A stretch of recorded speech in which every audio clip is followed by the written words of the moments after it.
I am just a low-level immortal cultivator, but no one in the entire immortal world dares to mess with me. Someone asked me who is more powerful between me and the Demon Queen, and I answered casually, it's 50-50. Someone else asked me who was stronger between me and the Queen of all demons, and I replied nonchalantly, 50-50. In fact, I don't know anything. My cultivation has been stuck in the chi refining stage for too long, and even the simplest spells have been forced by me to become incredible supernatural powers. However, I was once just an ordinary earthling, suffering from a terminal illness. When I was at my wit's end, I accidentally traveled to this Xuantian Realm. Who would have thought that my cultivation started from the chi refining stage and lasted for 100,000 years?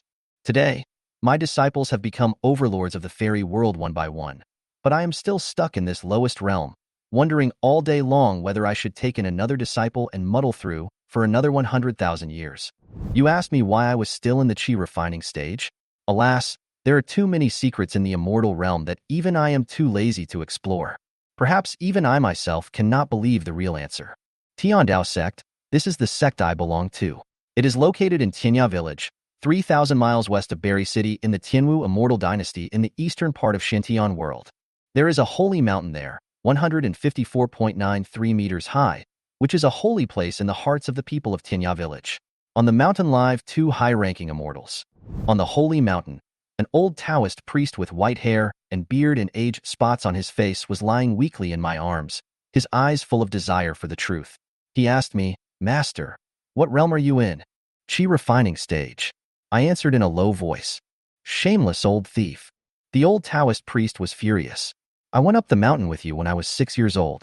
At that time, you said you were in the chi refining stage. Now I have passed away, and you still say you are in the chi refining stage. Master, I hate you. After saying this, the old Taoist priest died without closing his eyes. I sighed and gently closed his eyes. I felt helpless at the despair of my apprentice before his death. I was used to such doubts. Many of my disciples passed away in front of me, with the same doubts and unwillingness. My name is Zhoujian. I'm a time traveler from Earth 100,000 years ago. When I first crossed over, I came to this sacred mountain, which was then 19,000 meters high. The leader of the Tiandao sect discovered me and thought that I was a talented cultivator with excellent physique and extraordinary talent, so he accepted me as his disciple. My speed of cultivation was astonishingly fast. I could draw the chi into my body in the blink of an eye, and I advanced one level every day. 9 days later, I had reached the 10th level of chi refining, and the entire sect had high hopes for me. The sect leader frantically provided me with resources, hoping that I could become an immortal within half a year. However, this was not the case. I broke through to the 11th level of chi refining, then the 12th, 13th, and so on until the 2,333rd level. The resources of the Tiandao sect were exhausted, but I was never able to break through the chi refining stage. Eventually, the sect declined due to the depletion of resources, and the disciples left one after another. I stayed on this desolate holy mountain with guilt. My disciples died one after another, but I, after living for more than 100,000 years, still hadn't achieved a breakthrough. As time went by, the holy mountain became shorter and shorter, eventually only 100 meters high. I looked at the body of my apprentice at my feet, shook my head, carried him up, and walked towards the Xuantian Mountains in the distance. Along the way, I used the magic of speed that I had practiced for 100,000 years. This was originally a lowest level spell, but in my hands, it became a top-notch movement technique that allowed me to travel hundreds or even tens of thousands of miles in an instant. I came to the cemetery where countless of my disciples were buried. I placed my apprentice's body into the grave that had been dug long ago, and said with emotion, "Talent is not to be trusted. Your talent is obviously much higher than your 9th senior sister's, but she has already become the world-famous demon queen, and you are dying of old age here." I buried my apprentice and wrote his name on the tombstone. Looking at the elegant font, I felt extremely satisfied, but also extremely melancholy. All the disciples left, the holy mountain collapsed, the Tiandao sect disappeared completely, and I am still a loser who remains in the chi refining stage. When I recovered from my grief, I was already devastated. Taking on another disciple? Impossible. The holy mountain has collapsed, and there is no place to teach people. What is the point of accepting disciples? Now, the only thing I need to do is find a place to live. Although ascetics don't care about enjoyment, they can't always sleep in the open air. I took one last look at the graves of my many disciples and said goodbye silently in my heart. Perhaps this farewell will be forever. After leaving the holy mountain, I came to Tinya village. The villagers were kneeling in fear. When they saw me, the village chief came over tremblingly and said, "Fairy, why did the mountain collapse?" "Well, I used too much force when practicing." I responded casually. The village chief believed it without a doubt, and his face was full of awe. "What kind of skill is so powerful?" "Ritian Gong," I answered seriously. "This martial art is not made up, but a real fire-based martial art of the Tiandao sect. Legend has it that if one practices it to the extreme, one can pick the sun and use it as a weapon." The village chief was even more shocked and bowed down to me. I wanted to leave, but thinking of the villagers' eggs for many years, I explained, "The mountain has collapsed, and I am leaving here too. I may not come back." As soon as these words were spoken, the villagers panicked. The village chief burst into tears, as if the handsome boy in his previous life would feel ashamed. He begged him to stay. "Immortal, you can't leave. Without you, how can we resist the monsters? Even if there are no monsters, we can't do anything when the bandits come. If you have nowhere to go, you can live in our village." The village chief also mentioned Widow Wang from the west end of the village, the daughter-in-law of the Zhao family from the east end of the village, and even Wang Tsuehua, the village beauty from Tianya village, were all moved out, as if they were all waiting for my choice. I was so angry that I yelled, "Who do you think I am? The education I received since childhood does not allow me to do such a thing." However, Widow Wang and the Zhao family's wife rushed over, full of pleading. Although they were village girls, they were fair-skinned, beautiful, and graceful, like ripe peaches, which made people's heart beat fast. I secretly sighed in my heart that the village chief had a good eye. At this moment, a wrinkled, fat old woman came over tremblingly. She twisted her face and said shyly, "Fairy, do you still remember me? I am Wang Tsuehua, and you once praised me as someone you would marry."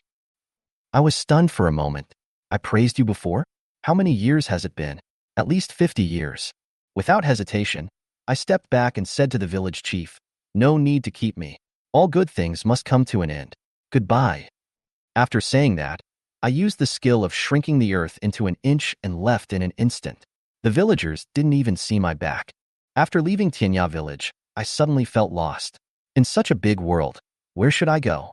I had no family, no friends, and the only ones left were my disciples. Over the past 10,000 years, I have raised dogs and chickens, but later I felt that these were unreliable and began to take in apprentices. However, most of the apprentices have died. Only a few have become bosses, and a few have become bosses among bosses and are still alive today. But my relationship with them is not good. Just as I was thinking, there was the sound of horse hooves in the distance, and a group of black-armored soldiers came galloping towards me. These are the private soldiers of the Lord of White Sun City, and they are known for their brutality. My heart tightened. Are they looking for trouble in Tianya village? The general of the Black Armor Army reined in his horse and asked coldly, "Do you know where Tianya village is?" I felt a chill in my heart. Sure enough, I came to Tianya village. I couldn't help but defend the villagers. Tianya village has always abided by the law and has never done anything evil. "Stop talking nonsense," the general shouted coldly, but suddenly his eyes turned cold and he pierced my forehead with his spear. "Death?" When the black armor general's spear struck, my pupils suddenly shrank and I quickly took a step back to avoid the fatal blow. The general was stunned, his face full of surprise. "You are just in the chi refining stage, but you can dodge my attack? It seems that you, Tianya village, are really capable and dare to rebel." I was stunned. Rebellion? How is that possible? Tianya village is just a group of old people, children, women, and children. Let alone rebellion, even protecting themselves has become a problem. However, the Black Armor Army commander did not intend to listen to my explanation. He sneered and waved his hand to order, "Charge to Tianya village immediately, and anyone who stops us will die." Hundreds of black-armored soldiers responded to the call. Each of them was a cultivator at the peak of the foundation building stage. With the armor and magic weapons on their bodies, they were enough to compete with the strong men in the golden elixir stage. They rushed towards me with the attitude of killing with one blow, wanting to destroy Tianya village in one fell swoop. I didn't have time to think. I grabbed the long sword at my waist and drew it out of its sheath. 100-foot-long sword energy descended from the sky and slashed forward. The black-armored soldiers continued to charge, but as they moved, a red line ran down their foreheads and through their bodies. In the end, the black-armored army, including the men and horses, were split in two and fell to the ground with a loud bang. The black armored soldiers' masks were broken, revealing an expression of disbelief on their faces. They were Foundation establishment cultivators, and the armor they wore was a top-grade magical weapon, yet they were killed by a chi refining cultivator with just one sword. The remaining soul of the black armored army general floated out of the corpse and was about to be blown away by the wind. He asked unwillingly, "What realm are you in?" "Chi refining stage." I answered calmly. "You even lied to the dead, you beast. You are unworthy of being a strong man." The general wailed. "Well, even if you don't tell me your strength, at least tell me what the sword technique that killed me is called." "Basic swordsmanship, sword drawing skills." I answered helplessly. The general's remaining soul completely dissipated. Before it disappeared, a voice floated from the sky. "Fuck you." I was scolded so much that my face turned black and I felt wronged. I was really in the chi refining stage, and I really used the basic swordsmanship. It's just that I've been practicing for 100,000 years, drawing the sword tens of thousands of times every day, so my swordsmanship has changed a little. I looked at the sword at my waist, and a warm feeling rose in my heart. This was the only thought left to me by my master, the last leader of the Tiandao sect, the Daotian sword. It was the exclusive sword of the sect leader, and it had not been damaged for 100,000 years. I calmed myself down and looked at the bodies of the black-armored soldiers again, feeling confused. There is no way that Tianya village would rebel. The villagers do not have the courage, nor the strength to do so. But why would Berry City send such a notorious force as the Black Armor Army to attack a small mountain village? Could it be targeting me? Thinking of this, I decided to go to Berry City to investigate the situation. After all, Tianya village is a small village established by the outer disciples of Tiandao sect and is the last bloodline of Tiandao sect. Even if it's not for the villagers, I still have to vent my anger. After all, I have been assassinated for more than 100,000 years. Who wouldn't have some temper? I buried the bodies of the Black Armored Army to buy time, then used the technique of shrinking the earth into an inch, and in an instant I traveled 100 miles, and in just a few steps I arrived outside the gate of Bairi City. The city gate was under martial law, and a group of soldiers were checking people entering and leaving the city. I stood in line obediently. In front of me was a young cultivator with a friendly face. I asked politely, "Dao Yu, what happened in Berry City?" The young cultivator replied helplessly, "Someone was blind enough to assassinate the city lord. Now the whole city is being searched and martial law has been declared." I was startled. Was the attack on Tianya village related to the assassination of the city lord? I continued to ask, "Do they have a portrait of the assassin?" "Yes, it's posted right there, and it encourages reporting." The young cultivator pointed towards the city gate. I looked in the direction. I couldn't send out my spiritual consciousness during the chi refining stage, but I had practiced the eye-clearing technique for 100,000 years, and I had already achieved the effect of clairvoyance. Although I was several miles away, I could still clearly see the portrait on the wanted poster. When I saw the portrait, my heart suddenly tightened. The person on the wanted list turned out to be my apprentice, rank number 8847. I once named her Titanium True Person. She is one of the few disciples who has not fallen out with me. She is gifted, gentle, polite, and courteous to others. She is definitely not someone who would assassinate others. Could it be that Bairi City attacked Tianya village because of Xiao 8847? My face gradually darkened, and I decided to go and see this poor disciple. Zhou Jian traveled from Tianya village to Berry City, a distance of 3,000 miles, in less than a minute. However, it took him 3 full hours to queue up outside the gate of Berry City to enter the city. After entering the city, Zhou Jian's eyes were as fast as lightning, and he scanned around. His third eye was wide open, and the entire city was visible. Everything in the city was in his sight, whether it was an ordinary family, a wealthy family compound protected by a formation, or even the city lord's mansion. Nothing could escape Zhou Jian's sight. Those low-end disguises were easily seen through by him. Soon, Zhou Jian locked onto Xiao 8847's location. That silly girl was actually hiding in the underground drainage ditch of the city lord's mansion. Zhou Jian sighed inwardly. This beauty-loving girl was hiding in such a dirty place at the moment. It was obvious that she hated the person she wanted to kill. The city lord's mansion has been sealed off and the soldiers are searching everywhere, obviously suspecting that little 8847 has not escaped. Zhou Jian knew that there was no time to lose, so he found a secluded corner, covered his face, and headed straight for the city lord's mansion. The city gate was heavily guarded. When they saw Zhou Jian, they immediately asked, "Who are you?" Zhou Jian remained calm and said in a deep voice, Li Feiyu. After that, he drew his sword, and the sword energy was like a dragon, shocking all around. The city lord's mansion's formation was activated, trying to block the sword energy, but it was cut in half by a sword. Zhou Jian skillfully controlled his strength and stopped just half a foot in front of his disciple. He then rescued the confused little 8847 through the air. At this moment, an angry roar came from the city lord's mansion, and a giant hand slapped from the air. It was obvious that the city lord had already set up a net to catch them all in one fell swoop. However, the city lord underestimated Zhou Jian's ability. Before the giant hand arrived, Zhou Jian grabbed his apprentice, stepped into the air, and disappeared into the sky in an instant. After getting away from Berry City, Zhou Jian found a secluded village, stopped, and took off his mask. Seeing her master in person, Yen Linglong prostrated herself on the ground excitedly. Disciple greets master. Zhou Jian smiled and said, Little 8847 is so good, get up. Yen Linglong said resentfully, Master, could you please not call me by that name? Afterwards, Zhou Jian explained the reason for his trip. The holy mountain had been destroyed, and he had nowhere to go. He happened to encounter people from Berry City who were sent to wipe out Tianya village, so he rushed to check and found Yen Linglong's trace. After learning the reason why Yen Linglong assassinated the city lord, Zhou Jian's face darkened. He deserves to die. Yen Linglong begs her master to teach her magical powers so that she can avenge her. Zhou Jian reluctantly says that he is unable to teach her, but promises to avenge her personally. The two returned to Berry City, which was now heavily defended and the city gates were closed. Yen Linglong asked her master if there was a way to break the formation, and Zhou Jian said calmly, There is nothing that cannot be cut open with the sword. Then, Zhou Jian gripped the sword tightly and suddenly swung out 1,000-foot-long sword energy, which was so terrifying that it slashed straight forward.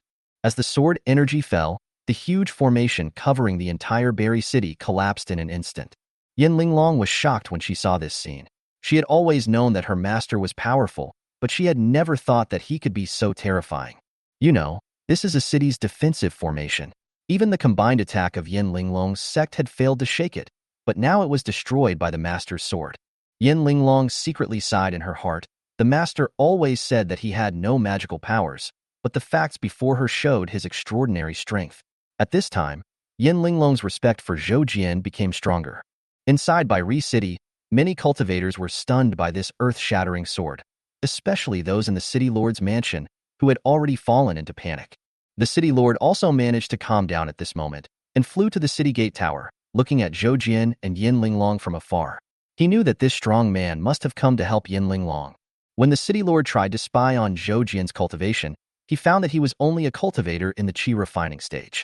This discovery shocked him greatly, and he had countless doubts in his heart. Despite this, the city lord did not dare to offend, and still politely asked with a fist, May I ask who you are, senior, and why did you attack Berry City? Are you dissatisfied with me, or are you dissatisfied with the Tianwu immortal dynasty? Zhou Jian stood there, his expression calm. Let's talk in a quiet place. I have something to ask you. The city lord carefully invited Zhou Jian into the city, and Zhou Jian agreed without any hesitation. Yen Linglong was a little worried, but Zhou Jian said confidently, Don't worry. I have practiced the ability to escape for 100,000 years. It's not a joke. The city lord brought Zhou Jian and the other two into Berry City, trying his best to conceal his inner panic. He led them to a restaurant and attempted to resolve the grudge through a banquet. In the private room of the restaurant, the city lord saw Zhou Jian's young face and couldn't help but secretly mock him in his heart. But as he observed further, he realized that Zhou Jian's breath seemed a little strange. The city lord began to doubt in his heart whether this seemingly powerful cultivator was really as strong as he appeared. The city lord pondered secretly, even feeling greedy, but still showed great respect, pulled out a chair for Zhou Jian, and invited him to sit down. Yen Linglong stood behind Zhou Jian and gently massaged his shoulders. However, the city lord did not relax his vigilance. He tried to find out Zhou Jian's background through small talk. When he tentatively asked Zhou Jian's name, Zhou Jian replied calmly, Li Feiyu. The city lord was moved, but he had no impression of this name. Zhou Jian said coldly, Stop talking nonsense, tell me, why do you want to destroy my apprentice's sect? The city lord hurriedly defended himself. Senior, this is not what I meant. My Berry City does not have such strength at all. Zhou Jian asked coldly, Who did it? Tell me and I'll let you go. The city lord did not answer immediately, but slowly poured a glass of wine and pushed it to Xuantian. Senior, I can't tell you the identity of the instigator, but please drink a glass of wine first. Yin Linglong shouted sternly, hurry up and tell me. Otherwise, my master will chop you to pieces on the spot. The city lord smiled calmly and ignored Yin Linglong. Instead, he continued to test Xuantian. Senior, you didn't even drink a glass of wine. Are you afraid that I will poison you? Xuantian narrowed his eyes and said coldly, are you testing me? The city lord suddenly showed a cold smile, and there was no fear on his face. He stood up, his eyes sharp. I have been testing you since just now. You are obviously powerful, but your attitude towards me is surprisingly tolerant. Judging from your performance, if you really want to know the truth, why don't you use the soul-searching technique on me directly? Are you just pretending with some kind of magic treasure? At this moment, the city lord's doubts became stronger and stronger, and he decided to take a bold try and expose Xuantian's true face. Yin Linglong found the city lord's analysis ridiculous. How did this person become the city lord? However, Xuantian fell into silence for a moment. Seeing this, the city lord thought he had guessed correctly and shouted proudly, hand over the treasure and I can spare your life? Swish. Xuantian drew his sword in an instant and quickly sheathed it.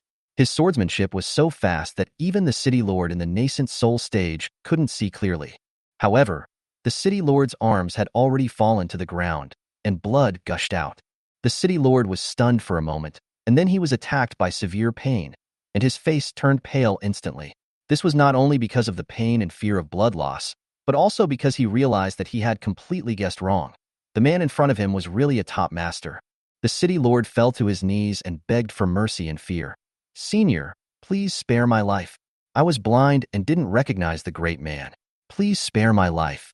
Seeing a powerful Xuantian stage warrior kneeling on the ground and begging for mercy, Yin Linglong felt very happy and sneered, Humph!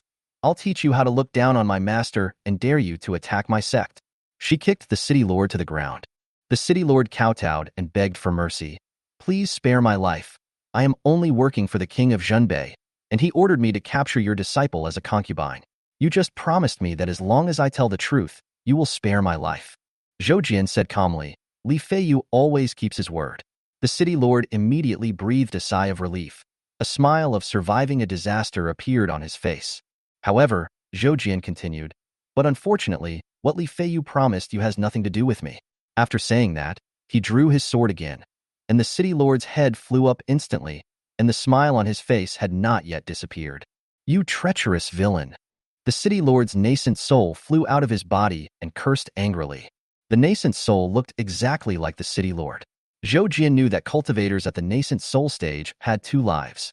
The nascent soul could escape or even take over another body and be reborn. Seeing this, Yin Linglong said anxiously, Master, kill his nascent soul quickly. Xuantian was unmoved and said calmly, he will definitely go to the king of Zhenbei for help. We will follow him and catch him red-handed. Yin Linglong immediately understood that her master had other plans. Xuantian grabbed Yin Linglong and took leisurely steps. The Xuantian tried to escape desperately, but Xuantian caught up with it easily with just a few small steps. Yin Linglong was held by him at the waist, and although she felt relaxed, her face was full of resentment. Because Xuantian shrinking the earth into an inch was not as good as the sword control technique with a protective shield. The strong wind blowing in her face messed up her hair, and her appearance dropped a lot. Xuantian didn't care about Yin Linglong's resentment and always felt that he had forgotten something. After chasing Xuantian for a long time, he suddenly remembered, Linglong, did we forget to rob the treasure house of Berry City? Yin Linglong was a little confused. Why do you want to rob the treasury? Are you short of money? Xuantian muttered in his heart, how can cultivation not consume resources? Although he was only in the qi refining stage, the resources he needed were extremely huge, especially the last time he broke through. He actually used 3,000-year-old rare treasures to refine the elixir. Every treasure that was over 10,000 years old was priceless. In addition, Xuantian's cultivation of the Heavenly Tao Sutra required several times more resources than ordinary techniques, which made him live a tight life. At this moment, Yin Linglong said cautiously, Master, when the sect was destroyed, the sect master gave the treasure house to me for safekeeping. If you need resources, I have them here. Xuantian's eyes lit up, and he exclaimed in his heart, the rich woman is actually by my side. He quickly said, Ahem, how can a teacher covet your resources? But you are still young. I will keep them for you first. and return them to you when you become stronger. Yin Linglong stared at Zhou Jian in a daze, feeling that this scene was so familiar, as if her mother had said the same thing when she cheated her out of New Year's money when she was a child. Although Yin Linglong had some doubts in her heart, she felt that her master was too powerful to lie. So she verbally agreed and deliberately said, "Master, if you tell me the true realm, I will hand over the treasure house to you." Qi refining stage. Zhou Jian answered calmly. Yin Linglong pouted and said in dissatisfaction, "You are lying. Can a qi refining stage shrink the ground into an inch? Can a sword destroy a city?" Zhou Jian explained, "I have experienced what you said. When I first cultivated to the 800th level of qi refining, I couldn't store too much spiritual energy. But later I found out, why do we have to work hard to refine the spiritual energy and then store it in our body for use? Why can't we directly use the spiritual energy of heaven and earth?" Yin Linglong was surprised and said, "But the spiritual energy of heaven and earth is mixed and violent. If you use it without refining it, it will cause harm to your body, right?" Zhou Jian smiled and said, "As long as you are strong enough, it will be fine." Yin Linglong was puzzled. "So, master, you are actually a body cultivator?" "No, the upper limit of physical cultivation is too low. I just borrowed the methods of physical cultivation to strengthen my body. Spiritual cultivation and physical cultivation, two paths to go together." Zhou Jian replied. Yin Linglong was half believing and half doubting, thinking that her master had worked so hard for so many years and would not be stuck in the qi refining stage. However, Zhou Jian himself could not explain it. He always thought that he had some kind of immortality system, but after calling it tens of thousands of times, the system never appeared. He could only attribute it to his own extraordinary talent. While the two were talking, a huge military camp appeared in the distance, stretching for more than 10 miles, blocking the Wanyao Mountains like a great wall. Zhou Jian remembered that he once went deep into this place to look for his disciple, but his disciple sent people to chase him for thousands of miles. Recalling that experience, Zhou Jian shook off the painful memory, stepped forward, and quickly surpassed the fleeing nascent soul. Just as he was about to kill it, he heard a sneer from the military camp in the distance. "Master, you still said you don't have magical powers." Zhou Jian was stunned. "Zhunbei King is also my apprentice? How come I have no impression of him at all?" Zhou Jian was stunned for a moment, and the nascent soul of the Bairi city lord took the opportunity to escape. However, Zhou Jian had no time to pursue the matter, because from the military camp in the distance, a man wearing a silver helmet and silver armor came flying in, first easily caught the fleeing nascent soul, and then locked his deep gaze on Zhou Jian. Yin Linglong was standing behind Zhou Jian. She was shocked when she saw this person and blurted out, "Great generals and famous teachers should not be arrogant. Thousands of troops avoid white robes. You are the white-robed General Xinghan? You are actually my senior brother?" Yin Linglong was mixed with excitement and anger. She had always regarded this white-robed general as her idol, but she never expected that he was her senior brother, and she never expected that he was the murderer who destroyed her sect. Yin Linglong's heart was filled with hatred, and she wished she could kill him right now, but she knew that she was no match for him. Xinghan's strength has long surpassed the nascent soul stage. The nascent soul of the Lord of Bairi City is like a toy in his hands, which shows how terrifying he is. The moment Zhou Jian saw Xinghan, he smiled gently and said, "It turns out to be you, little 4399. When Xinghan heard this name, veins popped up on his forehead, and he was obviously disgusted. He said coldly, "After so many years, you are still so hypocritical. You obviously just treat us disciples as dogs, playing with us when you are lonely, and driving us down the mountain when you are tired of playing. But in front of others, you always put on a kind face, which is really disgusting." Zhou Jian shook his head helplessly. "I didn't do that." Yin Linglong quickly defended her master. "Master is not the kind of person you say he is. If he is really so ruthless, why would he help me get revenge?" Xinghan responded with a cold smile. "It's nothing more than coveting your beauty." Yin Linglong blushed. Although she knew that her master was known for his lust, she was still ashamed by his words. Zhou Jian coughed dryly and said seriously, "Don't talk nonsense. I'm not that kind of person." Xinghan was too lazy to talk nonsense with Zhou Jian, and said coldly, "Our Zhunbei King wants to see you." Zhou Jian breathed a sigh of relief. "So it wasn't you who killed the people from Zisha Dongtian?" Xinghan mocked. "It seems that you really don't take me seriously. What if I say that I participated in the extermination of the family? Then I will kill you now." Zhou Jian said in a firm tone, without any hesitation. Xinghan and Yin Linglong were stunned for a moment. Zhou Jian continued, I know you've suffered a lot since childhood, so you're narrow-minded and easily get angry for a long time because of an unintentional remark. But I want to warn you, if you really do something to hurt your fellow disciples, I will never show mercy. Brothers killing each other is the most hateful. Yin Linglong felt a sense of security in her heart and secretly admired her master's integrity and perseverance. Ing Xinghan didn't expect Zhou Jian to refute so seriously. He thought his provocation would anger Zhou Jian, but Zhou Jian remained rational and even emphasized his small-mindedness, which made Ing Xinghan both angry and helpless. He gritted his teeth and asked, "What if I'm bullied?" Zhou Jian said firmly, "That's definitely not possible. Whether you believe it or not, I really care about each and every one of you." Ing Xinghan was lost in memories for a moment, and the scenes of the past when the master and apprentice got along emerged in his mind. At that time, they dug wild vegetables, hunted, and even stole eggs together. Those were carefree times. However, Ing Xinghan did not know when it started, but he began to hate this master. Perhaps it was because the master was always unwilling to teach him the skills above the qi refining stage, or refused to teach him any magic, and even wandered around for 10 years to avoid him. Thinking of how he had waited in the mountains for 10 years and begged his master not to abandon him, Ing Xinghan's eyes turned cold again. He turned around and led the two of them to the military camp. After entering the central military tent, a general was sitting on a tiger-skin chair, looking at Zhou Jian indifferently. As soon as Yin Linglong stepped into the tent, she felt a mountain of pressure rolling over her, and she could hardly stand. She gritted her teeth and persisted, but she still couldn't resist the huge force. In just a breath, her legs were bent and she almost knelt down. Just as Yin Linglong was about to kneel down, the pressure suddenly disappeared. She was pulled up by Zhou Jian in a daze, and then she realized that it was her master who protected her with a shield. Yin Linglong wiped the blood from the corner of her mouth, looked at the shield that wrapped them, and asked in surprise, "Master, is this also a basic spell?" "Yes, the basic spell Air Shield." Zhou Jian nodded in acknowledgement, but added silently in his heart, "Now I call it Hunyuan Ichi Shield." Upon hearing this, Ing Xinghan mocked, "Only a stupid woman like you would believe him. If the Qi Shield technique could achieve this effect, I would eat up all the millions of mountains outside right now." The king of Jinbei in the distance said, "It's a shield made of air, as thin as a cicada's wing. It's indeed an air shield technique."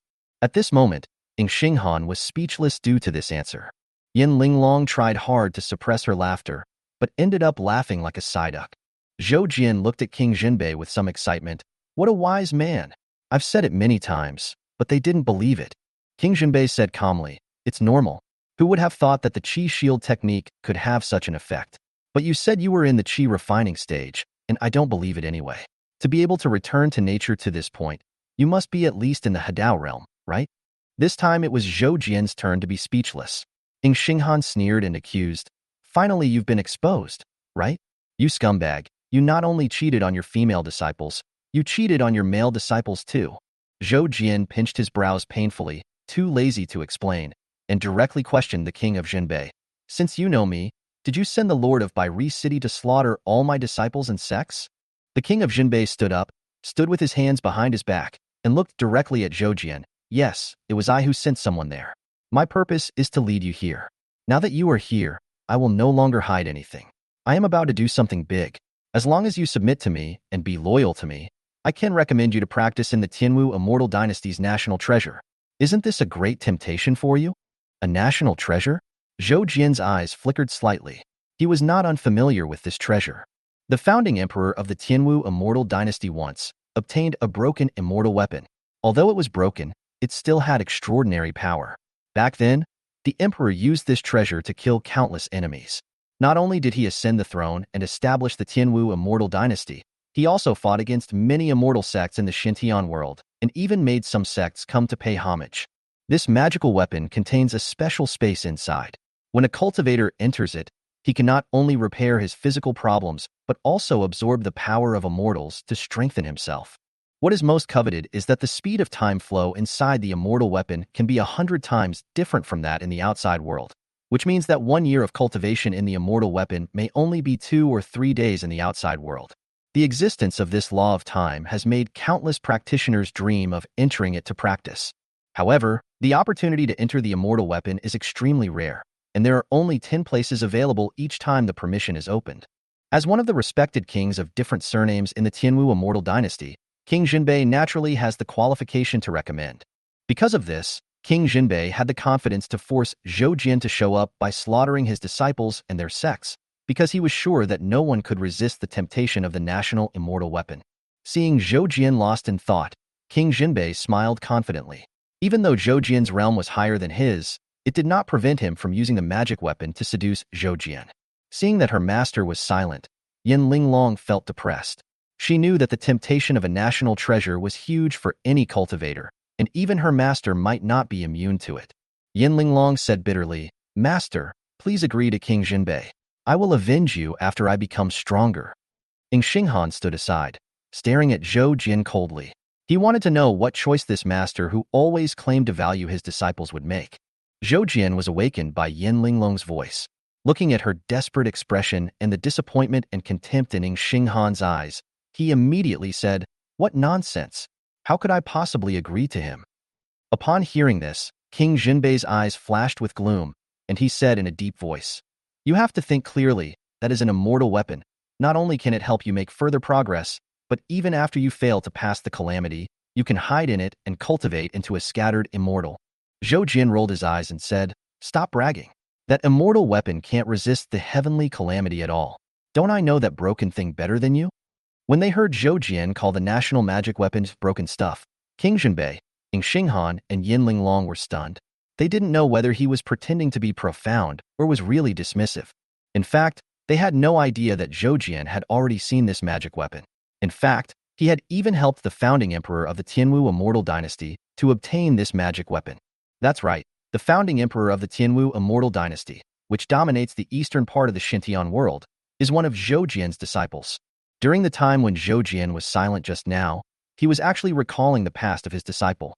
About 13,000 years ago, there was no order in the eastern part of Xuantian world. Immortal cultivators did whatever they wanted, and the people suffered terribly. One day, a man whose family had been destroyed came to Tianya village to beg with a broken bowl. Zhou Jian felt sorry for him and gave him some food. Unexpectedly, this man refused to leave and was willing to take Zhou Jian as his master to learn how to cultivate immortality. Zhou Jian lived alone and felt lonely, and seeing that this man was capable of handling things, he took him in as his apprentice. Who would have thought that although this man was not young and had missed the best opportunity to cultivate immortality, he was actually a good candidate for individual cultivation. Zhou Jian began to spare no effort to help him strengthen his body and practice, and took him into various secret realms to search for treasures. Even in a secret realm, Zhou Jian became enemies with countless cultivators, killed tens of thousands of them, and snatched this national treasure. However, after obtaining the immortal weapon, the man stopped practicing and insisted on going down the mountain to form a team to resist the immortal cultivators, with the reason being, "I am uneasy when the people are living in misery." Zhou Jian failed to dissuade him and could only help him secretly. Finally, within 100 years, this disciple actually established the Tianwu Immortal Dynasty. However, because he was too focused on the construction of the country, he failed to keep up with his cultivation, and eventually died just when the Tianwu Immortal Dynasty had just stabilized. Zhou Jian remembered that he had thrown his apprentice's soul into the national magic weapon and slowed down the time in it. As for how he is doing now, Zhou Jian has no idea, because the magic weapon seems to have some rejection of him, so he did not interfere too much in the affairs of that disciple. Recalling this, Zhou Jian looked at the king of Jinbei and felt that this boy looked a bit like someone. After thinking for a while, he asked, "Is your father's nickname Baldhead?" Hearing this, King Jinbei was immediately furious. "Asshole! How dare you insult my father? You got angry just because of one word from my master? You wiped out my entire sect. Why don't you think about other people's feelings?" Yin Linglong scolded with gritted teeth. King Jinbei looked at the two of them with pride. "How dare you compare with my father? He was a superpower who followed Emperor Taizu of the Tianwu Immortal Dynasty to expand the territory and end the Dark Ages." When Zhou Jian heard this, he immediately confirmed in his heart that this kid was indeed the descendant of Baldi. Yin Linglong rebuked, "If your father is really that great, then you are really embarrassing him." King Jinbei was furious and slapped Yin Linglong's head with one palm. The terrifying momentum showed that he was actually a strong man in the realm of transformation, and even Ing Xinghan was forced to retreat again and again. Yin Linglong gritted her teeth and prepared to detonate the treasure house left for her by the sect, and die together with the king of Zhenbei. However, Zhou Jian held her down and the Hunyuan qi in his body condensed. Boom! The giant palm of the king of Jinbei smashed down, and the tent was directly shattered. The ground collapsed dozens of feet, forming a huge pit. However, the place where Zhou Jian and Yin Linglong stood was unharmed. Boy, originally I wanted to let you go for your father's sake, but you tried to kill my apprentices time and again. Now, even if I kill you, your father won't be able to say anything wrong about me. Zhou Jian was really angry at this moment. Kill me? Do you really think you are invincible at the Hadao level? King Jinbei sneered, and then gave an order. All soldiers, form the battle array. The million-strong army of the Tinli Alliance immediately took action and formed a huge battle formation. The battle formation connected the chi of all the soldiers, forming a terrifying force of 1+1 greater than 3. At this time, the murderous aura accumulated in the entire battle array turned into a giant statue that was 1,000 feet tall. This giant was suspended above the soldiers. Although transparent, it brought Zhou Jian a pressure like a mountain pressing down on his head. The combined power of these 1,000,000 soldiers was enough to rival the masters of the Hadao realm. Seeing this, Yin Linglong felt a little desperate. How could she fight? Even if she detonated the sect's treasury, she would not be able to shake such a force, right? Ing Xinghan was also shocked. He did not expect the situation to reverse in an instant. He knelt on the ground and begged the king of Jinbei, "My lord, I have a deep hatred for this liar. Can you hand him over to me and let me imprison and torture him to vent my hatred?" King Jinbei looked at Ing Xinghan coldly, with a cold warning in his tone. "Your strength and talent are good. This king has always regarded you as his heir to be trained. Don't ruin your future because of a little old love." Ing Xinghan suddenly felt as if he had fallen into an icy cave and felt cold all over. He even found that he had lost the ability to move. He could only look at Zhou Jian with difficulty out of the corner of his eye. At this time, Zhou Jian was still standing upright in front of the giant, unyielding and calm as usual, while Yin Linglong was protected by him behind him. This scene made Ing Xinghan feel dazed. He couldn't help but think of an incident many years ago when he accidentally entered the jungle behind the holy mountain and provoked a demon bird. When his life was in danger, his master suddenly appeared, blocked his way, and chopped the demon bird into pieces with his sword. The masters back then, just like now, gave people an incomparable sense of security. However, why did the master force him to go down the mountain and drive him to become someone else's disciple? The more Ing Xinghan recalled the warm scenes of the master and disciple in the past, the more painful his heart became. At this moment, Zhou Jian suddenly drew his sword. The sword light was like a rainbow, and he slashed across the void. Kill! Millions of soldiers roared in unison, shaking the heavens and the earth. The giant form they formed also punched hard at this moment. The power of this punch was more than 100 times stronger than the palm power of the king of Jinbei before. However, when the fist collided with Zhou Jian's sword light, King Jinbei and Ing Xinghan were shocked to find that the sword light split the giant's fist almost without any hindrance. However, the sword light dissipated immediately afterwards and did not cause any harm to the soldiers. King Jinbei saw clearly that the sword light had a stronger power, but Zhou Jian showed mercy and did not kill these soldiers. However, this also illustrates how terrifying Zhou Jian is. Being able to control the sword light to such a precise degree means that his strength is more than 10 times what he shows. King Jinbei's forehead was covered with sweat. He finally realized that he had hit a wall. This Zhou Jian was not at the Hadao realm. He might have reached the Naxu realm and might even have opened up a domain of his own.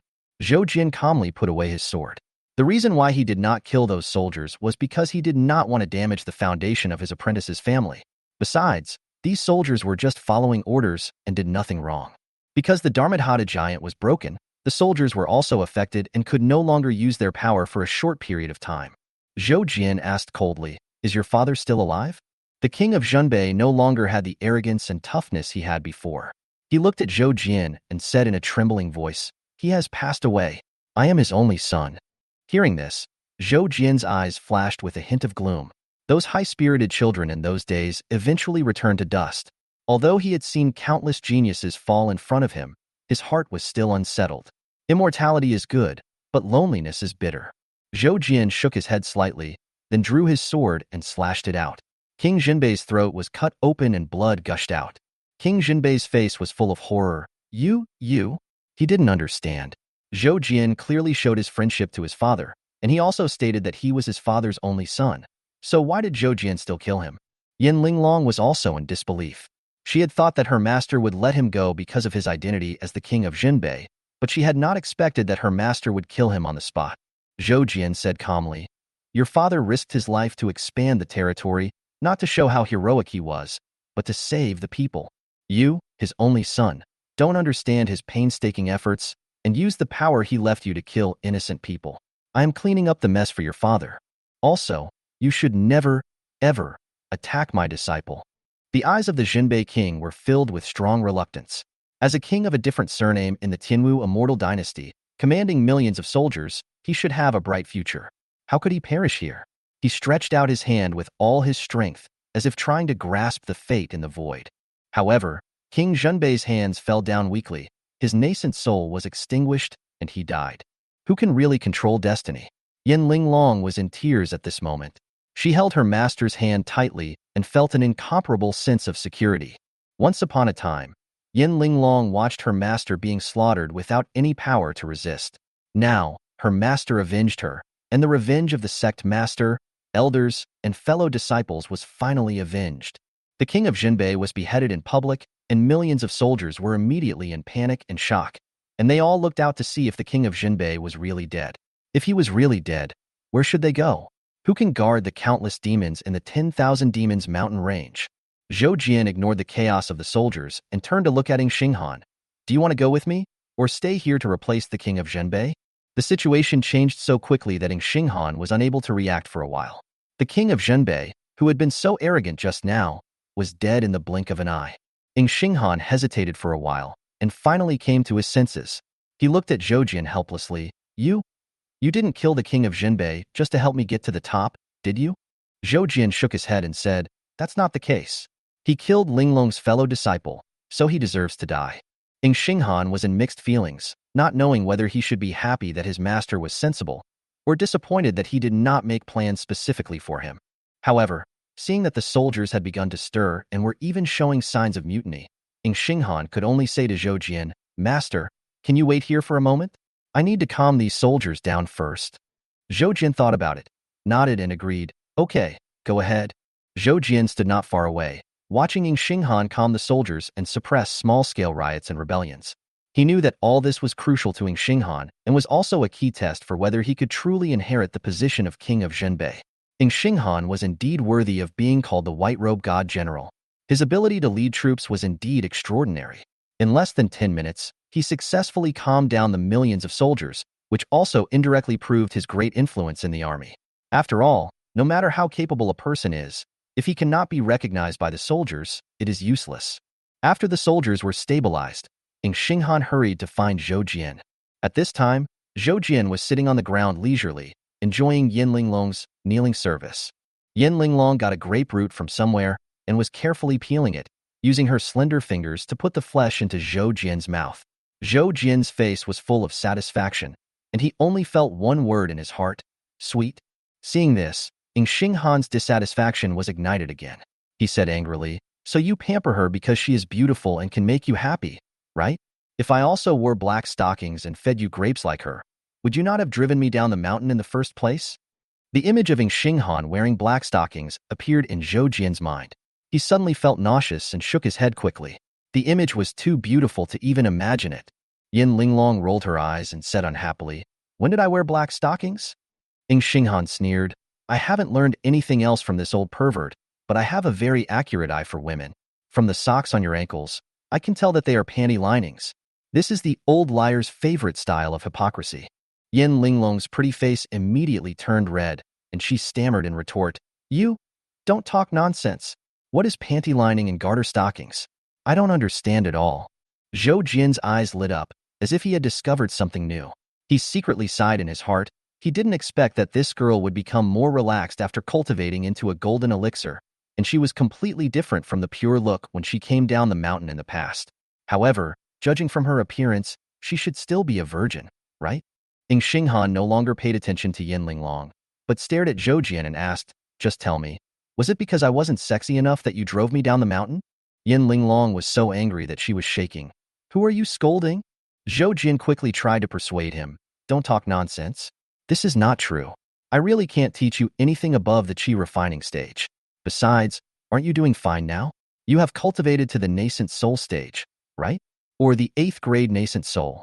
Both the golden elixir and the nascent soul are divided into different grades, with grades 1 to 3 being of the lower grade, with no hope of advancement in one's lifetime. The 6th level is intermediate, and there is still hope of advancement if you work hard. Grades 7 to 9 are high and have promising futures. The 10th grade is extremely rare. Ing Xinghan's 8th grade nascent soul would be an object of competition among any force. Yen Linglong's face was full of envy. Her golden elixir was only of the 7th grade. If nothing unexpected happened, her nascent soul would be at most a 6th grade. Ing Xinghan once doubted his nascent soul problem. When a master taught him the method of cultivation, he checked his body and even asked him if he had eaten any rare treasures. Because his foundation was very solid, he did not encounter any bottlenecks when he cultivated to the nascent soul stage. Facts have proved that Ing Xinghan's cultivation is indeed very smooth. Although he is often busy with battles and has little time to practice, his strength has been steadily improving, and he easily condensed an 8th grade nascent soul. Now, Ing Xinghan couldn't help but wonder whether Zhou had done anything to him back then. You said that you laid a solid foundation for me. Is that true? Ing Xinghan asked in a deep voice. Zhou nodded. Of course. Although my strength is only at the qi refining stage, these 100,000 years have not been lived in vain. I have mastered many methods to strengthen my foundation. Ing Xinghan asked back with a dark face. You still said that you only have the strength of the qi refining stage? Yen Linglong also said resentfully. You killed the king of Zhenbei with one sword, and you still said that you were in the qi refining stage. Master is really bad. Zhou smiled bitterly, not wanting to explain anymore, and thought to himself, destroy it. I'm tired. Seeing that Zhou stopped quibbling, Ing Xinghan's expression eased a little. He looked at the millions of soldiers waiting for command in the distance, hesitated for a moment, then knelt down and kowtowed to Zhou. Ing Xinghan then said, I was confused before and didn't realize Master's good intentions. Although I don't know why Master drove me down the mountain, I am very happy to know that you still care about me. But today, Master, please forgive me for not being able to leave with you. Because the Zhenbei army is used to defend the 10,000 demons mountain range. Now there is no leader. If I leave, there will be chaos.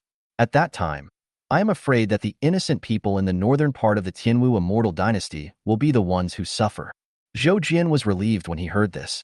It seemed that Ing Xinghan had figured it out and no longer hated him as much as before. Yen Linglong was unwilling to suffer a loss. When she thought of Ing Xinghan's comment that wearing silk linings in her pants was indecent, she couldn't help but tease him. I was wondering why you were willing to acknowledge me as your master. After all, it was the master who helped you gain power. Whoever gives you milk is your mother. Ing Xing said coldly, if I were the kind of person who covets fame and fortune, let me be struck by lightning and die. Practitioners must never make such a vow lightly, otherwise their spiritual faith will be damaged at best, and at worst they will really bring about a heavenly calamity. Yen Linglong didn't expect Ing Xinghan to swear so seriously. She didn't know what to say for a moment. She could only sigh silently that this guy was so narrow-minded. He swore a poisonous oath just because of a joke. Seeing Yen Linglong silent, Ing Xinghan softened his tone. Junior sister, I'm not targeting you. I just want Master to know that I'm not willing to recognize him just for the sake of gaining benefits. I figured it out. No matter why Master drove me down the mountain, at least he treated me sincerely. What right do I have to hate him? In addition, Master was willing to kill the king of Zhenbei and offend the Tianwu immortal dynasty for the sake of justice. I'm willing to believe that Master is not that kind of cold-blooded and heartless person. After hearing this, Yen Linglong looked at Zhou with admiration. Yes, Master is such a person who looks frivolous but is gentle at heart. Zhou said with a smile, let the past be the past. What are you going to do next? Xiao 4399. Ing Xinghan was very helpless about this title, but still replied, what else can I do? Wait for someone from the immortal dynasty to question me. I will report everything that happened to the king of Zhenbei at that time. By the way, junior sister, I did not participate in the massacre of your sect. I just told the king of Zhenbei about the existence of our master. If I knew that he was going to use you to deal with our master and kill innocent people, I would definitely not agree. Yen Linglong nodded. She still trusted Ing Xinghan's reputation. This was why she felt so sad when she first heard that Ing Xinghan might be the murderer. Zhou threw an object to Ing Xinghan. If the people from Tianwu Xianchao want to cause trouble for you, show them this token and they will know what to do. Ing Xinghan took the token, looked down, and was immediately shocked. A gold medal for immunity from death? Chapter 11. Yes, I have a demon disciple. Master, where did this come from? As far as I can remember, the Tianwu Immortal Dynasty has never issued a death-free gold medal since its founding. Ing Xinghan was unbelievable. Zhou Jin smiled and said, your senior brother gave it to me. He was the founding emperor of the Tianwu Immortal Dynasty. Ing Xinghan. Yin Linglong. This pair of senior and junior brothers and sisters were completely shocked. Yin Linglong's cherry lips opened into an O shape. The founding emperor of this great immortal dynasty is actually the disciple of his master? Is he their senior brother? Isn't this incredible? But master doesn't look like he's lying. Soon, Ing Xinghan realized something. He asked with a sad face, Master, among all your disciples, am I the one who is doing the worst? Yin Linglong had a face full of question marks. You, a white-robed god, will be the worst. Then what am I? Who are you insulting here? Zhou Jin laughed and said, not really. Those who did poorly are all dead. Ing Xinghan collapsed. So among all the living disciples, I am really the worst? For a petty person, this is definitely the heaviest blow. As for Yin Linglong, Ing Xinghan no longer considered her a junior sister. Look at how she is loved by everyone. Who knows when she will be promoted to master's wife? Zhou Jian looked at the frustrated Ing Xinghan and comforted him. Don't be discouraged. You are talented, but you became his disciple late. You will have a chance to surpass them in the future. Ing Xinghan felt a little relieved after hearing this, but he was still unwilling to give up and asked, Master, I want to know who is the second worst among your disciples. I want to make him my target and work hard to catch up. Zhou Jian thought for a moment and looked towards the 10,000 Monsters Mountains. Have you heard of the military advisor of the 10,000 Monsters Kingdom? Ing Xinghan's pupils suddenly contracted, and he said in a trembling voice, Master, this won't? Yes, that military advisor is also your senior brother. Something went wrong at his home, and I didn't notice his abnormality in time, which led to him taking the wrong path because of a momentary thought. Zhou Jian felt a little regretful and guilty. Yin Linglong was too tired to complain. This senior brother's background is really bigger than the other. Ing Xinghan was also shocked, but he was also motivated. He said in a deep voice, Master, I will try my best to catch up with that military advisor. If I catch him alive one day, I will definitely bring him to see you. Zhou Jin smiled slightly. Okay, but don't force yourself. I have a few military books here. If you can learn them, you will be more confident in fighting against your senior brother. After all, he was familiar with these military books. Ing Xinghan quickly took the books. Sun Tzu's Art of War, 6 Secret Teachings, Wu Zi's Art of War, Sima's Art of War, 3 Strategies. Zhou Jian was well-read in his previous life, so he memorized the contents of these military strategies. The disciple who joined the kingdom of 10,000 demons was very scheming at the time. Before leaving the mountain gate, he specifically stole these military books. Zhou Jian did not notice anything unusual about his apprentice at the time, and taught him everything without reservation. But I didn't expect that it would cause such a disaster. That disciple went directly to the kingdom of 10,000 demons and became a notorious military strategist of the demon clan. Zhou Jian tried several times to find his apprentice and persuade him to become a good person. However, they are always discovered by the other party in advance, and not only do they hide themselves, but they also send people to kill them. Zhou Jian had no choice but to give up. If Ing Xinghan could catch the other person, he would be able to put his mind at ease. Ing Xinghan kept the military book as if it were a treasure. Then, he looked at Zhou Jian. Where do you want to go, master? Let's go to the capital of the Tianwu Immortal Dynasty and see your little 2048 brother. In order to save the common people, he was so focused on creating a perfect empire that he neglected cultivation. After he passed away, I placed his soul into the national treasure. I want to go and see if he's still alive. Zhou Jian's face was full of worry. There was something he didn't tell Ing Xinghan and Yin Linglong. That is, as the founding emperor, Little 2048 himself carries the power of the destiny of the Tianwu Immortal Dynasty. Zhou Jian once tried every possible way to put the small 2048 into the national treasure. He used the national treasure to protect the remaining soul of his disciple, and at the same time used the country's destiny to guard the Immortal Dynasty. Logically speaking, with such a huge blessing of fortune, the Tianwu Immortal Dynasty would continue to develop rapidly. There shouldn't be such a wicked person like the king of Zhenbei, who harms the people for his own selfish interests. Therefore, the appearance of the evil king Zhenbei made Zhou Jian very worried. The country's fortune is clearly weakening, and it is no longer able to drive out evil and evil. Could it be that something had happened to his apprentice? He had to go and see. Zhou Jian had decided where to go and looked at Yin Linglong. What about you? Do you want to find your own opportunity, or follow me? Yin Linglong immediately knelt down in front of Zhou Jian pitifully and begged, Master, I have no one to rely on in this world. Please don't drive me away. At least let me stay by your side and serve you as a little maid. All the disciples in the sect were massacred. My parents have passed away long ago. Yin Linglong had nowhere to go. She finally met her master again, and now she just wanted to stay with Zhou Jian. Zhou Jian looked at Yin Linglong and was indeed a little worried. Although Yin Linglong is several hundred years old, she has already reached the Jin dance stage. But in his eyes, this is still the little girl who looked immature and helpless when she first went up the mountain. Okay, then you will follow me from now on. Zhou Jian sighed. Yin Linglong immediately showed a look of joy. Thank you, master. Xinghan saw this scene from the side, and it would be a lie to say he wasn't envious. But his temper prevented him from putting aside his pride and acting like a spoiled brat like Yin Linglong.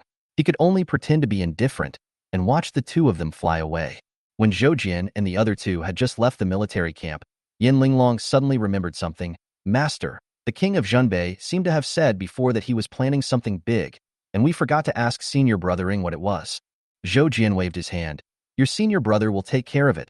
Let's go to the Lishan secret realm first. Ah, aren't we going to the imperial capital? Yin Linglong was surprised.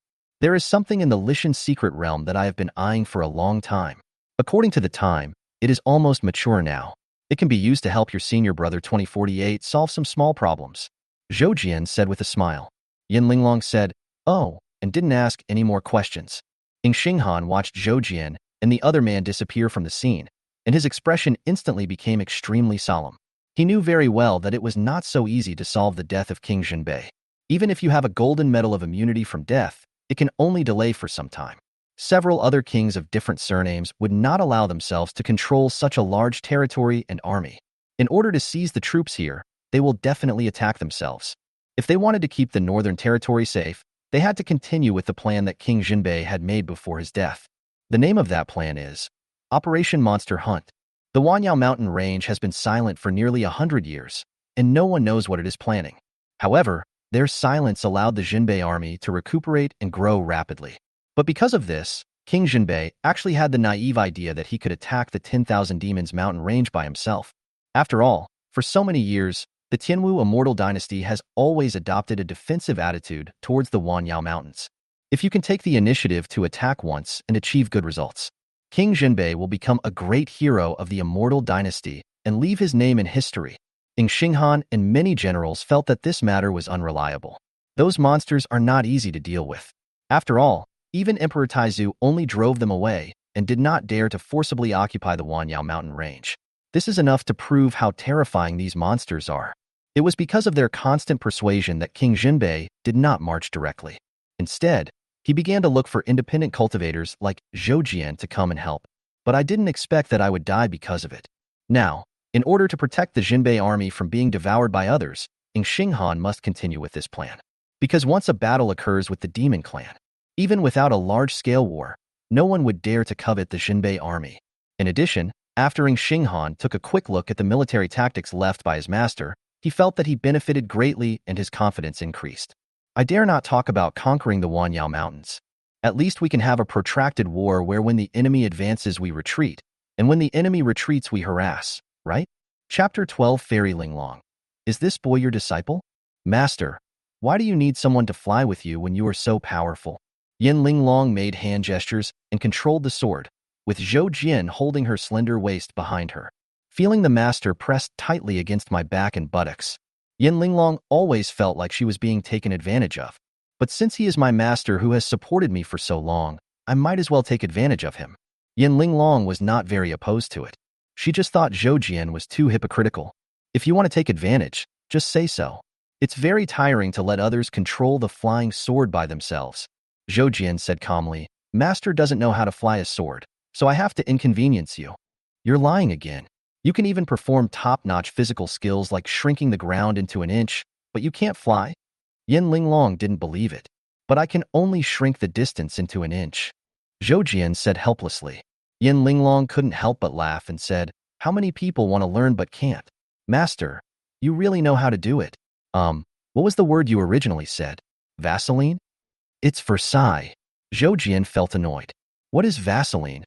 Yin Linglong felt that the name was very familiar, as if her master had often mentioned it before. Well, it's nothing, don't talk nonsense.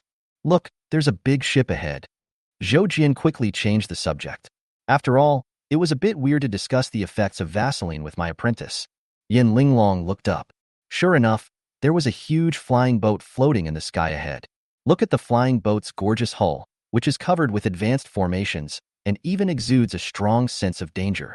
Yin Linglong understood that this should be the vehicle of some powerful force. She wanted to avoid the ship, but she saw someone flying towards her in the distance.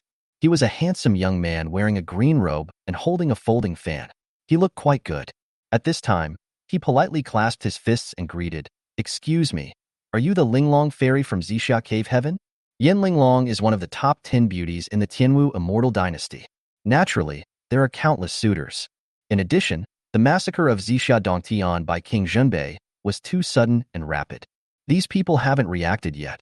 Even forces that are a little further away from Zixia Cave Heaven, completely unaware of this happening.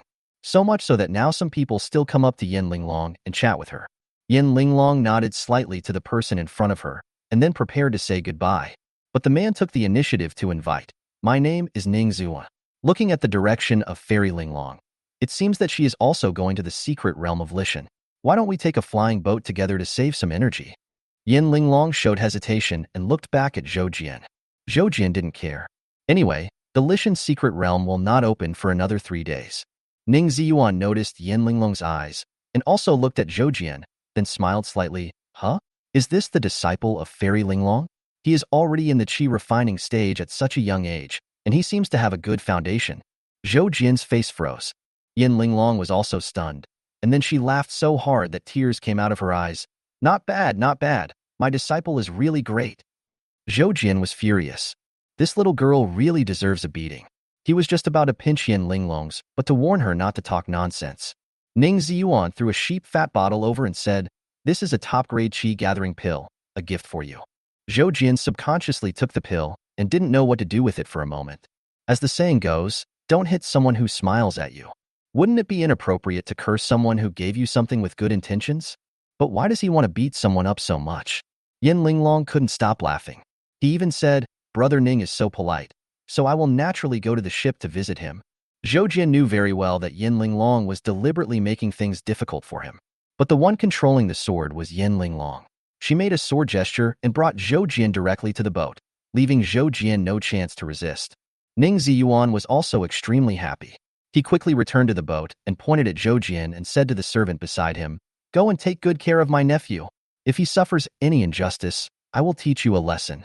Damn it, I just want to teach you a lesson now.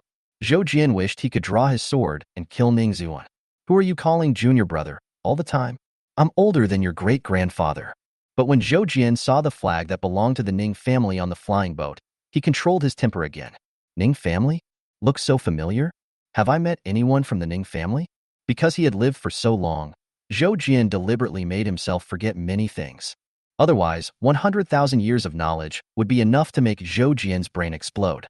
Yin Linglong, however, stopped the servant from taking Zhou Jian away and said with a forced smile, "Let this child stay with me.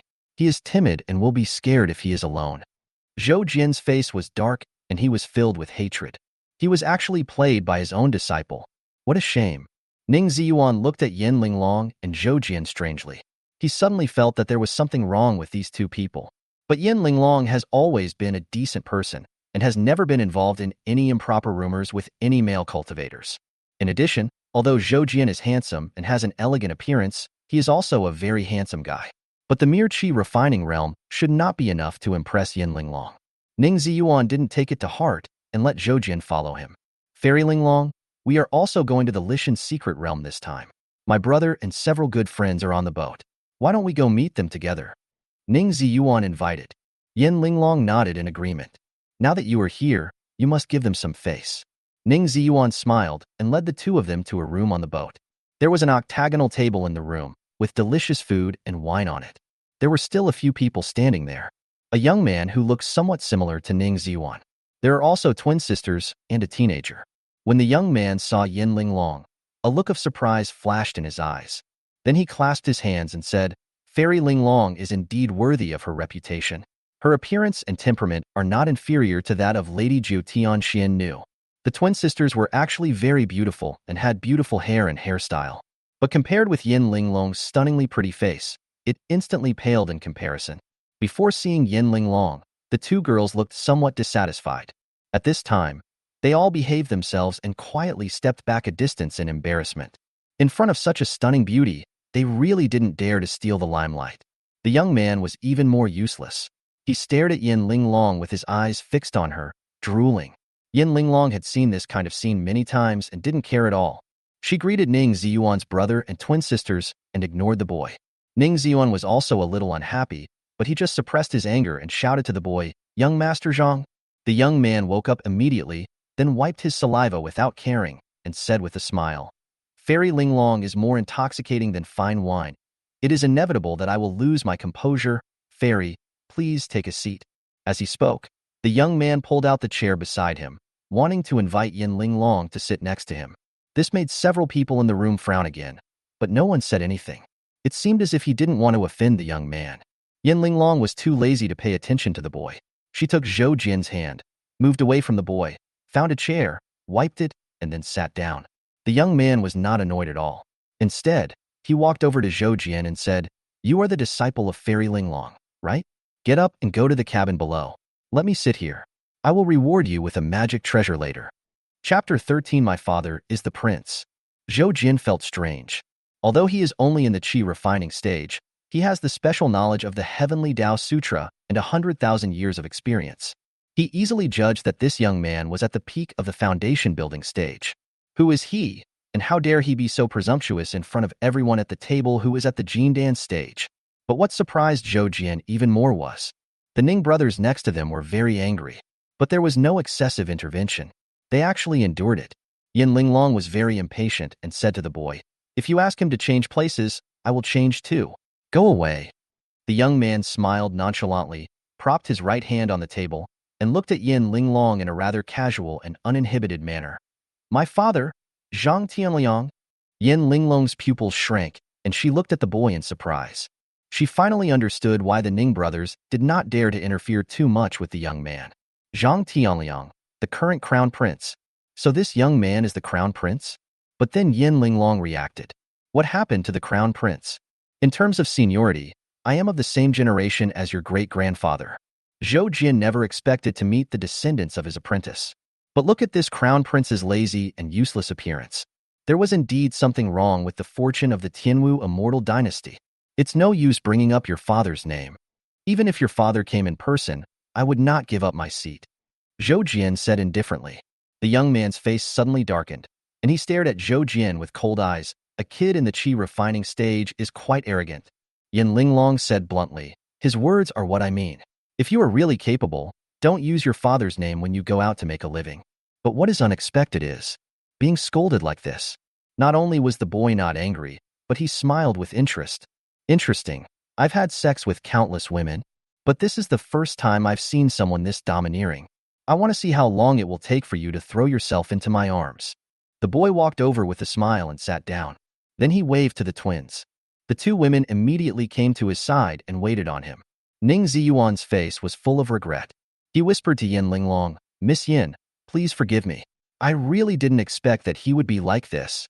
Yin Linglong didn't care either, because she knew that the more arrogant this boy was now, the more painful he would be when he knew the identity of his master.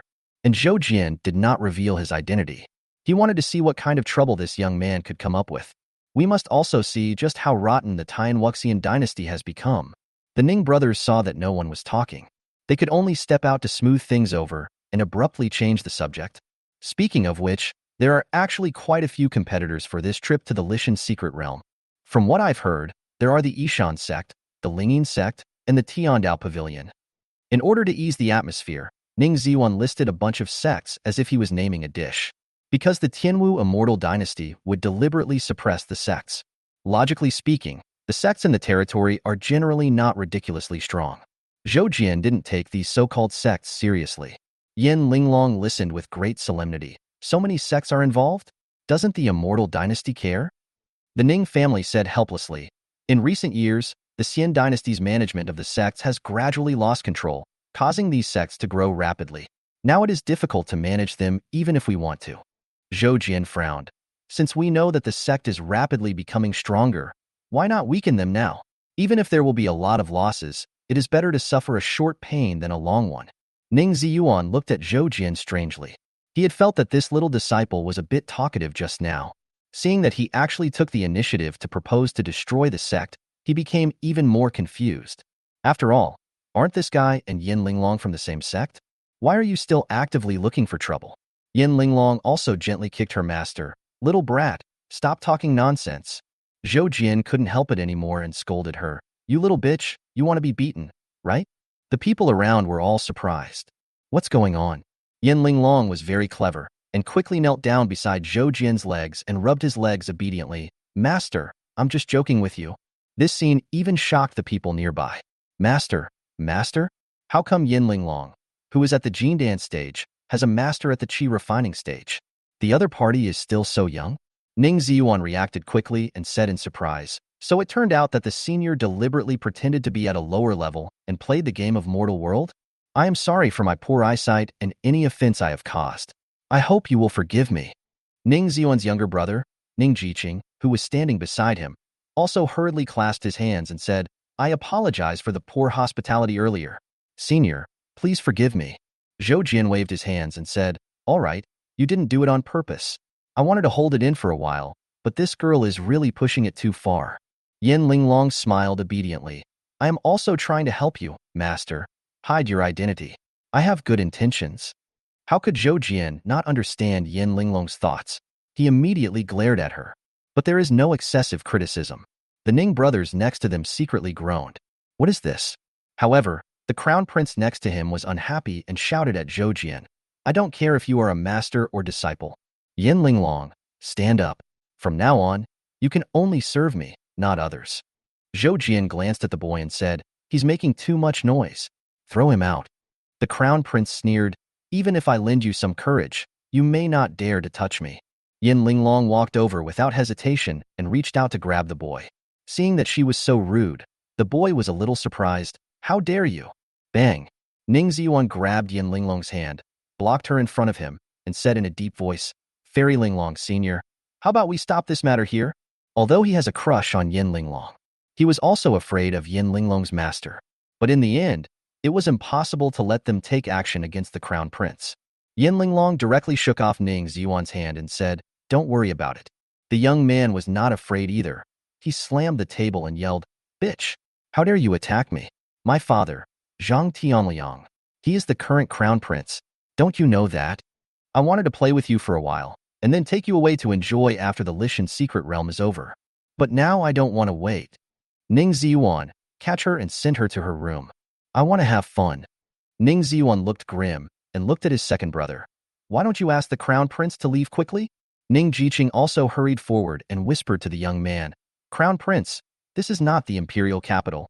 Let's not go too far. Come with me and take a rest first. The young man was furious and cursed. Bullshit. My father and the prince.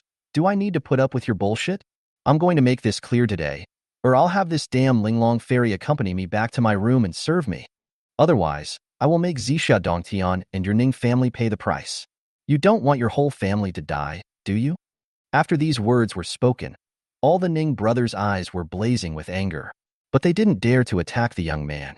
I just regretted so much why I came here with this idiot.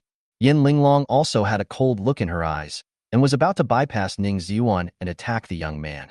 A figure had already passed by everyone and came in front of the young man. Bang! The sound of a loud bang filled the entire room. That's so pleasant to the ear. The Ning brothers swore that they had never heard such a beautiful voice in their lives. Chapter 14. The Crown Prince Who Goes Crazy with Fury.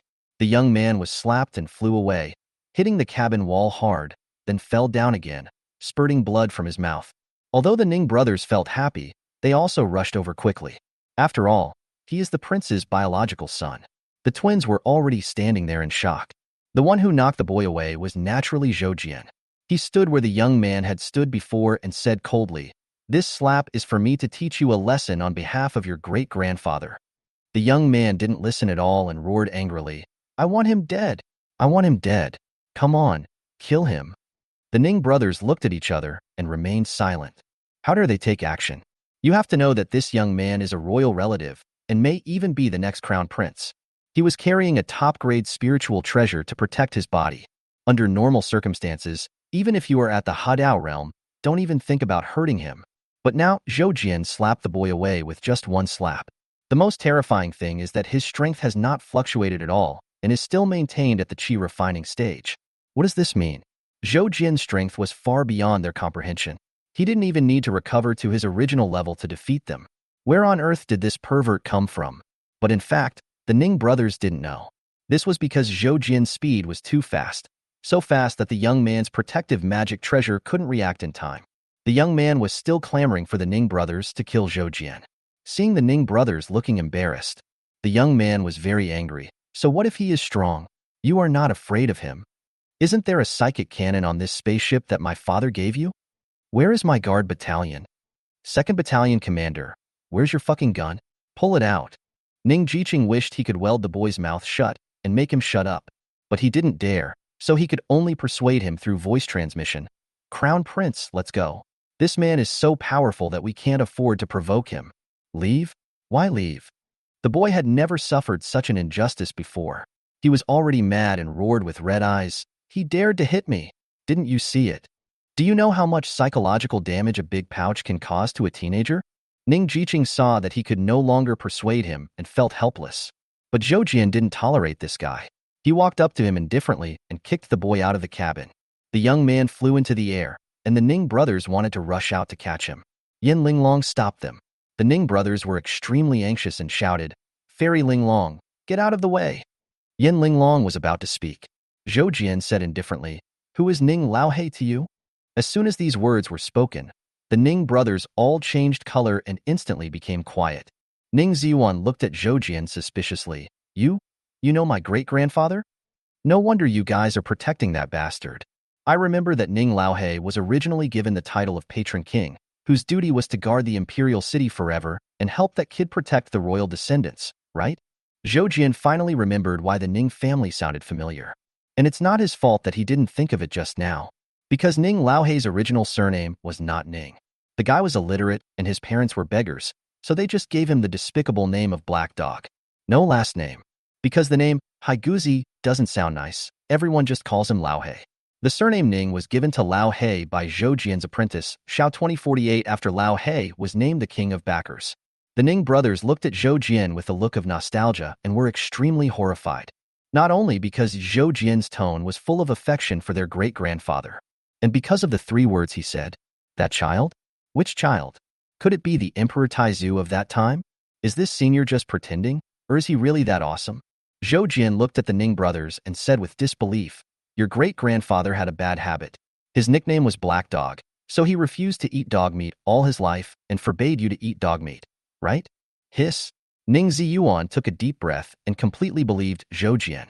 It was nothing else, just because Zhou Jian called out the unknown nickname of his great-grandfather. You know, this name is only known to the direct descendants of the Ning family, and no one would dare to spread it outside. Now that Zhou Jian can say it, it is enough to prove that he has a close relationship with his great-grandfather. The 2 brothers were a little flustered and didn't know what to do. After all, on one side is the crown prince of the current dynasty. On one side is a suspected friend of my great-grandfather. We can't afford to offend them. At this moment, the crown prince outside roared, "Just wait for me. I will definitely come back." After a roar, the guy fled with his guards. Obviously someone was sent. Okay, don't be afraid, the guy has already run away. Zhou Jian looked at the back of the crown prince who was fleeing in panic, his eyes full of disappointment and worry. Has the fortune of the Tianwu immortal dynasty fallen to this point?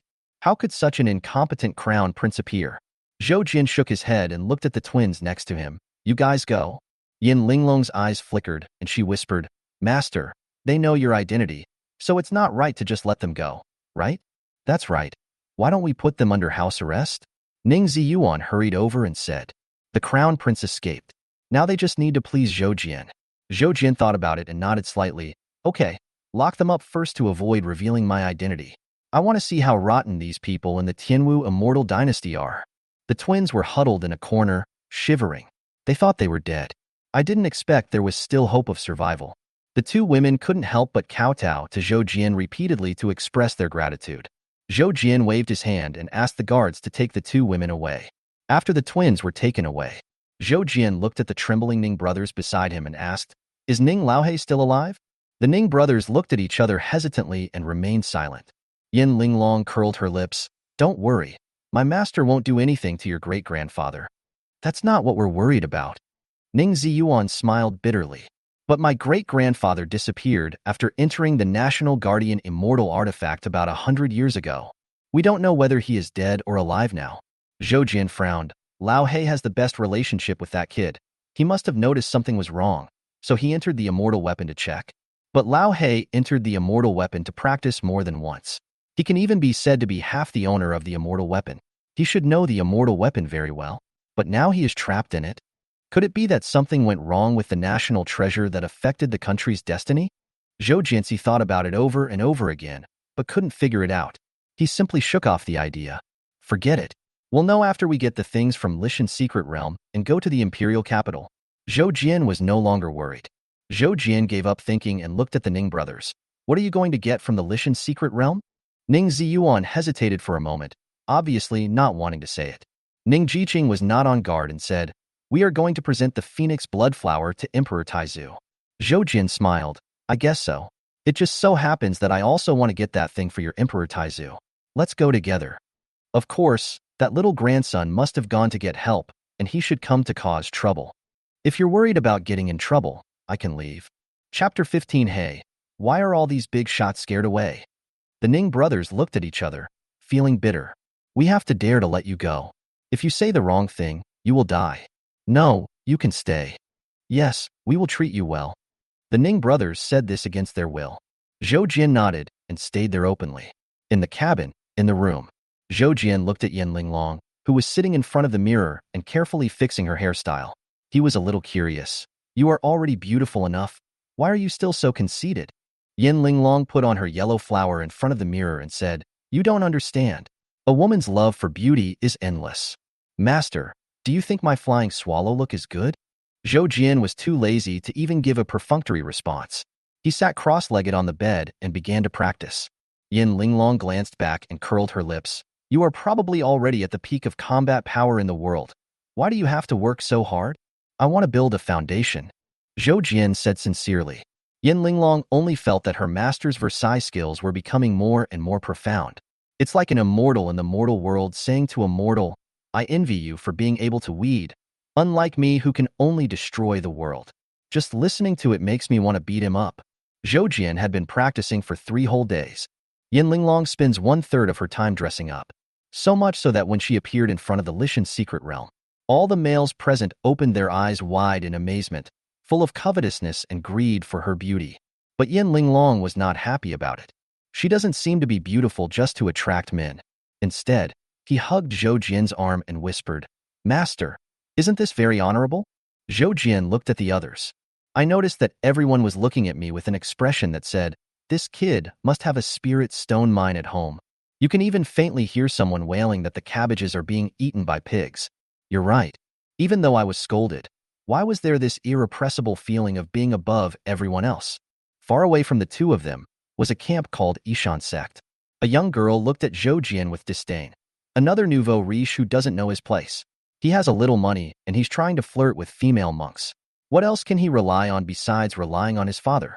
There were 2 old men chatting and laughing nearby. It is the girls' masters, Zhuang Buwei, of the Ishan sect, and Zhao Qiansha, of the Qingfeng sect. Hearing the girls' comment, Zhuang Buwei smiled and said, "You kid, you don't care what others do." "That's not true. I think this girl has very upright views. Those second-generation cultivators who do whatever they want when they have money are a disgrace to us. Damn it. Lao Zhuang, look. Does that person look familiar?" Zhao Qiansha was praising the girl. When he turned around and saw Zhou Jian, his hair stood on end and his voice was trembling. Zhuang Buwei felt strange and said to himself that his old friend had always been calm and unfazed. Why is this so embarrassing today? Bang! Zhuang Buwei fell directly from his chair. It's him. That pervert. That pervert who slaughtered 3,000 Xuantian cultivators with one sword. Zhuang Buwei's voice was filled with tears as he tried to escape by rolling and crawling. When Zhao Qiansha heard his old friend confirm his guess, his legs went weak and he instantly knelt on the ground. The disciples from Yishan sect and Qingfeng sect nearby were all dumbfounded. What happened to our clan leader and headmaster? They are all veteran strong men in the spirit transformation stage. In the entire Tianwu immortal dynasty, he is an extremely important and famous figure. Why does it seem like a mouse seeing a cat at this moment? Everyone rushed over to support their clan leader and head. But their legs were so weak that they could not stand at all. Their eyes kept staring in one direction and they kept shivering. Everyone looked in the direction they were looking. Oh, it turns out to be the Ning family's flying boat magic weapon. But even if he was from the Kaishanwang family, he wouldn't scare his boss like this, right? Everyone knows that the threat from the Tianwu immortal dynasty has dropped sharply in recent years. Even when he was being bullied by some sects, he dared not say a word. Let's go. Let's go quickly. We can't stay here for long, Zhuang Buwei said in a trembling voice. His female disciple was very dissatisfied. Master, why do you want to leave? Didn't you want me to go to the trial? If you don't leave now, you're going to die. That person is not so good-tempered. Zhuang Buwei roared and cursed. The girl was shocked. She was gifted and had been favored since childhood. Where have you ever been yelled at like this? But the people from the Yishan sect nearby were also very surprised. The great elder asked in a low voice, Sect Master, what's wrong with you? Are you afraid of the Ning family? The Ning family is nothing.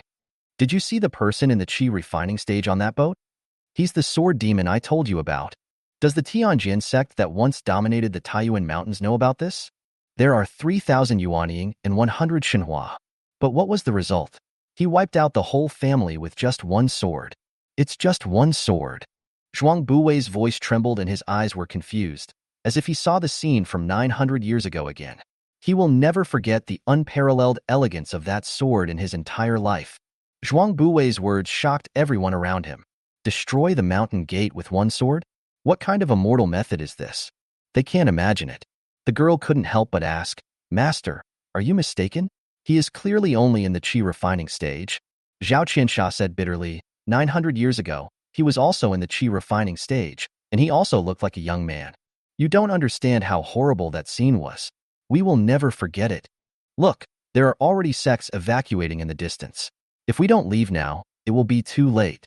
If Zhuang Buwei had gone mad for just one person, people would have thought he was possessed. But now that Zhao Qiansha is also like this, we have to take it seriously and wait for them to look into the distance. I saw that several major forces that were originally guarding the entrance to the Lishan's secret realm also evacuated with horror on their faces. At this point, the people from Yishan sect and Qingfeng sect had no time to think about it. They began to evacuate one after another. On the Ning family's flying boat, Ning Ziyuan looked at the space entrance to the Lishan's secret realm in the distance, as well as the many sects surrounding the entrance, with a solemn expression. There are many more sects coming this time than I expected. Ning Jiqing also looked solemn. Yes, and they are all big sections. Look, that's the Yishan sect, which claims to have 30,000 disciples, each of whom can move mountains. It dominates the southeastern region of the immortal dynasty, and no one dares to offend. That's the Sword Saint sect, a new sect, but it's said that the sect leader's swordsmanship is superb. He once rushed into the number one evil sect alone and killed 7 people in and out, and returned safely. There are also Fulong Temple, Baihua Villa, Fenglei sect. All of them are first-class forces. These sects each occupy an area and often cause chaos. The Tianwu immortal dynasty can't do anything about them. Today they all came to seize the Lishan secret realm. I'm afraid we will have to go through a lot of hardships too. Hey, why are they all evacuating? Zhou Jian glanced at the big guys who were so scared that their legs were weak, and said lightly, Oh, maybe they saw me. Chapter 16 Entering the Secret Realm is like going home. Zhou Jian's words left everyone around him with a puzzled look in their heads. What do you mean I saw you? Yin Linglong was a little curious and asked, Master, what did you do to them? It's not like I did anything to them. About 900 years ago, there was a force called the Tianjin sect in the Taiyuan Mountains. That force has many fellow disciples who left my Tiandao sect. My fellow disciples covet the treasures on me, so they make things difficult for me everywhere. I thought it was my fault that the Tiandao sect was disbanded, so I indulged them a little, until later they started to attack my disciples, and I had no choice but to wipe them out. Zhou Jian explained helplessly. The Ning brothers standing nearby were stunned. Ning Ziyuan reacted the fastest and exclaimed, "Are you the notorious sword demon? They seem to have called me that." Zhou Jian hesitated. There's no way. He has too many nicknames, and who can remember them all? The Ning brothers felt uneasy after hearing this. Oh my god, this person is actually the sword demon from the past. You have to know that the two of them grew up listening to the stories of the sword demon since childhood. What about destroying the mountain gate with one sword? One sword cuts off a mountain range. These are all light. According to legend, he once opened the gate of heaven with one sword and killed a real immortal. Of course, Zhou Jian didn't hear what they were saying. Otherwise, you will definitely have to make an excuse. The rumors are terrible. When did I kill an immortal? But the gate of heaven was indeed opened. That time, Zhou Jian wanted to know if there really were immortals in heaven, so he struck the sky. But immediately a purple thunderbolt struck him, striking him and sending him running everywhere. Zhou Jian didn't notice whether there were any immortals in the sky. He knew one thing from then on. Oh my god, I can't get any sun. Before the Lishan's secret realm, there were 329 sects and forces of varying sizes. While Zhou Jian was stunned, more than half of them were withdrawn. The other forces also looked confused and panicked, not knowing what was going on. Zhou Jian said to Ning Ziyuan, "Let's go to the secret realm first. I need to get something." I'm afraid you'll have to go in by yourself." The Lishan's secret realm has strange rules that prohibit those above the Jindan stage from entering. Ning Ziyuan said cautiously. Zhou Jian patted his forehead and said, I'm sorry. It's been too long and I forgot all the rules I set." Oh? The Ning brothers were even more confused. Yin Linglong was surprised and asked, "Master, can you mobilize the power of the law?" "No, but people from Howren Academy can." Zhou Jian said. "Howren Academy? Those guys have bad tempers and are stubborn. I once wanted to spend a lot of money to borrow a book from them, but was rejected every time. How did you get them to help mobilize the laws and seal a secret realm?" Yin Linglong was puzzled. Zhou Jian recalled the scene of himself chopping down the dean and said confidently, "Well, convince him with reason." Yin Linglong's eyes were full of suspicion, but I didn't ask any more questions. Zhou Jian took a step forward and walked towards the Lishan's secret realm. It would have been better if he didn't move. As soon as he moved, thousands of arrows were fired from below.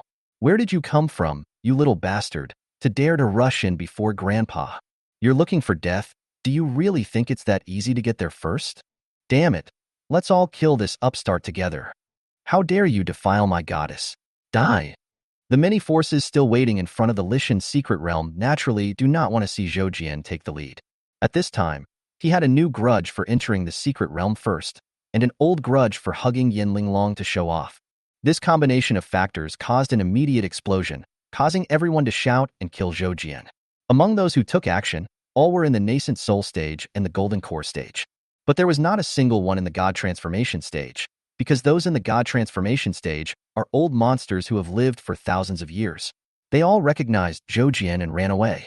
Zhou Jian looked at the flying swords and magical treasures coming down from the sky. He slashed downwards with his sword carelessly. One sword can stop millions of soldiers.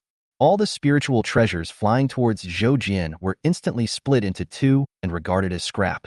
Then you can hear the sound of blood spurting out from below.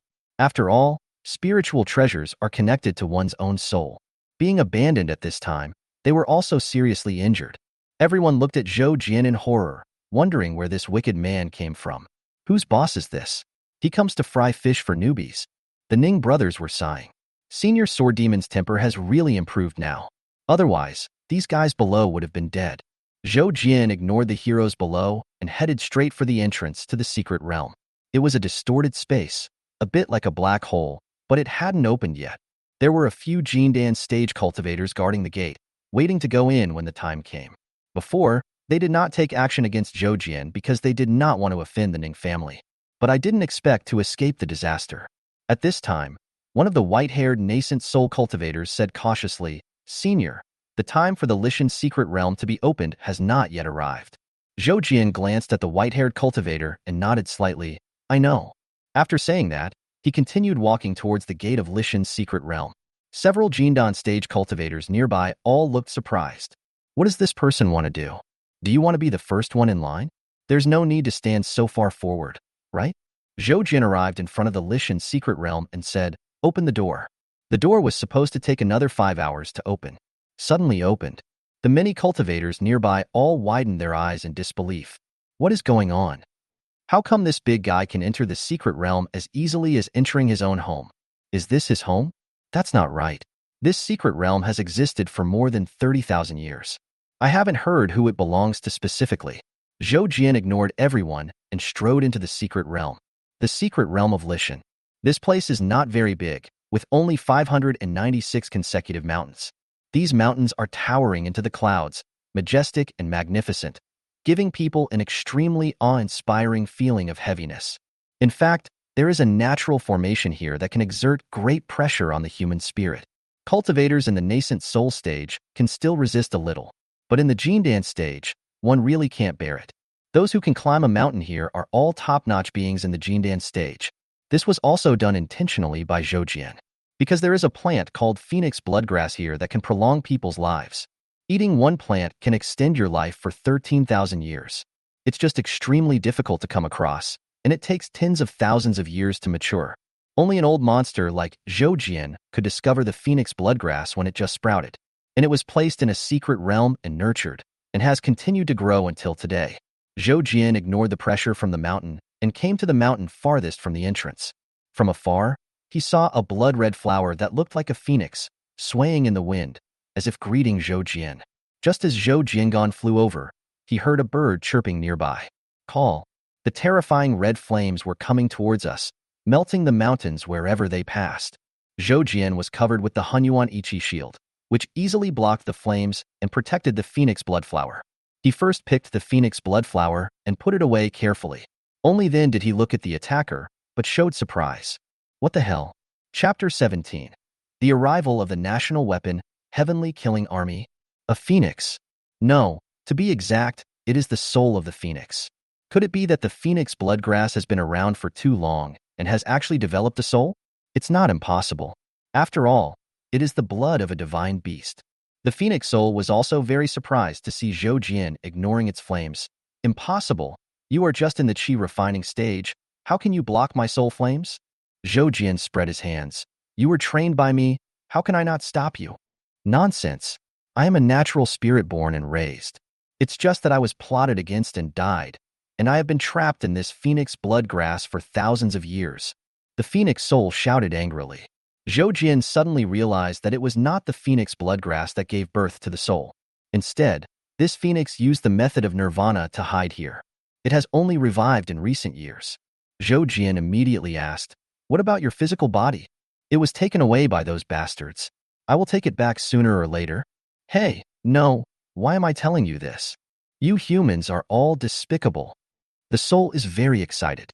Zhou Jian suddenly realized, it seems that you were injured by the human race. The phoenix soul was shocked.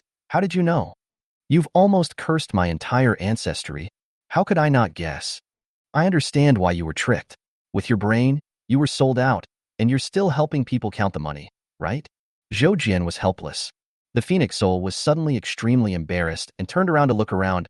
Ahem, well, stop talking nonsense. I'm not that stupid. Zhou Jian was too lazy to argue with her and said, "Do you want to recuperate here? I will definitely take this phoenix bloodgrass away." "No, I still need it to absorb the essence of the sun and the moon. Get it away, and give me the essence from now on," the phoenix soul said angrily.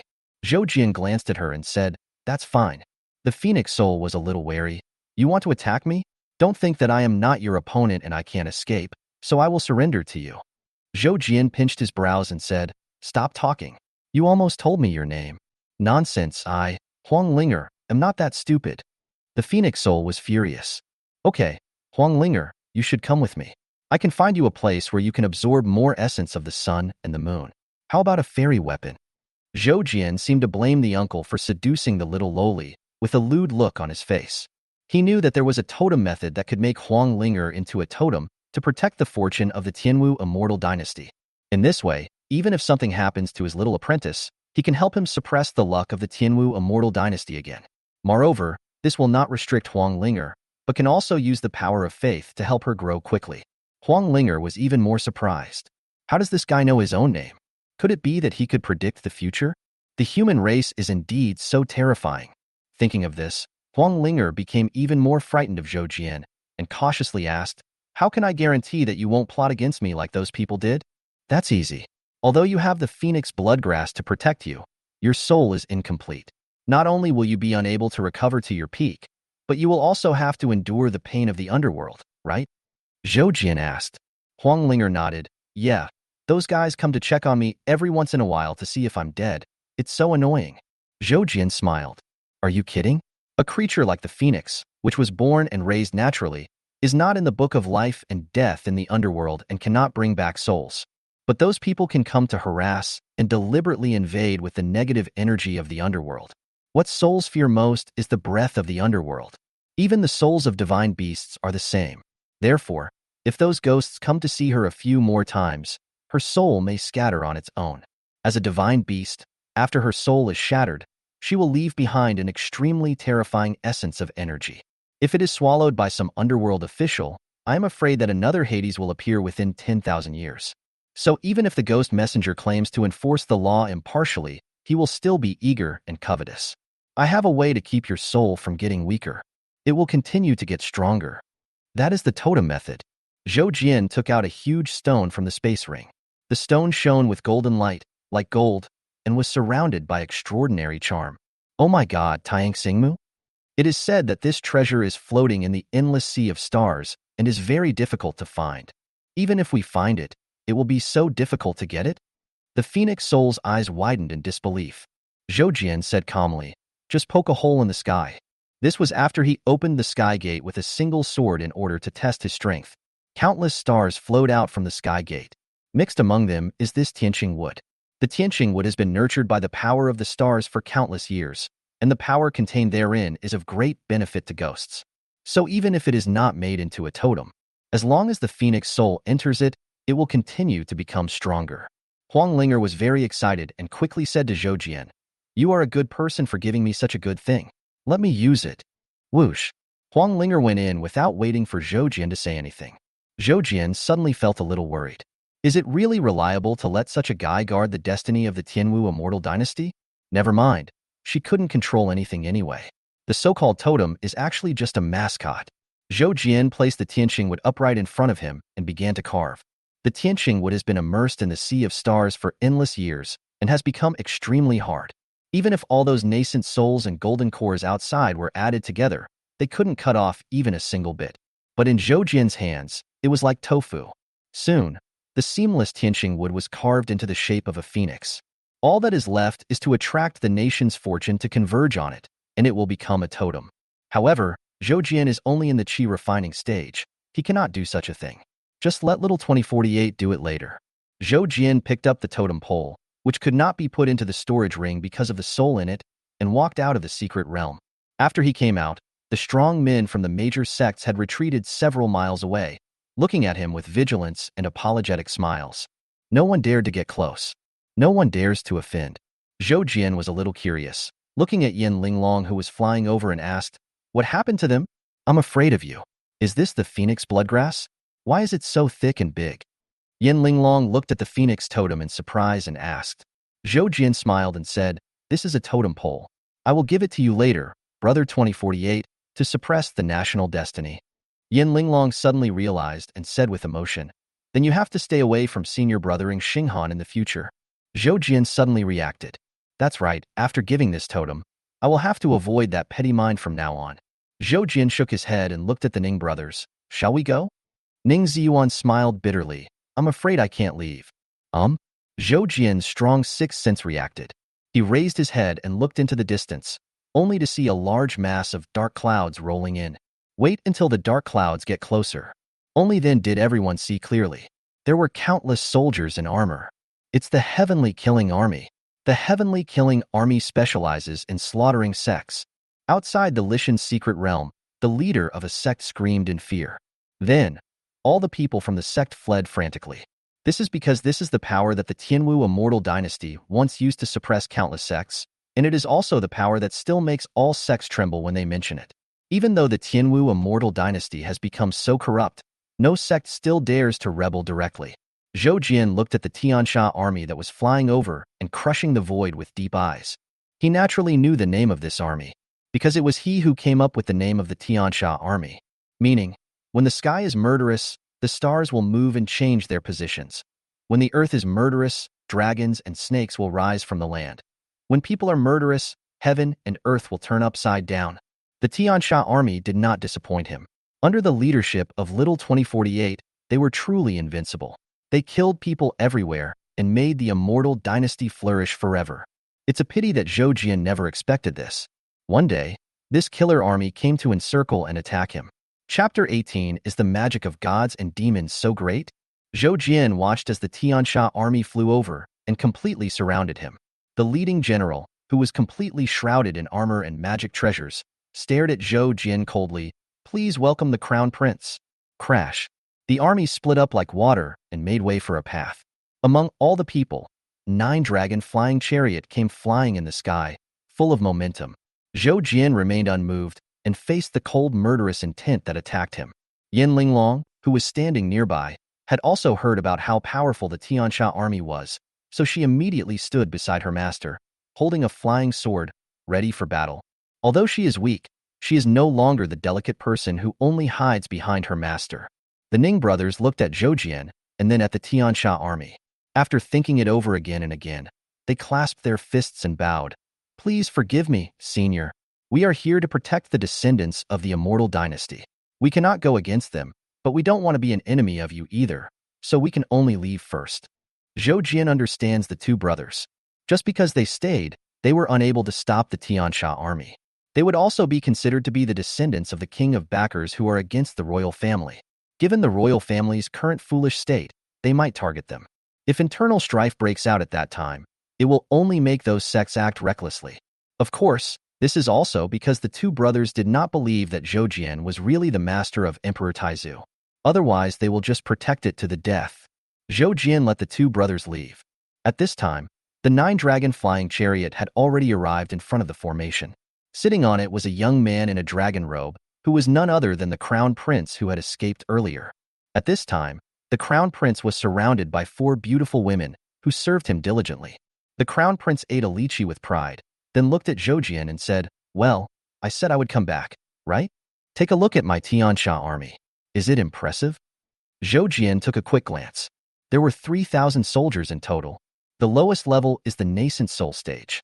The highest level is the Dongxian period, combined with the battle formation that Zhou Jian had carefully studied. Even though there are only 3,000 of them, they are enough to be invincible.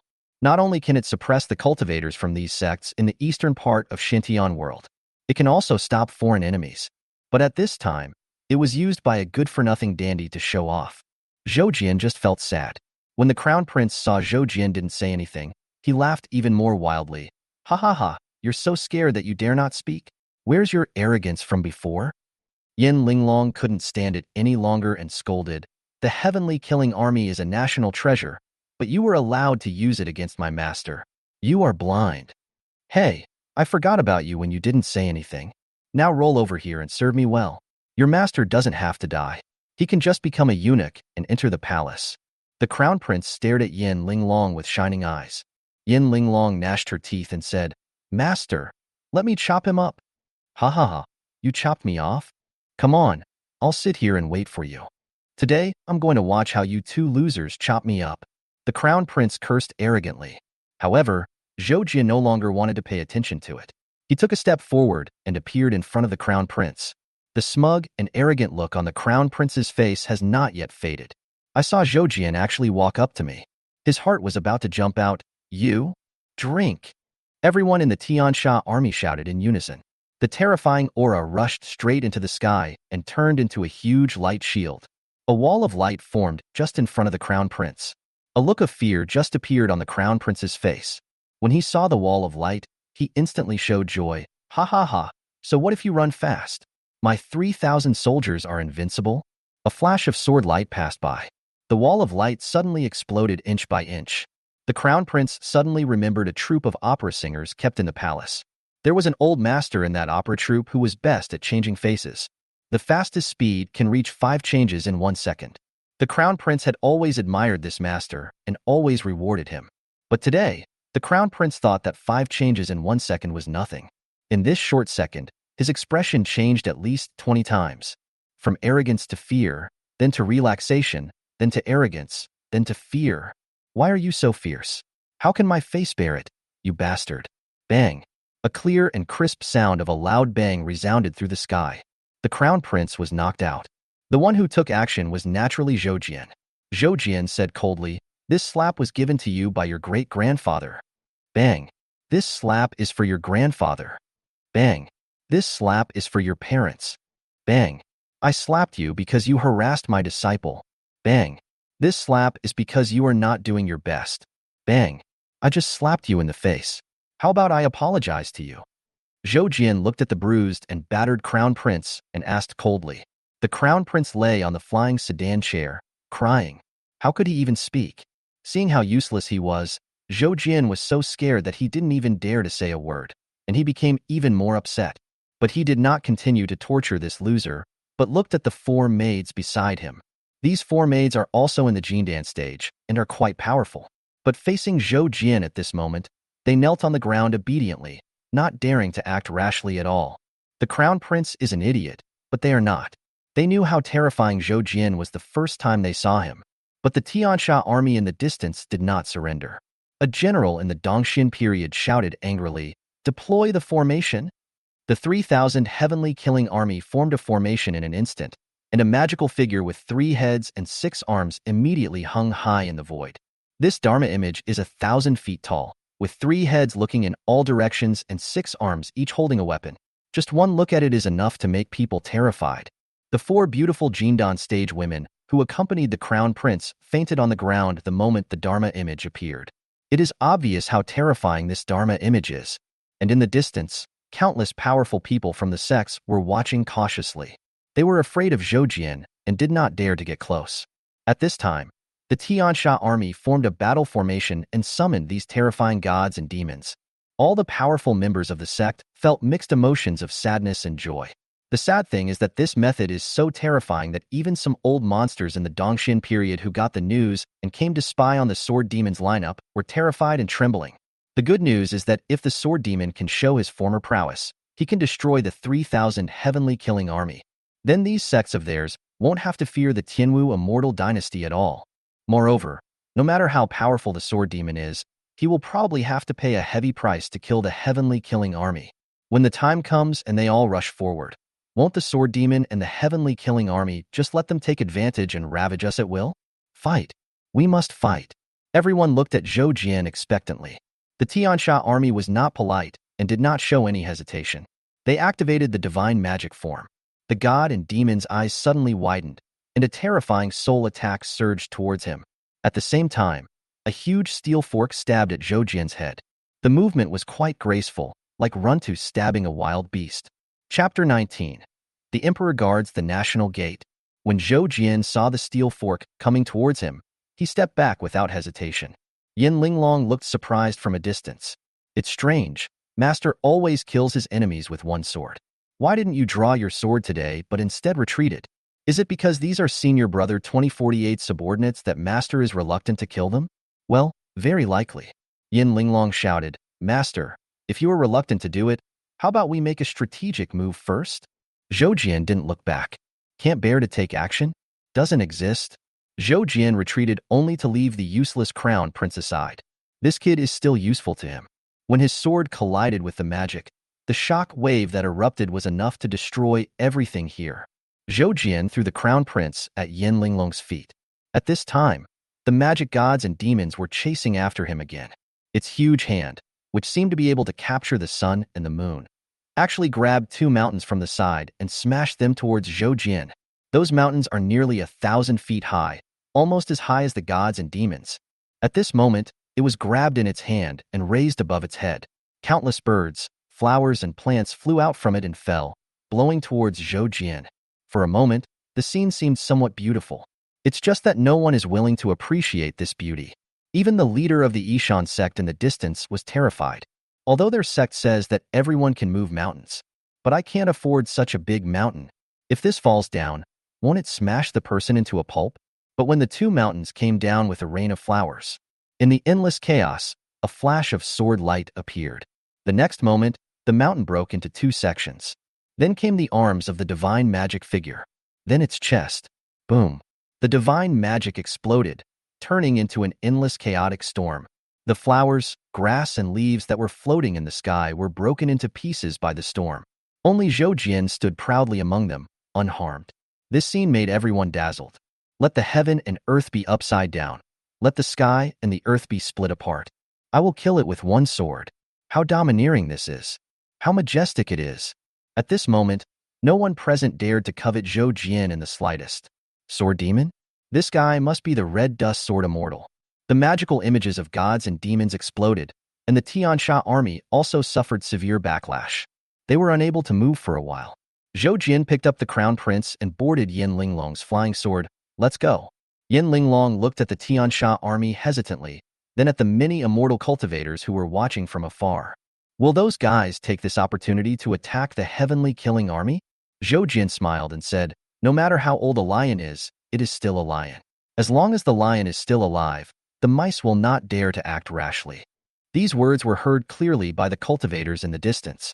They felt very frustrated. But I dare not refute. I didn't even dare to take action. Although the Tiansha army was unable to condense the Dharma image in a short period of time. But if we really fight to the death, it will be no problem to kill these stragglers. What's more, the Ning brothers were standing on the flying boat next to them. The weapons on that flying boat were enough to kill many of the cultivators who were watching. Therefore, many practitioners did not dare to take advantage of the opportunity. They also left one after another, fearing that the angry Tiansha army would take the wrath out on them and suffer unexpected disasters. At this time, the Ning brothers watched Zhou Jian and Yin Linglong flying away on their swords, and their direction was exactly the imperial capital. Their expressions were very complicated. I don't know whether to be happy or cry. This sword demon, oh no, senior sword immortal, is most likely a good friend of his great-grandfather and may be able to revive the Tianwu immortal dynasty. But when I think of that terrifying existence, the Ning brothers really don't want Zhou Jian to go to the imperial capital. Even though he is an unrivaled swordsman, he can still be in danger. At this time, on Yin Linglong's flying sword, Zhou Jian has stopped the bleeding of the crown prince to prevent him from actually dying. At this moment, he was questioning the affairs of the imperial capital. Who was the current head of the Tianwu immortal dynasty? The crown prince was stunned. Why did he sound like he was asking a mountain king? But he didn't dare to say anything more and answered obediently, it's my grandfather Zhang Tiandong. Zhou Jian thought about it carefully for a long time before he had a vague impression. There is a sword scar on his temple, right? Zhou Jian asked. The crown prince nodded subconsciously, but suddenly he was filled with horror. Did you kill him? The sword scar on Zhang Tiandong's face was discovered by the crown prince since he was old enough to understand. But no matter how the crown prince cried and begged, he kept asking. Zhang Tiandong refused to tell him the origin of the sword mark. If the sword mark was caused by this person, how terrifying must he be? He could actually hurt his grandfather, the emperor, whose strength was unfathomable. Zhou Jian shook his head and explained, it wasn't me. When he was a child, he was naughty and climbed into the nest of the sword-winged bird to take out eggs. As a result, he was injured by the big bird that chased it back. He cried for a long time. Later, I got tired of him, so I roasted a nest of sword-winged birds and fed them to him. Only then did I feel happy. The crown prince, Yin Linglong, the spirit of the sword-winged bird in heaven. Zhou Jian's face was full of nostalgia. I still remember that when the sword-winged bird was plucked, it struggled hard and asked me what it had done wrong. Guess what I said? The crown prince looked at the sinister smile on Zhou Jian's face, not knowing that he was joking, and said carefully, what you said at the time was, actually you didn't do anything wrong. Who told you that you are not as strong as me? Zhou Jian was stunned. How do you know? The crown prince cried and said, Grandpa said so. He said that this was the knowledge that a great elder had given him in blood. Hearing this, Zhou Jian opened his mouth. He really wanted to say that I was just playing a villain joke to see if I could activate my villain system by chance. Why did Zhang Tiandong take it seriously? Is it even regarded as a life creed? Zhou Jian suddenly felt a little guilty for having corrupted the child. But the crown prince's next words made him even more embarrassed and guilty. My grandfather knows this, so he has a strong sense of crisis. He began to cooperate with various powerful forces, even at the cost of attracting Buddhism. Zhou Jian interrupted the crown prince and looked into the distance with a deep and cold look in his eyes. Your grandfather brought Buddhism here, right? Yin Linglong followed her master's gaze. The vast imperial capital in the distance is clearly visible. In the imperial capital, various temples are scattered throughout. There are also countless golden Buddhas and bodhisattvas inlaid in houses and even on city walls. Those who know understand that this is the imperial capital of the Tianwu immortal dynasty. If you don't know, you would think you have arrived at the Buddhist Holy Land in the West. Yin Linglong didn't know much about Buddhism, so she asked curiously, Master, is Buddhism very powerful? Well, they, like the Tianwu immortal dynasty, have occupied the entire western region of the Xuantian world. But the Buddhist sect is different from the Tianwu immortal dynasty. They don't produce anything and are unwilling to work. They also use their magical powers to brainwash the people, turning them into believers who contribute money and effort to them. Not only do the common people support them and get nothing in return, they also have to pay homage to them. Do you know why the capital of the Tianwu immortal dynasty was built here? Zhou Jian suddenly asked. Yin Linglong shook her head. Zhou Jian sneered. Because these bald donkeys are no longer satisfied with controlling only the western region of Xuantian Realm, they are gradually spreading to the three major border regions of the southeast and north of Xuantian Realm as well as Zhongzhou. Many places have become miserable because of them. In order to prevent these bald donkeys from doing evil in the eastern border of Xuantian world, your senior brother 2048 specially built the imperial capital at the entrance and exit of this eastern border. If anyone dares to invade, the first one to face is the royal family of Tianwu immortal dynasty. If we have to fight, the emperor must be the first to lead. As the saying goes, the emperor guards the country's gates, and the king dies for the country. Chapter 20. That person has arrived, and the imperial capital is shaken. Yin Linglong was shocked by the greatness of her senior brother 2048. She originally thought that this senior brother's founding of the Tianwu immortal dynasty was inseparable from the help of her master. But now it seems that a person with such courage and insight will definitely achieve great success even without the help of the master. Then Master, since these Buddhists are acting so rashly here, should we chase them away? Yin Linglong asked. Zhou Jian nodded. Of course, because they are the reason why the Tianwu immortal dynasty's national destiny is unstable. Go down first. Flying is prohibited in the city, and a large formation is open all year round. Yin Linglong landed obediently. After landing, she straightened her dress to make sure it was not messy, then nodded slightly with satisfaction. Zhou Jian carried the crown prince and ran straight to the gate of the imperial capital. Just as Zhou Jian was walking towards the imperial city, he saw a large group of people rushing towards him from a distance. Those people, regardless of gender, age, or status, were all ragged and skinny. Beggar? Yin Linglong frowned and stepped back slightly. As a beauty lover, she naturally doesn't want to come into contact with these people. Zhou Jian was staring at him the whole time, because he found that the beggars' faces were full of fear, as if they were being chased by something terrible. Soon, a group of cavalry came galloping from a distance. They rode tall horses, wore bright light armor, and whipped the air with whips that made crackling sounds. When the beggars heard the sound, they shrank back even more and became more frightened. However, these cavalrymen enjoyed this and laughed with great pride and joy. It was obvious that these luxuriously dressed men were not real cavalry.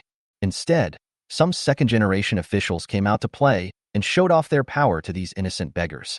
Those male beggars would be whipped if they ran too slowly, so they all ran for their lives crying. The women were surrounded by several cavalrymen and circled around. Those who were good-looking were molested, while those who were not good-looking were humiliated. Some elderly people and children fell down, but they kept crawling forward because they were afraid of being beaten. The miserable plight of these beggars formed a sharp contrast with the arrogant laughter of the second-generation officials, which made people who saw it feel angry. Seeing this, Yin Linglong's eyes were filled with murderous intent. She turned her head and looked at her master. Can I go and teach them a lesson? Go ahead. Zhou Jian nodded in agreement. Whoosh! The flying sword broke through the air and pierced a cavalryman's chest. When the cavalryman saw the flying sword, he was so frightened that he fell off his horse and landed flat on his face. The others were also shocked and shouted, "Who is attacking us? You all know that we are all young marquises of the imperial capital. You dare to hurt us? Aren't you afraid of the iron hoofs of the heavenly killing army?" Several cavalrymen shouted angrily and activated their protective magic treasures at the same time, fearing that they would be killed.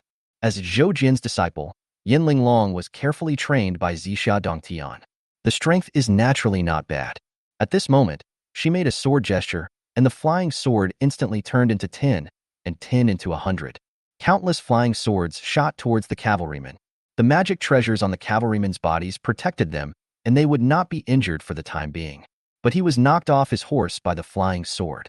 Those second generations rolled on the ground in a mess. If anyone tried to stand up, the flying swords would burst out and knock them down. These second-generation officials who seemed so glamorous just now are now crawling on the ground, rolling in the mud, and crying for their parents. At first, they even dared to curse and threaten. But when he saw that Yin Linglong was not afraid, he began to beg for mercy. Yin Linglong knew very well that they were only begging for mercy temporarily. Once there is a chance to escape, he will definitely take crazy revenge. But she was not afraid and felt relieved. Just wait for Yin Linglong to look at those beggars. But he found that none of the beggars smiled. Instead, their faces were filled with horror. Yin Linglong was a little puzzled. Why are these people not happy at all when they see their enemies in trouble? Because you're acting just like these people. You're just teasing people. How do they know if you're a good guy or a bad guy? Besides, this is the Tianwu Immortal Dynasty, and these young marquises are not ordinary people. Maybe they'll be unlucky now. But if they go back, will they not seek revenge? Even if they can't go back, won't their parents take revenge? If you just run away, these beggars won't be able to escape a few miles even if they die of exhaustion. They will be easily caught by then. They may not die if they are abused, but if you help them to carry out so-called revenge, they will definitely die, and die miserably. Zhou Jian taught Yin Linglong gently.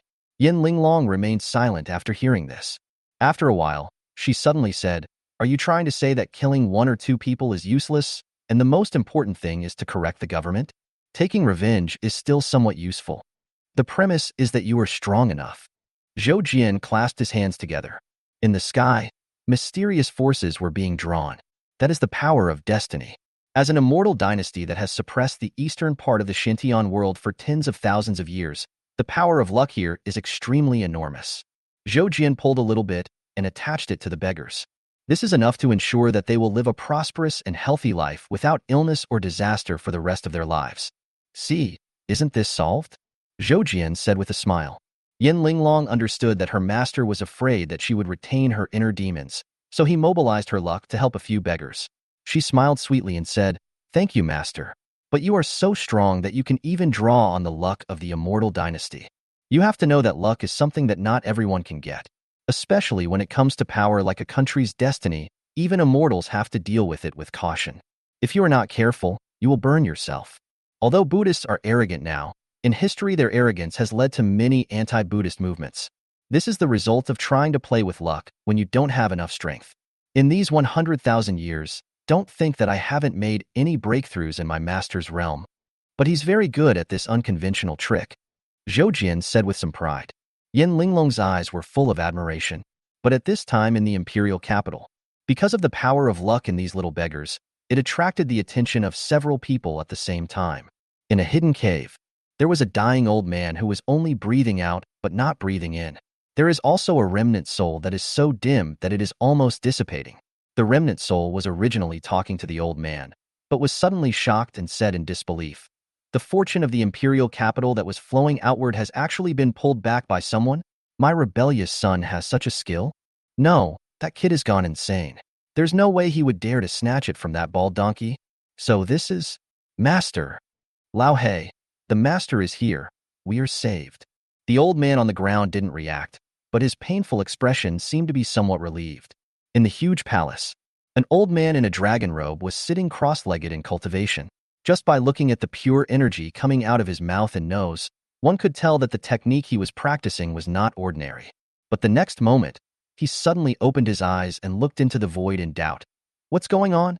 A third party has come to the imperial capital to snatch our luck? Could it be that other Buddhist sects have come? But didn't the imperial master of the Faxiang temple swear that only they could come? No, this luck did not flow out of the Tianwu immortal dynasty, but instead attached itself to a few beggars and refugees? Who is so boring? Hiss. The old emperor suddenly thought of something. His face changed suddenly, and his eyes were filled with fear. He subconsciously touched the scar on his temple caused by the saber-winged bird. Is that the one coming? In the imperial capital, inside the Fazheng temple, which is not much less magnificent than the imperial palace, an old monk with white eyebrows was sitting cross-legged in front of a golden Buddha statue, gently tapping a wooden fish and chanting scriptures. Every time the old monk recited a sutra, a milky white aura would fly over and merge into the golden Buddha statue. Just as he was reciting happily, the voice suddenly stopped. The old monk tried several times to continue reciting, but he always felt he couldn't open his mouth. He couldn't help but open his eyes with a serious expression. How strange! That stupid emperor actually invited a master to deal with me? But no matter how skilled you are, you can never stop the glorious revival of our Dharma appearance sect. Aku, take some people to the west gate and check everyone who passed through the gate today. Those who disrespect Buddha can be sent to the kiln. If you resist, you will be taken to paradise. Chapter 21. May I ask, what is Buddha? Zhou Jin sent the frightened beggars away. Yin Linglong tied up those so-called young marquises with ropes and led them towards the west gate like they were driving cattle. When the crown prince saw what Zhou Jin did, he was filled with hatred. Although I know it may not be a good idea to speak at this time, but he was used to being arrogant and couldn't hold back his resentment, so he said sarcastically, "You don't think that by defeating the heavenly killing army and capturing us, you can occupy the palace and establish yourself as king, right? I'm not afraid to tell you that there are countless masters in the palace. Not to mention the Xuantian Realm, there are also those in the Hadao Realm, and there is even an ancestor who is about to transcend the tribulation. If you dare to go, you will die without a burial place." Yin Linglong said disdainfully, "I even wonder how many abortion pills your mother took when she was pregnant with you to make you so brain-dead? My master has shown such strength, and you still dare to criticize me?" The crown prince's face turned red and his neck became thick after being scolded. He growled, "I am confident in the strength of the immortal dynasty. Even if he is a red dust immortal, he will be skinned alive if he dares to enter the imperial capital." Yin Linglong was a little hesitant, thinking that this guy was so arrogant. Could it be that the immortal dynasty really had some powerful weapon? But when she took a look at her master, who was calm and composed, she immediately mocked him. If the Tianwu immortal dynasty really had this ability, why would it have fallen into such decline? The crown prince gnashed his teeth and retorted, "That's because my grandfather is preparing a counterattack. Soon the Tianwu immortal dynasty will return to its peak." Yin Linglong wanted to refute. Zhou Jin suddenly interrupted her. "That's true. Your royal grandfather is indeed planning something, but in the face of absolute strength, his schemes are not enough." The crown prince didn't believe it at all and shouted that Zhou Jin knew nothing. Seeing this, Yin Linglong was too lazy to talk to this guy anymore. This is just a moron. There is no reasoning. And just when the few of them reached the west city gate, but then a group of monks wearing monk robes and holding iron sticks rushed out. They arrogantly pushed away the Xian dynasty garrison troops who were responsible for maintaining order at the city gates. Then, they stood there in place of the soldiers and began testing people entering the city. It's nothing more than asking them whether they are Buddhists and asking them to recite Buddhist scriptures. Those who could not carry it were taken away on the spot. Although I don't know where they are being sent to, judging from the bad attitude of those monk soldiers, it is obvious that they are not being sent to a good place. If any passerby resisted in the slightest, he would be beaten up. No matter how fiercely those who resisted were, they were sometimes beaten to death. During this process, the soldiers of the imperial capital garrison turned a blind eye. It was as if these were not the people of the Tianwu immortal dynasty. Yin Linglong did not rush to take action this time. She knew that rash action would not save these people. Instead, it will make the monks more violent. Is it often like this here? Yin Linglong questioned the crown prince. The crown prince did not answer, but instead showed a look of gloating. "You're done. Did you see the monk who led the group? That is the third disciple of Master Tongming of Faxiang Temple, named Aku. He has a violent temper, but he is also a great devotee of Buddhism. Now he is obviously leading a team to arrest pagans. If you can't prove that you are Buddhists, then wait for death." Yin Linglong's face was solemn, and she immediately looked at Zhou Jin. "Master, what should we do?" "No problem. Just accept the test. Isn't it just reciting Buddhist scriptures?" In essence, Buddhist scriptures are no different from bragging. Zhou Jin didn't know that these people were coming for him. He walked towards the imperial capital with the man tied up in his arms. Those young marquises were originally dejected, but after seeing the imperial capital garrison, they couldn't help but look at each other and exchange glances. After a while, a young marquis summoned up his courage and shouted frantically, "I am the son of Yongla Marquis. Save me!" This shout instantly attracted everyone's attention. Even the imperial capital garrison troops who were standing in the distance and watching came to look. They recognized these young marquises. After all, these people had chased the beggars out of the west gate before. For a moment, many members of the garrison were shocked and angry and quickly picked up their weapons and rushed over. The crown prince cursed in a low voice. These useless guys, can't you just be patient and wait until the monks come?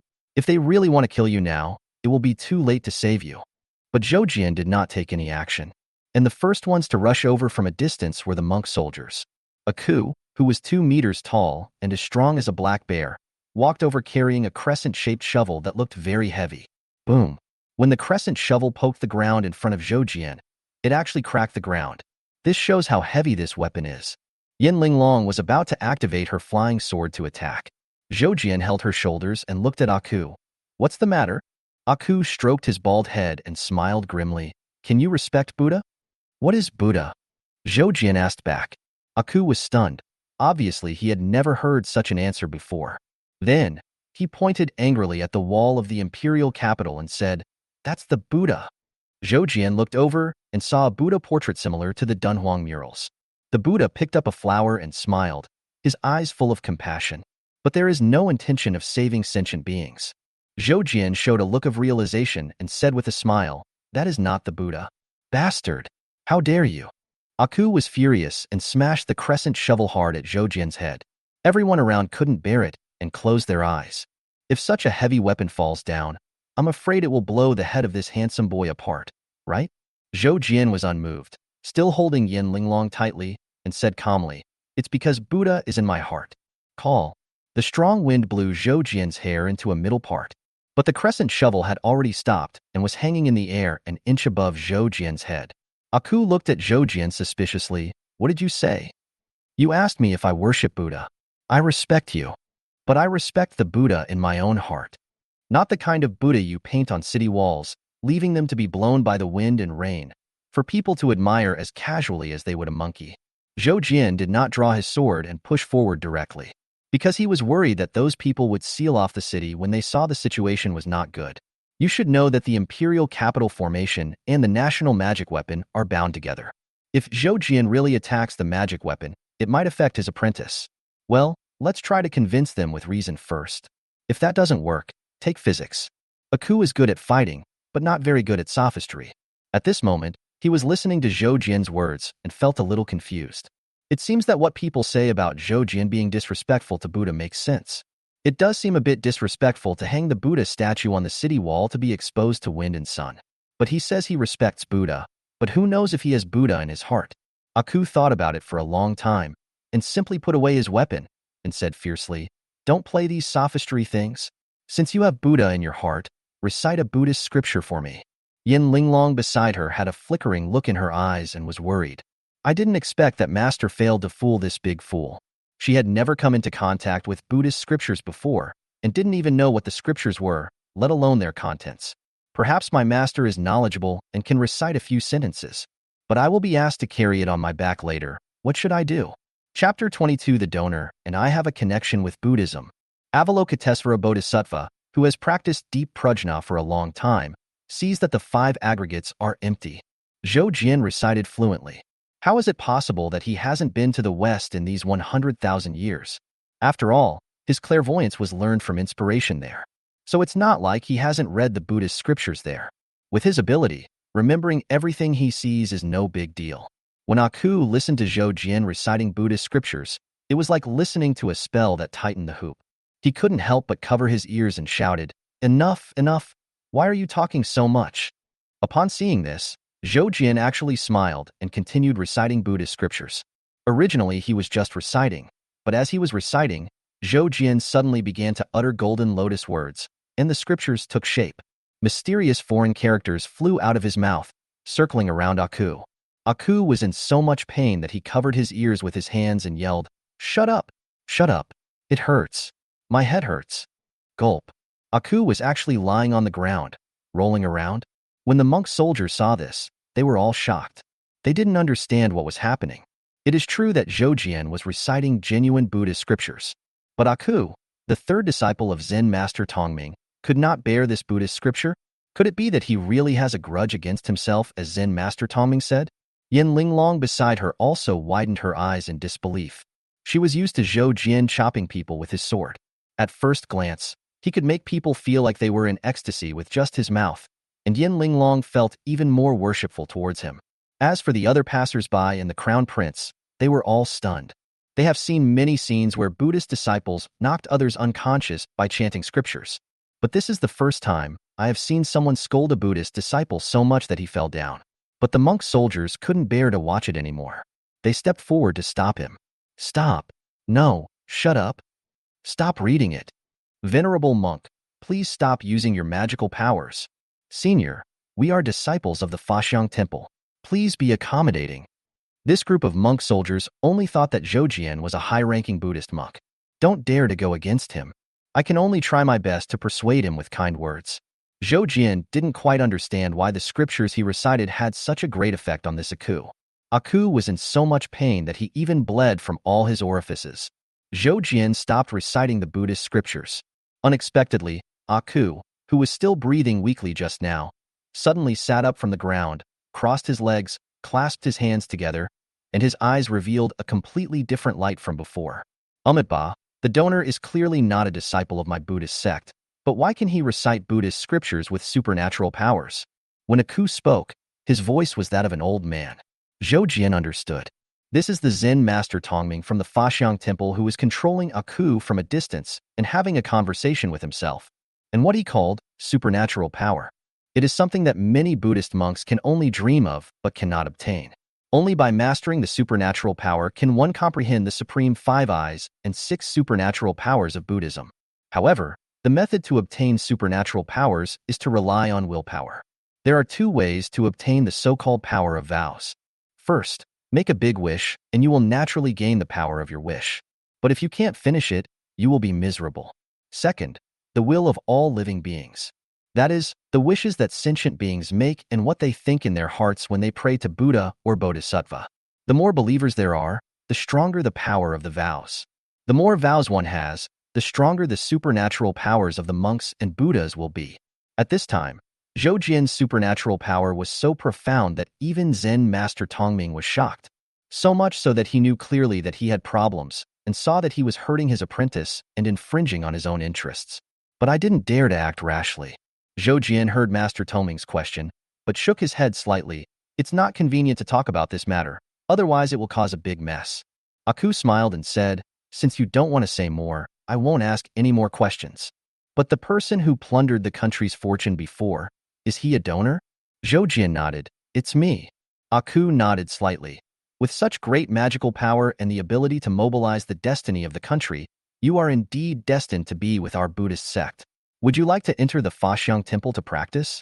The master of the Foshan Temple in the future must be you. When these words were spoken, all the onlookers were shocked.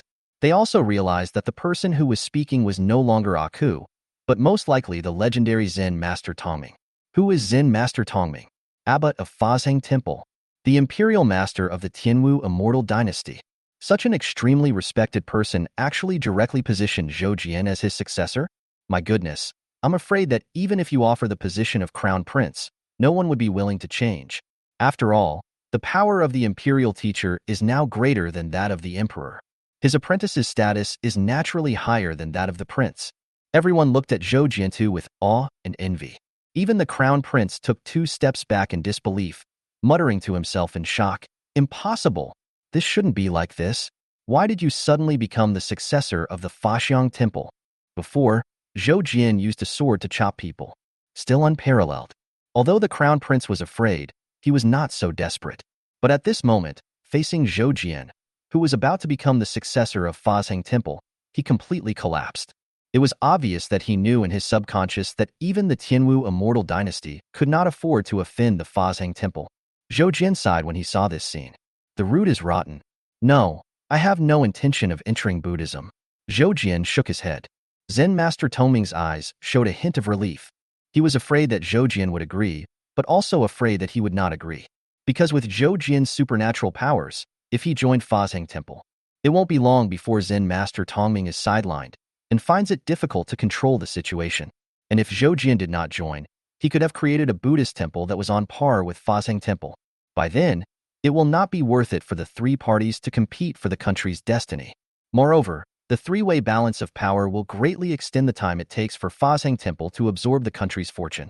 By then, there will inevitably be more trouble. Zhou Jian's words that he had no intention of entering Buddhism really made Zen Master Tongming feel relieved. Since you are not a Buddhist, there will be no conflicts. As for whether Zhou Jian came to help the Tianwu immortal dynasty, don't be ridiculous. How is that possible? If there really was such a big shot in the Tianwu immortal dynasty, why did he only appear now? What's more, he also tied up the crown prince of the Tianwu immortal dynasty and many young marquises. This doesn't look like a friend of the Tianwu immortal dynasty at all. More like an enemy. Since the donor has no intention, please do as you wish. Although this disciple is stupid, he has some feelings for me. He offended the donor, so I will make amends on his behalf. Aku bowed slightly, which meant that Master Tongming also gave in to Zhou Jian. Zhou Jian said seriously, but your apprentice killed innocent people after all. Aku suddenly raised his head and looked at Zhou Jian. Donor, I have already taken a step back. Please don't. Dazzling. A dazzling sword light flashed. Master Tongming's consciousness instantly left Aku's body. And Aku's consciousness also left this world forever. Zhou Jian just looked at Aku, whose head and body were separated, and thought silently. I have only used 1% of my strength. It shouldn't scare Master Tongming so much that he would want to destroy the country's destiny and perish with me, right? That would be too cowardly of him. Chapter 23 Grandpa. Do you know my grandpa? In the end, Zhou Jian couldn't help but settle the grudge with a single sword. After all, it's a habit that has been formed over hundreds of thousands of years, and it's hard to change. But the groundwork he laid before was indeed very good. Master Tongming of Fazheng Temple was extremely furious because his most useful henchman was killed. But in the end, he did not fall out with Zhou Jian. This person's origins are unknown, but he is well versed in Buddhism. Can't offend for the time being. Let's see the situation first. However, Zen Master Tongming did not retaliate against Zhou Jian. This matter still needs to be dealt with. He arranged a temporary job for Aku. Afterwards, all the oppression and bullying of ordinary people by Buddhism during this period were blamed on Aku, and it was deliberately said that it was the Buddha who appeared and slaughtered these evildoers who were harming Buddhism. This immediately doubled the fame of Buddhism. The people were so impressed. Look how righteous they are. They kill their own people even if they make mistakes. To be honest, I secretly made a wish to the Buddha before, saying that Aku was violent and should be expelled from Buddhism. I didn't expect that he would be killed right now. The Buddha is really powerful. Yes, it's much better than our court. Let's go burn incense together and thank the Buddha. When Zhou Jian entered the city, Fazheng Temple had already spread the news of Aku's murder in another way through the monks from its branch temples and wandering monks on the streets. The people were delighted to hear and applauded. They all went to burn incense happily. Yin Linglong led the group of dejected second-generation officials and said angrily, Fazheng Temple is really shameless. This matter is clearly the work of your master, but you say that the Buddha appeared. Are you their Buddha? Maybe. Zhou Jian said vaguely. What? Yin Linglong was shocked. Don't tell me that Buddha is also your disciple. Zhou Jian shook his head. How is that possible? When I first went to the West to travel, there were legends about the Buddha. It was said that he had already ascended to heaven. Yin Linglong breathed a sigh of relief, thinking that she had a senior brother in Buddhism. But she didn't see Zhou Jian's hesitant look. Zhou Jian felt that he had forgotten something. It seems to be related to Buddhism. He tried hard to recall, but couldn't remember. So he simply gave up. Anyway, the memories that I forced myself to forget were all unimportant. It's okay if you can't remember. Zhou Jian took Yin Linglong and found an inn to stay in. Yin Linglong was a little surprised. Master, why don't we go directly to the palace to find my senior brother 2048? Remember what I said. I can't get into the national treasure. The imperial palace is the area of the national treasure. Zhou Jian spread his hands and explained. Yin Linglong suddenly realized, no wonder you didn't kill these guys, but brought them around the city. It turned out that you wanted to attract people from the palace? Zhou Jian nodded. The two found a room to stay in. The crown prince and others squatted in the corner, holding their heads in their hands. Zhou Jian sat in a chair, leisurely making tea. Yin Linglong took out the needle and thread and started sewing for Zhou Jian. What are you going to do? Zhou Jian asked curiously. Making clothes. I sew all my clothes myself. And I just happen to have a great idea. If I can make it, it will be so beautiful that it will definitely beat all other clothes in the world. Yin Linglong said excitedly. I know you are so talented, but why did you only become a golden elixir after being over 200 years old? Zhou Jian felt annoyed. This apprentice is good in every way except that he is too narcissistic. Yin Linglong blushed. In life, One must have some hobbies. Master, you must have your own unique hobbies, right? Zhou Jian didn't refute, but he didn't explain that his hobbies often change. Basically, in 100 years or 1,000 years, he will definitely change his hobby. For a while, he even became obsessed with beating people up. During these 100,000 years, there were indeed very few things and people that he had not played with. The master and the disciple were chatting when suddenly bursts of shouting were heard from downstairs. Yin Linglong reluctantly put away her needle and thread and peeked out the window.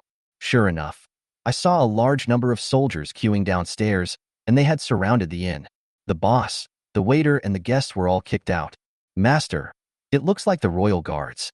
Yin Linglong saw that the soldiers were all wearing golden armor and had the royal military flag. Oh, they even brought the falling immortal crossbow card. It seems like he takes us very seriously. Zhou Jian said leisurely, don't embarrass yourself there, they will be here soon. Yin Linglong closed the door obediently. Soon, someone knocked on the door. Dao Yu, can you chat? The voice of the visitor was deep and steady, quite different from that of the crown prince and others. Come in. Zhou Jian had just finished making the tea. The door was pushed open, and a square-faced man wearing golden armor walked in. The man had the power of a mountain, and although he did not release his power intentionally, he gave everyone in the room an unbearable pressure. You have cultivated your Taizhan ability to this extent, which shows that you are a calm person. Your two sons are worse than you, Zhou Jian said with a smile. This square-faced man is clearly one of the 8 kings of different surnames of this generation. The king who is known for forever guarding the imperial capital and protecting the royal family. Yang Xian walked into the room without any weapon and said, I have already informed this junior of the name of Senior Sword Demon. Then how dare you bring troops here? Yin Linglong curled her lips. It's my duty. Yang Xian clasped his fists, slightly apologetically. Zhou Jian just pointed at the stool and said, sit down and have a cup of tea. Yang Xian was stunned. His 2 sons clearly spoke of Zhou Jian's strength. Such a powerful senior actually took the initiative to invite me to sit down and have tea. Yang Xian immediately felt that there might be something fishy going on. But then, he thought, if a senior like this wanted to kill him, would it be necessary to use shady tactics? Thank you, senior. Yang Xian walked over, sat next to Zhou Jian, and then stared at the teapot. Zhou Jian didn't move. Yang Xian looked at him in surprise. Wasn't he going to drink tea? Zhou Jian hasn't moved yet. After a moment, Yang Xian slowly stood up and asked tentatively, Senior, you invited me to have tea just now. Were you kidding me? Ning Laohe knew to pour me tea to please me, so I asked for the Iron Mountain skill. Are you planning on having me serve you tea? Zhou Jian rolled his eyes in annoyance. Yang Xian reacted immediately and was embarrassed. He held a high position, and even the emperor would not let him serve him on normal days. I really didn't react today. Yang Xian quickly picked up the teapot and poured tea for Zhou Jian. At the same time, he asked cautiously, my family's Iron Mountain skill was created by Senior Sword Demon? That's not the case. Even if I create a technique as a chi refining stage cultivator, people have to believe in it. I stole it. At that time, there was a force called Tyrant Clan. Ning Laohe and his men had been attacking it for a long time but failed. I went to help them a little and took away their treasure house. Ning Laohe is smarter and more shameless than you. He rolled on the ground crying and asked for the Iron Mountain skill. Zhou Jian's eyes were full of reminiscence. When King Yang Xian, whose influence was so great that he could dominate the imperial capital, heard these past events, sweat began to break out on his forehead, and he became even more humble, because he remembered that when he was a child, he had heard his grandfather boast about it proudly. He had acquired this family's magical skill through hard work. He also warned Yang Xian that if he met a very handsome young man in the chi refining stage in the future, he should treat him with courtesy, even if he did not kneel on the spot. Could it be? This is the person? Yang Xian looked at Zhou Jian's childish face, which looked like that of a 14 or 15-year-old boy, and hesitated again and again. Finally, he called out cautiously, Grandpa, do you know my grandpa? Chapter 24 Emperor. I'm going to get beaten, Werewolf. Cough cough. When Zhou Jian heard Yang Xian's name, he spat out a mouthful of tea. Yin Linglong next to her was also laughing non-stop. After all, Yang Xian was wearing golden armor and had a weathered face. If he said he was Zhou Jian's grandfather, people would believe it. But such a vicissitudes of life old man called Zhou Jian, young grandfather. Even the crown prince, who was expecting to be saved by Yang Xian, showed contempt. You old bastard. You are so shameless. In fact, Yang Xian's face also turned red. No matter how old Zhou Jian is, there's nothing you can do about this face. Just when Yang Xian regretted being too impulsive, Zhou Jian looked at him seriously. My evaluation of you just now was not quite right. You are even more shameless than Ning Laohe. Yang Xian didn't react and said subconsciously, you are too kind. It's all because of my grandfather's good teaching. Zhou Jian. Yin Linglong was laughing so hard that tears came out. Soon, Yang Xian realized that something was wrong and felt extremely embarrassed. He quickly changed the subject. Sword Demon? Senior, can I ask why you came to the imperial capital? As he said this, Yang Xian glanced at the crown prince and his men in the corner. Zhou Jian said calmly, I want to enter the palace. Yang Xian's face changed slightly, and he subconsciously wanted to refuse. After all, it is too dangerous for someone of Zhou Jian's strength to enter the palace. If you don't let me in, you can call the emperor out. You choose where to meet. Zhou Jian said seriously. Yang Xian smiled bitterly. With your ability, I'm afraid the safest place in the entire Xuantian Realm is the imperial palace, right? Not really. There are still many places I can't go.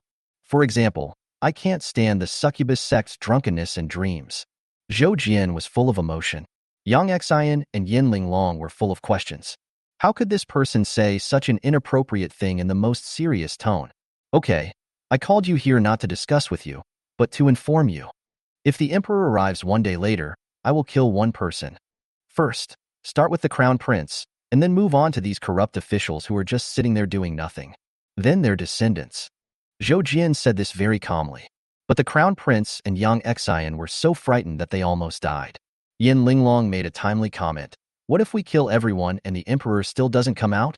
Zhou Jian looked at Yang Xian with deep eyes. In this world, you don't necessarily have to have the surname Zhang. Yang Xian took a breath of cold air.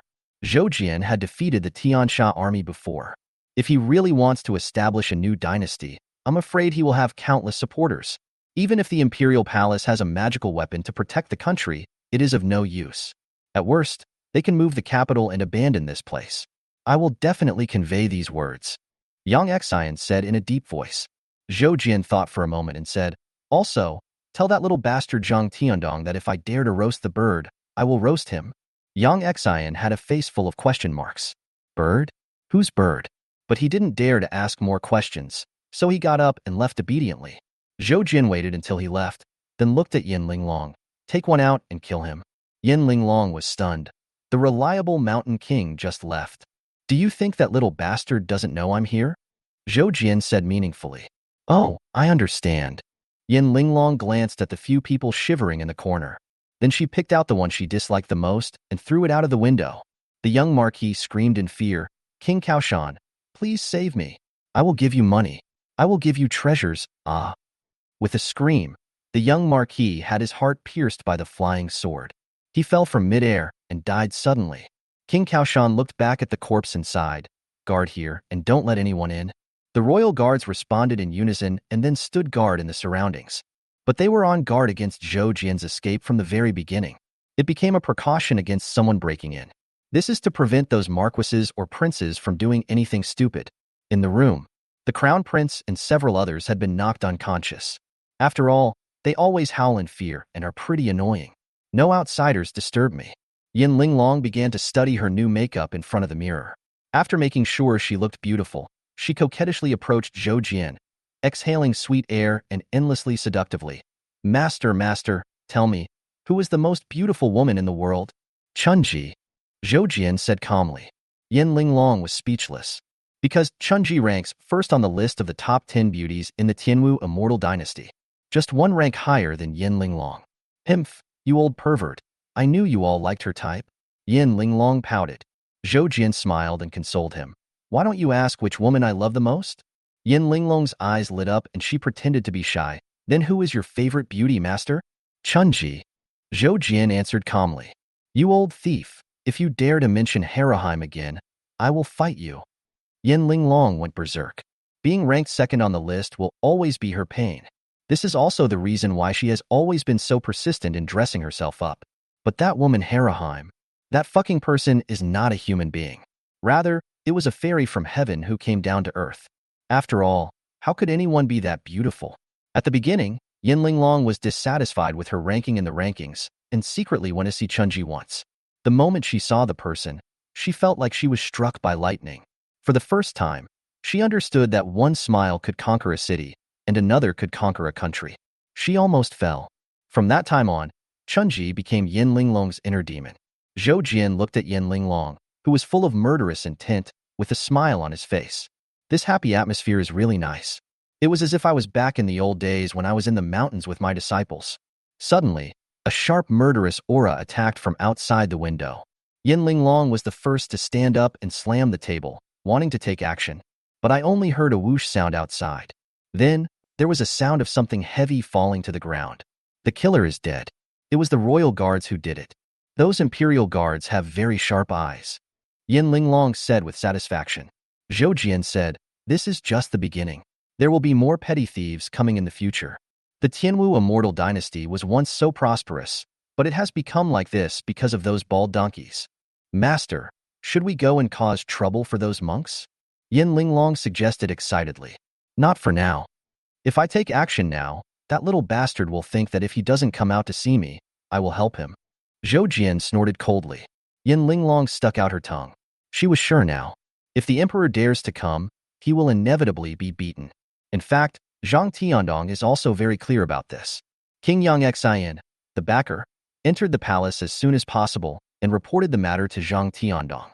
Zhang Tiandong was sitting on the offering platform used for cultivation, and a faint golden light appeared on his body.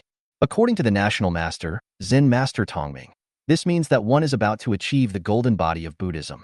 Once you achieve a golden body, your control over luck and willpower will be 10 or 100 times stronger. Zhang Tiandong is not stupid. He has quietly sent people to the west to confirm. He even went to Howran Academy, which is known for its erudition and neutrality, to confirm the situation. The great scholar from Howran Academy also said that he indeed looked like a Buddhist golden body. Because of this, Zhang Tiandong began to practice crazily and did not dare to delay for a day. After all, he was really afraid that Zen Master Tongming would drain the Tianwu immortal dynasty's luck. At this time, I heard Yang Xian say that Zhou Jian wanted to see him. Zhang Tiandong couldn't help but shudder. You'll get beaten, right? Chapter 25. Everything is inferior, only reading is superior. Yang Xian, do you want me to go? Zhang Tiandong asked nervously. Yang Xian bowed and said, I still suggest that your majesty go and meet that senior, because I think he has no ill will towards the Tianwu immortal dynasty. I also believe that he has no ill intentions. But I don't dare to go. Do you really think I don't understand that the current situation of the Tianwu immortal dynasty is very bad? If I go, he will definitely beat me up. Besides, I dare not waste time. Look, my golden body is about to be successfully cultivated. Zhang Tiandong pushed forward his power with a hint of pride. I saw the golden light on his body suddenly become brighter, and his body was 10 times stronger than before. Although he is only in the middle stage of Dongxian, he possesses the strength comparable to that of Hadao. Even Zhang Tiandong dared to guarantee it with his chest padded. As long as he cultivates into a golden body, even if the 8 kings of different surnames join forces, they may not be able to break his defense. Even so, Zhang Tiandong still didn't dare to face Zhou Jian. That sword is so powerful that it can even split the sky. His father has already achieved enlightenment. His grandfather has also broken through the void. But every time Zhou Jian was mentioned, or when he heard that he was coming, they will tremble with fear. Yang Xian, how about this? I have neglected management during this period, and there are indeed many useless and treacherous officials in the imperial city. Let him kill for a few more days. I will go see him after I cultivate into a golden body. By then, as long as he doesn't kill me, I think it won't hurt me. Zhang Tiandong said happily. Yang Xian looked at this domineering king who ruled over a vast territory and had the power over the lives and deaths of countless people. He was so happy just because he didn't feel any pain when he was beaten. His mood was really indescribable. How terrifying is that person? Then, Your Majesty, should I reply to Senior Sword Demon in this way? Yang Xian asked carefully. Of course not. Zhang Tiandong became anxious. Why are you going to report? Just wait here. I know you all think I'm crazy and that I'm on the wrong path. So don't leave. Stay here and watch me practice. When I achieve my golden body, you will know how far-sighted I am. Bang! The door of the hall was closed. Zhang Tiandong clearly did not want young Xian to go to Zhoujian to complain. Young Xian had no choice but to find a place to sit down. Then, Your Majesty, practice first, and I will protect you here. Zhang Tiandong showed a look of satisfaction and continued to practice with his eyes closed. The golden light on his body was glittering and colorful, making him look very majestic, just like the Buddha statues enshrined in the main hall. Yang Xian looked at Zhang Tiandong's so-called golden body with worry in his eyes. Zhou Jin waited until dark, but no one came back. He couldn't help but sigh. That little bastard is really bold. Yin Linglong's eyes lit up. Shall we charge into the palace? No, let's wait a little longer. Zhou Jin shook his head. But I always feel that the emperor is no longer the child you know. He has grown up and has ambitions. Maybe he's planning something to do to you right now. Yin Linglong said suspiciously. Zhou Jin looked calm. Then just kill him. What if he uses the national treasure? You know, that is a broken immortal weapon, enough to suppress this huge immortal dynasty. Yin Linglong's face was filled with deep worry. Zhou Jin didn't care, and his expression was calm. And just as the master and disciple were chatting, suddenly, an old voice came from outside the inn. Is Senior Sword Demon here? I am here on the orders of the Crown Prince to exchange with you for His Royal Highness the Crown Prince. Yin Linglong walked to the window and looked down. But at this moment, her hair suddenly stood on end. Subconsciously, Yin Linglong summoned her flying sword.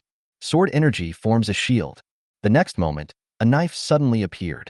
Silently, it completely blended into the darkness. If it weren't for Yin Linglong's strong sixth sense that was deliberately cultivated by Zhou Jian, I'm afraid his head and body have been separated by now. The flying knife easily broke Yin Linglong's sword shield. It was obvious that this was done by a cultivator, at least in the nascent soul stage. The realm and strength are absolutely enough to crush Yin Linglong. But Yin Linglong did not retreat. Instead, she gritted her teeth and sacrificed a magic treasure, shouting, "Explode!" The magic treasure exploded, blowing the flying knife away. It also made Zhou Jian, who wanted to take action, feel heartbroken. How come this little girl has gotten into the pay-to-win game? A magical treasure was thrown out and exploded. At least tens of thousands of spirit stones. The shockwave from the Lingbao explosion also caused damage to Yin Linglong. But Yin Linglong quickly stuffed a top-grade healing pill into her mouth, then flew out on her sword. Zhou Jin pulled her back and pointed at the air. A sword energy broke through the air. The next moment, screams were heard from the distant night sky. A Xuantian stage master died so casually. There were many people watching in the darkness around. Seeing this scene, everyone looked stern. This sword demon was indeed as powerful and terrifying as they had investigated. The nascent soul cultivator missed his attack and quickly fled away. You can see it from their perspective. That person even deliberately ran around among the crowds in various houses, just to make Zhou Jin afraid to act rashly. But he didn't expect that the man was still killed by a precise finger in the dark from miles away. Zhou Jin also acted deliberately, saying, "If you want to save people, just do as the prince does and negotiate the conditions honestly instead of doing it in private." Yin Linglong was about to close the window, but someone in the dark suddenly asked, "Excuse me, Senior Sword Demon, you are so arrogant and presumptuous. Aren't you afraid of the wrath of the Tianwu immortal dynasty? It's been a whole day. Do you think they are angry?" Zhou Jian asked back. The darkness fell into silence again. The king of Backer, who was known for his eternal support of the imperial capital, came to see Zhou Jian, but did not take any action. Prince Kaoshan came to the palace to meet the emperor, but his majesty did not take any action. Even Fazhang Temple did not take any action. So this person might really be lawless. The people in the darkness retreated one after another and went back to their masters to discuss countermeasures. The old man sent by the prince had already gone upstairs and entered the room. This is a Confucian scholar, wearing the white robe of Howren Academy, obviously trying to raise his own status. But when the Confucian scholar entered the room and saw Zhou Jian, he couldn't help but look suspicious. The sword demon who became famous thousands of years ago was actually a handsome young man. A noble gentleman in this corrupt world? And why is he in the qi refining stage? Could he be a disciple? But thinking back to the scene where Zhou Jian took action just now, Confucian scholars are enlightened. The old cucumber is painted green to look young. I'm Fang Mingru. Nice to meet you, Taoist sword demon. The scholar smiled and performed a Confucian salute. Yin Linglong was dissatisfied. What fellow Taoist? My master is much older than you. Haha, our Howren Academy will exist for thousands of years, and everyone we meet will be called fellow Taoist. Feng Mingru said proudly. Zhou Jian nodded. Confucianism does have this bad habit. They believe that everything else is inferior except for studying, so they think they can be on an equal footing with anyone, even an immortal. Yin Linglong expressed her disbelief and directly drew her sword and put it on Feng Mingru's neck, saying sternly, "Kneel down. Call me senior." Feng Mingru's face suddenly changed, and he immediately looked at Zhou Jian, wanting to ask why this female disciple was so rude. But Zhou Jian was drinking tea calmly, as if he saw nothing. Obviously, he doesn't want to care. At this moment, Feng Mingru's momentum weakened a lot. Chapter 26 Ajai. You can't do this to me. I am a student of Howren Academy. Don't you recognize this white robe? Feng Mingru said with gritted teeth. Yin Linglong said sternly, I am blind and can't see. The blade of the long sword cut into Feng Mingru's skin, and blood flowed out. The pain made Feng Mingru cower, and he quickly said, Students of my Howren Academy are naturally not afraid of death. They just want to keep their innocence in the world. But your sword is too cold. Senior Sword Demon, please let your disciple put away the flying sword. The excuse that the sword was too cold really left Yin Linglong speechless. But she also put away her sword and walked to her master. As an old lady who has been practicing Taoism for more than 200 years, she is not a fool. The reason why he suddenly took action just now was because he saw Feng Mingru was too arrogant and deliberately suppressed his arrogance. After all, when it comes to business, the weaker party will always suffer. Sure enough, Feng Mingru looked very aggressive just now. Now looking at Zhou Jian, due to embarrassment and cowardice, he could no longer directly ask him to take the person away. Instead, he asked cautiously, I wonder what Senior Sword Demon is going to do in order to let the Crown Prince go? If a father fails to teach his children, it is his fault. You should understand this, right? The Crown Prince's behavior is such that the Crown Prince, as his father, cannot escape responsibility. Let the Crown Prince resign voluntarily and take the Crown Prince to find a place where he can live out his life as a farmer. This matter is over. Zhou Jian said indifferently. After all, it is the blood of his apprentice, so he still left a clue. Although he was sure that Zhang Ziyang would not agree. As expected, Feng Mingru helped to refuse. It is impossible for His Royal Highness the Crown Prince to agree to it. Then let him clean his neck. His father doesn't plan to come out in the short term. After I kill these guys, I will go find him. Zhou Jian had a calm expression and took a sip of tea. Feng Mingru shuddered with fear. He was sure that this guy really dared to do this. But when I think about my mission this time, I realize that I can't just say a few words and leave. Then he thought that as long as he could convince the Sword Demon, he would be the greatest scholar in the Tianwu Immortal Dynasty and ranked first among the civil officials in the future. Feng Mingru became a little bolder and said in a deep voice, Senior, do you really think that the imperial capital is just one of those rural towns? There are many experts here. The prince doesn't want to turn against you, but it's more than enough to hire a killer to deal with you. Not to mention those far away, the eldest disciple of Master Tongming of Faxiang Temple, Ajai, is a very powerful cultivator. You killed his fellow apprentice. Will he not come to seek revenge? As long as you are willing to release the Crown Prince will set up a banquet to help you and Ajai resolve the conflict. If you don't believe it, or don't understand Ajai's strength, I do have a piece of image stone here. You can take a look at it. Feng Mingru placed a piece of image stone on the table. The image stone automatically activates. A light curtain popped up. In the picture, there is a young man in a gray monk's robe, with his hands clasped together, facing a flying dragon. Although Zhou Jian didn't quite understand how to cultivate to a higher level, but being knowledgeable and experienced, he recognized at a glance that the dragon was about to transform into a dragon. The horns on its head have already grown, and its body is covered with dragon scales. The characteristics of various dragons have been initially possessed. In fact, its strength is comparable to that of lower-level dragons. Just need to go through the thunder tribulation, and you will be perfect immediately. So this is at least the strength of the late Dongxian period. Dongxian means to see into the core of all mysterious arts. That is the law. Therefore, the beings in the Dongxian period have mastered at least one law.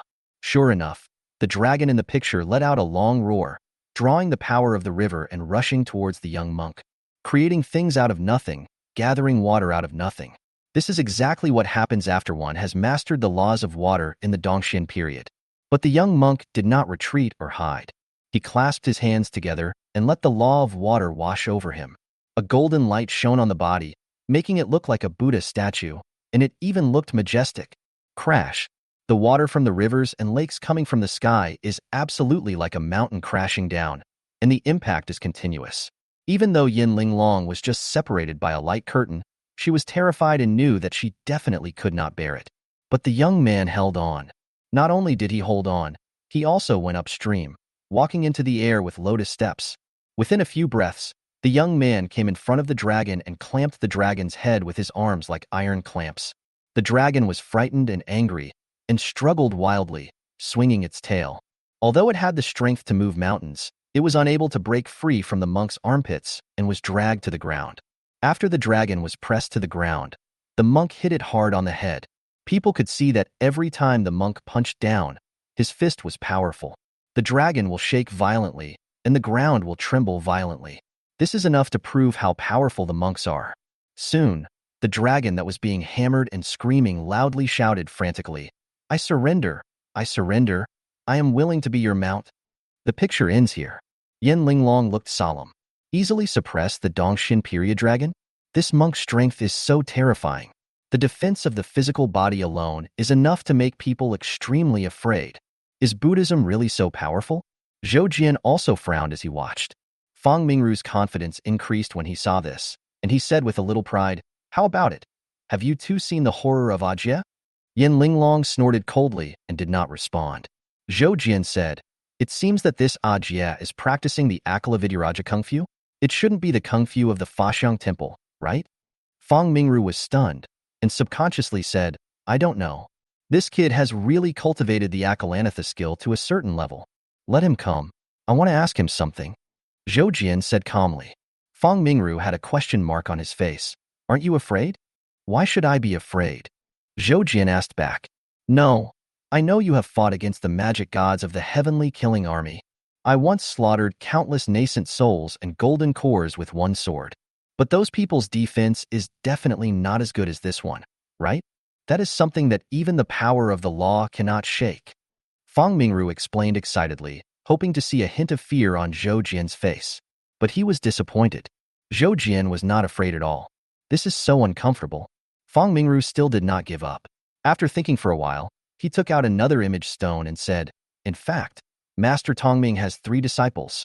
In addition to Ajai and Aku, there is another one. Would you like to know more about this?"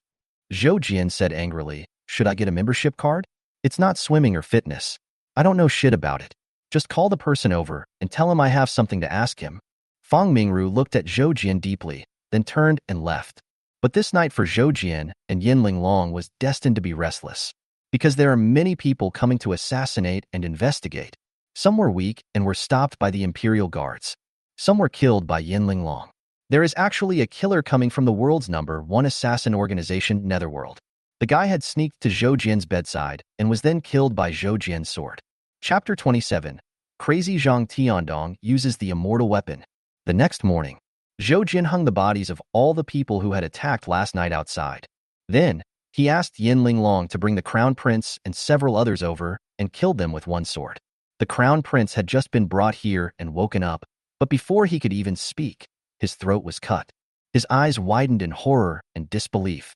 It's hard to imagine that Zhou Jian killed him like this. He is the Crown Prince. Besides, didn't you say you would kill one a day? Why is it my turn today? Don't villains always save the important characters until the end and then be rescued?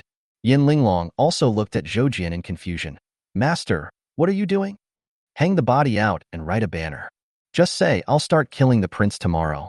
The day after tomorrow, all the dignitaries in the city will be slaughtered." Zhou Jian said indifferently. The emperor had been afraid of Zhou Jian since he was a child, and when he knew he was coming, there was no way he wouldn't come out. It has not been released yet. It is obvious that they are causing trouble. In addition, more and more forces from all sides are involved. It will become more and more troublesome. Zhou Jian didn't want to wait any longer. Cut the Gordian knot. Yin Linglong could see that her master was really annoyed. Do things obediently. When the bodies of the Crown Prince and others were hung up, the whole city was shocked. No one expected Zhou Jian to be so cruel. Kill if I say so. That banner was even more outrageous. Kill the prince and massacre all the powerful people in the city? Regardless of whether it was true or false, all the powerful and influential people went to the prince in anger. The prince lived in the East Palace, and the dignitaries rushed in wearing armor and carrying swords. The prince was well prepared. After all, he is afraid too. Crown Prince Zhang Ziliang stood at the gate of the East Palace, watching the powerful people of the imperial capital gather together in a menacing manner. Those powerful people clamored and demanded that the prince lead them to fight the enemy. Let's kill that guy Zhoujian first. The prince was also angry and afraid of Zhoujian. Seeing that everyone was united, he immediately said, "Everyone, please listen to what I have to say. Zhoujian is really going too far and insulting our immortal dynasty. But he is too powerful. Even the heavenly killing army can do nothing about it. Now that many of the seniors of the immortal dynasty are gone, I can only ask my father to activate the immortal weapon and kill this beast. Since you are all here, why don't you follow me and ask my father to help?" Upon hearing this, many dignitaries naturally agreed. The group went to the Hall of Supreme Harmony in a noisy manner. It was originally the place where the emperor ascended the throne and held various ceremonies. But also because of the respect it holds, it is the place where the nation's fortunes converge. Zhang Tiandong has been practicing and absorbing luck. At this time, the prince took the lead and rushed over with a large group of dignitaries. The royal guards were so scared that they didn't dare to stop them. They could only line up in front of the Hall of Supreme Harmony, forming a weak barrier. Zhang Tiandong and Yang Xian naturally sensed the arrival of the prince and others, but no one said anything. Outside the palace, the crown prince led everyone to kneel on the ground and pleaded loudly, "Father, I know that it is against the law to come here, but I can't help it. Your grandson was slaughtered in the imperial capital and hung on a flagpole in public for humiliation. Your loyal subjects were slaughtered without a trace. He even threatened to continue the massacre. Are you really going to allow this murderer to continue to do what he wants?" Inside the Hall of Supreme Harmony, Zhang Tiandong was both shocked and angry. He looked at Yang Xian and growled, "What's going on? Didn't you say that he only killed one person a day?" Yang Xian smiled bitterly. If he wants to change his mind, who can stop him? Although Zhang Tiandong was angry, he could not refute. After all, he couldn't do anything to Zhoujian. The prince outside spoke again, kowtowed and said, "I, your son, beg you to activate the immortal weapon and kill this beast." Many dignitaries followed suit and shouted, "Your Majesty, please show mercy and activate the immortal weapon."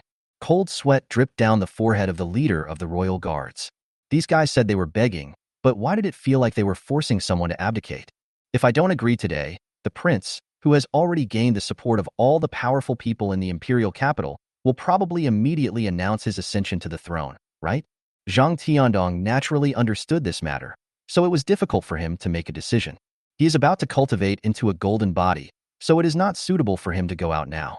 But if I use the immortal weapon to target that person, when my father and grandfather find out about this, they will definitely go crazy, right? Zhang Tiandong fell into struggle. When Yang Xian saw him like this, his expression suddenly changed. "Your Majesty, you are not really considering taking action against that person? Even if nothing else, just from the fact that he has a close relationship with Emperor Taizu, you can't do anything." Yang Xian warned urgently. But this made Zhang Tiandong determined. "You are right, that person has a good relationship with Taizu. So even if he is angry, he will not really be willing to attack me, and he will not be willing to see the destruction of Tianwuxian dynasty. So what if I bully him?" Yang Xian was furious. Good guys should be pointed at with guns? What the hell is this logic?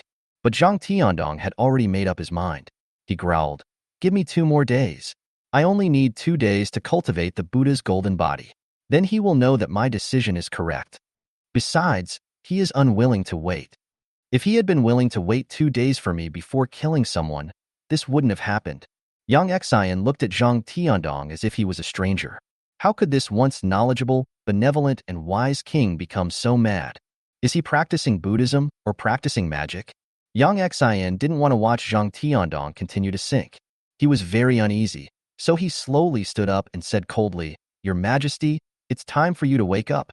Zhang Tiandong roared angrily, "You want to stop me too? Get out of here." Boom. A roar like a mad lion roaring to the sky and a dragon roaring across the seas directly blasted Yang Xian away. Yang Xian spat out a mouthful of blood and widened his eyes in disbelief. Such a terrifying strength. Zhang Tiandong also showed a look of surprise. He knew very well that Yang Xian's strength was not much worse than his own. If the two were to fight, Zhang Tiandong would definitely win. But it wouldn't be so easy to hurt Yang Xian, who was in peak condition. So this is definitely the power of the Buddha's golden body. Zhang Tiandong laughed wildly. Ha ha ha, as expected, Master Tongming did not lie to me. This golden body of Buddha is indeed powerful. I wonder who can stop me in the future. Let alone pacifying the Tianwu immortal dynasty. Even if we expand outward, no one can stop us. Zhang Tiandong slammed out with his palm again, knocking young Xian out of the Hall of Supreme Harmony. Then, he said in a deep voice, "Please ask the immortal weapon to guard the imperial city." Upon hearing this, the prince and others immediately showed joy. Then, the entire imperial city suddenly shook. A terrifying aura gushed out from the depths of the imperial palace, instantly covering the entire imperial capital. All the practitioners, including Zen Master Tongming, felt their hearts tense. They felt as if some kind of shackles were inexplicably attached to them. When the cultivators looked inward, they discovered that their cultivation had been sealed. For a moment, everyone was extremely terrified. They didn't understand what was going on.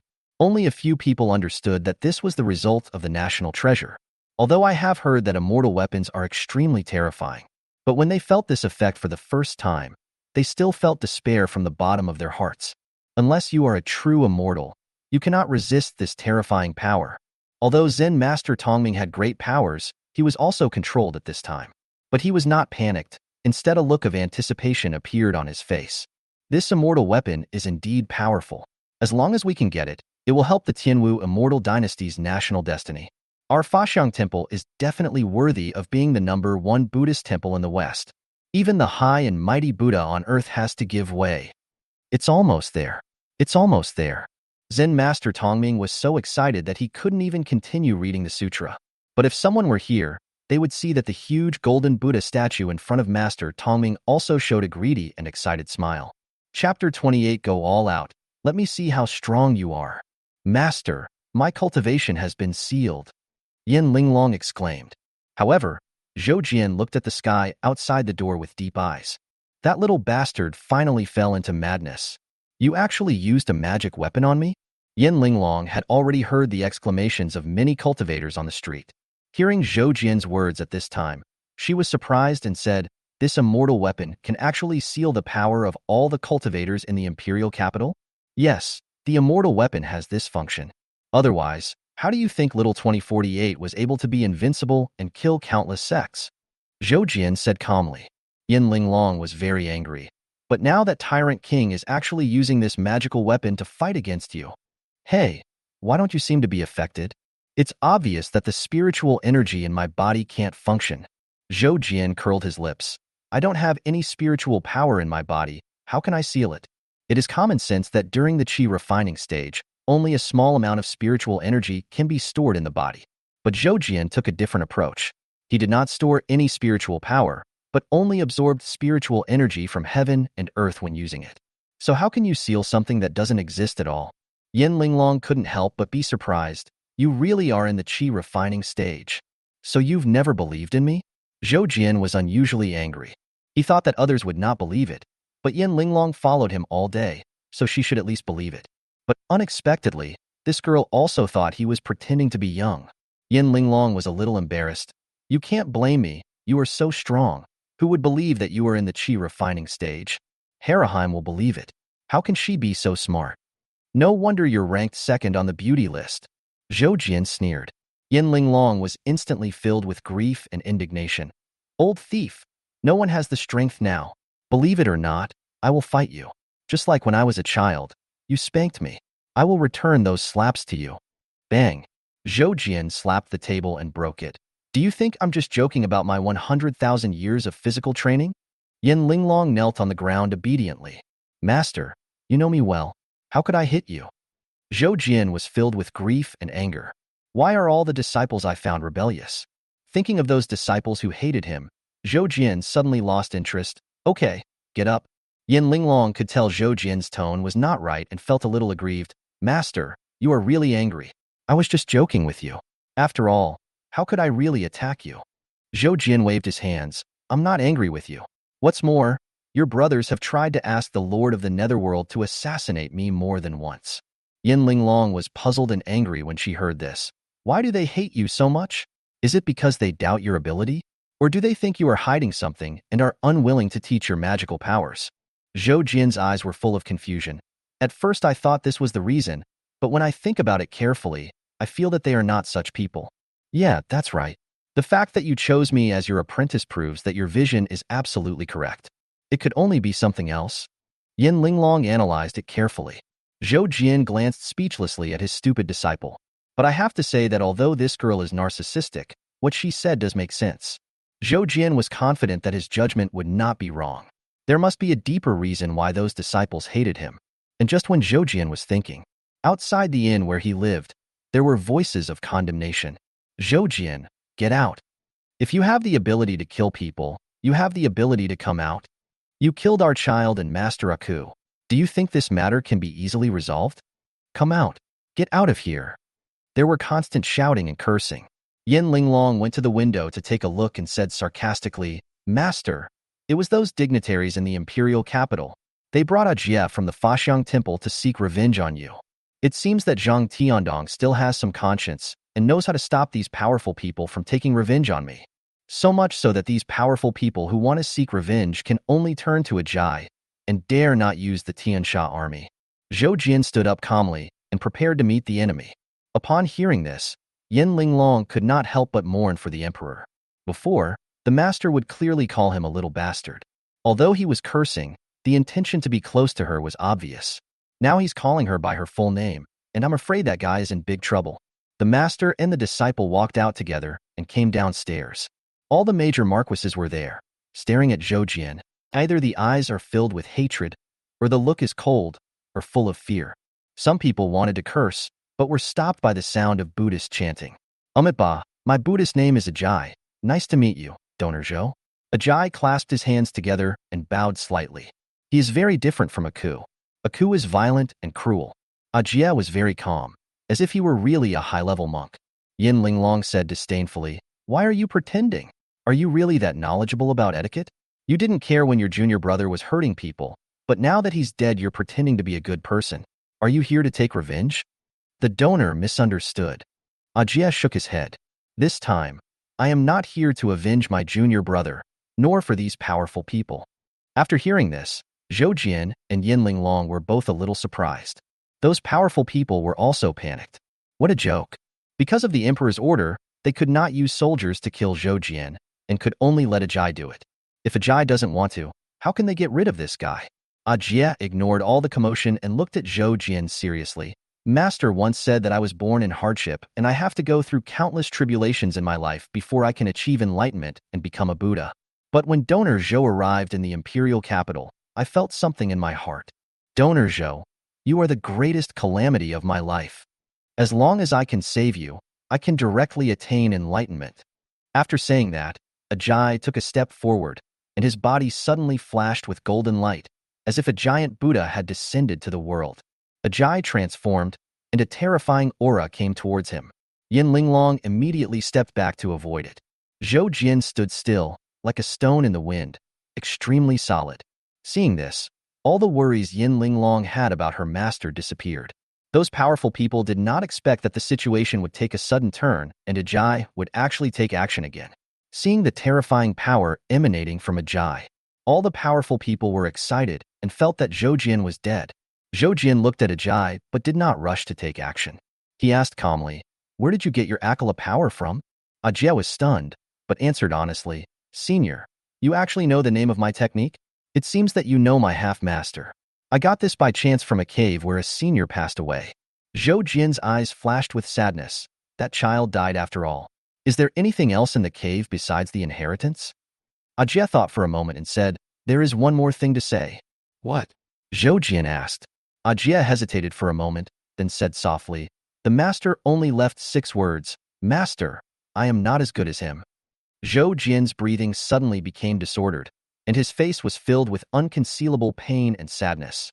He raised his head and looked towards the west, as if he could see through billions of miles at a glance.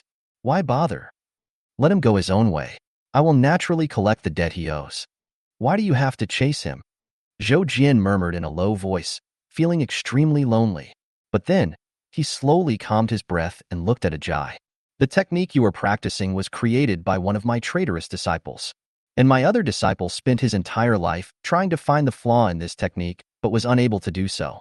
So next you go all out and show me how powerful this Akala Vidyarajikung is. Zhou Jian looked serious. Chapter 29. The Akalanatha skill is very powerful, but it still cannot block a sword. Ajay didn't expect that the martial arts he practiced actually came from the disciple of the person in front of him, but he didn't hesitate at all. Ajay was seen using all his strength to activate his martial arts, and a dazzling golden light burst out from his body. He was like a giant Buddha standing there, extremely heavy. Then, as Ajay's aura grew, a shadow slowly condensed behind him. The shadow stretched from heaven to earth, as if the supreme Buddha had descended. All the living beings in the entire imperial capital saw this Buddha and were shocked.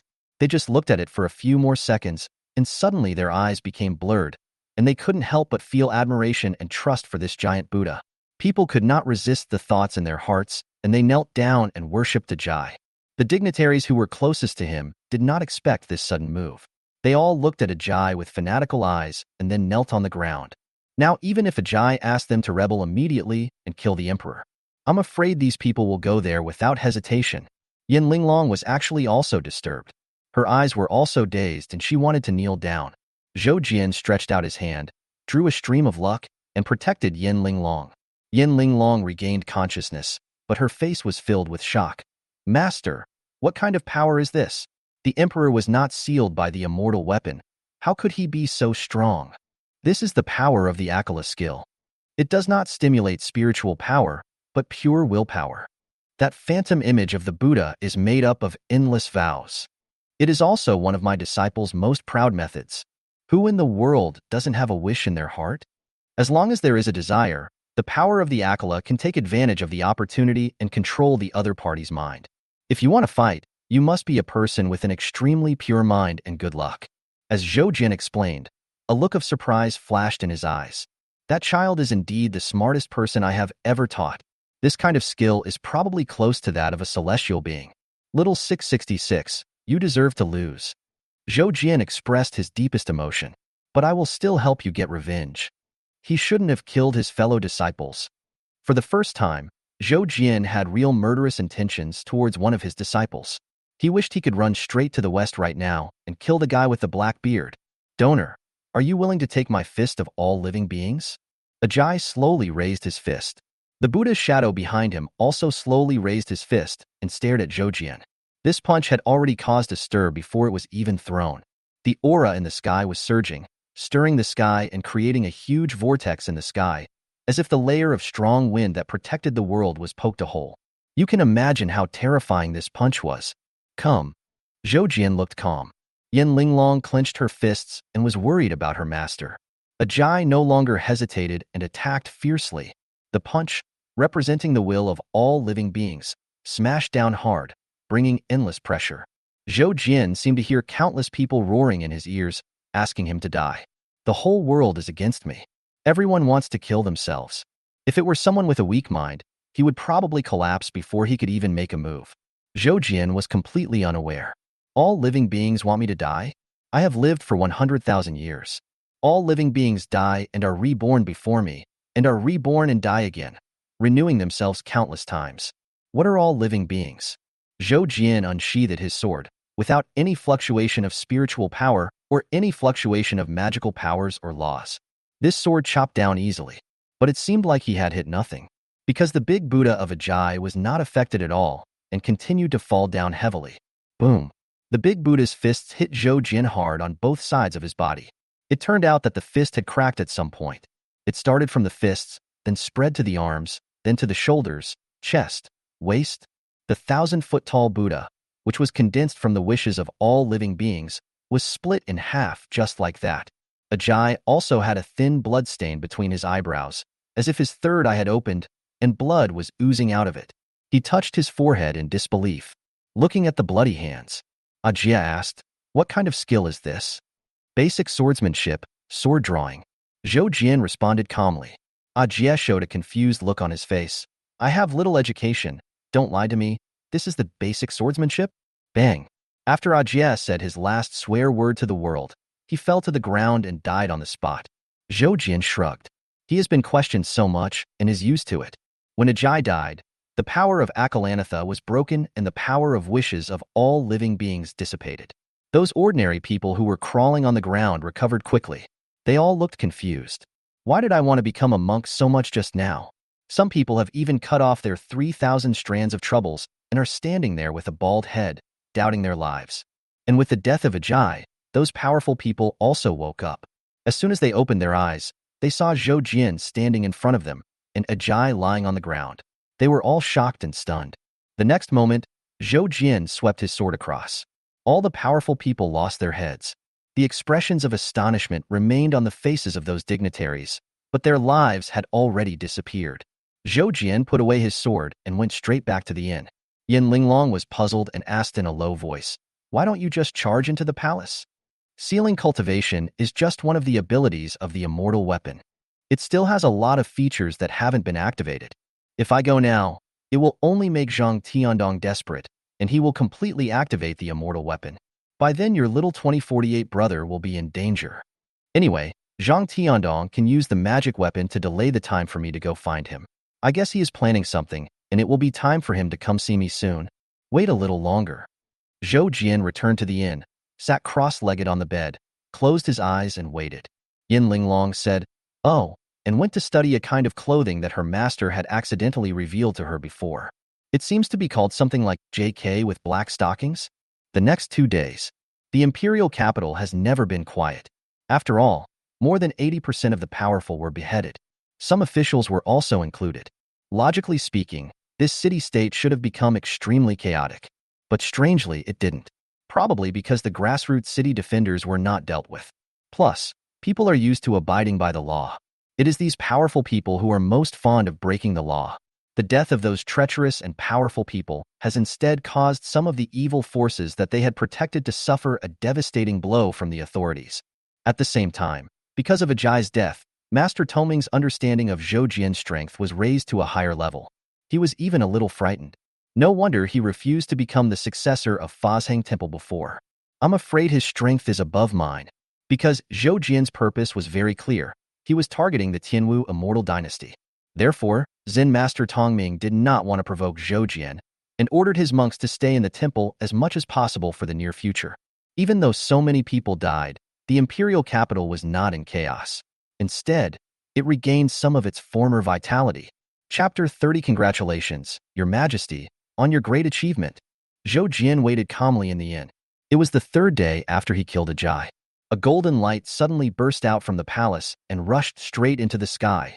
The golden light was extremely dazzling, and it carried with it the power of destiny and the wishes of all living beings. As soon as he appeared, all the people were attracted to him. In the entire imperial capital, and even within thousands of miles around the imperial capital, everyone saw this golden pillar.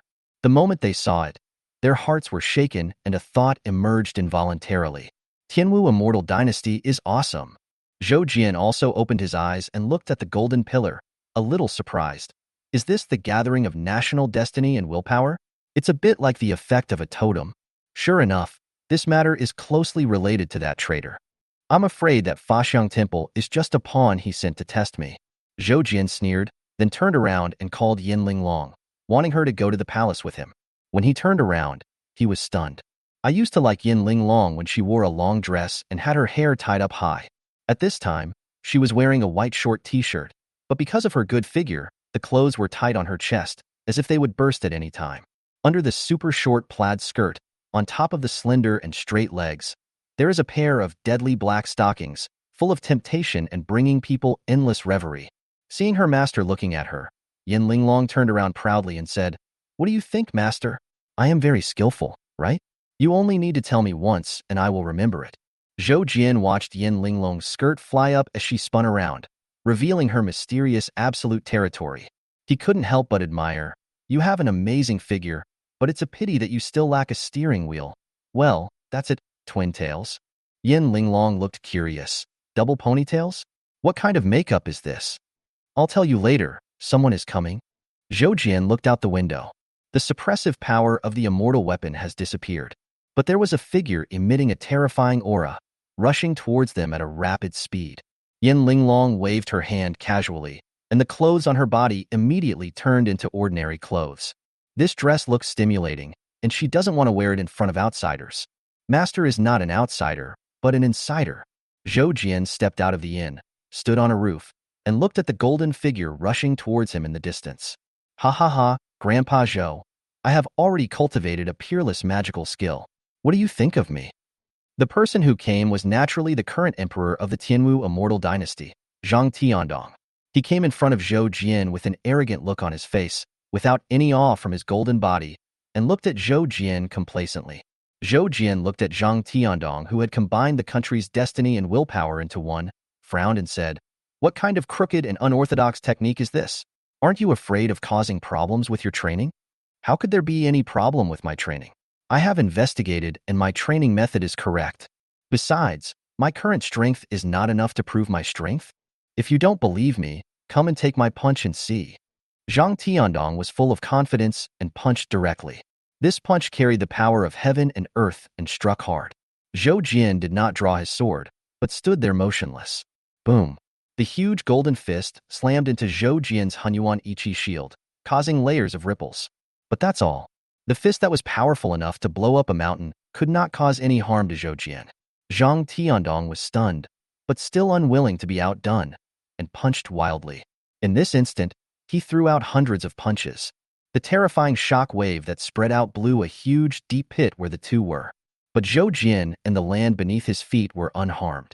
Zhang Tiandong, who was originally full of confidence, was suddenly shocked and angry. He knew he might not be able to beat Zhou Jian, but I didn't expect that it wouldn't cause him any harm at all. Grandpa Zhou, you are stronger than before. Zhang Tiandong gritted his teeth. No, I haven't grown in strength in recent years.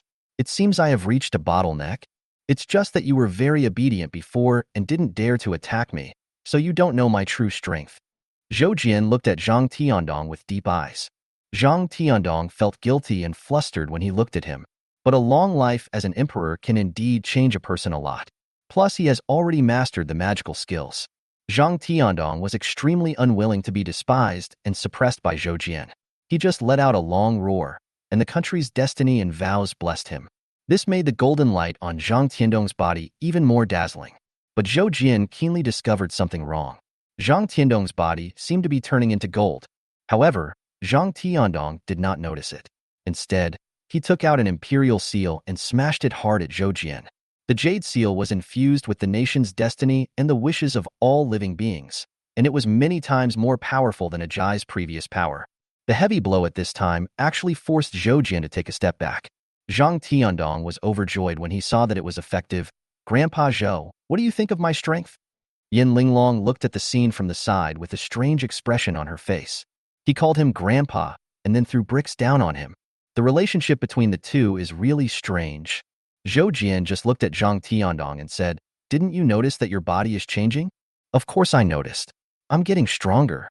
Zhang Tiandong laughed wildly and beat Zhou Jian crazily. The jade seal fell down one by one. Zhou Jian retreated step by step, but the Hunyuan Ichi shield did not break at all. This made Zhang Tiandong happy and unwilling. He finally defeated the shadow of his childhood. But why can't I break his defense and make him admit with his own mouth that he is very strong? Why don't you praise me? Why can't you just admit that I'm really good? I am better than my father, my grandfather, and even my great-grandfather.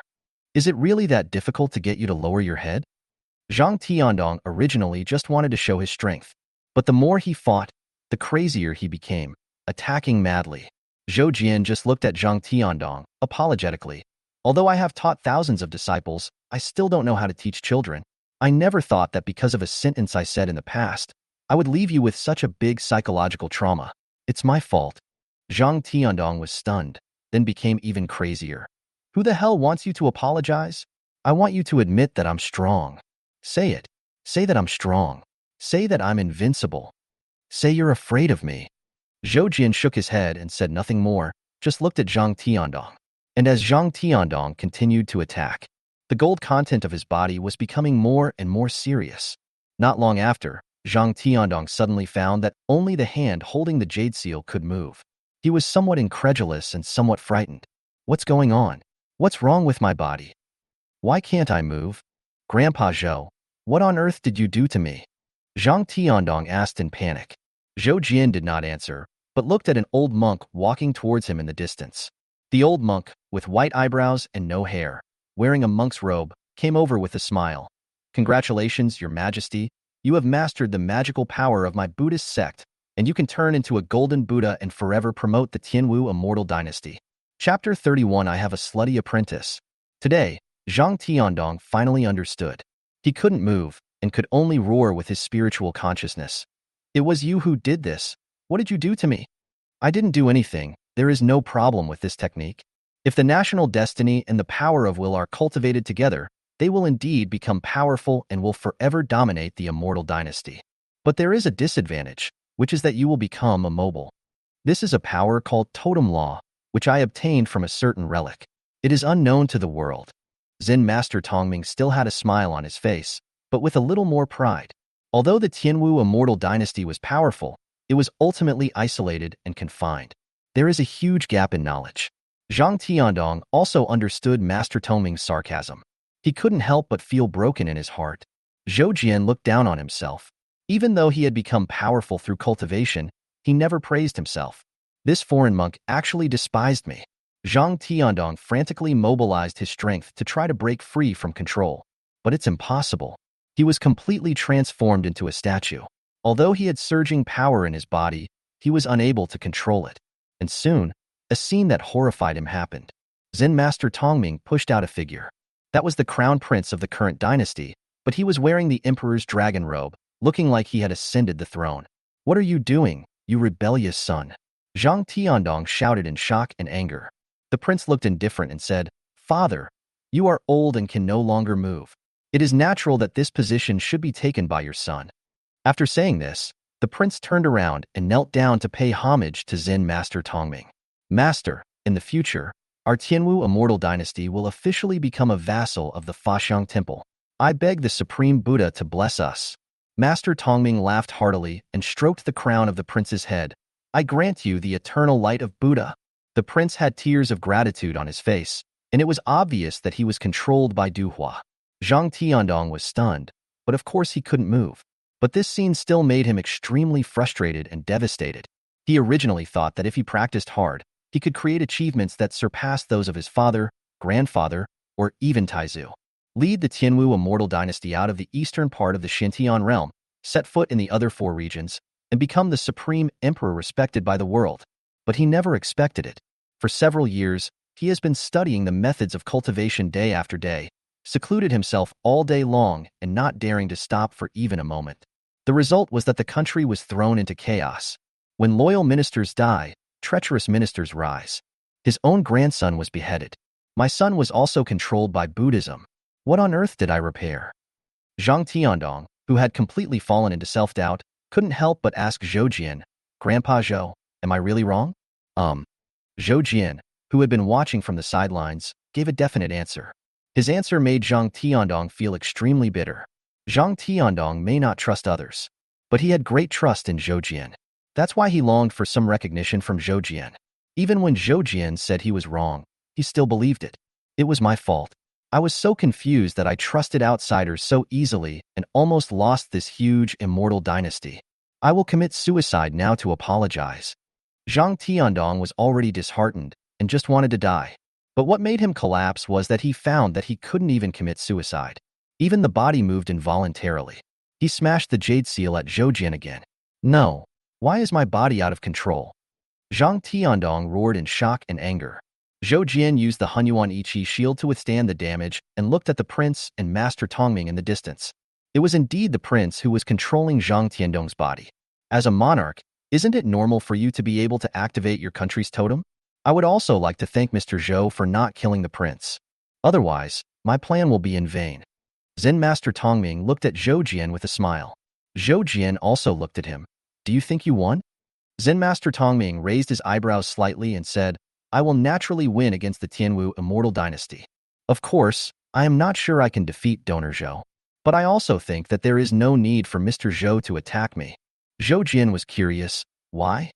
Zen Master Tongming said confidently, in fact, I discovered it as soon as Donor Zhou arrived. You are ruthless towards the people of the Tianwu immortal dynasty, always slaughtering them without considering the consequences. After you entered the city, You really killed the crown prince and all the dignitaries in the city. All these actions show that you are just a chivalrous man. You just couldn't stand the actions of the Tianwu immortal dynasty, so you came to kill and take revenge. As long as you leave now, I can assure you that the Tianwu immortal dynasty will return to its former peace under the control of the Faxiang Temple. Zhou Jin was shocked and subconsciously looked at Yin Linglong. Is that so? Yin Linglong nodded. Master, to be honest, if I hadn't been by your side every day and heard you talking about my senior brother 2048 all the time, I would have thought you were here to destroy the Tianwu immortal dynasty. Zhou Jin scratched his head, thinking that he might have acted a little too roughly and directly. But isn't this what we should be like? Don't care about life or death, just fight if you don't agree. Master Tongming, you actually think too much. I have a very good relationship with the Tianwu immortal dynasty. How good is it? In fact, this country was founded by my apprentice. I am here to find my apprentice. As for why I killed these royal relatives, look at your conscience. If you want to stabilize the country, would you massacre them? Zhou Jin asked sincerely. But his words made Zen Master Tongming confused. What the hell? Is this your apprentice's country? You almost killed your apprentice's entire family. Who the hell could have told you guys were in this kind of relationship? When Master Tongming realized what was happening, he was immediately shocked and angry. Donor Zhou, why do you like to play tricks on me so much? As a top expert, it's okay for him to pretend to be a newbie in the qi refining stage and deceive people. Now you are pretending to be the enemy of the Tianwu immortal dynasty to deceive a monk like me? Do you want $1 billion? Zhou Jian discovered it. Every time I tell the truth, I get scolded. Is this forcing him to become a liar? You can think whatever you want. But what I want to make clear is, do you really think that it was your credit that the Faxiang Temple was able to easily conquer the Tianwu immortal dynasty? If it weren't for my little apprentice, who was playing tricks behind the scenes, you wouldn't be so relaxed. Zhou Jian said unhappily. Master Tongming frowned. Which bitch? It's Saya Samba, not Saya Samba. Besides, is it really okay for you to curse your supreme Buddha on earth like this? Zhou Jian joked. Master Tongming, how does this have anything to do with Buddha on earth? What March 8th? What apprentice? This mess is giving me a headache. Zen Master Tongming really couldn't figure out the relationship between the two, so he directly ordered, use the immortal weapon to kill him. The prince said anxiously, I need the Jade Seal to gather the national destiny before I can activate the immortal weapon. Zhang Tiandong transformed into a golden Buddha statue and immediately threw the imperial seal to the prince. As long as the Jade Seal can be obtained, Zhou Jian must die. Everyone present thought so. Chapter 32 How Can You Live Forever? The imperial seal is one of the most important treasures of the Tianwu dynasty. Although only the emperor can activate it, it is coveted by countless people. At this time, Zhang Tiandong uncontrollably gave it to Zhang Ziliang, who had succeeded to the throne. The jade seal flew rapidly in the air, attracting everyone's attention. At this moment, a sword light flashed faster than it. Block it! Zen Master Tongming shouted loudly. The golden Buddha transformed by Zhang Tiandong immediately rushed towards Zhou Jian, trying to use his own body to block the sword light. Zhang Ziliang was also filled with hatred. I don't believe you can block the golden body defense condensed by the national destiny of my Tianwu immortal dynasty. Before he could finish his words, the sword light easily split Zhang Tiandong's body. He even continued to be aggressive and cut open Zhang Ziliang's body again. Yin Linglong saw this scene nearby and mourned in her heart. Brother 2048, congratulations on not having any descendants. Zen Master Tongming was extremely shocked and furious, roaring angrily, how is this possible? How can you be so powerful? I don't believe it. Zhou Jian had already put away his sword and said, why should you trust me in what I have done throughout my life? Yin Linglong took a breath of cold air. Master's immature soul has been burning for 100,000 years, and it hasn't gone out yet? Zen Master Tongming turned around and ran without hesitation. He was very sad and angry. I have been planning in the West for nearly 100 years before I dared to come here. After entering the Tianwu immortal dynasty, he took every step carefully and steadily. He has exhausted all his efforts and thought countless times over the years. Countless hidden lines and chess pieces were set up. He even risked his own life to convert the prince to Buddhism ahead of time. I thought that even if the teacher from Howran Academy came, he would not be able to break my plan. But unexpectedly, this bastard only used one sword. One sword destroyed his plan that had lasted for hundreds of years. Zen Master Tongming was in despair. He swore that if he could escape, He would never set foot in the Tianwu immortal dynasty again in his life. Gulp. Zen Master Tongming suddenly fell to the ground. He looked confused, wondering how he could have fallen down on such a flat ground. Wait until he looks down. Where are my legs? Where's my butt? When I looked back again, oh, my butt and legs were hanging on the tree. Zen Master Tongming looked at Zhou Jian, who was putting away his sword in the distance, and slowly closed his eyes peacefully. Before he sank into complete darkness, he had only one thought in his mind. In my next life, I will never provoke a qi refining stage person. Yin Linglong looked at the three bodies on the ground. I never expected that the matter would be resolved so smoothly. She even thought that if Zhang Tiandong could leave the palace earlier. Or maybe Master is really willing to be ruthless and rush into the palace ahead of time. I'm afraid this matter has been resolved long ago. But it's not too late now. It took only 3 days to conquer the top force like the Tianwu immortal dynasty. He also killed all the royal family members. This kind of efficiency is extremely terrifying at any time. Zhou Jian walked forward, picked up the imperial seal on the ground, and threw the phoenix totem pole and the phoenix blood flower to Yin Linglong. Go find your senior brother 2048 in the immortal weapon. Master, you're not going? Yin Linglong was surprised. Well, the immortal weapon repels me, so if I go in, it will be bad for your senior brother.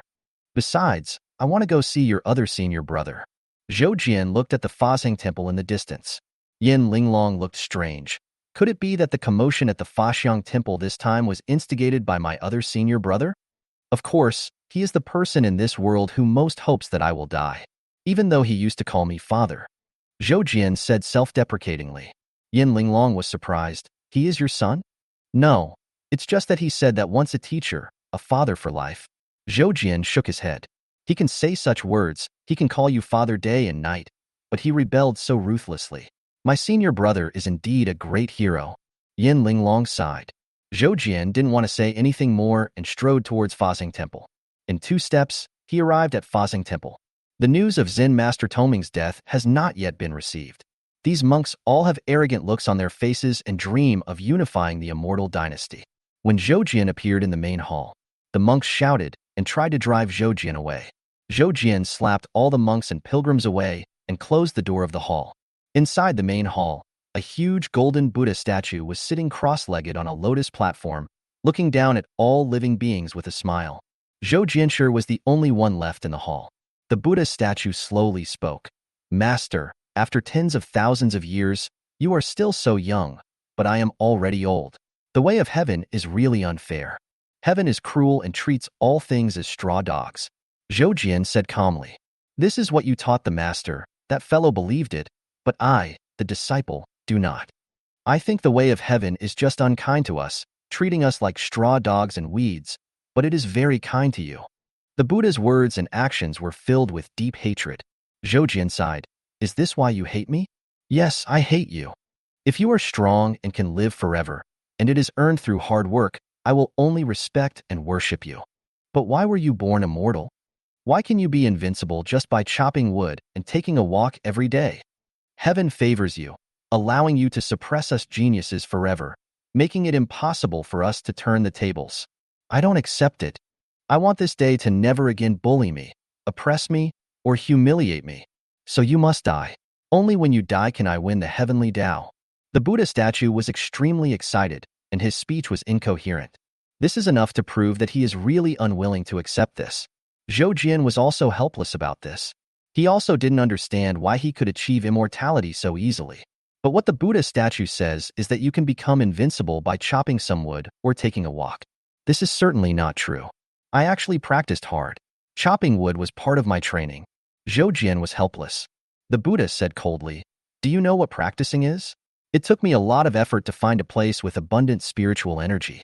It took me a lot of hard work to get an elixir.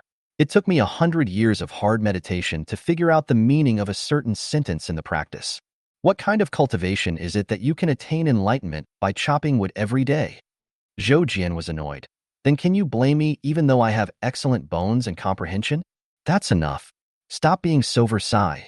Old thief, I won't be at peace until you die. Just wait and see. I will destroy the world to make you die.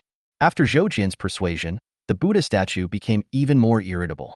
Zhou Jian's face was serious. What are you going to do? When the Buddha saw Zhou Jian's expression, He laughed out loud. Are you scared? I knew you were scared, but what will scare you is still to come. Zhou Jian wanted to ask more, but the Buddha statue had already cracked inch by inch and became lifeless. Obviously, the kid was no longer conscious. Zhou Jian frowned, feeling uneasy. These were the first batch of children he recruited, and they not only had top-notch aptitude and talent. After all these years of development and immortality, it has already become the top terrifying existence in this world. If they really want to do something, I'm afraid the world will really be in chaos. Just as Zhou Jian was thinking about it, a terrifying wave suddenly swept across the sky. However, the fluctuation did not cause any harm to ordinary people and Zhou Jian. The monks were greatly affected and all knelt on the ground in fear and trepidation. Is it a magic weapon? Zhou Jian wondered in his heart. Soon, a Lolita voice of rejection came faintly in the wind. It's you again, you annoying guy. Well, it is indeed a magical weapon. Chapter 33. Little Lolita Who Loves Gossip. Hearing that familiar little lowly voice, Zhou Jian looked helpless. I didn't want to come here. Who told you not to take care of these children? How can I care? Do I dare to care? The little girl immediately lost her temper and screamed. It was you who warned me not to meddle in the affairs of the Tianwu immortal dynasty. You have forgotten how I became a broken immortal weapon, right? Just because I talked back to you, you slashed at me with your sword. Listening to the little lowly's sad accusation, Zhou Jian was a little embarrassed. Oh, I was young back then, so I had a bad temper. Don't worry, I promise I won't cut you again. Zhou Jian hurried to comfort him. The little girl said angrily, I don't care. Get out. Get out of my body. Okay, I'll leave now. Zhou Jiangang was about to leave the imperial capital, but he was teleported to a place far outside the city gate.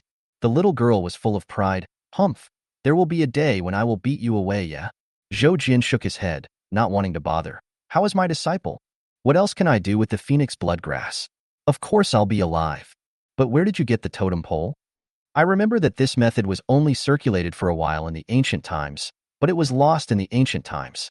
Honestly, could it be that you are the reincarnation of some great figure from the ancient times?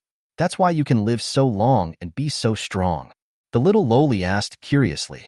Zhou Jian said seriously, I have doubted it, but I am sure it is not the case, because I am not from this world. Zhou Jian not only suspected whether he was the reincarnation of some powerful person, he even suspected that his immortality problem was because he was a time traveler and was incompatible with this world. Or maybe this is actually a lower plane, far worse than Earth. So a year here is only equivalent to 1 minute on Earth? But I also think it shouldn't be, because this world is too powerful. The little girl obviously didn't believe Zhou Jian. Humph, I don't believe you. Those guys in the ancient times were very insidious. Speaking of this, I would like to ask you, where did those people from Taigu go? Zhou Jian asked curiously. When the little lowly was brought out of the secret realm by Zhou Jian, she revealed that all the ancient people were missing. But because she was very weak at the time, she kept falling into a deep sleep. In addition, there was also rejection of Zhou Jian. So much so that Zhou Jian still hasn't gotten an answer to this day.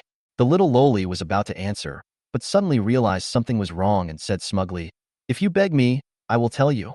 Zhou Jian said nothing and began to wipe his sword. The little girl got angry again. You have no conscience. I have helped you to protect your disciples for so many years. Even if I have no credit, I have worked hard.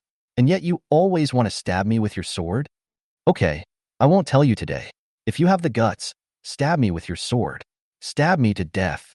Zhou Jian couldn't help laughing when he heard the cute little Lolita voice calling herself, Old lady. Okay, I was just joking with you. If you don't want to say it, forget it. I'm not curious anyway. Are you really not curious? The little lowly snorted. I'm not curious because I know you can't hold it back. Zhou Jian said confidently. He knew all the gossip about this little lowly. The little girl was angry. Just wait. I can definitely hold it in this time. 2 minutes later. In fact, the ancient creatures did not disappear, but left. As for where to go, I don't know. They didn't take me there. Little 2048, do you understand? The little Lolita couldn't help but spread the gossip, but for the sake of face, she pretended to be talking to Zhou Jian's apprentice. Zhou Jian asked, Then why did they leave? The little girl's voice was full of surprise. What, little 2048? You asked me why they left? How would I know? I was still in a daze at the time and had no intelligence yet. But I vaguely heard that it seemed like he was looking for something. Zhou Jian raised his eyebrows. Could it be a way to become an immortal? The little girl laughed sarcastically. Zhou, little 2048, you are too stupid. It was easy to become an immortal in the ancient times, right? Zhou Jian was helpless against this arrogant little spirit. But this time he understood. All the powerful creatures in the ancient times left, so there was a gap in inheritance, which led to the almost disappearance of the method of becoming an immortal. As for things that happened in ancient times, Zhou Jian didn't know. The creatures of that period were actually very powerful. Although it is difficult to become an immortal, people can also become earthly immortals. The immortals on land are immortal. It can also be regarded as another kind of immortal realm. But later, an extremely horrific natural disaster occurred. No one knows where the natural disaster comes from. All the earthly immortals were destroyed, and all ordinary creatures also died. Then came the recent ancient times. At that time, everything was in ruins. Whether you are a cultivator or an ordinary person, you have to start from the beginning. Zhou Jian traveled through time from that time. I have answered so many of your questions that I can be considered as half of your teacher. Aren't you right, little 2048? The little lowly spirit said proudly. A steady voice sounded in the imperial capital. Senior Qieling is chatting with Master under my name again? You. How did you recover so quickly? No, take back what you just said and I'll pretend I didn't hear it. The little girl screamed in embarrassment after her lie was exposed. It's a pity that Zhou Jian and his companions ignored this arrogant little spirit. Zhou Jian was standing outside the imperial capital and saw several figures flying over from afar. The leader looked quite weathered, yet still had the unique, weathered beauty of an uncle. This is Zhou Jian's 2048th apprentice, Zhang Wuji. And behind Zhang Wuji, there was a dark-skinned man. Then there are Yin Linglong and Yang Xian. Zhang Wuji brought his men over and kowtowed to Zhou Jian as soon as they met. Disciple greets master. Old Black pays homage to the Sword Ancestor. Yang Xian pays homage to Sword Ancestor. Several people knelt down and greeted him. Yin Linglong casually ran behind her master. Zhou Jian said calmly, "Get up, it seems that you have recovered?" Zhang Wuji stood up and said with a smile, "Thanks to the phoenix blood flower sent by master, not only has my soul become stronger, I even feel like I am about to become a young god." Humans have their own way, and ghosts have their own way. The method of ghost cultivation is to cultivate from a Yin ghost into a Yin god, and then into a Yang god. Once one reaches the Xuantian Realm, he will be no different from a normal cultivator. The only thing that was uncomfortable was when I was undergoing the tribulation, but Zhou Jian was there. That's not a big deal. Zhou Jian was very satisfied. Very good. If that's the case, then I think it's okay for you to continue to be the emperor. Yin Linglong, who was standing by, watched as the master and the disciple had no grudges against each other, and the father was loving and the son was filial. She was a little curious and asked in a low voice, "Brother, I'm not fanning the flames, but master killed several of your descendants. Aren't you angry?" Zhang Wuji glanced at this junior sister whom he had never seen before and said, "It's the fault of those evildoers. If master didn't do anything, I would have killed them. Another thing, you need to get used to it. Master is not as harmless as he looks. He was feared by everyone in the world." Yin Linglong's eyes flickered as she imagined what kind of person her master was. Zhou Jian ignored the two people's whispers, but continued. With the Phoenix Totem in the future, the country's destiny should not have too many problems. Recently, I estimate that there will be a great turmoil in Xuantian Realm. You must calm the situation at home as soon as possible to welcome the foreign enemy. Zhou Jian thought of his little apprentice and became worried. Chapter 34. Oh my God, there is a big melon from master. Zhang Wuji knew that Zhou Jian never exaggerated. In preparation for the coming danger, he set about handling the affairs of state. Although he only spent 100 years in the immortal weapon. However, in the outside world, tens of thousands of years have already passed. 10,000 years are enough to turn everything upside down. It will take some time for Zhang Wuji to control the country. Fortunately, because of his status as the great ancestor, he was unanimously recognized by the Tianwu immortal dynasty. In addition, almost all the treacherous ministers were beheaded. It is not as difficult as imagined to organize the government. Zhou Jian didn't wait for Zhang Wuji because the little girl kept urging him to leave. Secondly, Zhou Jian also wanted to go out and take a look. As a human Buddha with a high status in the West, Xiao 38 is extremely terrifying both in terms of personal strength and the power of his subordinates. If he wanted to stir up trouble, it would be too easy for him. Among all these, what Zhou Jian was most worried about was that Xiao 38 would release the evil beings that he had once suppressed. Zhou Jian once traveled around the world and encountered some evil beasts left over from ancient times. Those ferocious beasts are terrifyingly powerful, brutal, and bent on destroying all living things. Zhou Jian's original intention was to kill those ferocious beasts. But unfortunately, the ferocious beasts are full of treasures that can help people improve their strength. So many powerful forces at that time begged him to leave the ferocious beast behind and take it back to suppress it. Because the beast had been severely injured and was on the verge of death, and those forces were also top-notch. Zhou Jian got excited and agreed. If the Buddha on earth wants to do something bad now, I'm afraid he will be the first to release those things. Zhou Jian thought that he should go and take a look, and also visit the disciples in Zhongzhou on the way. Especially little 1818. I don't know whether he has been resurrected. Moreover, while visiting his apprentice, he could travel all the way west to the western regions. After all, the feud between him and Xiao 38 must be settled. Yin Linglong followed behind Zhou Jian. She didn't wear JK, but she had 2 ponytails and her makeup was quite youthful and energetic. Because she thought her master always acted young, and maybe that would be a good feeling, she also started to learn how to dress up as a little girl. At this time, she playfully asked Zhou Jian, "Daddy, where are we going? Even if you call me brother when you're dressed like this, I won't want to kill you so much." Zhou Jian was helpless. "Oh, just let me have a taste of what it's like to act young. Come on, Daddy. Where are we going?" Yin Linglong hugged Zhou Jian's arm and acted coquettishly. Zhou Jian keenly sensed something and looked at his apprentice's chest. How come I just found out about such a big thing? Yin Linglong was unaware of this and just blinked her big eyes, waiting for Zhou Jian's answer. Zhou Jian thought for a moment and said, "Let's go to Beixin City first and see how the dragon locking well is doing." Bake cinching? Where is it? Although Yin Linglong is more than 200 years old, she has never left the Tianwu immortal dynasty. After all, the vast eastern part of Xuantian Realm alone is enough for many cultivators to explore for a lifetime. Except for those cultivators who couldn't stand the pressure of the immortal dynasty and escaped.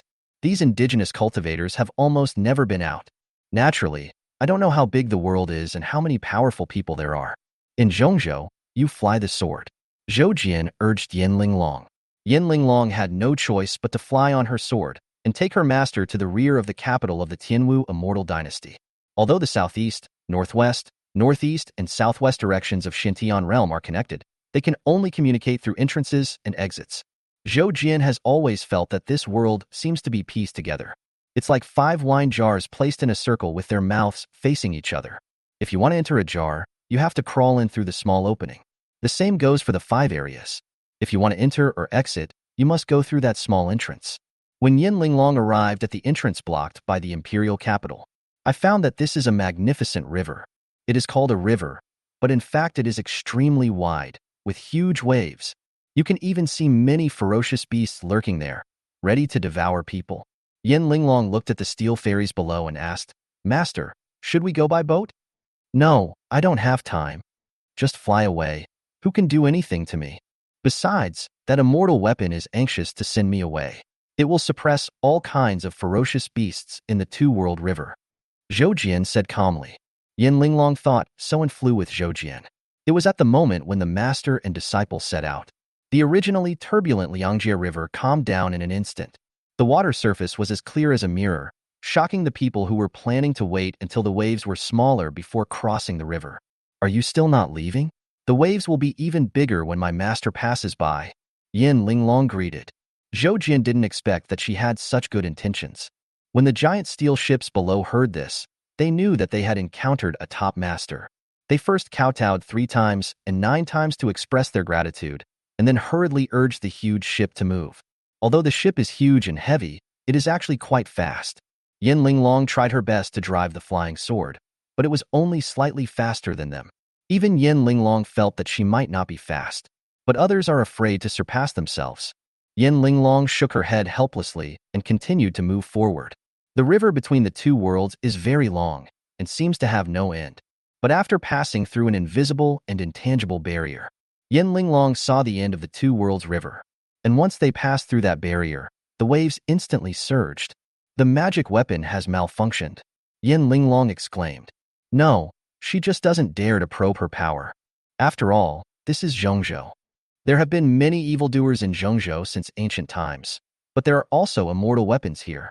Zhou Jian was full of emotion. Yin Linglong suddenly realized and looked at the huge steel ship below. And those huge ships were a little panicked when the waves came. But he soon activated the formation on the ship. No matter how windy and rainy it is, the boat will not capsize. It's just a little slower. Seeing this, Yin Linglong quickly flew away under Zhou Jian's protection. When she reached the shore and landed, a group of people rushed over. Fairy, would you like to stay at the hotel? Fairy, where are you going? Can I take you there? The flying car is only missing one person, Fairy. Get on and go. Do you want a map? The most detailed map of Zhengzhou. A group of people are frantically promoting their own products. It is obvious that he has cheated too many people from the border areas, so his words are extremely touching. Yin Linglong looked left and right and wanted to buy them all. Zhou Jian just pulled her out of the crowd. Fortunately, although those people were noisy, they did not dare to really stop the riot. Because there are people maintaining order at this ferry. Zhou Jian looked into the distance and saw a young man wearing a green robe with a pattern of a giant whale breaking through the waves embroidered on his clothes. The whale gang. He immediately walked over and said, "The rising tide creates waves in the sky, and the giant whale calms the four seas." The young man was on duty maintaining order. When he saw Zhou Jian coming over, he looked impatient and was about to chase him away. But after hearing Zhou Jian's words, the young man's face changed drastically and he asked, "Are you the Dragon King?" "It's me. Take me to see your gang leader." Zhou Jian twisted his mouth, feeling a little regretful. "When the giant whale gang asked me my name, I really shouldn't have made up this weird name." The young man nodded quickly and led the way. As he walked, he said, "Lord Dragon King, you came at a great time. Today is my ancestor's birthday, and many people from the Immortal Sect and the Blessed Land have come." Yin Linglong became interested immediately after hearing this. "Can I see many geniuses from the Immortal Sect's blessed land as soon as I arrive?" But Zhou Jian suddenly stopped and asked cautiously, "Is you new cave sword Wuxin here too?" Before the giant whale could help the young man answer, a cold female voice came from not far away. "After 3,000 years, are you still so afraid of seeing me?" Zhou Jian's face froze when he heard this. Yin Linglong turned her head and saw a woman with snow-white hair and extremely beautiful appearance. The woman had a cold temperament, and it felt as if she was not a person standing there, but a piece of thousand-year-old black ice. But there was a hint of resentment in her eyes when she looked at Zhou Jian. Yin Linglong's eyes lit up. "Oh my god, there are melons." Chapter 35. Giant Whale Gang, the Land of Death. Zhou Jian mechanically turned his head and looked at the cold woman, forcing a smile. "So it's the saint in person. I'm so sorry." Upon hearing this, Jian Wuxin's white hair fluttered. His sword energy surged, and he shouted sternly, "What did you call me?" Yin Linglong's little mouth suddenly opened into an O shape, and her big, smiling eyes narrowed into a slit. "Oh my, this kind of aura can never be exuded without being a master's wife for 2 years." Zhou Jian's scalp was numb, and he could only whisper, "There are so many people here. Can we talk in private?" Jian Wuxin took a step forward and said coldly, "No, change your words now." The young man from the giant whale gang nearby looked confused, wondering what the relationship between these two was. Yin Linglong grabbed a handful of melon seeds from the stall next to her and started cracking them while watching the fun. Zhou Jian looked at Jian Wuxin, who was blocking his way. "He can't leave." After a slight hesitation, Zhou Jian still yelled a little embarrassedly, "Baby, baby, stop making trouble." "Hiss, so disgusting." Yin Linglong complained in her heart, but her smile became even brighter. It turns out that this old thief looks serious, but he is secretly hiding a mistress outside. Jian Wuxin was stunned for a moment, then her pretty face turned red, and she said angrily, "I asked you to call me by my real name. I just wanted to see if you have forgotten my name. Who told you to call me that?" Oh, why didn't you say so earlier?" Zhou Jian immediately relaxed and turned around to introduce himself to Yin Linglong. "This person is Gongsun Wujian. There is a Wanjian villa in Zhengzhou, known as the ancestral home of sword immortals. It is the dream place of countless sword cultivators. She was born there, and she's the daughter of the manor owner. She's very powerful." Yin Linglong couldn't help curling her lips when she heard Zhou Jian's praise and deliberately asked, "Then why did they join the Jade Girl Cave?" Zhou Jian glared at Yin Linglong fiercely. Jian Wuxin said sarcastically, "Of course it's because of your heartless husband.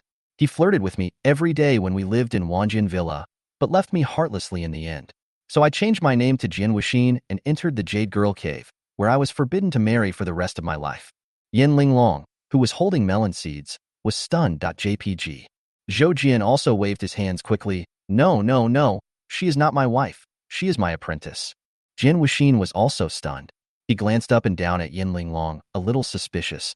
But when you rejected me, didn't you say you liked younger girls? I did that to make you give up. If I wasn't afraid that you would misunderstand that I like your mother, I would have said that I like married women. Zhou Jian spread his hands to show his innocence. Yin Linglong rolled her eyes in annoyance. Jian Wuxin was also a little embarrassed, but then his aura turned cold and he said indifferently, so that's how it is. Just 4 simple words, no more emotions. Even the look in her eyes when she looked at Zhou Jian no longer had the same affection as before. Yin Linglong was surprised at how quickly her expression changed. Zhou Jian frowned and asked, "Are you practicing the heartless and thoughtless technique?" "Yes," Jian Wuxin said indifferently, and then suddenly drew his sword. Zhou Jian stepped back and then drew his sword. Bite. Jian Wuxin's sword exploded instantly. She was not hurt at all. Yin Linglong was stunned. How come they are still in love and hate with each other? The heartless and thoughtless technique will force a person to be in a state of cold will. As long as you can kill the person you miss the most, you will be able to achieve enlightenment. She must have been too surprised to see me just now, so she temporarily broke free from the control of the technique. Now the technique has made her temperament cold, so she just wants to kill me. Zhou Jian explained. Yin Linglong suddenly realized, and then looked at Zhou Jian with disdain. Scumbag. Zhou Jian wanted to explain, but after thinking about it, I shut up. He looked at Jian Wuxin and said, "Go back and practice. Take me as your goal. This will help you improve your practice quickly." This is the good thing about the skill of being heartless and cutting off thoughts. If the enemy is not dead, then he can be used as a target, which will stimulate the potential of the practitioner and help him improve rapidly. When the enemy dies, must be killed by the practitioner will ascend to heaven in 1 step and gain good fortune. But not everyone can practice this technique. It is difficult to succeed in cultivation if you are not loyal to the person you love until death. Jian Wuxin was affected by the technique and looked at Zhou Jian coldly, but did not leave. Keep your weapon hidden and wait for the right time to act. Seeing that she wanted to follow him, Zhou Jian didn't say much. Anyway, he will go to Xuantian Villa soon. Let's go. Zhou Jian said to the young man from the giant whale gang. The young man then continued to lead the way tremblingly. Soon, they arrived at the giant whale gang's base. This powerful force that monopolizes the river ferry business between the 2 worlds is hanging up lights and celebrating the birthday of their ancestor. But when Zhou Jian saw the giant whale gang's base, his face turned cold. Yin Linglong, who was standing beside her, also looked at the huge mansion covered in red and colorful decorations, hugged her shoulders and shuddered. "Master, why does this place feel so cold even for a Jindan stage person like me?" Jian Wuxin also looked up and said coldly, "The Yin house is a place of death." "I'm late," Zhou Jian said indifferently. "Someone slaughtered the entire giant whale gang and turned this place into a place of death." Yin Linglong looked surprised and said, "No way. Aren't there still many people giving gifts? Are they also dead?" "No, they are living people. Someone is using the name of the giant whale, helping the ancestor celebrate his birthday to trick these disciples from the blessed land of the immortal sect to do something. It's just that how did those guys manage to slaughter the entire giant whale gang silently and disguise themselves so cleverly? If I wasn't so sensitive to sense, I probably wouldn't have noticed it." Zhou Jian was very angry, because he specially promoted the giant whale gang from countless small forces in the past to guard the 2 boundaries river. Now that the giant whale gang is dead, there is no one guarding the 2 worlds river. These guys are still trying to harm the disciples of the immortal sect's blessed land. This was a planned chaos. Could it be that that little 38 has already started to take action? But how did he get his hand here quietly and silently? Zhou Jian was thinking about it. Yin Linglong asked solemnly, "Then master, what should we do? Fight in and save them? Or just pretend we didn't see it? I'm already here. If I pretend not to see you, I'll fall right into their trap. When the time comes, the people in the immortal sect's blessed land will blame me for the death of their disciples. Maybe he'll even doubt me. Let's go. I want to see what these guys are up to." Zhou Jian said coldly. Yin Linglong said, "Oh." Jian Wuxin naturally followed closely. If she wanted to kill Zhou Jian, it would be best to do so when Zhou Jian was in danger. Of course, she was clearly struggling emotionally. Seeing this, Yin Linglong guessed that Jian Wuxin knew something. But she was unable to resist the control of the heartless and thought-severing technique, and had no way of telling Zhou Jian the problem. Zhou Jian actually noticed it, but didn't care. He took the lead and arrived at the gate of the mansion. The young man from the giant whale gang who led the way didn't notice the problem at all and handed Zhou over to the housekeeper. The butler showed a look of surprise and was extremely respectful to Zhou, not looking like a dead person at all. Ancient sect? Zhou muttered softly. In his opinion, only those guys who always like to pick up corpses have this method of raising corpses. But those guys shouldn't have the guts to provoke the giant whale gang. After Zhou entered the giant whale gang, he saw that the place was bustling with people. Younger generations from many powerful forces came to give gifts. At first glance, they are all geniuses. If all of this were wiped out at once, it would definitely be a huge loss, and might even affect the future development of many forces. Chapter 36. Do villains like to play straight now? Zhou was brought into the mansion by the housekeeper, who then left with a smile. It seems that it's not Xiao 38's doing. He knows how much the giant whale gang respects me. It's impossible for him to know I'm coming and deliberately place me in the mansion. The controller here probably doesn't know how important I am to the giant whale gang. Of course, he doesn't know me either. Zhou explained in a low voice. Yin Linglong also thought so. After all, there are only those who don't know their own master. That's why they treat him as a small minion in the qi refining stage. Yin Linglong looked around. Master, who are these people? Zhou introduced them one by one. Look at the people in the white cloud-patterned robes in the distance. They are disciples of the Baiyun Immortal Sect, which is the top sect among the second-tier forces in Zhongzhou. The guy in black clothes and a golden sword is a disciple of Tyrant Blade Blessing Land. He was once considered a top-tier force, but he is now here to celebrate the birthday of the giant whale gang. I guess he has fallen into decline. There are also Feishan Cave Heaven, Baishui Blessed Land, Qisha Palace, and Xingqian Mountain over there. All those who came this time are people who can be ranked among the second-tier forces in Zhongzhou. Judging from their faces, they are all disciples with excellent aptitudes.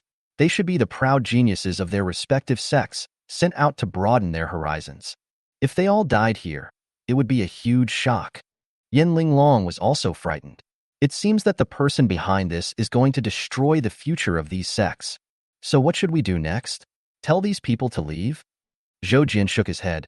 It won't ruin the future, but it will definitely cause chaos for these sects for a while. Then the people behind the scenes will be able to take advantage of the situation and do more things. You think this is the final calculation, but it's just the beginning. As for escaping, just look at the gate. Yin Linglong looked over and found that the gate she had just passed was gone. What's going on? Ghost wall, a little trick. But the combination here is extremely useful.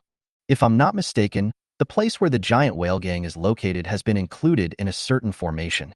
It's just that I haven't figured out the purpose and location of that formation yet. Zhou looked around and was not affected by the ghost wall at all. But the creator of that formation was also a top master, making it difficult for him to find him. But it doesn't matter, he still has the energy to play. If you don't want to care anymore, just kill him with your sword. Master, do you also understand formations? Yin Linglong was not too worried and was still in the mood for chatting. Zhou calmly replied, I've said before, in the past 100,000 years, what I like to study most is unconventional methods, so I know a little bit about everything. Yin Linglong suddenly realized. The master and the disciple were chatting. A young cultivator nearby was attracted by Yin Linglong's stunning appearance. He smiled and greeted, I am Song Qingnan from Donglai Fudi. Nice to meet the fairy.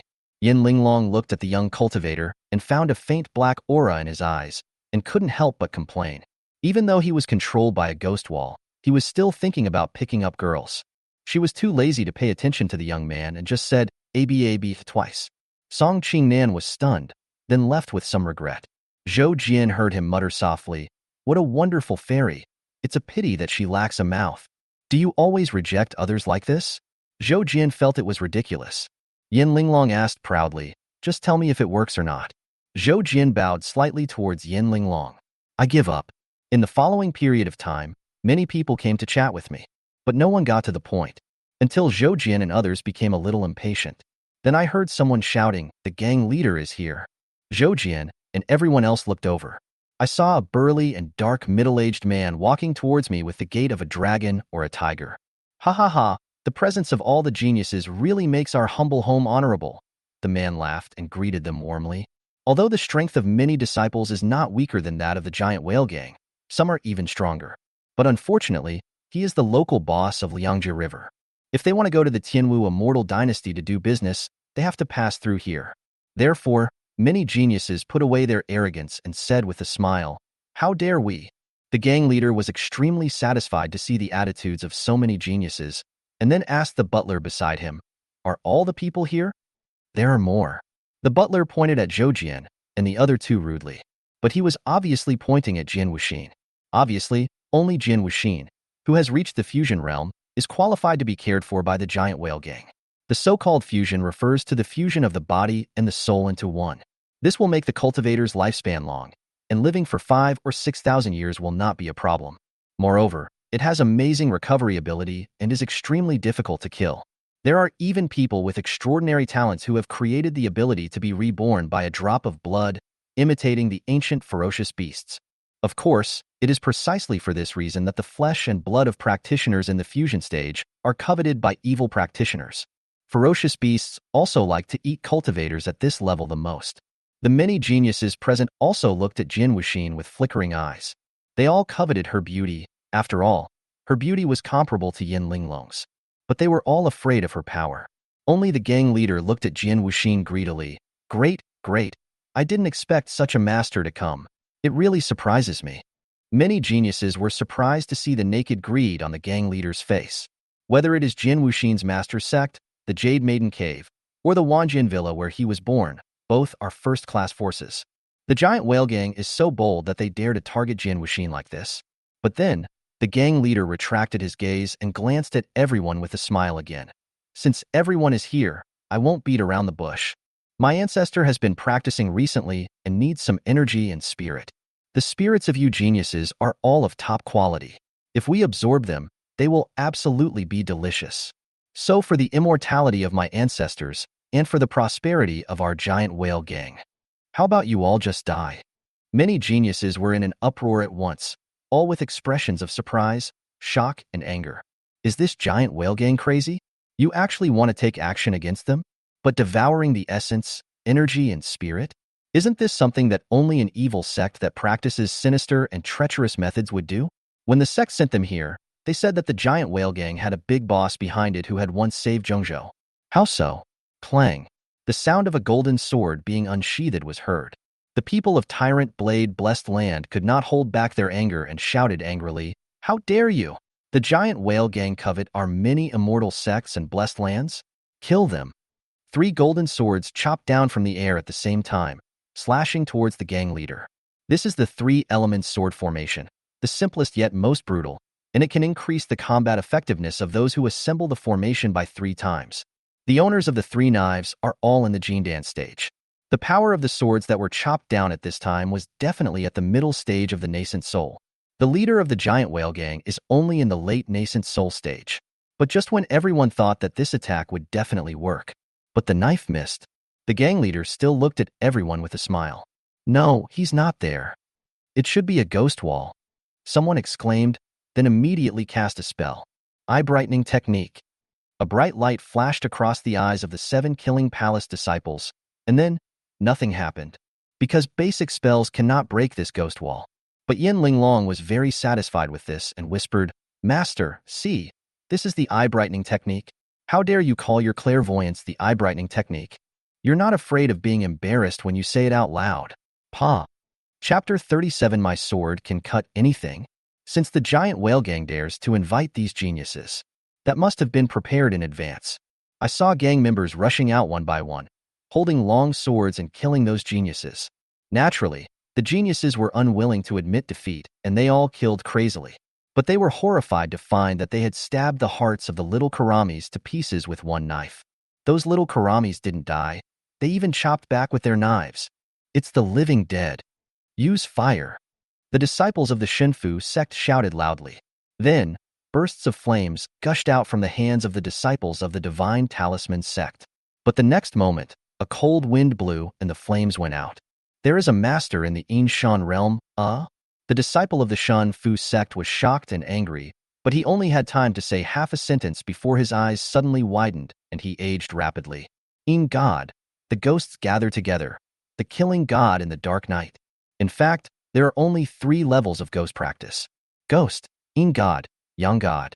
Ghosts are small paths and can be killed at will. But once you become a in spirit, you can devour essence and energy at will. If you are not careful, even those in the fusion stage will be in big trouble, not to mention that these are just little guys in the golden core stage. But at the moment when the disciple of the divine talisman sect died, Jian Wuxin suddenly attacked. She was heartless and wanted to kill Zhou Jian. But apart from wanting to kill Zhou Jian, she is no different from an ordinary person. If the Yin spirit could be used to refine an artifact spirit, it would definitely be top-notch stuff. There was no sword in Jian Wuxin's hand, but the sword energy was so powerful that it instantly covered an area in the void. Jueqing sword? You damn Zhao Dachui, you actually found such a master to join the game. The Yin god screamed and cursed. In the distance, the leader of the giant whale gang rushed forward and punched Jian Wuxin. Jian Wuxin didn't care at all, and didn't even turn his head. The sword energy protected his body and directly blasted Zhao Dachui away. The Yin spirit was wrapped by sword energy in midair and was forced to reveal its true form, which turned out to be a skinny old man. The old man struggled violently, but was still gradually controlled by Jian Wuxin. Seeing this, the others rushed over immediately. Saint Jian Wuxin, let's work together and get out of here. Quick, everyone gather together. We join forces to fight the enemy. A group of people shouted and tried to gather. But Yin Linglong just watched them scatter and fight on their own. This ghost wall of Yin Shen level is indeed not something that a group of children can break. If Zhou Jian hadn't been here, Yin Linglong would have done the same. However, seeing that the master had not yet made a move, Yin Linglong was curious. Master, given your temper, you should have smashed this place to pieces with your sword a long time ago. Why haven't you made a move yet? The real boss hasn't come out yet. Who should I kill? Zhou Jian said calmly. The real boss? Who? Yin Linglong's eyes flickered. Could it be the so-called ancestor? The master and disciple were talking. A door in a rockery far away in the courtyard suddenly opened with a loud bang. A terrifying and thick aura of death rushed out from inside. There was also an old voice. Where did you come from, old monster? You actually disguised yourself as a chi refining stage. I was fooled by you. Do you dare to come in and meet me? Zhou Jian walked into the rockery without hesitation. Yin Linglong was naturally brought along behind him. As soon as they entered the rockery, the door behind them slammed shut. The two walked along the cobblestone road that stretched downwards. Soon, they arrived at a hall. The hall was dark, and there were no lights. After all, ghosts don't need lights. Yin Linglong used a magic trick to improve her eyesight and saw the situation around her. She was immediately shocked and gasped. Corpse. There are corpses all over the ground. There are adults and children.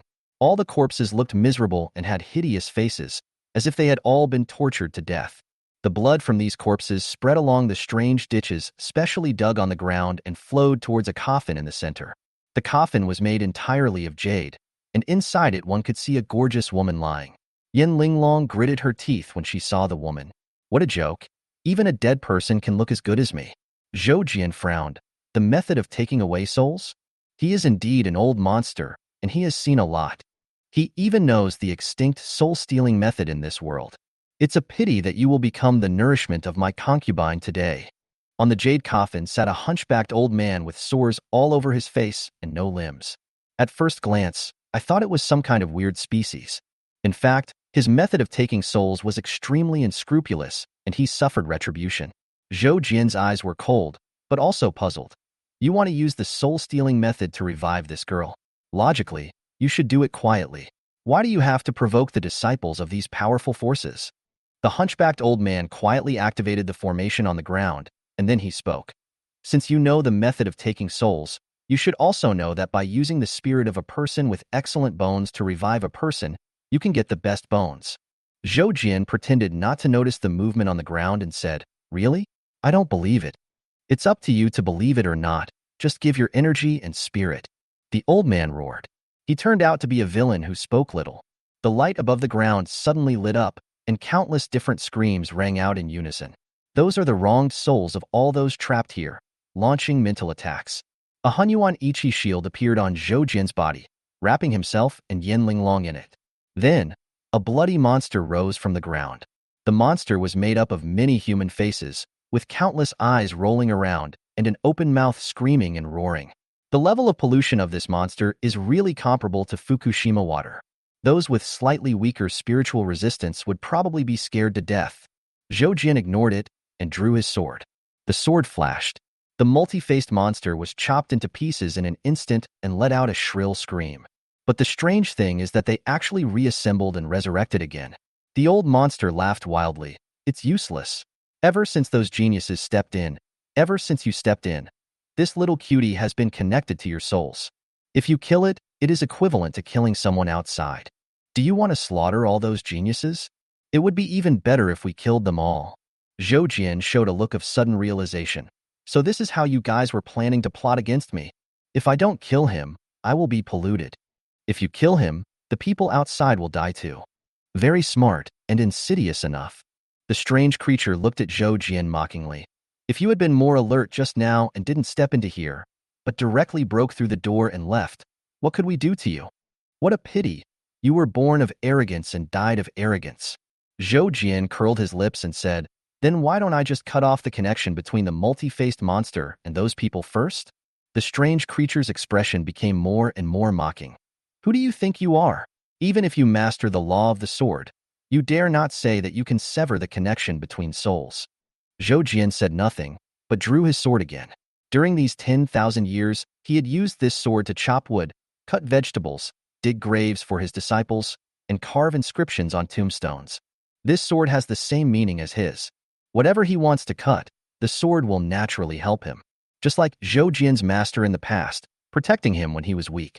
Chapter 38. Master is a pretty boy. Xuantian swung his sword. The sword blade easily cut through the body of the many-faced monster. The body of the many-faced monster that was rushing towards Xuantian suddenly trembled. And then, it collapsed. Countless blood-red spots exploded in the air. Never resurrected. This shocked the strange creature on the jade coffin. After a moment, the strange creature wailed miserably, "No! My beloved concubine!" He pounced forward, grabbing at the air frantically, but he couldn't catch any bloody spots. A beautiful face seemed to appear in the light, but then disappeared. Only a fleeting smile was left. Even the corpse in the jade coffin quickly dissipated. "Asshole! I'm going to kill you!" The strange creature pounced on Xuantian fiercely, but he didn't notice the flying sword Xuantian summoned. Chi! The flying sword cut off the old monster's head. The old monster died so easily. But Yin Linglong felt it was natural. She heard the accusation that Xinchi had made against Xuantian before. It can even split immortal weapons. In this world, who can withstand the sword of one's master? Master, is everything okay? Yin Linglong kicked the body of the old monster on the ground and asked after seeing that it was indeed lifeless. Xuantian looked at the small black Buddha statue that appeared in the corner after the eerie ghost aura dissipated and sighed softly. This is just the beginning. This was clearly a plot against Xuantian. Moreover, this kind of situation was just an appetizer given by Xiao 38 to Xuantian. I originally wanted to ask the giant whale gang to send me to Beijing City. Now it seems I can only go by myself. Xuantian shook his head, turned and walked out. Yin Linglong took a look at the corpses on the ground and tactfully started a fire. Because she knows. It's not that my master doesn't want to take care of these corpses. This is because even the simplest fire control technique requires one to build a solid foundation before learning it. The Qi refining stage doesn't know that at all. Ha ha ha ha ha. The flickering firelight illuminated Yin Linglong's pretty face, which was filled with gloating. Xuantian came out of the cave and found that Jin Wuxin had imprisoned the Yin god. Once the evil spirit is captured, the ghost wall will naturally disappear. As for the members of the giant whale gang, when the many-faced monster died, they turned into corpses and fell to the ground. Several young cultivators were taking out their anger on the corpse. Xuantian walked to Jin Wuxin and said, "Let's go. Now that you have the Yin god, I will give you a good sword later." Yin Linglong had a question mark on her face. "Master, those who want to kill you have swords. Where is your obedient disciple? What kind of good treasure can I, a Qi refining stage cultivator, get?" Xuantian asked back. Yin Linglong was stunned. "I didn't expect that my master would find out what I was thinking just now. What a stingy person you are." Yin Linglong muttered softly, but didn't dare to say anything more. The three were about to leave together. Those talented disciples came over one after another. The leaders were the three disciples of Badeo Fudi. "Thank you for your help, Saint." The three disciples clasped their fists together to express their gratitude. The disciples from other immortal sects and blessed lands also expressed their sincere gratitude. Jin Wuxin frowned. "It's not me." She didn't care about these people's thanks, nor did she want to take credit for achievements that didn't belong to her. Many geniuses were stunned and didn't know what it meant. The three disciples of Ba Dao Fudi didn't know what it meant either, but they didn't dare ask more. No matter what, it was the saint who captured the Yin god and saved us. If it weren't for the saint, all of us would have died. The eldest brother among the three disciples of Badao Fudi laughed. Jin Wuxin didn't know how to explain it, so he just didn't bother to say anything. Anyway, she knew that Zhou Jian didn't care about fame and fortune. But unexpectedly, the eldest brother of Ba Dao Fudi actually pushed forward and asked, "My name is Lu Jixuan. May I ask if the saint is here to visit the heaven-washing tide? We are all here for this reason. It's just that we happen to come to attend the birthday banquet. Why don't we go to Beixin City together?"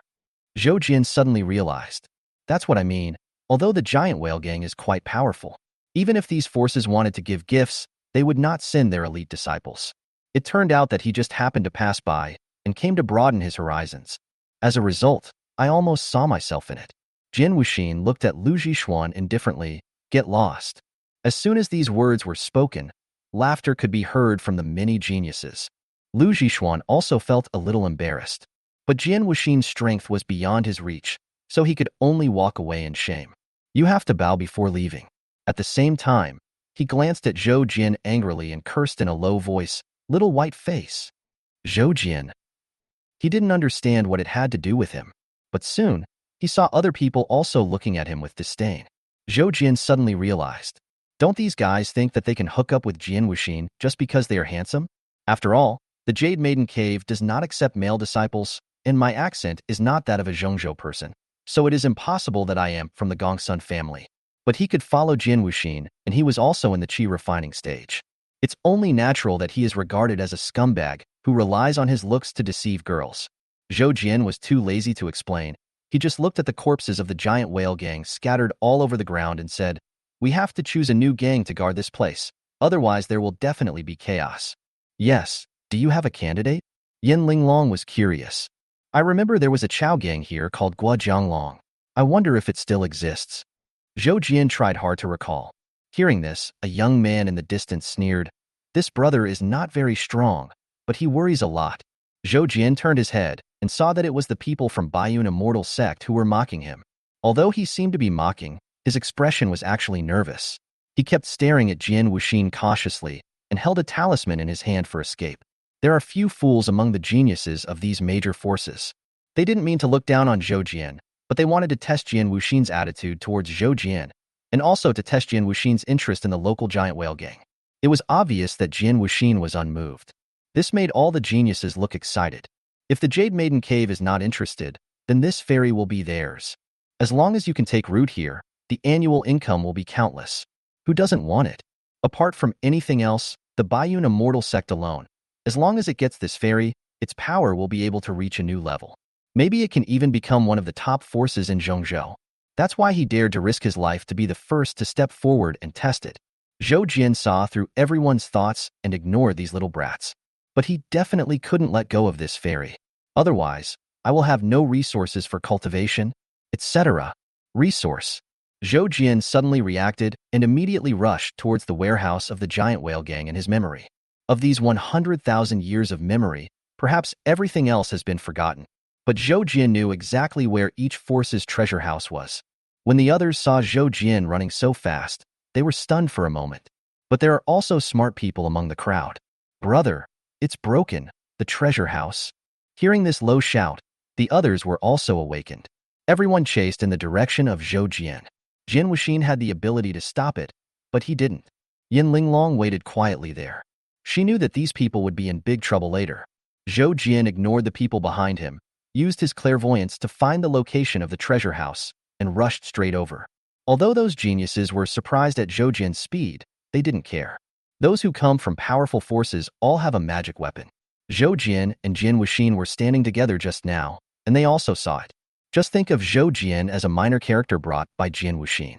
Zhou Jian swung out a sword energy, opening the door to the treasure house with terrifying defensive power. Fine. Although a lot of things in the treasure house were consumed by the old monster, but they all use spiritual stones. Those spiritual treasures, precious materials, and even some natural treasures are still there. Zhou Jian breathed a sigh of relief and casually put all his things into the storage ring. He had just put away his things when those geniuses chased into the treasury. When they saw that the treasury was empty, everyone was shocked and angry. Then, they actually blocked Zhou Jian's way. Hand it over. Lu Zhishuan shouted. He had just been scolded by Jian Wuxin. He plans to get back at Zhou Jian. Who made this little jerk get so close to Jian Wuxin? What's more, Jian Wuxin doesn't care about him. Of course, to be on the safe side, Lu Zhishuan didn't dare to yell. Get out of here, this is my stuff. Besides, are you all blind? Judging from my speed just now, you should know that you can't afford to offend me. Zhou Jian rolled his eyes and didn't rush to take action. Otherwise, that little 38 would be so happy. Chapter 39. The Mortal's Sword Cuts a Pit. Lu Zhishuan sneered when he heard Zhou Jian's words.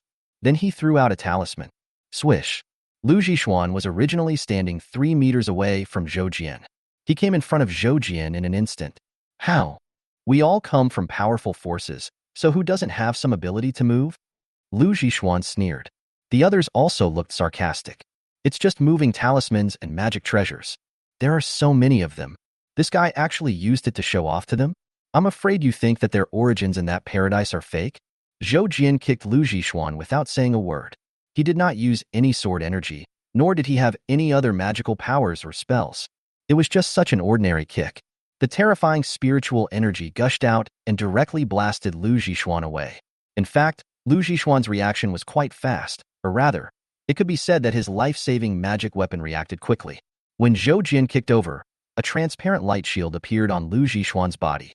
But the light shield only held on for a moment before it shattered. Lu Zhishuan spurted blood and fell heavily to the ground, his face full of horror and disbelief. Isn't this guy in the chi refining stage? How can it be so powerful?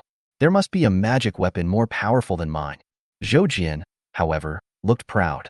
Do you really think that I'm joking when I do 100 push-ups, 100 sit-ups, 100 squats, and run 10 kilometers every day? Although I am not bald, it is enough to make my body strong enough to surpass magic weapons. Even without a sword, many people are no match for me. It has to be said that Zhou Jian's kick was so successful that all the geniuses looked solemn. They were originally very confident that they could stop Zhou Jian, but they chose to temporarily avoid him and make way for him. Zhou Jian walked out leisurely, just as he was about to walk out of the treasure house. Unwilling to give up, Lu Zhishuan asked, "Excuse me, fellow Taoist, who are you? What's the matter? Are you going to hold a grudge?" Zhou Jian turned around and looked at Lu Zhishuan and asked, "Who are you coming to the giant whale gang to give gifts to?" Many of the heavenly swords showed hesitation. What does this mean? They came to the giant whale gang to give gifts, of course, for the terrifying boss who claimed to have saved Zhongzhou. Everyone looked at Zhou Jian in disbelief. Could it be that? No, it won't. Although Zhou Jian is so powerful this time. But would a big boss who can save Zhongzhou be so shameless as to snatch things from kids like them? In the legends of Zhongzhou for tens of thousands of years, there are indeed many old monsters who like the game red dust. I also like to pretend to be a small character and deceive people everywhere. There are even people who happen to meet these big guys, and after receiving a few words of advice, they become very successful. But it has never been written in any legend. What old monster would be willing to fight with a child for things? It's so embarrassing to say that. Besides, those old monsters have no use for these gadgets. In the giant whale gang's treasure house, there are at most some treasures that can allow people to cultivate to the Dongxian stage. Everyone denied Zhou Jian's identity in their hearts.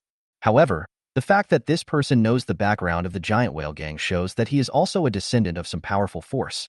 The geniuses would not want to offend too many people. Lu Zhishuan didn't expect that he would meet a guy who came from a powerful force. He hated him secretly, but he also knew that his revenge would probably end in vain. Helplessly, he could only watch Zhou Jian leave coldly. After leaving the treasure house, Zhou Jian looked at Yan Linglong happily and said, "I got a lot of good things this time. I will make pills for you to temper your body later." Yan Linglong nodded hurriedly, swinging her twin ponytails back and forth as she said sweetly, "Master is the best." Zhou Jian smiled smugly. He likes this kind of picture of a loving father and a filial son. It's a pity that those disciples... Forget it. My Linglong is still the best. Jian Wuxin saw this scene from the side, his eyes calm. But Zhou Jian's strong sixth sense could feel it. In fact, she had been looking for her own flaws, and her energy had been locking onto herself. If he showed the slightest flaw, she would stab him to death with her sword. Zhou Jian felt uncomfortable being stared at, and anxiously sent the woman back to Wanjian Villa to ask how to deal with her. "Let's go, get moving." This time Zhou Jian did not urge Yan Linglong to fly the sword. Instead, he grabbed her and Jian Wuxin and took a step forward. Now that he knew that there was going to be problems with the locking dragon well, Zhou Jian no longer hesitated. One step leads to 1,000 miles, every step leads to 1,000 miles. The giant whale gang is not far from the Rift Valley where Xuantian Villa is located. Exactly 180,000 miles away. Zhou Jian took a few steps forward, and time and space seemed to flow backwards, passing by on both sides. In the blink of an eye, they arrived at a huge canyon.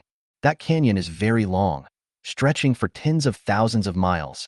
The cliffs on both sides are as high as natural moats, trapping one of the cities tightly. According to Feng Shui, this is a definite dead end. I dare not say that it is a place of extinction. At least, anyone who dares to stay here will have his luck suppressed to the extreme. No normal person would choose to stay here. But the people in Xuantian Villa are indeed not normal. They are crazy about swords and are fanatical about swords. All over the world and in our hearts, there is nothing else but a sword. So they don't believe in such thing as luck. As for why they live here, of course, it's because this canyon was actually carved out by humans. The sword power here used to be so strong that it was terrifying. This is what Zhou Jian said when he explained to Yin Linglong why the people in Xuantian Villa lived in a pit. Yin Linglong reacted quickly, looking at Zhou Jian with bright eyes. Master, did you carve out this canyon? Of course not. Why would I dig such a big hole when I have nothing better to do? Zhou Jian rolled his eyes and pointed upwards.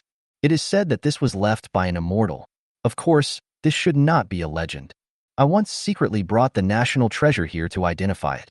There is indeed residual immortal power here. I guess it was created by some great figure in the ancient times. Yin Linglong felt a little regretful, but also breathed a sigh of relief. It would be great if Master could create a canyon like this. Zhou Jian raised his eyebrows. Is this pit big? Yin Linglong was stunned. What was going on with this indifferent tone? Then again, Zhou Jian seemed to have been using the disrespectful term, pit. As a swordsman, shouldn't he have great respect for this canyon that was created by a sword? At least it should be called a paradise, right? Look at the people who have moved to Xuantian Villa. They are not afraid of hardships or death. So the reason why Master is so disrespectful, could it be because he can also chop it out? Before Yin Linglong could ask more questions, Zhou Jian had already brought her to the city gate. This is an ancient city that looks very small from above the canyon. But that's because of the distance. When she got closer, Yin Linglong felt a heavy sense of majesty coming towards her. Suddenly, she had an epiphany and made a breakthrough. Yin Linglong was shocked. What is this? Just by taking a look, you can make a breakthrough? Is Zhongzhou such a place with outstanding people and beautiful scenery? No wonder people look down on those peasants from the border areas. Yin Linglong, who was born into a famous sect, suddenly felt a little inferior. Chapter 40. Washing the sky tide, gathering. Zhongzhou is where the luck of the Xuantian Realm gathers. So 8 out of 10 blessed places in this world are in Zhongzhou. Although there are many places in the border areas that claim to be paradise, they are just artificial creations, or just random names for the sake of sounding good. You haven't been to Zhongzhou for many years. It's inevitable that you will be moved when you see a real blessed land for the first time. After a few more visits, you will be no different from the people of Zhongzhou. Zhou Jian comforted Yin Linglong gently. Yin Linglong glanced at her master, and all the inferiority in her heart disappeared. Yes, I have such a powerful master. What do I have to be afraid of? But she also had a doubt. Master, since the luck here is strong, why don't you live in seclusion here? Zhou Jian shrugged and smiled sarcastically. Because those people respect me as if I were a god, but they also fear me as if I were a ghost. Yin Linglong thought about it and understood. To put it bluntly, all of us are of similar strength, and we usually just fight with each other. Even if we really fall out, we can still fight on equal terms. But someone like Zhou Jian, if he was unhappy, could just pick up his sword and destroy a huge force like the Tianwu immortal dynasty. Who wouldn't be afraid of him? If he were here, no one would live in peace. Yin Linglong suddenly lost her awe of these people in Zhongzhou. She followed her master and looked up. A plaque was hung above the ancient city. North New Town. These 3 words are full of sword intent and majestic. If an ordinary swordsman came here, just looking at these 3 words would be enough to make him comprehend for several years. But at this moment, Yin Linglong was looking at it from behind her master, and she felt that these 3 words were full of pettiness and were so ridiculous. Zhou Jian took the lead and walked into Beixin City. This city is just the outer city, anyone can enter. But there is still plenty of spiritual energy, at least 10 times richer than outside. Xuantian Villa has opened up a small world within the city. The spiritual energy in that small world is much richer than that outside. There are even other effects. Some people say that even if the Xuantian realm collapsed, they could drive the small world away. This is a skill that is possessed during the tribulation crossing period. As a first-rate force, it is not surprising that Xuantian Villa has an ancestor in the tribulation crossing stage. As soon as Zhou Jiang entered the city, he saw a lot of people walking around. They were wearing the attire of various sects, and at a glance, there were at least hundreds of people from various sects. Zhou Jian looked at Jian Wuxin in surprise. When did Xuantian Villa become so hospitable? Why are there so many disciples from other sects here? Jian Wuxin looked at Zhou Jian coldly and spoke sparingly. Shidan Chao. Another sky-cleansing tide? I've heard Lu Zhishuan and others talk about this before. What is washable tide? Seeing that he couldn't get any information from Jian Wuxin, Zhou Jian sent Yin Linglong to ask him. Yin Linglong grabbed a passerby. The passerby was about to get furious at being pulled at will, but when he saw Yin Linglong, he immediately softened his temper and explained clearly with a smile. Just when the passerby wanted to chat with Yin Linglong a little more, Yin Linglong immediately returned to Zhou Jian, hugged his arm, and said coquettishly, "Good brother," I asked, "how are you going to reward me?"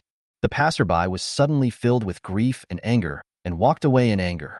Zhou Jian shook his head and said, "Go ahead. It's nothing, actually. It's just that the dragon locking well you mentioned is restless. Every few years, it will spew out a lot of spiritual energy.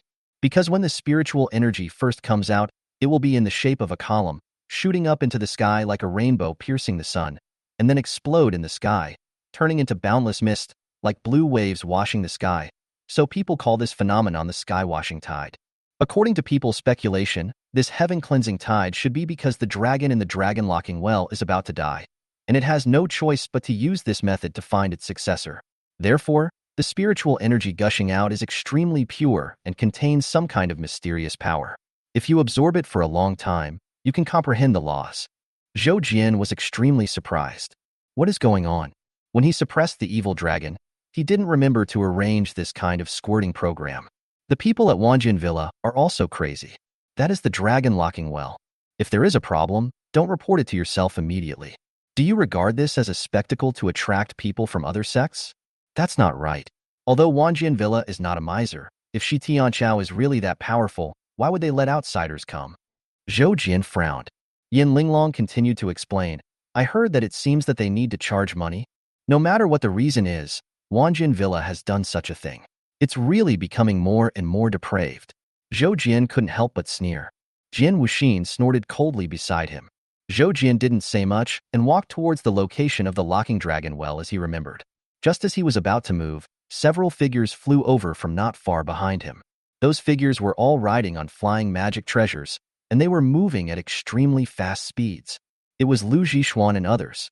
As soon as these people landed, they immediately rushed into the city to look for their respective masters and disciples. It is said that the scale of this sky-cleansing tide will be unprecedentedly large, and perhaps laws and Dragon Ball fragments will be sprayed out. So there are a lot of people coming this time, including many powerful people who are famous all over the world. A total of 5 people came to Badeo Fudi, 2 elders and 3 younger ones. Because of the respected status of Badeo Fudi, sending the younger generation to celebrate the birthday of the giant whale gang is a great honor. If the elders go there again, it will only lower the reputation of Badeo Fudi. So the 2 elders came to Bake Sinching first, occupied a good place and waited. Lu Zhishuan and the other 2 went straight to the agreed meeting place. As soon as he entered the door, Lu Zhishuan spat out blood again. Zhou Jian's previous kick was quite powerful in order to warn these people. At this time, Lu Zhishuan struggled to get to the inn room and lay on the ground. The 2 middle-aged cultivators in the room were immediately shocked and angry. One of them quickly rushed over and took out a healing elixir for Lu Zhishuan to take. Another middle-aged cultivator with red hair and golden eyes questioned the other 2 disciples. What happened to Zhishuan? Who hurt him? The other 2 disciples hurriedly told the story of what had happened to the giant whale gang before. During this time, Lu Zhishuan took a pill and finally felt much better. He said weakly, that boy is definitely not in the chi refining stage, but he can walk with the saint of the Jade Maiden Cave. I suspect he might be the rare sword genius in the Xuantian Villa. Why do you say that? The 2 elders looked at Lu Zhishuan in confusion. Lu Zhishuan said with hatred, because apart from the people of Xuantian Villa, which man can follow Jian Wuxin so openly? Who doesn't know that she hates outside men the most? Plus, that kid is very powerful, maybe carrying a valuable treasure, and speaks with a border accent. Xuantian Villa also admitted before that the genius was sent to other border areas for training. So, taking all these factors into account, that guy is definitely the sword wizard from Xuantian Villa in disguise. After all, he can't possibly be Jian Wuxin's husband, right? The two elders nodded slightly after hearing this. They thought it made sense. But then, the two elders' faces turned gloomy again. Even if he is a genius from Xuantian Villa, why can't we just talk it out? Why do we have to take action? We at Badao Fu Di can't defeat them, but we can still reason with them. Let's go and ask those guys what's going on. The two elders expressed their intention at the same time to go to Xuantian Villa to seek an explanation. After all, Lu Zhishuan is still a highly respected genius in Badao Fu Di. Although not as talented as that junior uncle, he is still the number one among the younger generation. Besides, the giant whale gang has huge profits. We can't let Xuantian Villa take them all for itself, right? Badao Fu Di left the inn and headed straight for Xuantian Villa. But when they arrived, they found that the forces such as Baiyun Immortal Sect, Qisha Palace, Baishui Blessed Land, etc., who had gone to celebrate the birthday together before, were also there. They looked at each other, then looked away tacitly. Obviously, they all came for one thing. Chapter 41. You should all be hung on lamp posts. Not to mention that these forces rushed into Xuantian Villa, causing a commotion and leaving the entire Xuantian Villa confused. At this time, Zhou Jian had already arrived at the block where the locking dragon well was located. But he was still so far away that he couldn't even see the hanging bridge over the well. It was blocked by the crowded crowd. These people are all independent cultivators. It took all the savings of perhaps 100 or even thousands of years to get a chance to watch the sky-washing tide. Naturally, they wait here day and night, fearing that they would miss any benefits. However, when Zhou Jian saw that the big sects did not show up, he knew that these independent cultivators would not gain any benefit even if they stayed here. Zhou Jian did not squeeze in, but stood behind the crowd and performed the eye-opening technique. Yin Linglong saw the light in his eyes and curled her lips slightly. With the help of this magical power, Zhou Jian's sight passed through layers of ground, reached deep underground, and then he saw a formation. The formation was not constructed by him, but looking at the method of setting up the formation and some special traces, Zhou Jian roughly guessed that this thing should have come from the immortal old man in Lingzhen Cave Heaven, a guy who has survived for 60,000 years by relying on formations. This formation is well made and very powerful. It actually blocked Zhou Jian's vision, making it unclear for him to see what was happening below. All I could barely see was that the black dragon seemed to be really dying, with all the scales on its body about to fall off. Moreover, with this formation in place, even if the black dragon really breaks free from its seal, it will be trapped for a while. Even so, Zhou Jian was still worried. Xiao 38 learned his scheming from Zhou Jian, but he has surpassed him. He can only be completely relieved after killing the dragon. Yin Linglong saw the killing intention of her master, and cautiously tugged at his sleeve, and pursed her lips towards the cold Jian Wuxin beside her. Should we notify Xuantian Villa first? No, let's not delay any longer. Zhou Jian shook his head. But the more you fear something, the more it will come. Zhou Jian originally wanted to kill the evil dragon directly and end the danger. But then I saw sword lights bursting out from the sky. Afterwards, Zhou Jian felt several huge spiritual senses sweeping around here, and finally locked onto Zhou Jian. The next moment, 3 figures fell down. Among them was an old acquaintance of Zhou Jian, Jian Wuxin's father. Gongsun Wuxia. Senior, it's you who is here. Those people from the cave Heaven Blessed Land went to Xuantian Villa to make a fuss, saying that someone in the qi refining stage had beaten them up and was very close to Wu Jian, Jian Wuxin. I suspected it was you. I didn't expect it to be you. You haven't found a way to build your foundation yet? Gongsun Wuxia walked forward and greeted him warmly. Yin Linglong sighed. Zhongzhou is indeed unusual. People here are really not afraid of death at all. Gongsun Wuxia's face froze. When he saw Zhou Jian's unhappy expression, he also felt a pang in his heart and quickly stepped back to apologize. Well, I didn't mean to poke your scar, but you haven't been promoted for 100,000 years. I was worried about you. Oh no, I was unhappy for you. Wow, this is even more damnable. Yin Linglong was full of admiration. Gongsun Wuxia had a sad face and looked at the 2 people next to him for help. His 2 brothers, who were born of the same mother, pretended that their younger brother did not exist and turned their heads to look away. Zhou Jian said calmly, Wuxi, you came at the right time. Go down to the well and see what happened to the evil dragon. Gongsun Wuxia's face turned pale, and he said in a trembling voice, Senior, Senior, for the sake of my daughter, please forgive me. Zhou Jian glanced at Jian Wuxin next to him and felt even worse. Stop talking nonsense and get out. Gongsun Wuxia immediately breathed a sigh of relief and fled away crawling. Gongsun Shan stepped forward and kowtowed. Senior, please don't blame my useless brother. Please move to Wanjin Villa. We have prepared a banquet to entertain you. Yin Linglong praised. As expected of a big brother, you are quite sensible. Zhou Jian ignored the talkative disciple and stared coldly at Gongsun Shan. Are you sure? Please come to Wanjin Villa, where we will perform your favorite ding-ding-dang-dang dance. Gongsun Shan's voice was trembling, and his body was shaking as well, obviously extremely frightened. His second brother beside him also prostrated himself on the ground, not daring to look directly at Zhou Jian. Yin Linglong is not only vain but also talkative. But it's not mindless.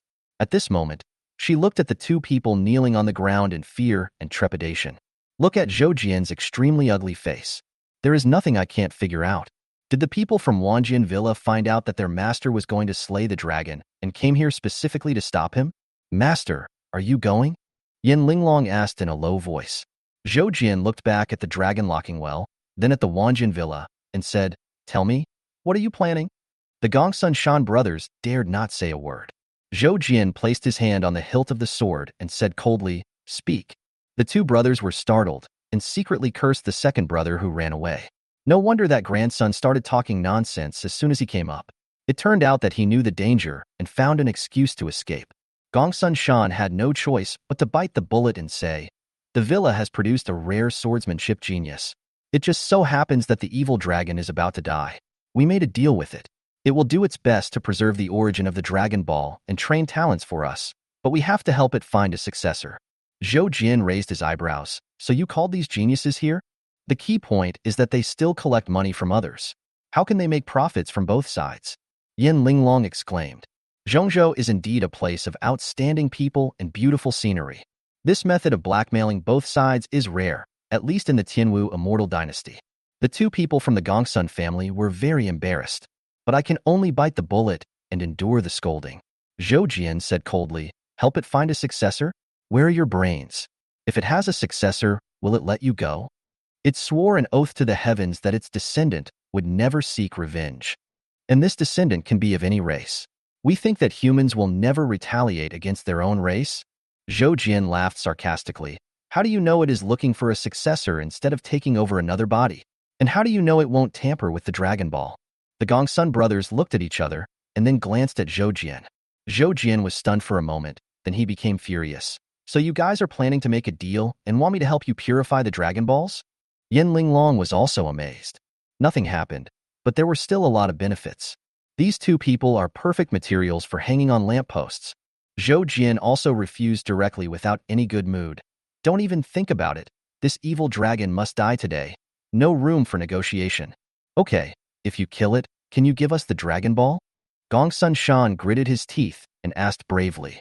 I'll just fucking kill you too. Zhou Jian cursed angrily. How can he still have such a black heart and be prepared for both situations? So no matter how it dies, the Dragon Balls will be yours? You have drawn benefits from this dragon for thousands of years. Is that not enough? Zhou Jian didn't bother to pay attention to the two brothers and drew his sword to fly into the air. But in the next moment, a dragon roar that shook the sky gushed out from the dragon locking well, shaking the earth and heaven. The sky-washing tide is coming. Chapter 42. It's been 100,000 years. How can you be sure that my mind is not twisted? You two bastards, how dare you deliberately delay me? Zhou Jian cursed angrily, not caring at all that the two men in front of him were already the top bosses in Zhongzhou. Gongsun Shan was a little confused. No, this is not the time we agreed with it to ejaculate. Yin Linglong's heart trembled, and she whispered, Master, is it senior brother 38? It's not him. He doesn't have the ability to cause trouble here. Don't think that these two guys from Wanjin Villa are useless just because they are greedy. Wanjin Villa may not be as good as the human Buddha who controls almost the entire western border. But the death place where 10,000 swords are buried is not something that the human Buddha can easily penetrate. Zhou Jian looked at the dragon locking well in the distance with a cold look in his eyes. The dragon's roar immediately cleared out the wandering cultivators that were surrounding the place. Either their body and soul are shattered, and they disappear completely. Either the soul is severely damaged and falls to the ground unable to get up. even if there are occasional lucky escapes. He also fled in a hurry. How could he have the time to care about the front position that he had bought at a huge cost? The space became much emptier in an instant, but more people also rushed over. Those are people from various major sects. They had the foresight to arrive late on purpose, but it still occupies a very front-row position. He just deliberately did not surpass Zhoujian and the Gongsun family. They are all old foxes who have been cultivating to become immortals for hundreds or thousands of years. The most basic ability to read people's expressions is still there. The situation is unclear, so don't rush in for now. Forces like Badeo Fudi and Baiyun Xianzong, which had previously clashed with Zhoujian and had caused trouble for the Gongsun family, all looked at Zhoujian with suspicion. They went to Wanjian Villa to complain before, and just mentioned that there was a handsome young man who was with Jian Wuxin pretending to be in the qi refining stage and bullied others. The people from Wanjian Villa rushed out like crazy. At this time, they all followed Zhoujian tremblingly. This made those people very sure that they had previously guessed Zhoujian's identity wrong. But at the same time, I was even more curious about who Zhoujian was. Especially Lu Zhishuan, he was even more confused. Who is this person? Zhoujian ignored everyone and just stared at the dragon-locking well. The wellhead, built with blue bricks, occupied only 3 square meters and was only half a person's height. And on each side of the well mouth, there is a thick iron stake. There was a black chain at least as thick as a person tied to the stake. At this time, the chain would occasionally shake gently, and the sound was like thunder. The sound of thunder, accompanied by the occasional dragon roar coming from underground, made everyone present look surprised. This is a sign that the sky-cleansing tide is about to erupt. However, Zhoujian only turned his attention to the arch bridge above the locking dragon well. The arch bridge is not big and just spans above the locking dragon well. There are 99 and 81 pillars on the bridge. Every pillar is carved with countless rune formations. It was carved by Zhoujian himself in order to suppress the evil dragon below. But in fact, the real killer move is the sword hanging under the arch bridge. The sword was hanging on the bridge, with the tip of the sword pointing directly at the dragon locking well. It is the origin of the name of Cambridge. It is also the treasure that suppressed the evil dragon for 3,000 years. Its name is Human World. This is Zhoujian's bad taste. Inspired by Sailor Moon. I will destroy you on behalf of the moon. But the moon, there is a sword with this name. Zhoujian also didn't want to have anything to do with that person. Zhoujian simply changed his name to Ranjian. But others don't think so.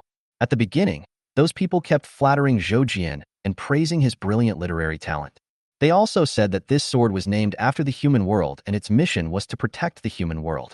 This really made them grateful and admired by all living beings. The result, haha, admire you paralyzed. Zhoujian turned around and gave a cold look to everyone in Wanjian Villa. I'll chop you little bastards down later. Everyone in Wanjian Villa suddenly froze, as if they had fallen into an icy cave, and they regretted their actions deeply. Fortunately, another dragon roar saved them at this time. The ground shook violently, and the source of the vibration began to spreading towards the wellhead. Streams of foul air gushed out from the dragon-locking well, like a monster gasping for breath. The 4 dragon-locking chains shook wildly and roared. The runes on it kept flashing, as if trying to suppress it. But after being washed by the tides several times, they have almost lost their function. At this time, accompanied by violent shaking, cracks actually appeared. The sword hanging on the cliff was also shaken by the surging foul air. It was still shaking slightly, as if trying to drive away the evil dragon. But as the foul air gushed out, the edge of the sword in the world quickly began to rust. Zhoujian's eyes were gloomy, which meant that the human sword had been corroded long ago, but had been concealed. There is a traitor in Wanjian Villa. Someone is outside to meet this evil dragon. Zhoujian knew that things were not that simple. Gurgle. Suddenly, the sound of boiling water came from the Sualong well. Then the Sualong well continued to shake, and the earth was shaking as well. Something was clearly gushing up from underground. Zhoujian put his hand on the hilt of the sword. The next moment, a terrifying column of spiritual energy gushed out from below. The spiritual energy column was pure white and contained extremely pure spiritual energy, which was nearly 100 times richer than that of this blessed land. There are also many strange powers that are difficult to explain. Zhoujian guessed that this should be the law spoken by high-level practitioners. Unfortunately, I can't learn it. Zhoujian complained, then said, because he felt that there seemed to be some solid object mixed in the spiritual energy column. He leaned over and saw a round bead. There was also a small black dragon swimming in the bead. Dragon Ball, a storage place for the Dragon Clan's power and essence. Whoever swallows this Dragon Ball will definitely reach heaven in one step. Don't the people from this blessed land come here just to obtain spiritual energy, the laws, and the Dragon Ball? Now I see everything is complete. Even if Zhoujian and Xuantian Villa were here, they couldn't take care of them. People in the world say that becoming an immortal is achieved through cultivation. Fart. The path to immortality depends on struggle. Fight for the essence of the sun and the moon. Fight for opportunity and luck. So at this time, those cultivators, even though they knew the danger, still wanted to fight for a glimmer of hope of becoming immortals. They rushed forward madly, filling the sky. The next moment, a crazy laugh came from the dragon locking well. You call yourself the sword master in vain, and you are known as the immortal sword master who can make people kneel, but what about now? I'll use these cultivators you value most as shields. Do you dare to draw your sword? A pure black dragon hundreds of feet long flew out from the dragon locking well. It exudes endless murderous aura. Over the years, Xuantian Villa has been constantly extracting benefits from it, but has not been able to hurt it too much. Impossible. Gongsun Wuxia was the first to shout in anger. We check it every year, and every time you look so weak. Why is this happening? The black dragon glanced at the people in Xuantian Villa with contempt, not caring at all. So what even if the old ancestor in the tribulation period comes out? Still a waste. The only person present who could make the black dragon pay attention was Zhoujian. But at this moment, does he dare to draw his sword? In the sky, those cultivators who were vying for opportunities wanted to escape when they saw that the situation was not right. But there is no chance anymore. The Dragon Ball that had been ejected earlier had already unleashed its terrifying ancient magical power to control them all. The black dragon held these people hostage, thinking that Zhoujian did not dare to draw his sword, and was about to leave triumphantly. Zhoujian just sighed softly and gripped the hilt of the sword. Those old monsters have only lived for 1,000 or 800 years, but they have become mentally distorted and have created legends of the game world to tease young people. I am a full 100,000 years old. After such a long time, isn't there any time allowed for my psychology to be distorted a little? Chapter 43.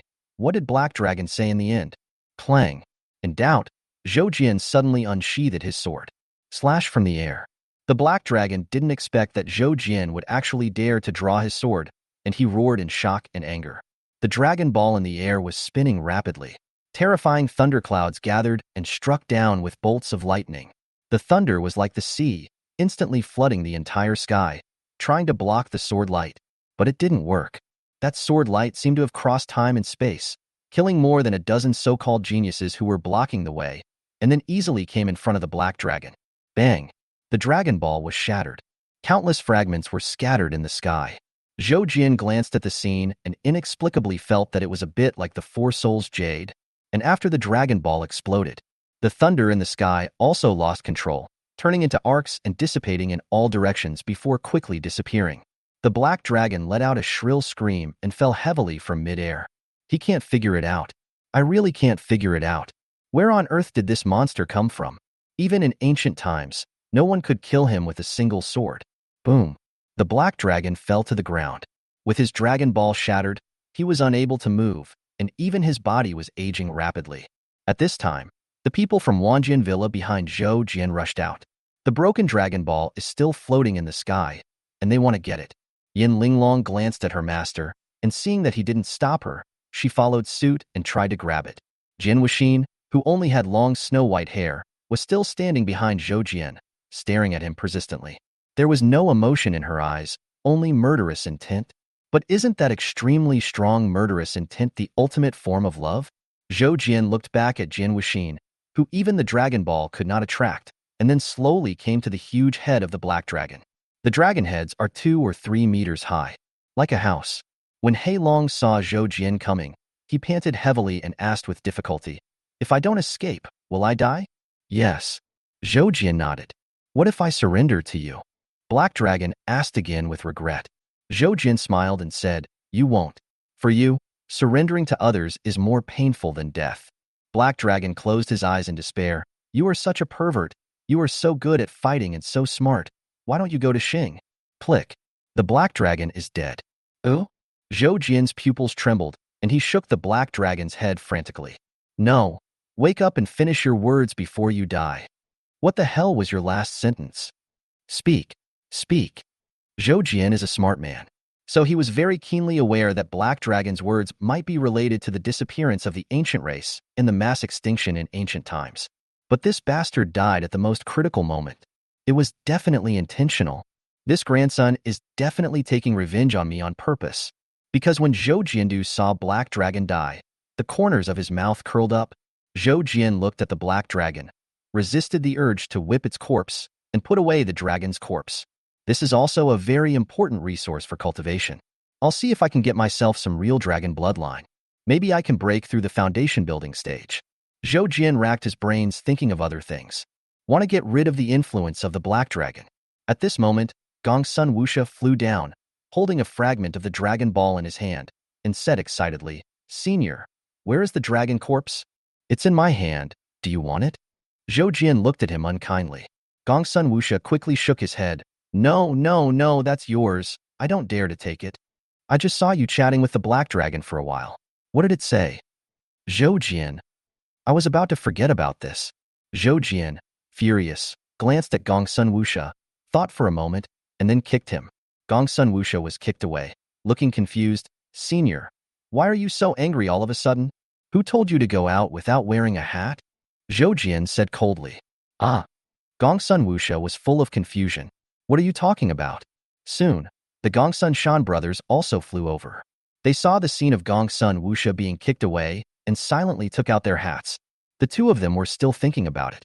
How did this younger brother become the head of the family when he is so stupid? Why are you trying to reason with this old monster? If he tells you to wear a hat, just wear it. Gongsun Shan put on a Lingbao hat and saluted Zhou Jian, following all the rules and rituals. Then, he asked curiously, "Senior, what did the Black Dragon say at the end?" Bang! Zhou Jian expressionlessly slapped Gongsun Shan away and said, "Who told you to wear a hat?" Gongsun Shan. Then, Zhou Jian looked at the third son of the Gongsun family. The third brother was stunned for a moment, holding the hat in his hand, not knowing whether to wear it or not. Wait until I see Zhou Jian's unfriendly expression. The third brother suddenly realized what was going on and punched himself. "Blame me. I should be a hat." Zhou Jian looked at the three brothers of the Gongsun family lying neatly together, and his expression eased a little. At this time, the battle for Dragon Ball has come to an end. Zhou Jian looked up. There were hundreds of sects before, with at least tens of thousands of people. But the dragon locking well had gushed out before, killing a group of people. Dragon Ball Sea of Thunder killed a large number of people. Now there are only about 100 people left. Although among them, the number of people actually killed by Zhou Jian was less than 50. But when Zhou Jian saw the survivors, they were still at a loss and kneeling on the ground in panic. Zhou Jian glanced at his apprentice. Yin Linglong helplessly spread her hands towards him. Obviously, she didn't get the Dragon Ball fragment. "That's too much. Hand over all the Dragon Ball fragments," Zhou Jian said indifferently. Everyone's expression changed slightly. Someone couldn't help but ask, "Senior, you are an immortal. Why do you have to compete with us low-level cultivators for resources? If you are sensible, I will not ask you to hand over all the fragments if you give them to my disciples." Zhou Jian said coldly. As soon as these words were spoken, all the cultivators regretted it deeply. Relying on their high level of cultivation, they robbed things crazily. I thought that no matter how fierce Zhou Jian was, he would not be so shameless as to snatch their resources. Unfortunately, they still overestimated Zhou Jian's morality. These people did not dare to disobey Zhou Jian. After all, the corpses that were chopped to death on the ground are still there. Everyone handed over the Dragon Ball fragments they had obtained. Yin Linglong ran back happily with a pile of fragments. Zhou Jian looked at the three people from the Gongsun family and said, "Let's go to your house first." Gongsun Wuxia looked flustered. "Ah, you're not leaving yet?" Zhou Jian's face turned dark. The two brothers nearby were shocked and beat up their own brother, cursing, "Why don't you wear a hat?" Half an hour later, Zhou Jian was welcomed into the small world of Xuantian Villa in a proper manner by Gongsun Wuxia, who had a bruised face and nose. As soon as I entered this small world, Yin Linglong's body trembled. Such a rich power of law. If I practice here, it may not take long before I can break through to the nascent soul stage. Gongsun Wuxia turned around and was about to speak. But seeing the murderous looks in his two brothers' eyes, he wisely shut up and adjusted his hat.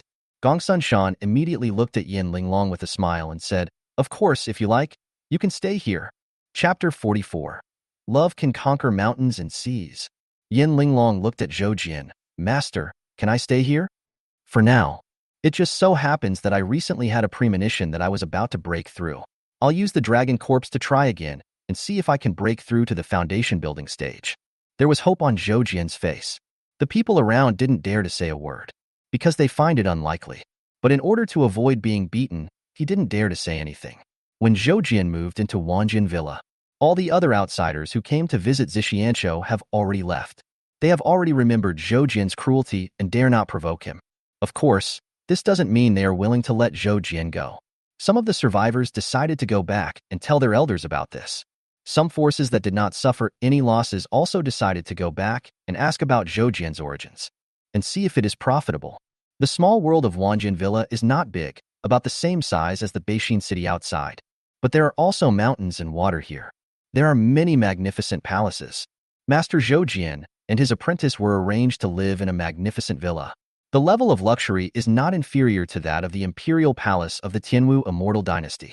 Jin Wuxin did not leave and still followed Zhou Jian. Zhou Jian wanted to make an elixir and didn't want to be disturbed, because he regards every breakthrough as a big event that can lead to the stage of foundation building. So he looked at Jin Wuxin and said, "Let's discuss it. I'll give you 2 chances to assassinate me later. Can you go first?" Jin Wuxin remained unmoved, as cold as a stone. Zhou Jian thought about it. Jin Wuxin seems to have a habit of being afraid of insects. At that time, she was still in Xuantian Villa, had not joined the Jade Maiden Cave, and had not practiced this strange martial arts. When he sees a bug, he screams. Even though she was already in the Jindan stage at that time, but sometimes she would still be so scared that she would crawl into Zhou Jian's arms. I don't know if I will still be afraid after I have given up all feelings and thoughts. Zhou Jian decided to give it a try. He ran out, looked around, and soon found a small caterpillar. Zhou Jian ran back with the little caterpillar in his hand and waved it proudly in front of Jin Wuxin, just like the bad boy who scared his beloved girl when he was a student. Jin Wuxin sat cross-legged on a cushion, holding a rusty sword in his hand. This was picked up by her from the locking dragon well under the Cambridge. It was also built and hung by Zhou Jian himself. Zhou Jian waved the small caterpillar in front of her, but she just kept an expressionless face. "You're not afraid?" Zhou Jian was surprised. "Have you ever seen a cultivator afraid of insects?" Jin Wuxin said coldly. Zhou Jian was incredulous. "But you were so scared before. You just ran into my arms when you saw me. Damn it." Zhou Jian, who had been single for 10,000 years, finally reacted. "It turns out that I was tricked at the beginning. I'd better go talk to your father." Zhou Jian had no choice but to go find Gongsun Wuxia. Gongsun Wuxia was also coming with his wife. The 4 people met at the gate of Zhou Jian's villa. Zhou Jian immediately pulled Gongsun Wuxia aside and asked, "You were the one who said that your daughter's heart was damaged and her demons were growing inside her, and asked me to enlighten her. How did it turn out like this?" Gongsun Wuxia sighed. "To be honest, you were so beautiful that my daughter fell in love with you at first sight and forced me to lie to you." Chi. A sword shadow came. The rusty sword was placed on Gongsun Wuxia's shoulder. Jin Wuxin looked at his father coldly. Gongsun Wuxia immediately shut up obediently. He was beaten by Zhou Jian and his brothers, and now even his daughter is going to beat him. Gongsun Wuxia was in great pain. "What did I do wrong? Isn't it just telling a few truths? In that case, I will tell a lie." Gongsun Wuxia looked at Zhou Jian and said, "In fact, my daughter doesn't like you at all. She didn't spy on you like a pervert all day long, nor did she stay up all night in joy because you said a word to her. She didn't think about drugging you all day long to help you 2 get together, and she didn't even cry for months after you left." This time, Gongsun Wuxia was beaten away by his wife. She was an extremely gentle woman who always smiled softly when she met anyone. He never gets angry and speaks gently and politely. She supports her husband and raises her children without ever overstepping the boundaries. Until today, she punched her husband and sent him flying. Zhou Jian only then realized that this gentle and delicate beauty could have a fist bigger than his. After Gongsun Wuxia was beaten away, Madame looked at Zhou Jian and said, "Please don't blame me, senior. It was indeed my husband's fault. If I had told you the truth, perhaps you wouldn't have been caught up in the storm, and my daughter wouldn't have misunderstood me like this. At first, my husband saw that his daughter had no appetite and was only thinking about you. He also saw that you were kind, so he made up a lie to trick you and let you go find her. But she mistakenly thought that you were moved by her sincerity, so she felt abandoned after you left. Hearing this, Zhou Jian felt a little upset. The reason he was willing to help Jian Wuxin at that time was not because he was kind-hearted. It was indeed because she was beautiful that she left later because of his immortal physique, which doomed them to have no future. I just didn't expect it to turn out like this. When Jian Wuxin heard his mother's words, his emotions obviously fluctuated. But the control of the heartless and thoughtless power is really powerful. She just stared at Zhou Jian blankly, tears streaming down her cold and heartless eyes. That beautiful face looked very sad. Mountains can be pushed down, seas can be leveled, but love cannot be destroyed. As long as Jian Wuxin loves Zhou Jian, the effect of the technique will not disappear. The more you love, the more you hate. This is the most poisonous method in the world. Zhou Jian looked at the innocent Jian Wuxin, and then asked the lady next to him, "Is there any solution to the Jade Maiden Cave?" "I don't know. Even if there is, they won't let it go." Wu Jian is a heartless sword body, which is most suitable for practicing this kind of ruthless skills. The Jade Maiden Cave must want to keep him here. Plus, the Jade Maiden Cave is also a first-rate force and is not afraid of our Xuantian Villa. Only if you take action can it be resolved. Madame hesitated for a moment, then bowed slightly and said, "I am not asking you to help me, senior. I just want to explain that Xuantian Villa is powerless." Zhou Jian nodded slightly. "I don't have time to take care of this right now. Let's leave her at Xuantian Villa for now. I'll help her solve it when I'm done with my work." Upon hearing this, Jian Wuxin realized something was wrong and immediately retreated. Although she has a cold heart, she is not brainless. This was clearly an attempt to imprison her. But this is Xuantian Villa. Jian Wuxin wanted to escape, but he had nowhere to go. Her mother is stronger than her and is mentally prepared. A transparent cover was thrown over and directly caught Jian Wuxin. An icy air surged in Jian Wuxin's eyes, and he slashed at the light shield with the rusty sword in his hand. The power of the fusion period was poured in madly, trying to break the imprisonment. But it's all useless. Watching my daughter slashing wildly in the light shield. The lady couldn't bear it any longer. She turned her head away slightly, her eyes red. Zhou Jian nodded slightly. "Don't worry, I will come back to help you solve the problem of the technique." After saying this, he turned around and went back to his own villa. As soon as I returned to the yard, Yin Linglong appeared from nowhere and pouted slightly. "Master, you are such a scumbag. This is the simplest way." Zhou Jian said lightly. "Indeed, but to put it bluntly, it's just that the love is not enough." Yin Linglong didn't mean to speak up for Jian Wuxin, but she could see that her master was indeed not very good at loving others. Zhou Jian paused, then continued forward, slowly saying, "Love can be separated by mountains and seas, but what if it is separated by immortality? How can I level it? After all, I can't even build a foundation." Zhou Jian walked towards his room. A figure in red flashed through my mind uncontrollably. The girl who always liked to smile with her little fangs showing taught him what immortality meant. Chapter 45, I will definitely build my foundation today. In the room, Zhou Jian sat on a white jade cushion. This is the Enlightenment Jade, a top-grade spiritual treasure. Sitting on it to practice can prevent the growth of inner demons and open up wisdom. Although Zhou Jian traveled through time as a whole, no one knew what happened during the process that led to his extraordinary understanding. With his ability, he was too lazy to use this kind of Enlightenment Jade cushion, which was just a spiritual treasure. But since he had not been able to break through in 100,000 years, Zhou Jian felt that a little more help would be good. In front of the futon, there were some things taken from the giant whale gang's treasure house. Alchemy cauldron, used to refine medicine. Top-grade spiritual stone, used to set up a fire-breathing spiritual formation. Then there are the dragon corpse, the moon spirit tree roots, the 1,000-year-old meridian opening grass, the blood soul flower. All kinds of natural treasures. That's right, Zhou Jian wanted to refine one of the most basic elixirs in the cultivation world. Foundation building pill. Ordinary people refine foundation building pills by using century-old kaimai grass and blood soul flower, and then adding water to refine them. Even those powerful and imposing forces. It is nothing more than replacing the water used to neutralize the medicinal properties with water containing spiritual energy. The age of this herb must not be changed. This is because the qi refining stage cannot withstand the foundation establishment pill, which contains excess essence. Only someone like Zhou Jian, who has reached more than 10,000 levels of qi training, would dare to use 10,000-year-old herbs, and dare to use dragon's blood to mix it. Even Zhou Jian was still thinking about how to integrate the dragon corpse into the medicine. Zhou Jian pondered for a long time, but still had no idea. He simply drew out the dragon's blood and put half of it away. The dragon corpses are also stored. Even if it can't be used as medicine, it can be made into braised pork. Zhou Jian looked serious, opened the alchemy cauldron, and began to set up the formation to make the elixir. A moment later, the entire villa was engulfed in flames and heat. This terrifying fire alarmed many people in Xuantian Villa. Many disciples who were practicing sword skills rushed out and looked at the villa where Zhou Jian was in surprise. They are obviously the elite disciples of the villa. The lowest level ones are all golden elixirs, with awe-inspiring sword energy on their bodies.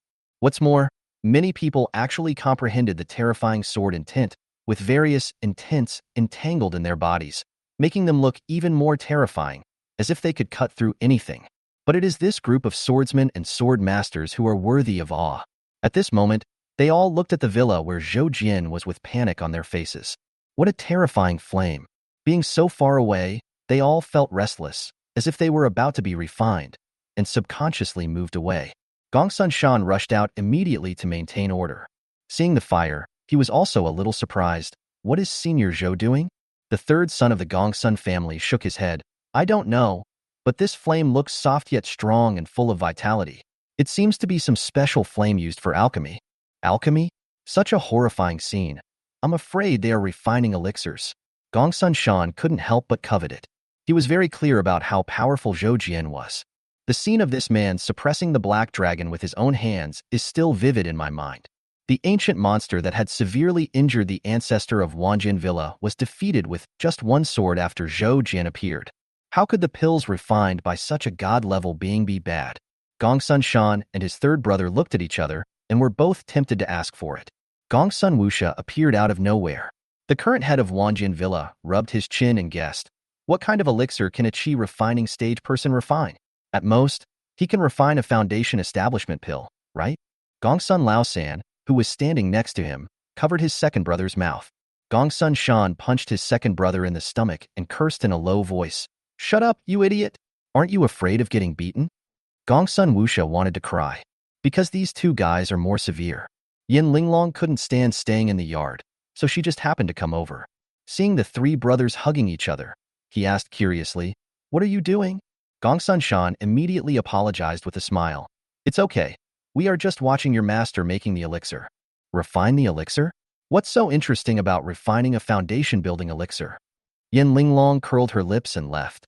Only the stunned Gongsun Shan and his third brother were left, disheveled in the wind. After all, who could have thought that what this person refined was actually the foundation establishment pill? Gongsun Wuxia was furious. Just look at him. He has been in the qi refining stage for 10,000 years. What kind of elixir can he refine? I got punched in vain. Boom. There was a loud thunder in the sky, which frightened the three brothers. They looked up at the same time and were stunned. Thunder tribulation? Whose thunder tribulation? Soon, dark thunderclouds floated over the villa where Zhou Jian was. A terrifying golden thunderbolt struck down fiercely. The golden thunderbolt carried the power to annihilate the world. Even when watching from a distance, the people of Xuantian Villa felt unable to resist and were terrified. They couldn't imagine how Zhou Jian could possibly resist. Even the ancestor of Xuantian Villa, who was in the tribulation crossing stage, was secretly observing in the dark, and he was terrified. He was very sure that this was the thunder tribulation that he needed to endure. Then I will definitely be doomed. But at this moment, a flash of sword light flashed across the void, and Zhou Jian shouted angrily, Don't disturb my breakthrough, get out. The thundercloud that almost made this small world tremble, along with the huge amount of golden thunder inside, was shattered in an instant. Countless flashes of electricity exploded and scattered throughout the entire small world. Although Gongsun Wuxia speaks bluntly, he deserves a beating. But the ability is really strong. He immediately shouted, Everyone, capture the power of lightning immediately. Don't be greedy. Each person only needs a little bit, which is enough for you to enjoy endlessly now. Many disciples of Xuantian Villa were suddenly awakened and immediately rushed into the sky to catch the lightning. However, although the electric light seemed subtle, even a sword cultivator in the nascent soul stage would feel numb after being touched by it. But this made them excited, because the effect of electric light in tempering the body was extremely good. The three brothers of Gongsun family were also busy, quickly catching the electric flashes. Among these people, the most conspicuous one was an old man carrying a heavy sword as heavy as a door panel on his back. The old man kept trying to capture and snatch. Gongsun Wuxia was so anxious that he shouted, Grandmaster, Do you need so many of them? When you are going to survive the catastrophe, you can have as many of them as you want. I also want to save some for my son. The old ancestor had a dark face and angrily scolded. If I don't collect more Thunder Tribulation power to study and adapt, how can I survive the Thunder Tribulation safely in the future? So you don't have the confidence to survive the Thunder Tribulation? Then why don't you think about your successor? How about this? I know a woman who is very fertile. I'd like to introduce her to you. Gongsun Wuxia was thinking seriously about his ancestor's life and death. He really wants to contribute. But the ancestor really wanted to beat him. If you hadn't been so intelligent and your daughter was not in love with senior sword ancestor, you would never have become the head of this family. The old ancestor shouted angrily and kicked Gongsun Wuxia away. As Gongsun Wuxia flew backwards, he was still shouting, I did that because I surpassed the others in the wisdom contest and the test of cultivation, not because I sold my daughter for fame. The others pretended not to hear and continued to capture the lightning. While they were busy, Zhou Jin's medicine was ready. The alchemy cauldron, which was originally a top-grade spiritual treasure, suddenly cracked apart after the elixir was made and could no longer be used. And from the cracks, dragon roars could be heard. There is also a rich and exotic fragrance rolling out. Zhou Jin didn't care about anything else. He quickly opened the lid, took out all the 9 glowing pills, and poured them into his mouth. Ha ha ha ha, with the help of dragon blood, I will definitely build my foundation today. Not even gods can stop me, I say. Chapter 46. Master, Sword Master.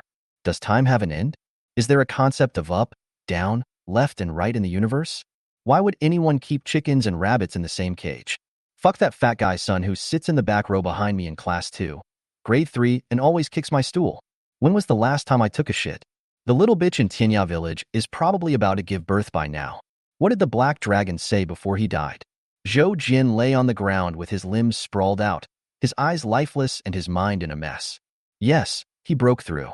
But the foundation building failed. The 10,087th level of Qi refining stage.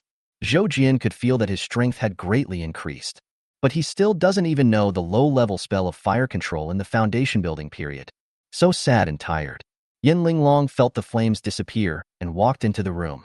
When she saw Zhou Jin lying on the ground, she was shocked. Master! Not dead yet. Zhou Jin sighed and sat up. Yin Linglong breathed a sigh of relief, and then said unhappily, Why did you scare me? I haven't built the foundation yet. Zhou Jin was helpless. Yin Linglong was dumbfounded. She didn't expect that after all the commotion, he still hadn't established his foundation. So pitiful. Yes, it is the people of the world who are pitiful. He was suppressed by a Qi refining stage cultivator and couldn't even raise his head. Yin Linglong shook her head, then looked at Zhou Jin and said, Xuantian Villa said that they would allow me to go to the sword tomb to pick a sword. I want you to go with me to help me choose. Zhou Jin waved his hand. I can't go to the sword tomb. Why? Yin Linglong felt very strange. The sword tomb is where almost all the famous swords in the world are hidden. Shouldn't that be the dream place for all sword practitioners? It is said that famous and confident sword practitioners in the world always come to Xuantian Villa to challenge first. The winner will be famous all over the world. The loser leaves behind a license plate. No, a sword. A swordsman like my master should like to go there. Zhou Jin said patiently, I went to that place once, and all the swords wanted to recognize me as their master, so I didn't want to go there again.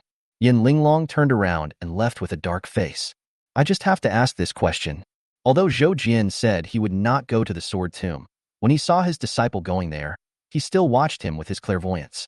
Yin Linglong was led by Gongsun Shan to the sword tomb. On the way, Gongsun Shan introduced softly, there are various swords in this sword tomb. Some of the swords may seem incomplete to outsiders, but to sword cultivators like us, there are no incomplete swords, only incomplete people.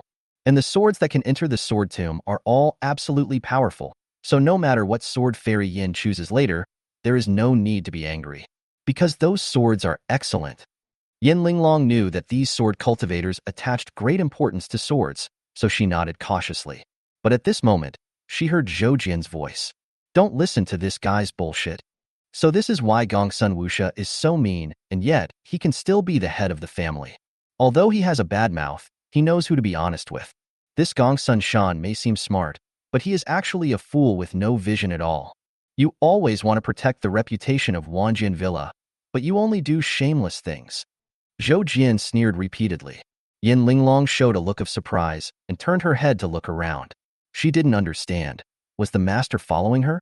Don't look at it. I'm transmitting the message. Zhou Jin explained. Transmitting sound? The effect of this basic spell is not limited to within 10 feet. Well, it seems that Master has mutated again. Then Master, what should I choose when I go to the sword tomb? Yin Linglong responded tentatively in her heart. She wanted to see if her master could hear her. Zhou Jin naturally heard it. If you like any of them, just go over to them. If you don't see them, just say you are my apprentice. That's it. Yin Linglong was surprised. They will give me face, just like everyone else in the world. Zhou Jin said calmly. Yin Linglong couldn't help but ask, Master, if you continue to act so arrogantly towards me, I might turn against you one day. Haha, it doesn't matter. Zhou Jin smiled and said, everyone has their own destiny. I won't force it. As long as you don't harm your fellow disciples, you can do anything. After all, look at that human Buddha, no matter how presumptuous, arrogant, and eager for my death. In the end, he only dared to instigate the Faxiang Temple to plunder the national fortune of the Tianwu immortal dynasty. Did he really dare to touch his least wanted fellow disciples? Yin Linglong couldn't argue with Zhou Jian, so she could only shut up. Just in time, we arrived at the sword tomb. When she looked up, Yin Linglong was stunned. This is a wasteland, and you can't tell how big it is. And on this barren land with no grass, there are countless swords stuck.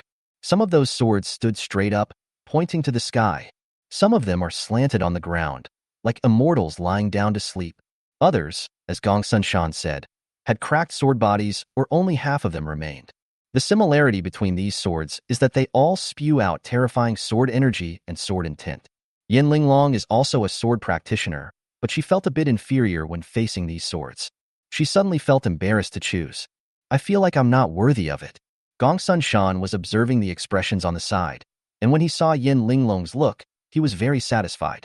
Our home is Xuantian Villa, no matter if you are a royal noble or a talented disciple. As long as you come here, you will be touched and shocked. Throughout the ages, the only one who could remain calm and composed here was the one known as the Sword Ancestor. But it doesn't matter. He was not afraid, and his apprentice was also shocked by this, and that was enough. Gong Xunshan said with a smile, Fairy Yin, please go and choose any sword you like. As long as the sword is willing, you can take it away. Yin Linglong suddenly asked, what if all the swords here are willing to follow me? Gong Xunshan's expression froze, and he said awkwardly, then I hope Fairy Yin will show some mercy. These sword tombs can help us cultivate countless geniuses. Yin Linglong didn't say anything else, but looked at the countless swords. She slowly walked onto the scorched earth of the sword tomb. As she stepped in, the flying swords stuck in the ground reacted. Some of them trembled slightly for a moment, and then became silent, obviously showing no interest. Some of them glowed faintly, as if trying to attract Yin Linglong. But most of those were broken swords. In fact, as soon as Yin Linglong stepped in here, she was surrounded by sword energy and sword intent. Although I was not injured, I still felt like I was trapped in a maze. She couldn't see the sky or the earth, or even the sword. All I could see was chaos. In the chaotic mist, faint points of light that looked like stars were swaying towards her. Yin Linglong understood that Yu Jian had taken a fancy to her. But she kept her master's reminder in mind and didn't want to choose randomly, she just wanted to choose a good one. But the problem is, I can't see anything, how can I choose? Gong Xunshan, who was standing outside the sword tomb, was staring at Yin Linglong. He looked at Yin Linglong, who was walking around like a headless fly, and knew that she would definitely not be able to find a good sword. This sword tomb doesn't care whose son or daughter you are. If it doesn't like you, it will not choose you. Better to break than to bend. This actually made Gong Xunshan feel somewhat happy. Back then, Zhou Jian was thousands of miles away, but he just asked, lend me your sword. And the sword tomb was instantly empty, and I rushed to help him. That incident scared Xuantian Villa half to death and left them completely humiliated.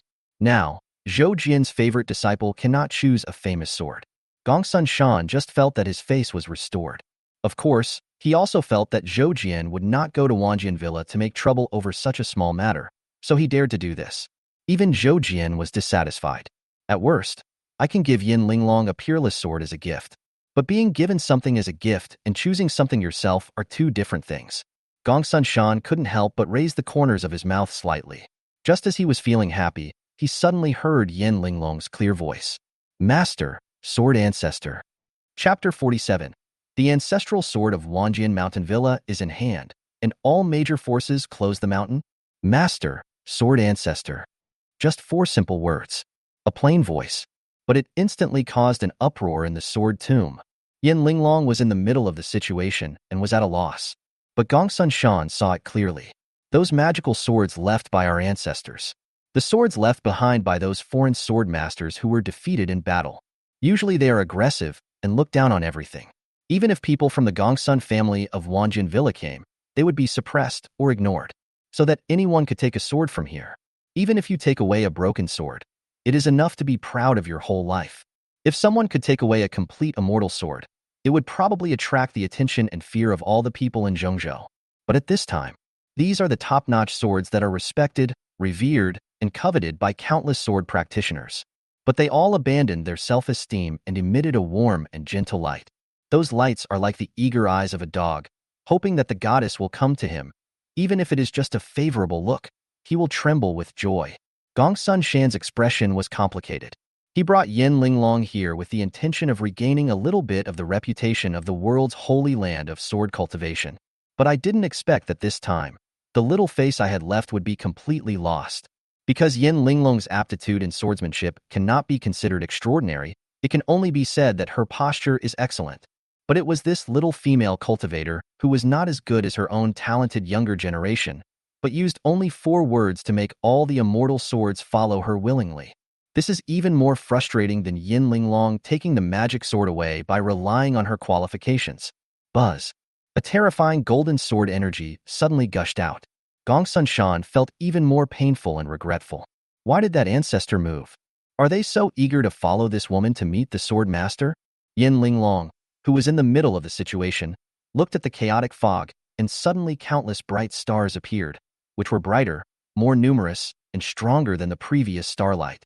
There are even a few of them that shine as brightly as the sun and the moon. This made her even more confused about what to choose. Zhou Jian's voice sounded again. There are many kinds of sword ways: the kingly way, the hegemonic way, the gentleman's sword, the thief's sword, the sword of killing. If you can't make a decision, think about your way, and there will be a sword that will resonate with you. My swordsmanship? The reason why Yin Linglong was accepted as Zhou Jian's apprentice was largely because of her good looks. But actually his qualifications are pretty good. He was also trained by Zhou Jian for many years. She herself was unaware of how solid her kendo skills were. At this moment, Yin Linglong was inspired by countless sword intentions, and the image of her master flashed through her mind. She has been following her master for some time, and the splendor of that sword that cut through the heaven and earth has made her extremely obsessed. But that sword didn't seem to belong to any kind of path in this world. While Yin Linglong was thinking, the swords in the sword tomb dimmed and calmed down. Gongsun Shan knew that Yin Linglong had already chosen a sword, so he stared at it intently, wanting to know which sword she had chosen. Yin Linglong was in chaos, so she simply ignored everything and followed her feelings. An inexplicable force enveloped her, like the big hand of an elder brother, leading her forward, and then she slowly walked to the golden sword. Gongsun Shan smiled bitterly and closed his eyes. The scene he least wanted to see finally happened. Homecoming. The most domineering sword. Meaning, the whole world submits and all the people are at peace. The first owner of Xuantian Villa once wore this sword to conquer the world, killing countless powerful enemies, and no one could defeat him. It was also he who single-handedly established the status of Xuantian Villa as a holy land of swordsmanship. Therefore, this Guaxian sword is also called the ancestral sword. Since the passing of the legendary villa owner, countless disciples of Xuantian Villa have wanted to take the sword out of the sword tomb again, but none of them succeeded.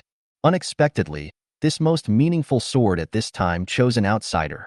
Gongsun Shan didn't dare to stop him, nor did he dare to have any more ulterior motives, because he was afraid that the sword would kill him. And Zhou Jian was somewhat surprised to see Yin Linglong getting the famous domineering sword. This girl is so vain. I thought she would choose the gorgeous sword used by the fairy 10,000 years ago. But it's a good thing that my apprentice chose this sword. At least when she travels in the future, she won't suffer any loss when she encounters a strong enemy. Speaking of which, I don't know what the current situation of Zhongzhou is like.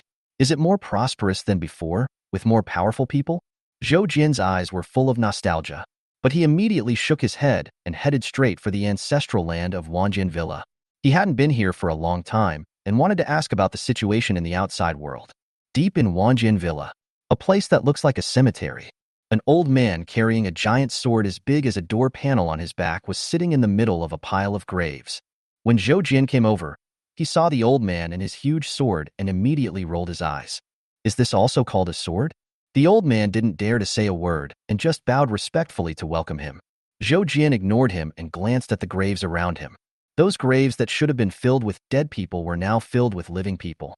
Some ancestors who have a short lifespan and want to prolong their lives by faking their death are also called bone fossils. I remember that the last time I came here, there seemed to be more than 300 immortals. How come more than a dozen of them died? But it seems that few of your young people have grown up. If it weren't for you, this great holy land of sword cultivation would have fallen into the hands of a second-tier power. Zhou Jian said jokingly. The old man with the huge sword on his back is the strongest person in Xuantian Villa. Hearing Zhou Jian's words at this time, he smiled bitterly. It is precisely because of this that I dare not cross the calamity. If I can make it through, then it's easy to say. I will become the supreme one in one step and be invincible in the world. If I die, I'm afraid Xuantian Villa will just be left with a lingering death. Zhou Jian curled his lips. Don't complain. I really can't teach you disciples here anything. If you want me to help you overcome the calamity, that's fine.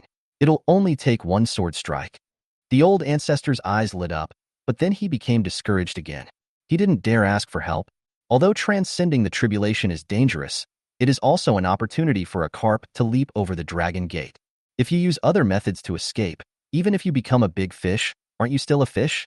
No one is as powerful as a dragon. The old ancestor shook his head, shook off his distracting thoughts, and asked, Senior, you came here to learn about Zhongzhou, right? Zhou Jian nodded. Zhongzhou is still the same.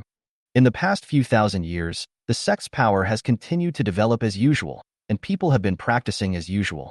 No one like me, an old immortal, dares to pass the tribulation and step into the lofty supreme palace.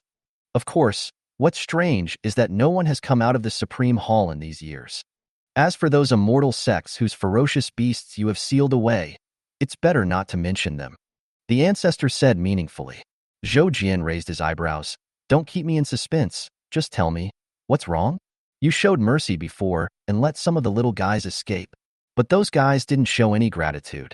After they escaped, they spread rumors that you were a murderer. They were extremely scary.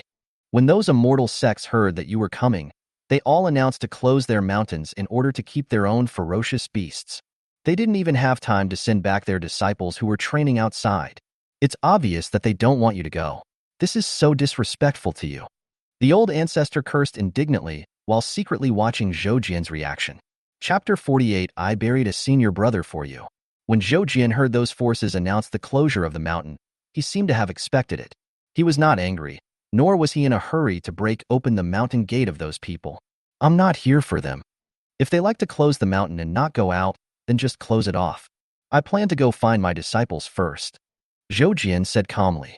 When he sealed the ancient ferocious beast, he not only gave it to those sects, he also gave it to several disciples in Zhongzhou. Of course, what Zhou Jian cares most about is little 1818. The guy was seriously injured and on the verge of death, and Zhou Jian insisted on burying him in the cemetery of gods and demons. He hopes to use the power there to help his disciples revive. I don't know if he has been resurrected now. Has anyone in Zhongzhou heard about any corpse king appearing in the land of 10,000 ghosts recently? Zhou Jian suddenly asked the ancestor. The old ancestor recalled carefully, and then asked other people in Xuantian Villa from a distance. Finally, he shook his head and said, I haven't heard of it. Usually, the appearance of a terrifying existence like the 10,000-year corpse king would cause quite a stir, so it is possible that he really didn't show up. However, the 10,000 Ghosts Absolute Land is right next to the Een Corpse sect. As one of the 9 top immortal sects and the ancestor of corpse picking, it doesn't seem difficult for the Een Corpse sect to conceal the news of the 10,000-year corpse king. Zhou Jian rolled his eyes. What you said really makes sense, but it's the same as if you didn't say anything. The ancestor was a little embarrassed. Forget it. It's useless to ask you. Tell me about your Xuantian Villa. The black dragon has been suppressed by me for so many years, and you guys have been constantly fleecing it. Normally, it should have been weakened a long time ago, but it was able to break through the seal, and even its strength is almost intact. What do you think? Zhou Jian asked in a deep voice. The old ancestor was quick to react. His eyes narrowed. Are you saying that there is a traitor among us who is helping the Black Dragon? Who is it? How should I know? Zhou said unhappily. The old ancestor looked grim. I didn't expect that a traitor would appear in my Xuantian villa, a place that is so pure for sword cultivation. Zhou didn't say much. There are so many things that harm others and benefit yourself, no matter where you are. The old ancestor's face was gloomy. Thank you for your reminder, senior. I will look into this matter carefully. I'm just giving you a reminder. You can handle it however you want. I've been here long enough. I'm leaving now. Zhou stood up from the cushion he was sitting on and walked out. The ancestor quickly stood up to see him off. No need to send me off. Just go and do your own thing. My apprentice and I will just go. Zhou refused the farewell offer from everyone in Xuantian Villa. He was not a man who cared about show. The ancestor really couldn't afford to send more. He would not be at ease unless he found the traitor in Xuantian Villa. After all, the other party is aiming to destroy Xuantian Villa. When Yin Linglong and Zhou walked out of Beixin City together, I saw that no one came to see my master off. This made her somewhat dissatisfied. The people from Xuantian Villa are really just killing the donkey after it has done its work. You should have less contact with Gongsun Wuxia in the future. You've been infected. Zhou lectured with a dark face.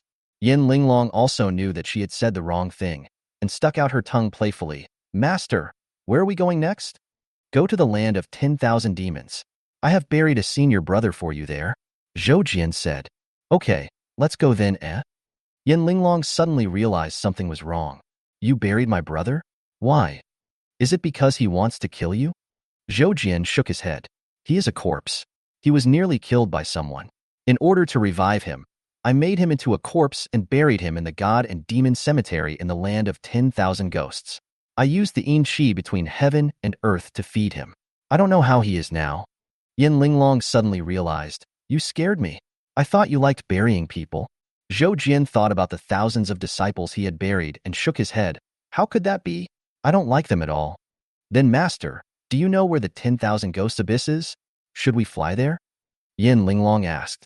Zhou took out a formation plate and fiddled with it gently. A shadow shot out from the array. It was the latest map of Zhongzhou. This map shows the territories of the major sects in Zhongzhou. There are also many forbidden places of death. For example, Wangue Jedi. It is one of the most terrifying forbidden death areas in Zhongzhou. The territory is huge. Therefore, it is clearly marked on the map. Come on, I'll take you straight there. Zhou was too lazy to let Yin Linglong fly with the sword. The speed is too slow. He put his arms around Yin Linglong's slender waist and walked to the place where thousands of ghosts were hiding. As soon as she approached, Yin Linglong felt waves of strong yin energy coming towards her. She subconsciously glanced at the huge desert of ghosts in the distance. There are mountains, lakes, huge trees and jungles, and some estates. The most eye-catching of them all is a huge cemetery. In fact, if it weren't for the black, gloomy energy covering this place, it would have seemed eerie. This is a place with nice scenery. But after just 2 glances, Yin Linglong suddenly felt her soul tremble. Then, her soul actually left her body and floated uncontrollably towards the distant place where thousands of demons were hidden. Yin Linglong was very panicked. At this moment, she finally understood why this place was called the Forbidden Land of Death. Would it be affected by just looking at it? He quickly called out to his master. But when she turned around, she found that Zhou was also staring at the 10,000 ghosts in a trance. It's over, Master and I will become the same as ourselves. But it didn't. Zhou was staring at the 10,000 ghosts in a trance when he suddenly saw his disciple floating away from the corner of his eye. He quickly shouted, Hey, where are you going? Yin Linglong is bitter. Where to go? I'm going to die. Zhou finally realized that Yin Linglong's soul had left her body and she was unable to control herself. He immediately glared at Wangue Juadi and cursed, I'm giving you a chance, right? Give her back to me. There was no sign of Zhou making any movement. He didn't even draw his sword. Yin Linglong felt her body lighten. The force that was pulling at her soul disappeared in an instant. She quickly returned to her original state and looked at Zhou in surprise. Master, how come this Wangue Jedi listens to you? I've been here before. Zhou said simply. Yin Linglong wanted to ask again. With a bang, a terrifying black gas gushed out from the land of 10,000 ghosts and rushed straight into the sky. The black energy condensed into a pillar, filled with filthy and dirty power. One look at it makes people feel that their soul is damaged and dirty. But if you look at it a few more times, you can seem to see some kind of monster struggling and roaring in it. Yin Linglong had learned from the previous experience and didn't dare to look any further. She turned her head and looked at Zhoujian in surprise and said, "Master, is this also because of you?" "Probably not. I don't know the reason." Zhoujian shook his head. But he had a guess. Maybe it was his disciple? Little 1818? Did he fail to be resurrected and directly mutated into the Lich King? Zhoujian originally wanted to go and see what happened to his little apprentice. But just as he was about to leave, he suddenly heard the sound of a piano coming from the front.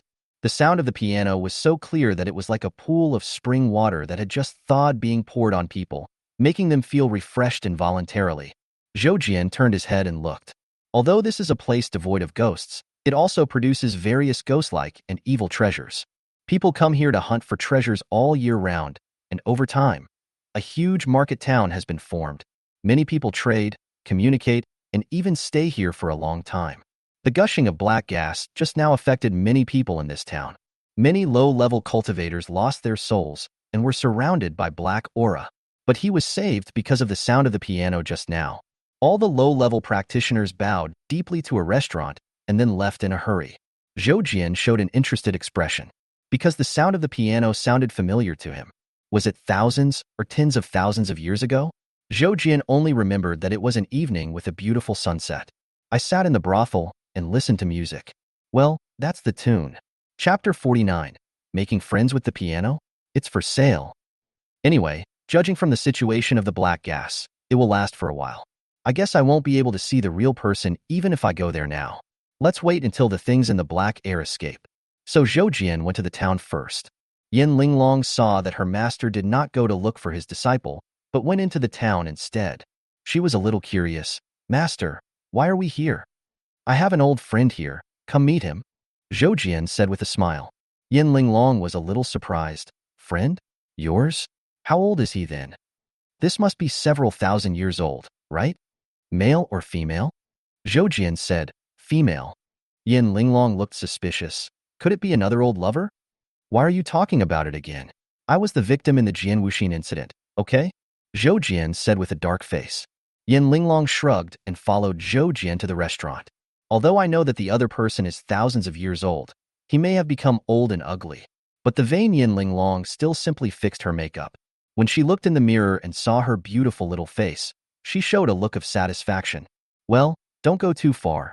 Just be 100 times prettier than the other person." Zhoujian walked into the restaurant and found it was crowded with people. But you can't hear it at all from the outside. Looking at the wall again, there were indeed patterns carved into it that blocked out the sound. Based on this alone, Zhoujian knew that this place was definitely not a place to entertain ordinary people. Sure enough, the waiter who came over turned out to be a cultivator in the foundation establishment stage. The waiter glanced at Zhoujian, the leader, and said with a fake smile, "Sir, we only entertain guests above the Jindan stage. You'd better go out." Yin Linglong just walked in and glared at the waiter. "Who are you chasing away?" The waiter was stunned and looked at Yin Linglong and then at Zhoujian. He realized that the two knew each other, so he apologized profusely. But he actually apologized to Yin Linglong. "Please forgive me, senior. Please forgive me. I didn't know this gentleman was your junior. Please take a seat. Please take a seat." Zhoujian. Yin Linglong's anger disappeared immediately, and she laughed so hard that tears came out. "No wonder my master is so eager to build the foundation. It's really annoying to be treated like a child everywhere you go." Yin Linglong walked towards the table with great joy and said to Zhoujian, "Youngster, why don't you pull out a stool for me to sit on?" Zhoujian glared at Yin Linglong fiercely. "Do you deserve a beating?" Yin Linglong said with a smile, "You should be content. I almost called you my good brother." "Oh?" Zhoujian raised his hand to slap the little girl's butt. Yin Linglong was so scared that she ran away laughing. The waiter looked at the two men suspiciously. This relationship is not like that of elders and juniors. I waited for a while and looked at Zhoujian's handsome face with red lips and white teeth. The waiter suddenly understood. It turns out that he is not a junior. Is he a gigolo? It feels good to be good-looking. It's a great pleasure to find such a beautiful and powerful fairy to be my gigolo. A role model for our generation? The waiter gave Zhoujian a thumbs up with admiration. Zhoujian was confused by him. He always felt that the waiter had misunderstood something. Yin Linglong had already taken advantage of the situation and regained some composure. She walked over and said to the waiter, Where is the person who played the piano just now? So you two are here to attend Fairy Yin's gathering with friends through playing the zither. Then just go to the top floor. Speaking of which, Fairy Yin suddenly left the Jiangyin Palace and came to our little place, which really made this place shine. In such a short period of time, it attracted countless geniuses. The waiter took the two of them straight to the top floor, introducing things excitedly all the way. Look at his undisguised admiration. Yin Linglong suddenly became alert. Yin Linglong couldn't help but whisper to Zhou Jian, "Master, I think this Fairy Yin is prettier than me, otherwise the waiter wouldn't have no reaction when seeing a beauty like me, but would keep praising Fairy Yin." Zhou Jian frowned. "What's wrong with you? I have taught you many times that you should be more confident. Besides, you are holding the sword of tyranny now, so you should be more confident in what you say and do. Otherwise, how can you be worthy of this sword? So be more confident and get rid of the word doubt. I'm definitely prettier than you." Yin Linglong was so angry that she gritted her teeth and wanted to bite Zhou Jian. Soon, they reached the top floor. But I saw that the place was already crowded. And those who can get here, even if they are standing at the most marginal position, they are all in the Jindan stage. Further inside, there are people in the nascent soul stage and even higher levels. Yin Linglong and Zhou Jian stood at the stairs, looking at the place crowded with people. Even when they stood on tiptoe, they could not see the so-called fairy of music. Yin Linglong wanted to fly up and take a look, but was stopped by the waiter. "I'm sorry, fairy. Our shop is small and the profit is thin. We can't afford to work, so the use of magic is prohibited here." The waiter apologized with a smile on his face. Clang! A sound of piano like golden swords and iron horses swept over. Everyone's heart was pounding and they couldn't help but step back, some even showing a bit of awe. Yin Linglong also frowned slightly, and the Guixin sword in her hand trembled violently, eliminating the power of the piano sound, and even forced away several cultivators who were pushed towards her by the piano sound. This woman is too arrogant. She attacks right away? Yin Linglong was very dissatisfied. She turned around and stared at the waiter with a sneer. "Is this what you meant by not allowing the use of magic?" "This?" The waiter was very embarrassed. At this moment, a faint voice came. "Please go downstairs first, the Taoist friend who retreated just now. That is only 1/10 of my strength. You can't handle it. It will be even more torturous to meet friends with the piano next time." Many practitioners showed embarrassment and regret and turned away. Seeing this, Zhou Jian frowned slightly. He recognized the voice, and it was not the woman he had met before. They should be the other party's descendants. But, making friends through playing the musical instrument? Zhou Jian curled his lips. Is this a martial arts competition to win a bride? Yin Linglong's eyes lit up. "Master, have you seen anything? Didn't you see that almost all of the people upstairs are male cultivators? There are no women. How can you only make friends with the opposite sex?" Besides, she just now deliberately used her strength to force people to retreat. It was obvious that she was looking for someone stronger than her. Is this what you call making friends? I see. It's obvious that she wants to find a man with a strong background and outstanding ability for a blind date. She just found a better excuse to protect her fragile self-esteem. Zhou Jian lowered his voice and explained to his disciple. He felt that this girl was far inferior to his old friend. At least the woman dared to love and hate, and even if she came from a brothel, she would not use such gimmicks to cover up her purpose. However, Zhou Jian didn't want to cause trouble, so he didn't step forward to deliberately expose the fairy of music's little trick. But unfortunately, all the cultivators upstairs had gone downstairs, leaving only a few. He and his words stood out. The people sitting at the top floor windows had excellent hearing and heard it all, and looked over. They all admired Fairy Yin and wanted to marry her. So much so that everyone's eyes were as sharp as swords, as if they wanted to kill Zhou Jian. In particular, one of the young men in a black robe stood up with a sinister look on his face and shouted in a low voice, "Where did you come from, you bastard? Get out of here." A black gas turned into a skeleton and suddenly pounced towards Zhou Jian. He actually killed someone over a disagreement. Yin Linglong took a step forward, and before the Guixin sword in her hand was unsheathed, the black air shattered. This scene shocked the young man in black so much that he frowned. What a domineering sword, and it's all golden. Could it be the Guixin sword of Xuantian Villa? The other people also looked at Yin Linglong in surprise, their faces full of confusion. There was a young man in a white robe next to him, who said with interest, "I've heard that Xuantian Villa has produced a rare genius, but I didn't expect it to be a girl." Although this was a compliment, it sounded contemptuous no matter how you listened to it. The other geniuses who were watching also glanced at Yin Linglong with caution and fear. As for Zhou Jian, he had been treated as Yin Linglong's follower and was completely ignored. No, one person didn't ignore him. It was the beautiful woman who was playing the piano with both hands and had a white veil on her face. She is the protagonist of this so-called friendship, Fairy Yi.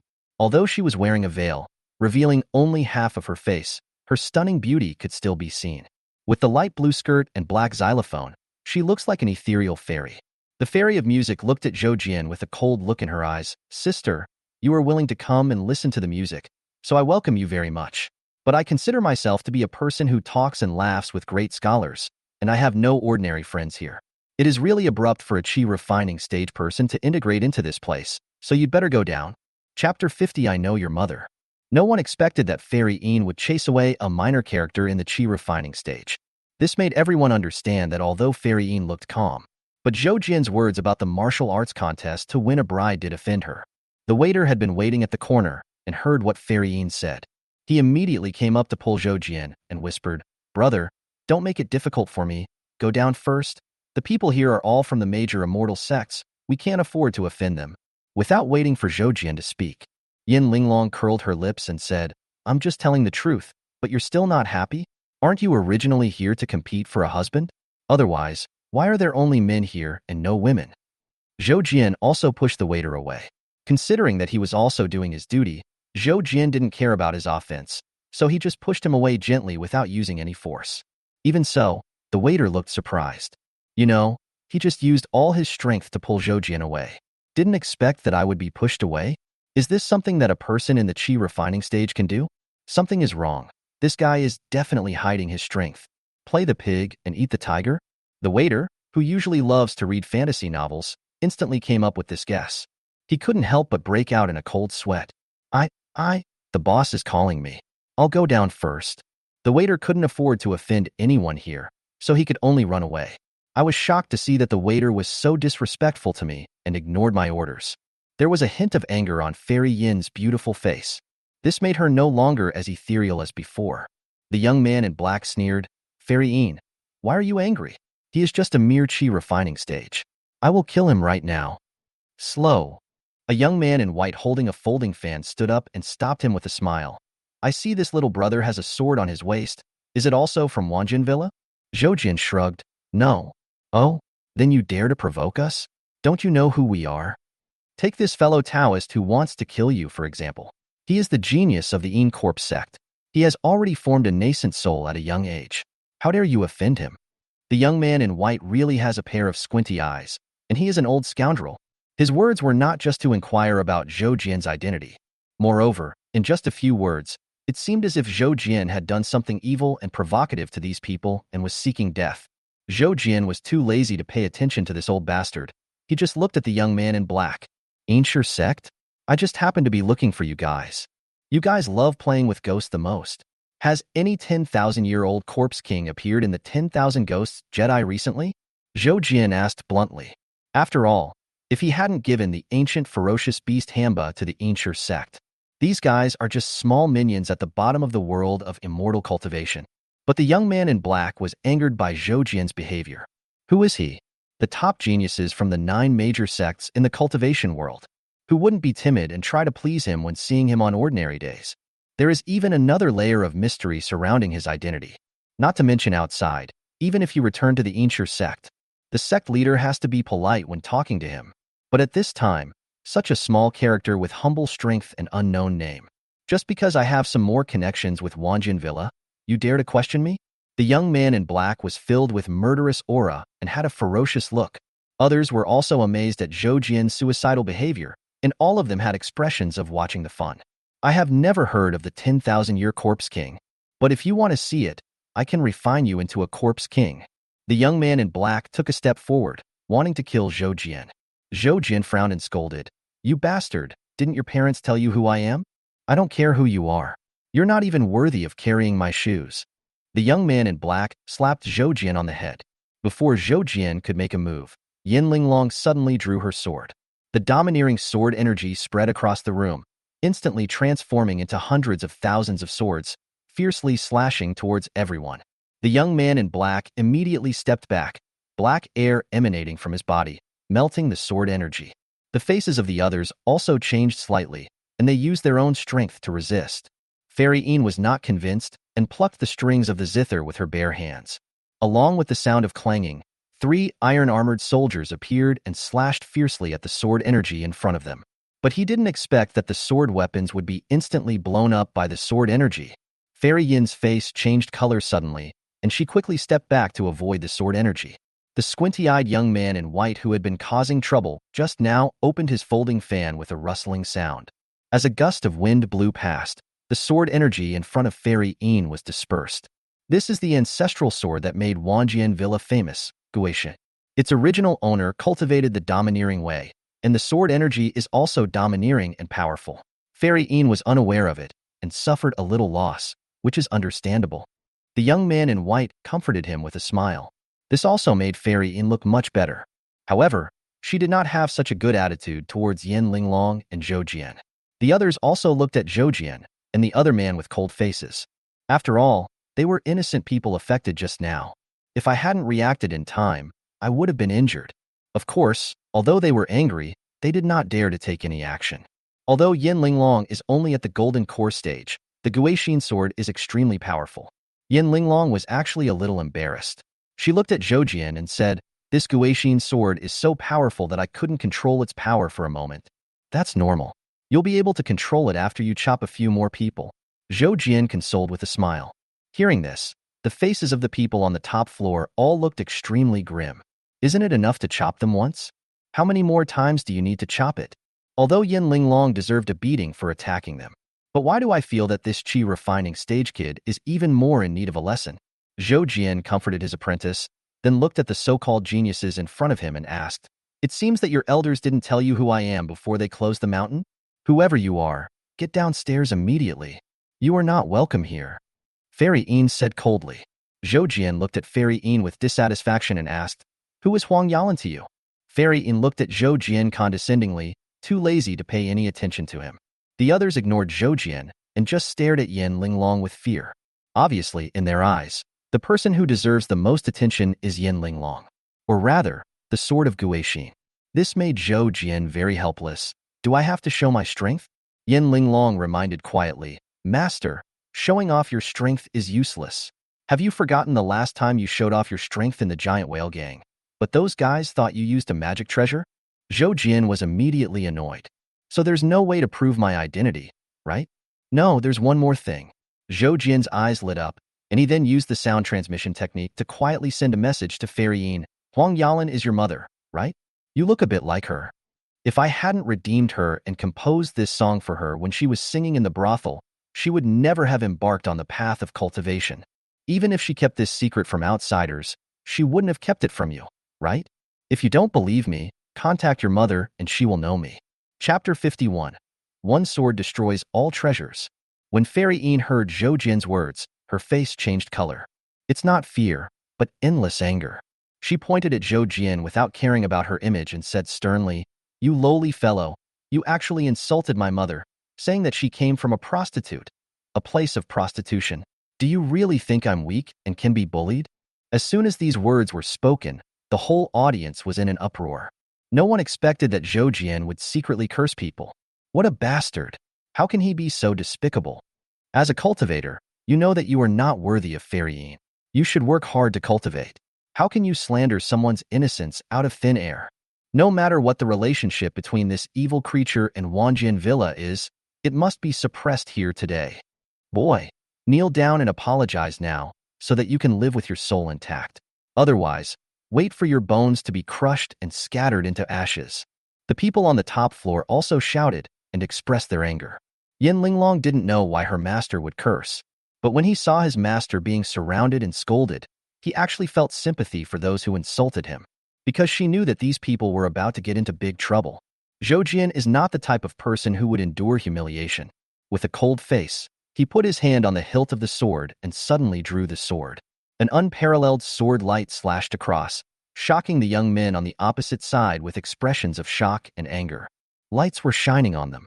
As expected, he is a genius and has his own magic weapon to protect himself, because it just wants to shut these people up. Therefore, Zhou Jian's sword strike was very well controlled. It just happened to break the protective magic weapons on everyone, but failed to hurt them. Click, click, accompanied by the sound of several damaged magic weapons falling to the ground. The entire top floor fell into deathly silence. Everyone looked at the magic weapon on the ground in disbelief. What a joke. What is a magic weapon? That is a treasure that incorporates at least one law. 3,000 laws constitute this world. Even if the magic weapon only incorporates one law, it is enough to exert a power comparable to a disaster from heaven and earth. And these young men are the geniuses that their respective sects value most. The magic weapon he wears on his body is naturally a top-grade item that focuses on defense. Normally, even if you are at a higher level than them, don't even think about hurting them. But now, the magic weapon containing the laws was actually shattered by a sword? Doesn't that mean that this person can split the world in half with one sword? All the young men looked at Zhou Jian in horror and almost fell to their knees. Even the young man in black who had been shouting at Zhou Jian to kill him, and the young man in white who is always looking for trouble. All of them looked extremely ugly. The two men looked Zhou Jian up and down, trying to guess his identity. Suddenly, they saw the sword at Zhou Jian's waist. Waves of wonderful Taoist charm are emanating from it. The two of them couldn't help but look at each other. Taoist weapon. There are 5 levels of treasures in this world. Magical instruments, spiritual treasures, magical instruments, Taoist instruments, and immortal instruments. If the magic weapon is said to be a terrifying existence that is integrated into the laws, that weapon represents the power of the world. It can even be said that it is refined only with the nourishment of the power of a world. If you want to refine Taoist weapons, you must start from the Supreme Realm. Because the Supreme Realm has experienced heavenly tribulations, the small world inside the body and the external world are completely integrated. Thus, they can use the power of the world to refine Taoist weapons. If it was such a treasure, it would be normal to break their magic weapons. The two young men in black and white looked at each other, and their expressions relaxed a lot. But at the same time, their eyes were full of greed. Taoist weapon, a treasure that combines the power of a small world. If they could get this, they would definitely become stronger quickly. As for Zhou Jian being able to hold an extremely precious Taoist weapon, he must be of extraordinary status, right? Oh, how could they both be afraid of this? You know, in addition to being the geniuses of the 9 immortal sects, they also have another identity. And because of that mysterious identity, even the 9 major immortal sects have to respect them. Fairy Yin doesn't quite understand this. She didn't recognize the Taoist weapon. But from this one strike, one can feel that Zhou Jian is definitely not an ordinary person. No wonder he dared to insult his mother. You should know that your mother is known as the Holy Master of Joyful Tao. Everyone in the world who enjoys the Tao respects it. However, Fairy Dingyin secretly used another magic weapon given by her mother to check on Zhou Jian. But no matter how you look at it, this guy seems to be in the qi refining stage. Could it be that he is not a master who hides his power in the game of mortal world? But is he the heir of some powerful force with an extraordinary background? Even Fairy Yin had an idea in her mind that shocked her greatly. Could this beautiful woman, holding the Guixin sword, be the young man's bodyguard? She is the genius of Xuantian Villa, holding the precious ancestral sword, but she gave it to this young man to guard. Fairy Yin's evaluation of Zhou Jian's background was several levels higher. She even suspected that Zhou Jian might be the child of those big shots in the Supreme Hall. Very likely. After all, every Taoist weapon in this world is related to the Supreme Palace. But the other Taoist weapons are all in the hands of the 9 major immortal sects. Now that such a young man can possess it, his identity seems to be clear. Fairy Yin became more and more shocked, and at the same time, she had some other thoughts. If I could have some kind of relationship with this person, or even make him fall in love with me, no matter how terrifying the Daotian sect is, and how they dare to compare themselves to the 9 great immortal sects, they will definitely not dare to hunt me down again. Wouldn't that be more useful than making friends with the people around you? Thinking of this, Fairy Yin put away her previous contempt and bowed to Zhou Jian. I didn't know that you have such strength. It was Einer who was blind before.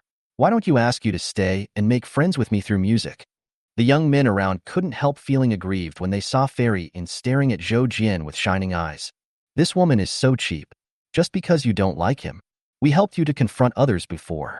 As a result, all our magic weapons were smashed by him, and we suffered a great loss. Are you trying to please him again now? He even scolded your mother. Fairy Yin forced herself to ignore the strange looks from the people around her, and also ignored what Zhou Jian said about his mother. She comforted herself, thinking that maybe Zhou Jian had recognized the wrong person. Yin Linglong did not expect that Zhou Jian's sword would lead to such a change. She couldn't help but look at her master from the side, wondering what he would choose. Zhou Jian ignored Fairy Yin and looked at the two young men in black and white clothes next to them. Just now when he swung his sword, he actually felt a familiar aura emanating from these two guys. It was a bit like the aura of the ancient ferocious beast that he had once sealed. This made Zhou Jian interested in the two of them. Okay, then you can stay. It's just right. I have nothing to do today, so I might as well listen to some music. Zhou Jian walked forward with a smile. These words made the young men who admired Fairy Yin change color. What does it mean to listen to some music when you have nothing to do? What the hell do you think of our dream lover? A brothel girl? But what makes these teenagers heartbroken is... Fairy Yin's expression changed slightly, but then she smiled again.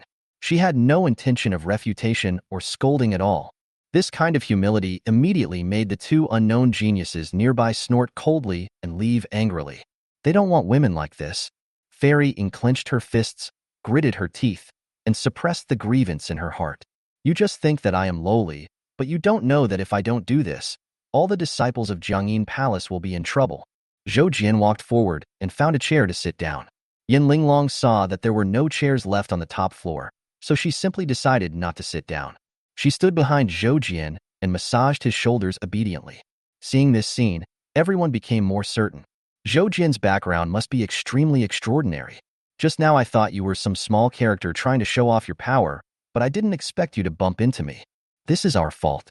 I will drink 3 cups as punishment. The young man in white was quite thick-skinned and took the initiative to break the awkward atmosphere. He drank 3 glasses of wine, then introduced himself with a smile. I am Lon, a disciple of the 8 desolate immortal sect. May I know your name and where you are from? Everyone was excited. They didn't expect Lon to ask this question.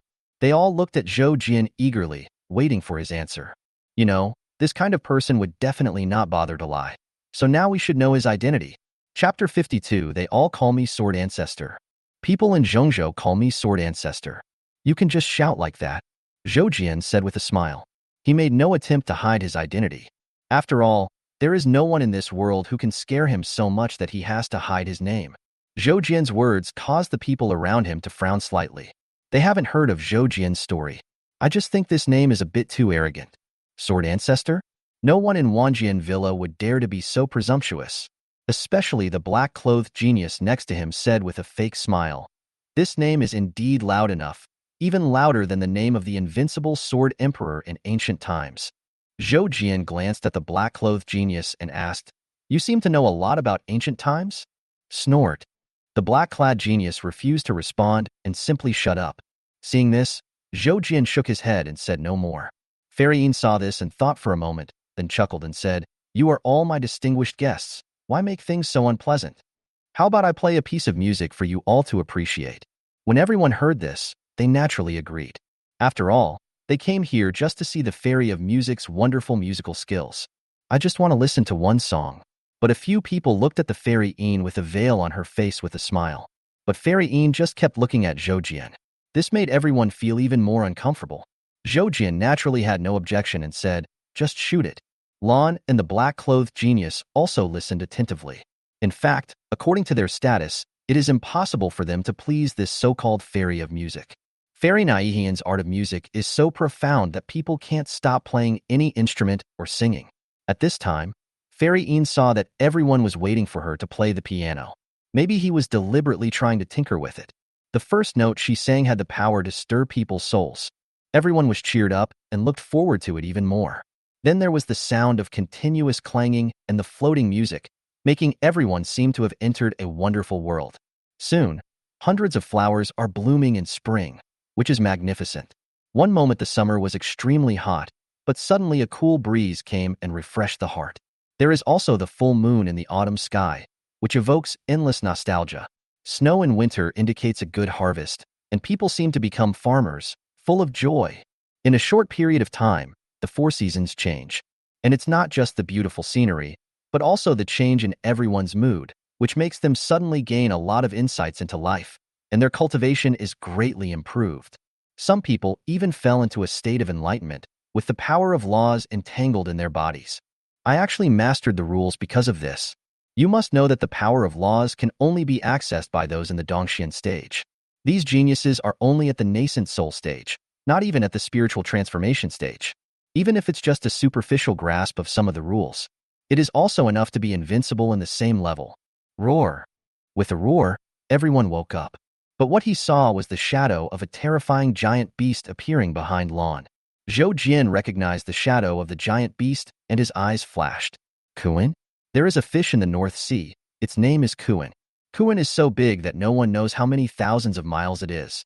It transforms into a bird and is named Peng. The phantom behind Lan just now should not have transformed into a complete Kuan yet. It's just a Kuan, but it's also extremely terrifying. The aura that was emitted made the other geniuses present tremble with fear. Even the Guixin sword was trembling, wanting to be unsheathed to meet the enemy. Zhou Jian helped Yin Linglong block Kuan's roar and suppress the Guixin sword. Then, he looked at Lan with an even more curious look. The ancient ferocious beast that he sealed in the 8 desolate immortal sect was indeed a Kuanpeng. But logically speaking, the 8 desolate immortal sect should be impossible to subdue. At most, it's just like Xuantian Villa, where you can get some free stuff. Who would have thought that Lan would conquer Kuanpeng? Even though he only conquered a part of it, it was definitely not something a young boy could do. He did have some problems. The black-clad genius next to him was also extremely extraordinary. He also comprehended something from the music. There was a lingering light of precious light around him, making him look like a magic weapon. The ancient aura on his body became even stronger. Others were not so lucky.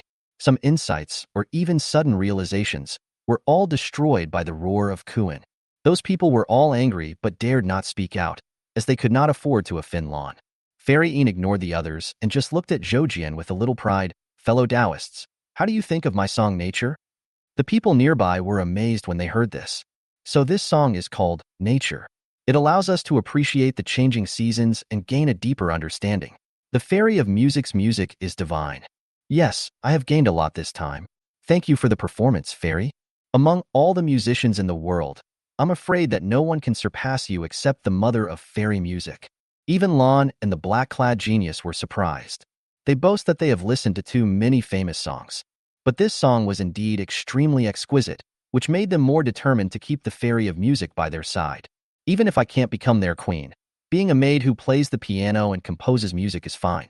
Yin Linglong couldn't really find any fault with Fairy Yin. She just muttered quietly, "What's the point of playing the piano beautifully? I'm still more beautiful." Zhou Jian was speechless about this stupid disciple who was obsessed with beauty. Fairy Yin pretended not to hear Yin Linglong's words, looked at Zhou Jian, and said with a smile, "I saw you frowning while listening to the song before. Could it be that my song is not to your liking?" Fairy Yin asked this question out of anger, because she felt that she might not be a match for Zhou Jian in a fight. But what about playing the piano? I'm invincible. The others also looked at Zhou Jian and frowned. Damn, this guy really knows how to attract the attention of beautiful women. If I had known earlier, I wouldn't have been so engrossed in listening to the music just now. I would have pretended that it didn't sound good and could have communicated with the fairy of music. But everyone really wanted to know what Zhou Jian would think of this song. Zhou Jian saw Fairy Yin asking, and he didn't hesitate to say, "Your playing of this piece is not even 1/10 of your mother's level." When these words were spoken, everyone in the audience was shocked. Why does this guy who calls himself the sword master speak so provocatively? Fairy Yin's face also froze. She thought that even if Zhou Jian was a worthless person, he would at least be polite. But every word this guy says, every time he opens his mouth, it's as if he's having an affair with his mom. Even if you come from a noble family, you can't insult others like this, right? Fairy Yin was angry but didn't dare to show it. A young genius with freckles on his face couldn't help but sneer, "Brother Jianzu, you really dare to say that this immortal song is not nice? Come on, play a song for us if you can. As long as you have 1/10 of the level of this piece of music, we will assume that what you say makes sense." There were 2 other people nearby, also enjoying the fun. Besides, they hated Zhou Jian in the first place. Yes. If you have the ability, play a song for us. Why? You're not going to use the excuse that you don't have a guitar, so I can ask the waiter to buy you one. The 2 men provoked Zhou Jian with guns and sticks. Zhou Jian was too lazy to bother with these little brats. Why should I play the piano for you? My master hasn't even heard of it. Forget it. Just pretend I never said anything. Zhou Jian waved his hands impatiently. But the freckled boy refused to let him go and sneered, "What kind of words are these? What's said is said, and it's hard to take it back, understand?" Yin Linglong was annoyed. "Why should we play the piano for you?" "Oh, you want to gain something from this?" The freckled boy's train of thought was extremely surprising, and he actually thought in the wrong direction. "Okay, I have a 3,000-year-old wind and thunder fruit here. After taking it, it can help you comprehend the wind and thunder magical power. As long as you can play a piece of music that is more beautiful than nature, how about I give it to you?" Zhou Jian's eyes lit up. He is short of resources. But one wind and thunder fruit is not enough. Zhou Jian looked at the indignant geniuses beside him, and an idea came to his mind.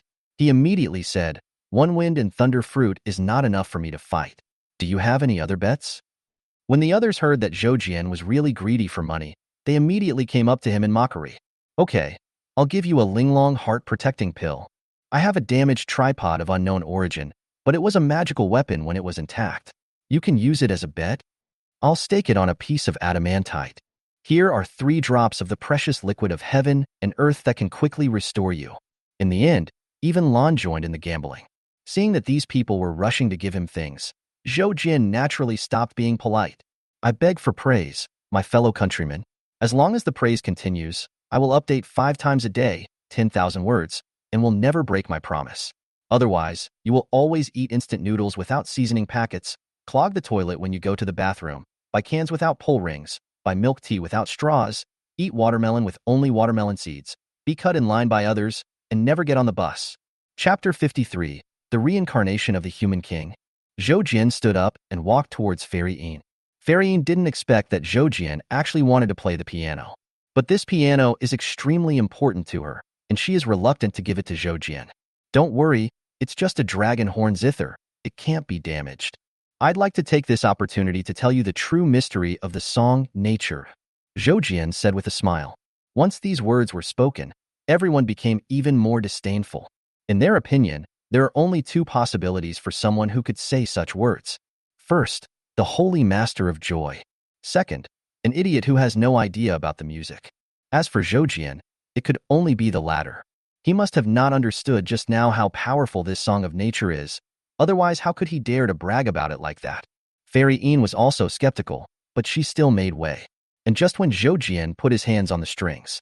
But the freckled boy who started the trouble first shouted, "Slow down." "Huh? Are you going to regret it?" Zhou Jian raised his eyebrows. "Of course not. It's just that we all placed bets and you didn't place any. What if your music is not as good as Fairy Yin's?" The freckled boy asked. The others also reacted and stared at Zhou Jian. Suddenly, Lan said, "How about we use the sword on your waist as a bet? Taoist Frenjianzu?" Zhou Jian had long known that these guys were coveting his Tiandao sword. He didn't care and nodded, "Okay. Anyway, I will definitely not lose." When Lan heard that Zhou Jian was actually willing to take out that Taoist weapon, his expression froze slightly. He suddenly felt that this person must be really capable. Didn't give him any chance to regret. Zhou Jian is already playing the piano. It's still the song Nature. But the situation this time is very different. Everyone who was originally looking forward to seeing Zhou Jian make a fool of himself suddenly saw a flash before their eyes, and the world in front of them seemed to have changed. There are no seasons this time. There are no spring flowers or autumn moons. In front of them, there was only a grass seed that had floated from nowhere. The grass seeds fell into a small mud pit and then began to take root there with the wind, rain, and sun. Everyone watched as the grass took root, sprouted, and grew little by little. It has extremely tenacious vitality. Even in drought, it can obtain water through its roots and rhizomes that penetrate deep into the earth. Even if there is a stone on your head, it can be pushed away. Then people watched the grass grow slowly, and eventually it turned into a small sapling. As the sapling grew bigger, after being struck by lightning several times, its leaves became greener and even the light of laws appeared. That leaf is actually a law. As the sapling continues to grow, the leaves also continue to grow. As the leaves grew, people were surprised to find that they had turned into small worlds. Is this a world tree? Everyone understood. The world tree continues to grow, and at the same time, it causes the small worlds to grow bigger. The small world grows bigger and bigger, and the laws within it are constantly improving. Then living beings were born in the world. Although those creatures were very weak at the beginning, as the world tree grew and the leaf world became larger, the creatures also began to become stronger. Everyone was immersed in the changes of the world tree, fascinated. They didn't even notice that the light of various laws began to linger around them. Compared to the previous interruptions, this time they were not affected at all even by the roar of Kuan. But when they were watching fascinatedly, the music of the piano suddenly stopped. The illusion collapsed instantly, and everyone returned to reality. Suddenly, the freckled boy shouted anxiously, "Keep going! Don't stop, please, I'm almost there. You're making me so uncomfortable, keep going." Zhou Jian curled his lips. "You are dreaming. You are just a nascent soul, and you dare to comprehend the laws? Your soul can't bear it." After these words were spoken, the freckled boy suddenly woke up. He finally remembered where he was. "What are you doing?" So much so that the freckled boy stared at Zhou Jian in disbelief. "You?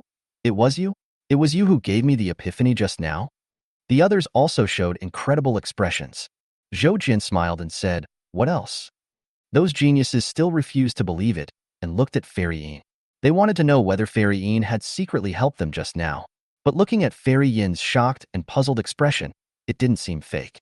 So even this fairy of music, who was recognized by them as a master of music, had to admit defeat at the sight of that piano performance just now. Fairy Yin ignored everyone's gaze and looked at Zhou Jian excitedly. How come you can sing this song natural? I already told you, I know your mother. I was the one who helped her perfect this piece of music.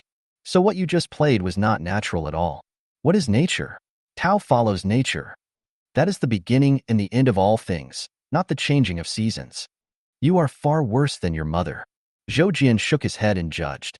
Fairy Yin no longer had the arrogance she had before, and was only filled with admiration and shame. She was even willing to believe that Zhou Jian had indeed composed music with her mother. "Thank you for your guidance, senior." Iner knows she was wrong. Fairy Yin knelt down. When the other people saw this, they felt even more upset. Although Zhou Jian did not mock them, didn't even say a word to them. But the more this happened, the more stupid their provocation just now seemed. What's the difference between this and an ant stretching its legs to trip an elephant? As Fairy Yin knelt on the ground sincerely, it seemed that she wanted to take Zhou Jian as her master. The freckled boy and his companions finally felt too embarrassed to stay any longer. They put their bets on the table, bowed to Zhou Jian randomly, and left in a hurry. Lan and the black-clad genius did not leave.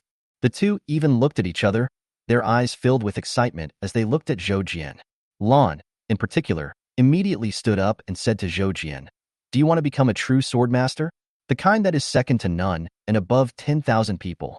As long as you submit to me now, I can teach you the supreme sword art of ancient times." The black-clothed Tianjiao took a step forward and said in a deep voice, "You may not know my identity yet. In fact, I am the reincarnation of Duobao King, one of the 10 ancient human kings. As long as you are willing to assist me, it will be no problem for you to become the supreme ruler of the human race, or even the master of the world in the future." After hearing these words, Fairy Yin and Yin Linglong were extremely shocked. Ancient human king? Even there is a historical gap between ancient times and modern times. A lot of history and skills have been lost, but the legend of the 10 ancient human kings has been passed down. According to legend, they are the 10 most powerful kings among the billions of human beings. They are terrifyingly powerful and invincible. They even each dominated a great world. Unexpectedly, this genius in black is actually the reincarnation of King Duobao. Looking at him, it seems that he still remembers the skills from ancient times. If you really follow him, wouldn't you make a lot of money? Zhou Jian next to him also showed a look of realization. This genius in black is the reincarnation of the human king. I'm afraid Lan is the same. No wonder these two people are so proud. They can clearly see that they have extraordinary origins, but they still act so high and mighty. But what happened to the human king? Zhou Jian was not afraid at all. Instead, he asked excitedly, "What happened in ancient times? Why did it cause a historical gap?" He Tian said proudly, "Follow me, then you are qualified to know. Become my subject, and I will grant you supreme honor." Lan also spoke up to snatch the person away. And seeing that the two of them were not talking about business, they just wanted to be their lackey. Zhou Jian couldn't help but wonder, "From the abilities I just showed, didn't you see that I am better than you?" After these words were spoken, the two reincarnations of the human kings sneered disdainfully. "Please give me a favorable comment. Please give me a favorable comment. If you give me a favorable comment, I will give you more updates." Chapter 54. 1% of you is equivalent to 1/10,000th of me. If you were weak, I would not bother to recruit you. Don't think that just because you have this little ability, you can really defeat the enemy king. Do you know that the strength you just displayed is less than 1% of my peak strength? The black-robed celestial being who called himself King Duobao said proudly. Lan added with a smile. And King Duobao is not a human king who specializes in combat. His combat power is at the bottom among the human kings. King Duobao's face darkened, and he was very unhappy, but he did not refute. After the conversation between the two, Zhou Jian roughly understood the realm of the human king. But it doesn't seem that good. When Zhou Jian attacked just now, he used less than 1/10,000th of his strength. After all, he didn't want to kill anyone, so he didn't kill him. 1/10,000th of him is equivalent to 1% of the peak of the human king. This exchange seems to be at the level of human king, which is also the level of realm lord. Don't be surprised, Zhou Jian knew this because he had killed the lord of the realm before. Watching the two confident reincarnations of the human king, Zhou Jian said calmly, "Forget about surrendering to you. I didn't use my full strength just now." But these words did not gain the trust of the two human kings. They just thought that Zhou Jian probably didn't see their abilities and couldn't let go of his ridiculous self-esteem. "Well, if you really surrender right then and there, I will look down on you. Seeing that you are here this time, you should also be heading for the 10,000 Demons Jedi, right? Just come in with me, and I'll let you see my strength." King Duobao said confidently. Lan also had a nonchalant smile on his face. At this time, he had no interest in ferrying. Instead, he was very interested in Zhou Jian. Yin Linglong felt very strange when she saw that these two people were determined to subdue her master and make him his lackey. The master who was so revered in the Tianwu immortal dynasty was treated like this when he came to Zhengzhou. If my senior brother 2048 knew about this, I'm afraid he will lead the army in person and march into Zhengzhou right away. Zhou Jian was also helpless against these two people.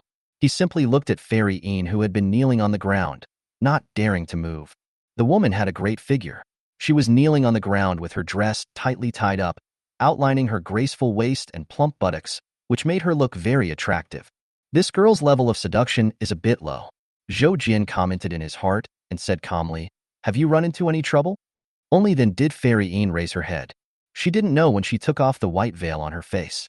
At this moment, tears were hanging on that beautiful face, which looked very sad, like a rose after the rain, making people feel distressed and loving. If any other man were here, he would probably be willing to fight for her. It's a pity that this method only works for other people. The people present all looked indifferent. Lan and King Duobao are reincarnated human kings. In ancient times, what kind of beauties had they not seen? Zhou Jian has lived for 100,000 years and has seen many beauties.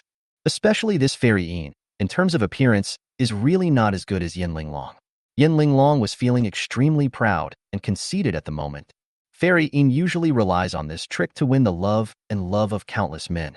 But when he saw a few people at this time, they just looked at him coldly and indifferently. She was a little embarrassed. Fairy Yin wiped away her tears without leaving a trace and said, "Do you really know my mother?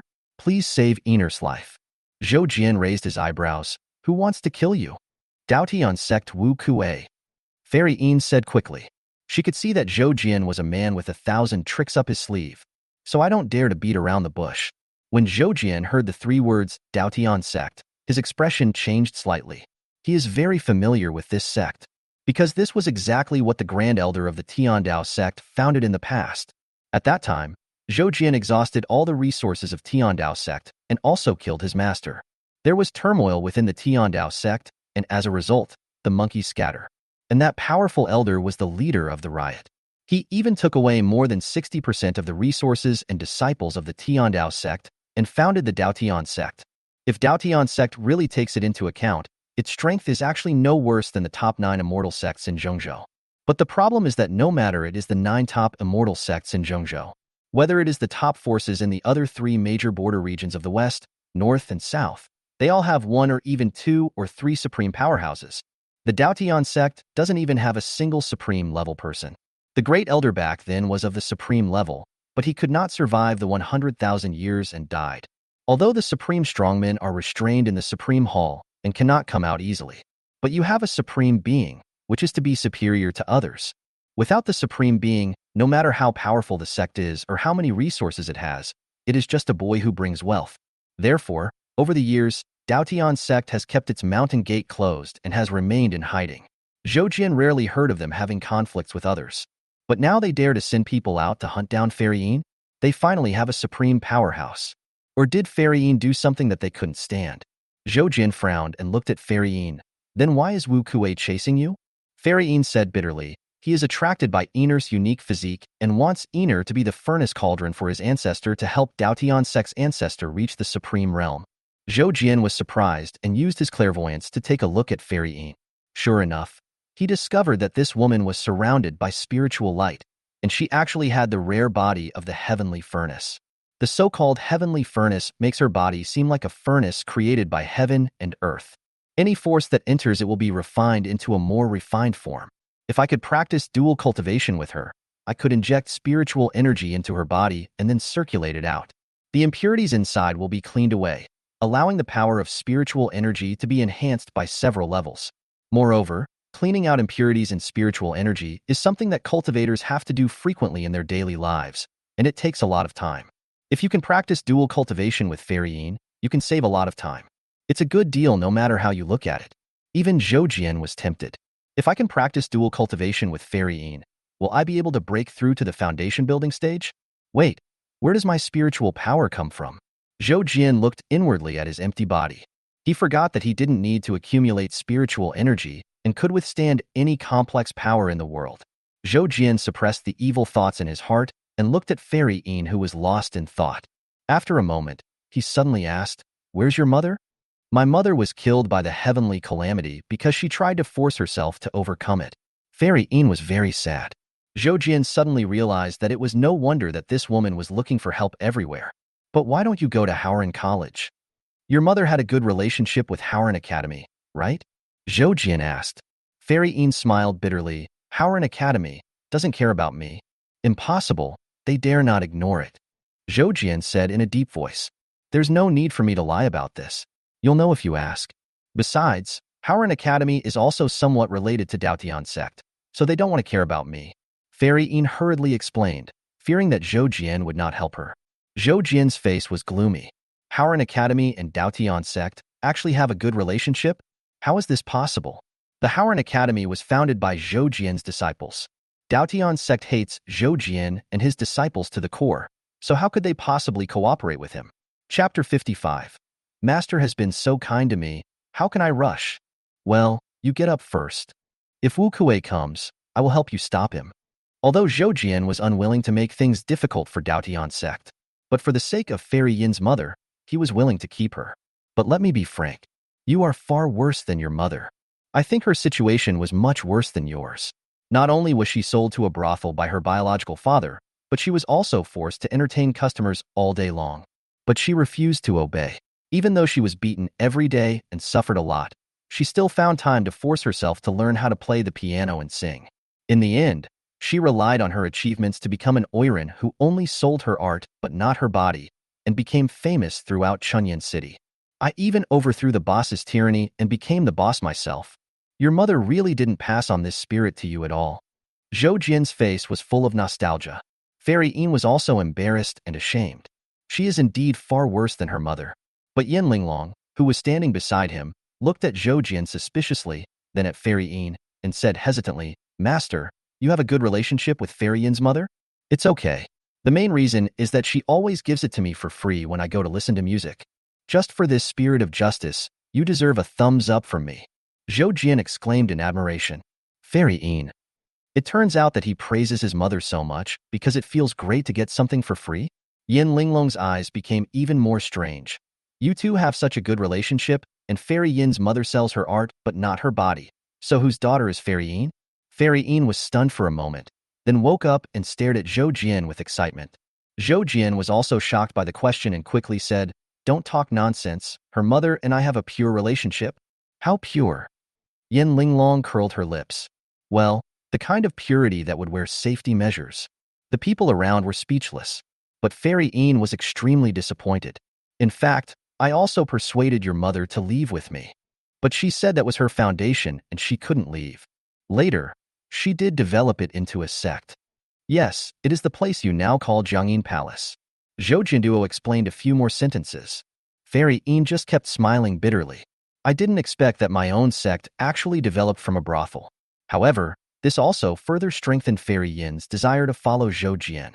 This person is so familiar with her mother, and his long life alone is enough to prove that he is not weak. Only Fairy Een believed it, but Lan and King Duobao beside her did not quite believe it. The young man in front of him has lived for more than 10,000 years? How is that possible? He must have deliberately deceived Fairy Een. But it doesn't matter, just let him accept Fairy Een. When I conquer Zhou Jian in the future, won't this Fairy Een also be mine? Lan and King Duobao reached a silent agreement in their hearts at this time. Now they are just waiting to go to the land of 10,000 demons, show their domineering aura, and make Zhou Jian kneel down and surrender. The magical powers of ancient times are beyond the imagination of these minions today. While the two were thinking, Zhou Jian looked at them and said, "Why don't you go down? What are you waiting for here?" Lan and King Duobao were stunned. They didn't expect Zhou Jian to order them to leave. But the two of them didn't say much. They just got up and left with gloomy faces. When they went downstairs, Zhou Jian changed his seat and said, "Waiter, serve the wine." The waiter heard the call and came upstairs immediately. He looked at Zhou Jian with strange eyes, as well as the Fairy Een who was standing beside him with great respect. It was really unexpected that among so many geniuses, Zhou Jian could come out on top and win the favor of Fairy Een. What is even more enviable is that Yin Linglong is also sitting next to Zhou Jian. After all, compared to Fairy Een, Yin Linglong's appearance is obviously better. Two extremely beautiful women accompany each other. One played the piano and the other poured wine. This little life is so comfortable. However, the waiter didn't dare to look at it for too long. He served the food and wine and left quickly. Zhou Jian held the wine glass and looked at Fairy Een. The latter understood, smiled charmingly, and began to play the piano with her bare hands, producing waves of pleasant sounds. As Zhou Jian watched the beautiful woman playing the piano, he really felt like he was back in his previous life, when he was playing with his cell phone and dealing with all kinds of affairs. But at that time, I was just watching it through the screen. No matter how high definition and uncensored it is still separated by a screen. She is not trying to please Zhou Jian himself, but to please all men. But now they were face to face, and she was a beautiful fairy who was famous throughout the world, with a smooth, white face and an elegant figure. And the other party was clearly trying to please him. This is so much more fun than looking at the phone. Yin Linglong lay on the table, supporting her chin with one hand, looking at Zhou Jian's profile. She was thinking, doesn't the master like beautiful women? Why is it that even though I'm dressed so beautifully, he is always thinking about other women who are not as good as him? Is it true that domestic flowers are not as fragrant as wild flowers? Or am I still not beautiful enough? Do I have to be like Haraheim? Yin Linglong couldn't help but start thinking about her makeup and how to make herself more beautiful. She finally returned to her master. I don't want to be driven away by him again. Well, dress up more beautifully, so that master will definitely not be reluctant to leave by yourself. Yin Linglong quietly took out a booklet, which he had asked for from the wife of the owner of Xuantian Villa. It is said that once you learn these things, no man can resist them. It's just that the content of this booklet is a bit shameful. Yin Linglong leaned sideways, used her arm to block Zhou Jian's sight, and quietly turned to the first page. As the saying goes, beauty is determined by the thighs. If a woman wants to attract a husband, she should have a pair of sexy legs. Pop. Yin Linglong closed the book with a blushing face. What the hell is this thing that the owner's wife gave me? How can it be used to attract a husband? In the words of Master, isn't this inciting me to attack Master? No, Master has been so kind to me. I cannot ruin his reputation. Yin Linglong wanted to destroy the booklet. But after thinking about it, she felt that there seemed to be nothing wrong with taking a look. At worst, I can just take the essence and discard the dross, and not learn those methods used by the Chong masters, right? Comforting herself in this way, Yin Linglong blushed and carefully opened the first page again. As the saying goes, beauty is determined by thighs, so let's learn the first lesson today. Do the splits. This afternoon, fairy music did nothing else but play the piano. Zhou Jian found it interesting at first, but as time went on, I gradually lost interest and started to just focus on wine tasting. Not to mention, this restaurant only entertains Jindan cultivators, so the wine here is extremely high-end. Okay, take a break. Zhou Jian called to stop Fairy Een. Fairy Een no longer had the innocence she had before, but instead had a bit more charm, with waves in her eyes. It is Eener's honor to be able to play the zither for you, senior. How about letting Eener play for a while longer? Zhou Jian waved his hand. No need to do that. I will protect you too. Ener is sincere. Fairy Yin said obediently. She really wanted to get in touch with Zhoujian. In this way, Jiangyin Palace will not have to worry about being invaded by other forces. After all, although the Jiangyin Palace has developed for so many years, it actually has no combat effectiveness and lacks masters to take charge. However, there are so many beautiful women here that it is naturally coveted by countless people. Compared to the Jade Maiden Cave, they are far inferior. How could Zhoujian not see through Fairy Yin's thoughts? He was just about to say that he would arrange for her sect. Then a shrill howl was heard from the place where thousands of ghosts were stranded. The howling sound came rolling in with a terrifying spiritual attack, instantly destroying the souls of many low-level cultivators and turning them into walking corpses. Even the walking dead were directly controlled and began to bite their companions around them frantically. Zhoujian stood up suddenly, his expression solemn. It's Xiao 1818's voice. He is still here. And just when the roar of the corpse appeared, Lan and Duo Bao Wang appeared at the top floor window and looked at Zhoujian at the same time. Follow us into the 10,000 Demons Jedi immediately, and you will have the honor of seeing our true strength. Chapter 56. Acquaintance in the Life Forbidden Zone. Zhoujian would have gone there even without being called by the two. Yin Linglong naturally wanted to go too, but Fairy Yin was a little hesitant.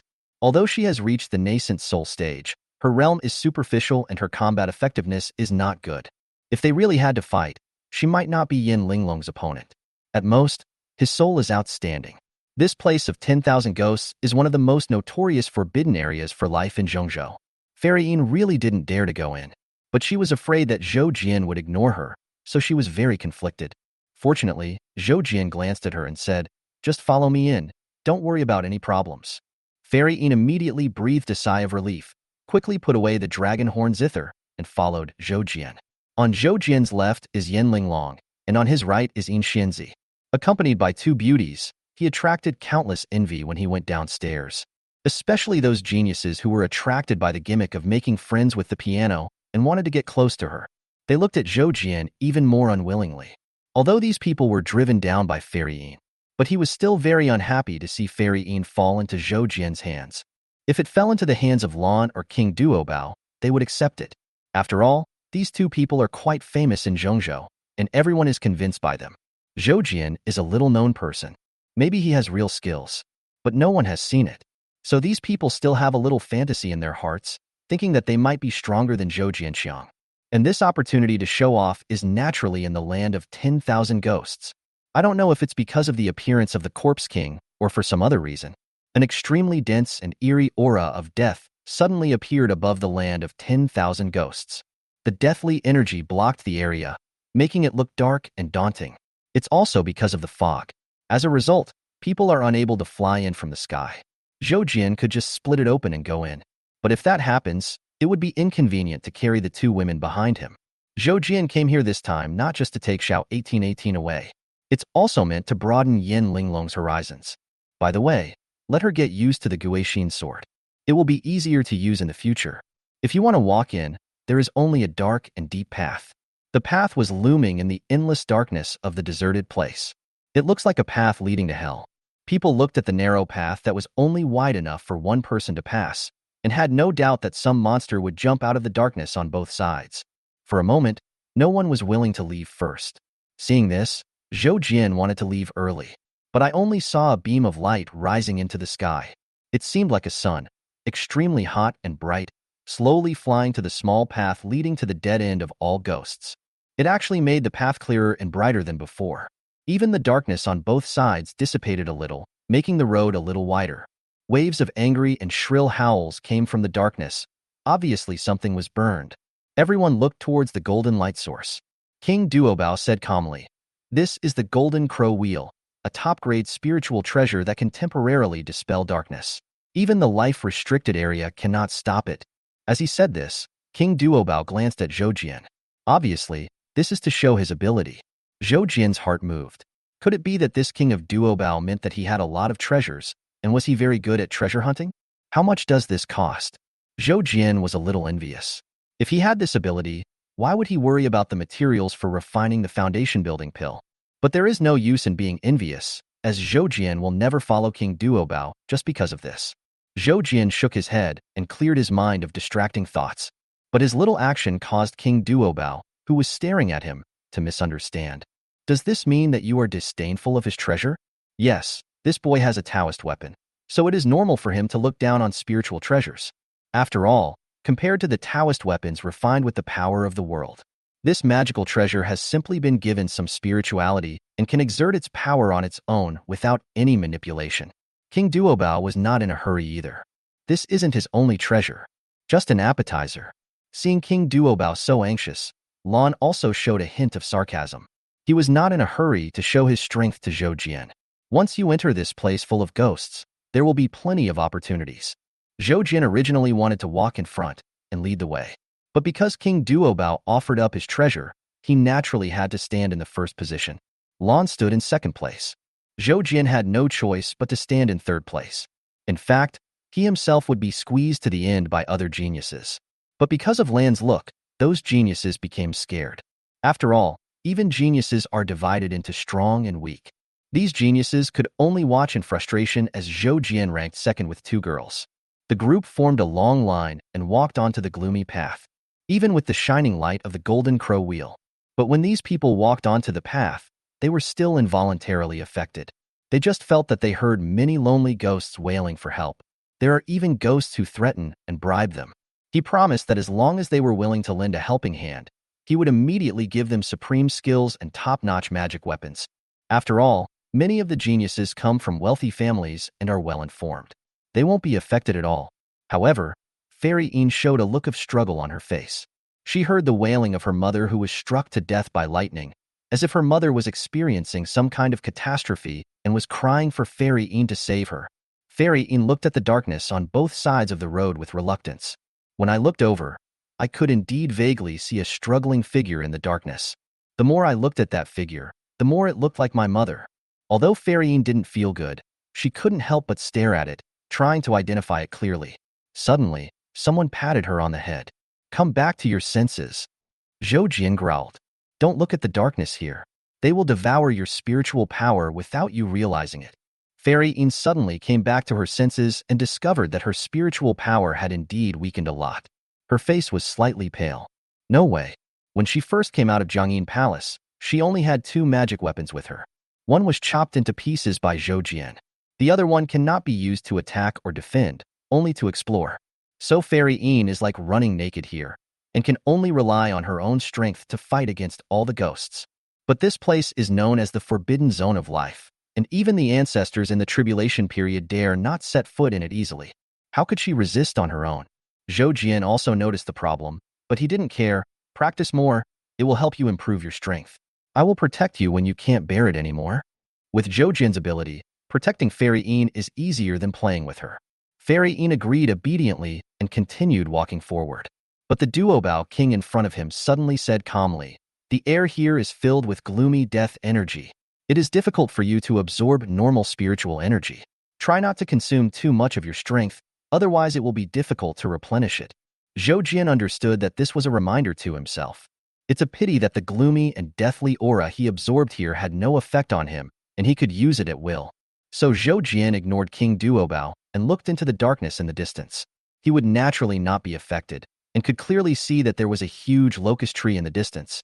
Entangled on the locust tree are countless wronged souls, and wandering around are a large number of terrifying creatures such as ghost generals and ghost kings. Zhou Jian looked at the big tree and felt that it looked familiar. At this moment, Lan suddenly reminded in a serious tone, we are about to reach the Ghost Gate tree. That is a very scary tree ghost in the 10,000 Ghosts Absolute Land. It has been planted here for more than 10,000 years. Its strength is extremely terrifying. Be careful. But before Lan's voice fell, an angry shout came, what the hell? Everyone looked down and found that many tree roots had appeared under their feet at some point. On every tree root, there are sinister faces, terrifying and powerful. Everyone was shocked and quickly defended themselves. When Zhou Jian saw this familiar attack scene, he suddenly looked enlightened. It turned out to be Xiao Huai. Everyone is not enthusiastic enough. Please add another chapter to make things more exciting. I beg for good reviews, and please have mercy on the child. Chapter 57. Don't save someone who is asking for his own death. The attack of the Ghost Gate tree is extremely fierce. The tree roots sprouted out from the ground, like ghost ropes, entwining the legs and bodies of many geniuses. Then, the ghost faces on the tree roots howled in unison and at the same time frantically gnawing on everyone's bodies. No one knows how it can eat while howling. But this move really made everyone anxious, because the howling would disturb their souls and make them unable to use their magic. And what the ghost face was gnawing on was not their bodies, but their souls. Fortunately, everyone present is not a small character. I saw a bright light coming out of their bodies, which was the light of magic weapon. Chains of laws are wrapped around their bodies, protecting their souls and bodies. Then, everyone took out their own magic weapons and swords and started chopping at the tree trunk. The tree roots were indeed in pain, and the ghost faces howled even more miserably. But this also seems to have aroused their ferocity. I saw the tree roots entangled with the geniuses and suddenly exerted force, as if trying to drag them into the darkness. The geniuses were immediately shocked and angry, and struggled frantically. The magic weapons on their bodies shone brightly, and the terrifying power of the laws slammed heavily on the tree roots. Fortunately, although the tree roots were strong, they could not withstand the power of the laws. Accompanied by a popping sound, all the tree roots exploded, and then the remaining roots quickly retreated. Many geniuses breathed a sigh of relief, and then a look of pride appeared on their faces. A pale-faced young man said with confidence, "This ghost gate tree is not that great. Wasn't it easily beaten back?" The others also had smiles on their faces, and they all had some disdain for the ghost gate tree.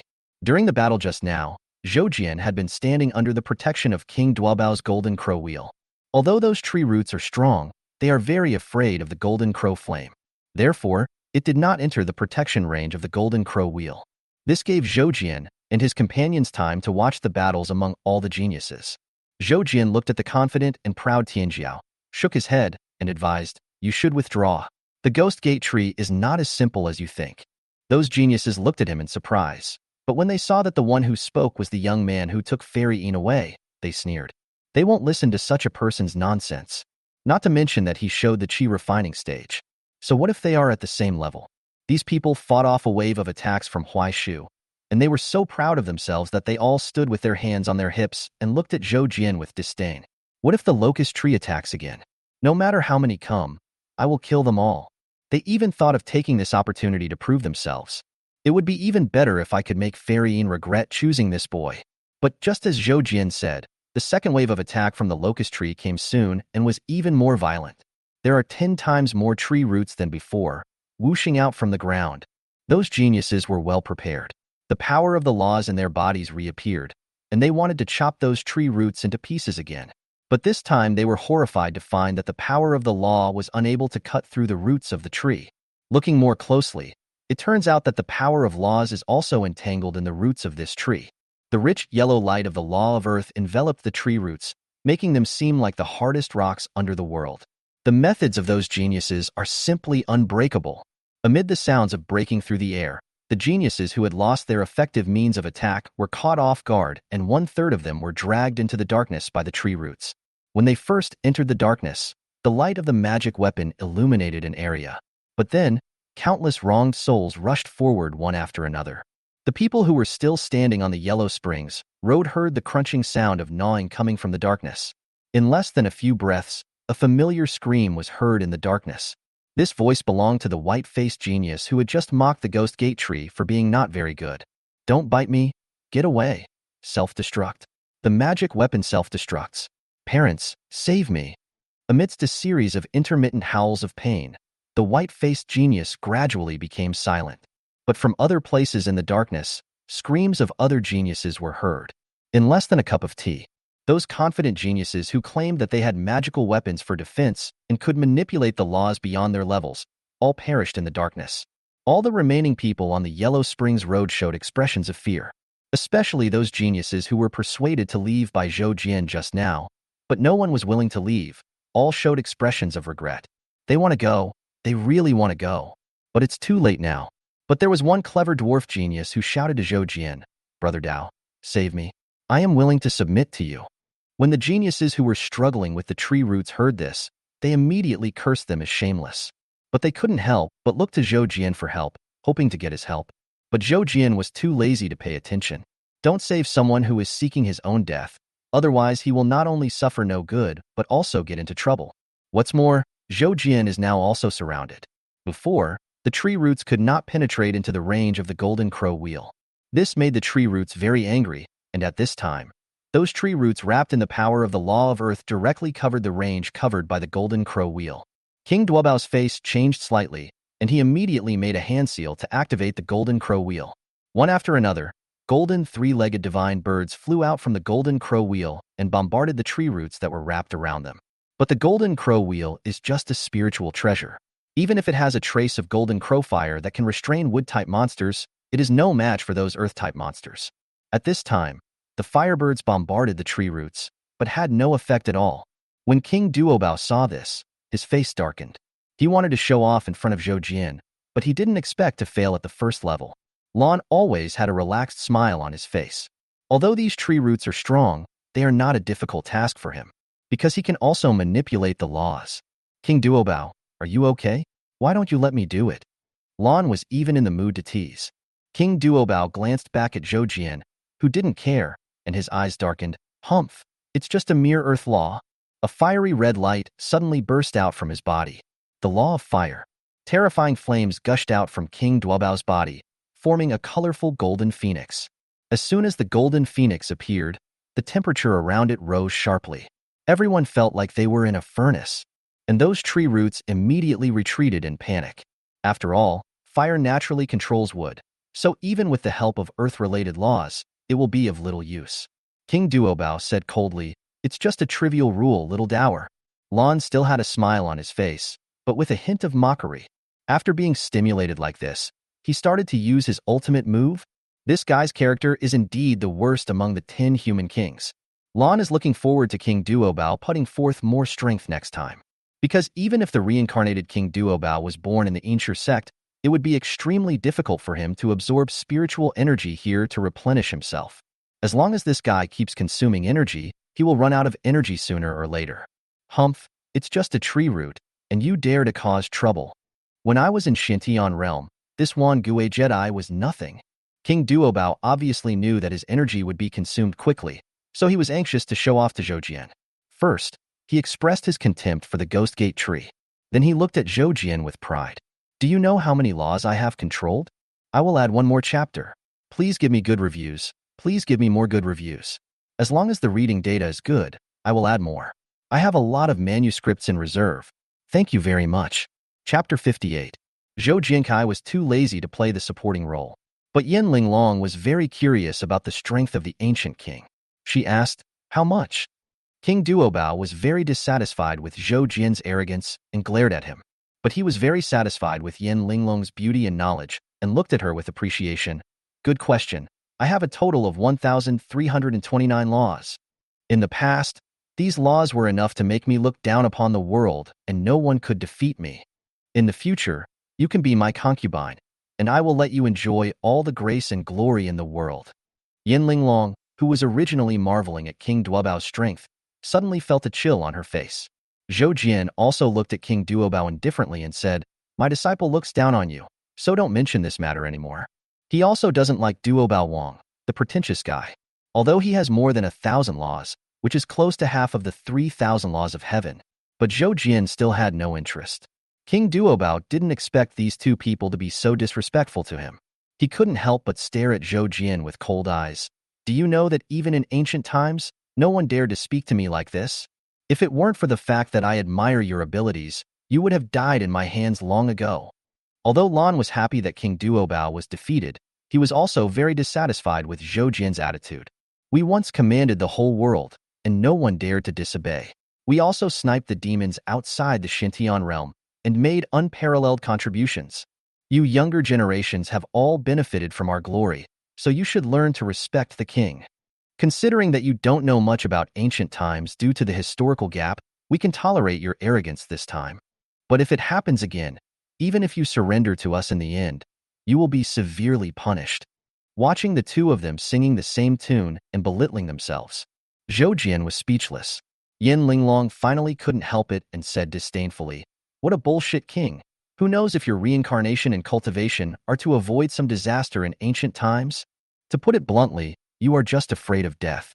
As for making great contributions, this may be true, but you are not necessarily seeking benefits for the human race, but just want to gain fame and power. These words deeply hurt King Duobao and Lan. The two men's eyes were filled with murderous intent, and they even wanted to attack Yin Linglong immediately. Seeing this, Zhou Jian took a step forward and stood in front of his disciple. The two young reincarnated human kings exuded terrifying power of laws and stared at Zhou Jian coldly. Zhou Jian calmly placed his hand on the hilt of the sword. But just this one action made the two human kings extremely fearful. At the same time, they also secretly hated each other.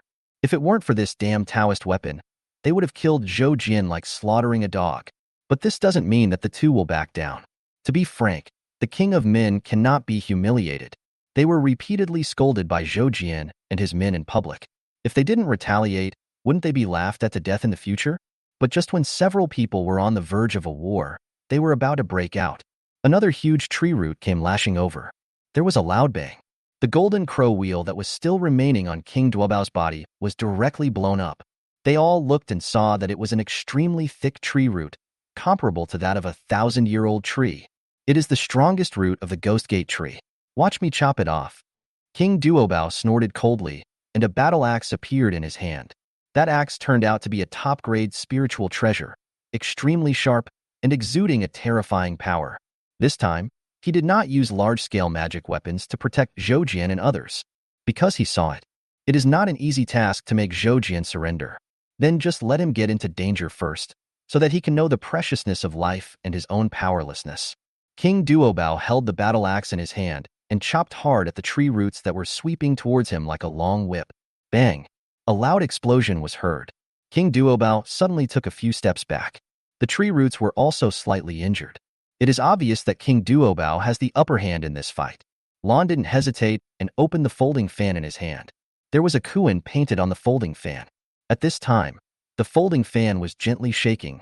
Kuan roared continuously, and waves surged away.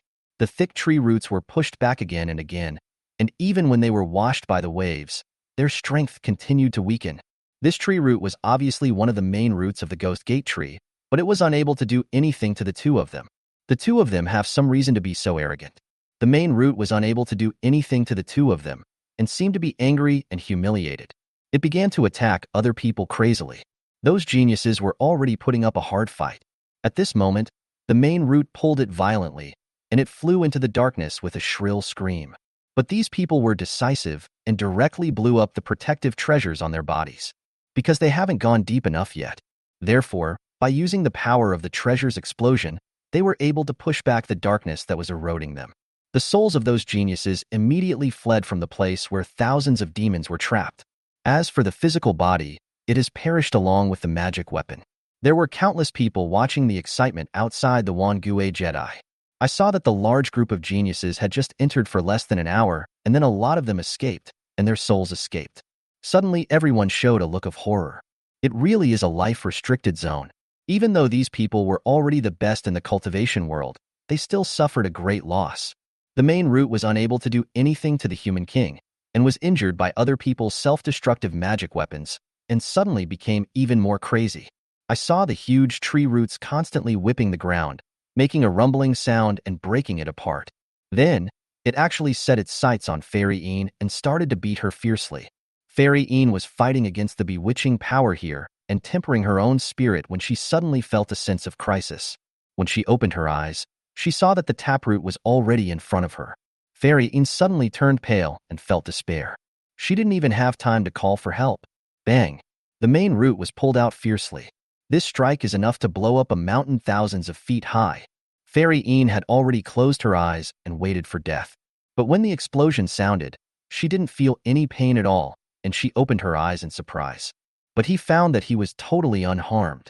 The tree root was floating in front of her, and on the root there was a hideous face, looking at her with suspicion and doubt. Before Fairy Een could react, Zhou Jian stepped forward and said with a smile, "Xiao Huai, I didn't expect you to have grown so big." When the ghost face saw Zhou Jian, he was confused for a moment, then suddenly looked horrified. Then, it howled and retreated in fear. This scene made the two human kings nearby look surprised. "Why does that Ghost Gate tree look like a ghost? Do you know this tree?" Lan asked. Then he laughed at his own question. How could Zhou Jian know the ancient tree in the forbidden zone of life? But Zhou Jian nodded. "Yes, I know it. It was just a small tree at the beginning. I didn't expect it to grow so big. Time is really like a knife. Fairy Yin widened her eyes in disbelief, unable to believe this was true. Yin Linglong, however, had a calm expression. Her master lived for 100,000 years, and he said he knew an immortal. Yin Linglong believed him, but the two human kings looked at each other and then shook their heads. They don't believe it. If you really know this Ghost Gate tree, then prove it and ask him to give the 10,000 souls fruit to this king. If I recover my strength, I will reward you with treasures. King Duobao gave the order from a high position. Chapter 59. This generation is not right. Zhou Jian couldn't stand the bullying of Duobao Wang anymore. So he said, "Let me ask you for something? Do you have an extra dick?" King Duobao was criticized, but he didn't get angry but laughed instead. He almost thought that Zhou Jian knew this Ghost Gate tree. Now it seems that Zhou Jian doesn't dare to show it at all, and he is angry because of his guilty conscience. King Duobao then let go of his worry. The rest of the way, you three will walk on your own. This king will no longer protect you. How far you can go depends on your luck. King Duobao looked at Zhou Jian deeply. Obviously, these words were said intentionally for Zhou Jian to hear. After saying these words, King Duobao picked up his axe and ran straight ahead along the path. The visual range of this Yellow Springs path was extremely limited, and soon King Duobao disappeared from their sight. Lon casually threw a jade stone to Zhou Jian. This is a stone for help. There is a teleportation array on it. If you crush it, I will be teleported to your side and can save your life. After saying that, he left too. Zhou Jian looked at the jade, hesitated for a moment, and then crushed it casually. Buzz. A teleportation array appeared in front of Zhou Jian. Lon, who had just disappeared on the Yellow Springs Road, appeared in the teleportation array with a confused look on his face. What happened? Zhou Jian exclaimed. So there is a one-way force teleportation array in this jade? Who is so stupid as to create such a magical tool that can teleport thousands of miles away? This is a problem that even rescuers cannot solve. Isn't that door-to-door food delivery? Lon quickly understood the situation and said with an unpleasant expression, "You wasted such a precious treasure just to test the effect of this SOS stone? Forget it, I still have a piece here. Don't crush it this time." Throwing down another stone for help, Lon walked away with a cold face. Zhou Jian looked at the stone asking for help and fell into deep thought. Facts have proven that everyone has a rebellious nature. The more you are forbidden to do something, the more you want to do it. Click. The stone for help broke again. Lon appeared in front of Zhou Jian again. "I just want to try if it works," Zhou Jian said with a smile. "Are you kidding me?" Lon finally couldn't remain hypocritical any longer. His squinting eyes had become just a slit, and his expression was extremely dangerous. Zhou Jian waved his hands quickly. "Don't talk nonsense, it will teach the two kids behind me bad lessons." Lon was extremely annoyed when she saw that Zhou Jian didn't take her seriously. But when he looked at the Taoist weapon on Zhou Jian's waist, he endured it again and again. But this time he did not give Zhou Jian the stone for help, but just left. Obviously, he couldn't stand Zhou Jian's constant back and forth. And after Lon disappeared on the path, Fairy Yin asked nervously, "Senior, where should we go next?" "From now on, just call me Brother Zhou. You don't have to call me Senior all the time. Besides, of course, we moved forward." Zhou Jian reminded Fairy Yin. A look of joy appeared on Fairy Yin's face. Being able to change the way you address me is the first step towards getting closer to Zhou Jian. Yin Linglong was dissatisfied. "You are my master. As the saying goes, once a teacher, you are a father for life. I call you father, and she calls you brother. How can this be considered seniority?" Fairy Yin also realized that the person in front of her had laughed with her mother before. "Although I didn't give him any money, he is still an elder after all." Fairy Yin said quickly, "Why don't I call you uncle? After all, you and my mother are close friends." Yin Linglong muttered softly, "They are more than just close friends." Fairy Yin's pretty face turned red and she lowered her head, too embarrassed to speak. Zhou Jian coughed lightly, pretending not to hear his disciple's words, and said, "Okay, just shout like that." The three of them decided on a name before continuing to walk deeper into the Yellow Springs path. After walking along the Yellow Springs path for a while, I saw a skeleton general wearing armor lying on the ground with a big gash on his chest. It was obvious that he had been killed by some sharp weapon. At the same time, a very majestic roar came from the front, which seemed to be Lan's Kuan. Did they encounter a strong enemy? Yin Linglong frowned. Fairy Yin was a little curious. Why are there no enemies on our side? Is it because those two people helped to clear them out? Zhou Jian smiled and said, "All the ghost kings and ghost generals around here are under Xiaohuai's control. Who dares to attack me? Those two guys are too arrogant. If they are willing to come with me, there will be no trouble. This made Fairy Ian very surprised and even more puzzled. What kind of person is this Uncle Zhou? Why do they have such a big face in a place called the Forbidden Zone of Life by countless powerful people? So that the enemy dare not target you? Zhou Jian continued to move forward with the two women. The further you go, the more corpses you see on the ground. There are zombies emitting green poisonous gas. There are also skeletons holding weapons. There were even some tree roots and branches scattered on the ground. They all exude a terrifying aura, and it seems that they were at least in the spirit transformation stage when they were alive. And because of their special status, they can exert at least 3 to 5 times more power than themselves in this desert of ghosts. But now, he was easily slaughtered and lay on the ground. This was clearly what King Duobao and Lan wanted to tell Zhou Jian about their strength. Fairy Ian looked at the corpses and was moved. These are all top-quality materials, and they can definitely be sold at a high price. But she didn't dare touch it because Zhou Jian didn't say anything. Can't touch it either. Because even if those guys died, the remaining power in their bodies was enough to kill Fairy Ian, a little nascent soul cultivator. Before Fairy Ian could decide whether to ask Zhou Jian for help, she put away these little gadgets that he looked down upon. But Zhou Jian happily put away all the things. So poor. Those who have never been poor will never be able to understand this feeling. Zhou Jian had even eaten 1 foundation-building pill in 2 meals. Although the foundation-building pill is made of top-quality materials, Duo Bao Wang and his men had shown off so many times before that Zhou Jian's anger bar was already full. But now he was walking and picking up corpses along the way, which made him very happy. It's so great to have these two guys leading the way. I am very happy. Zhou Jian kept moving forward humming a song. But just when he was happily picking up the things, but he saw the figures of King Duobao and Lan. The two men were stopped. They were surrounded by a large group of ghost soldiers and generals and were harassed by many tree roots. The power of fire was lingering around King Duobao. He was chopping with an axe in his left hand and holding another magic hammer in his right hand. That hammer is also a top-grade spiritual treasure, but it seems to be on the verge of condensing the laws. Every time it hammers down, it can directly smash a Xuantian-level ghost general to pieces. But even with the help of these two treasures, King Duobao was still at a loss.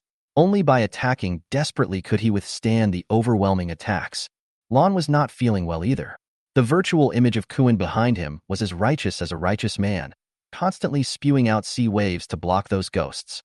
But water gives birth to trees, and those tree roots come with the wind and waves, always making sneak attacks. Lan had to summon other phantoms of ferocious beasts. It was a golden lion.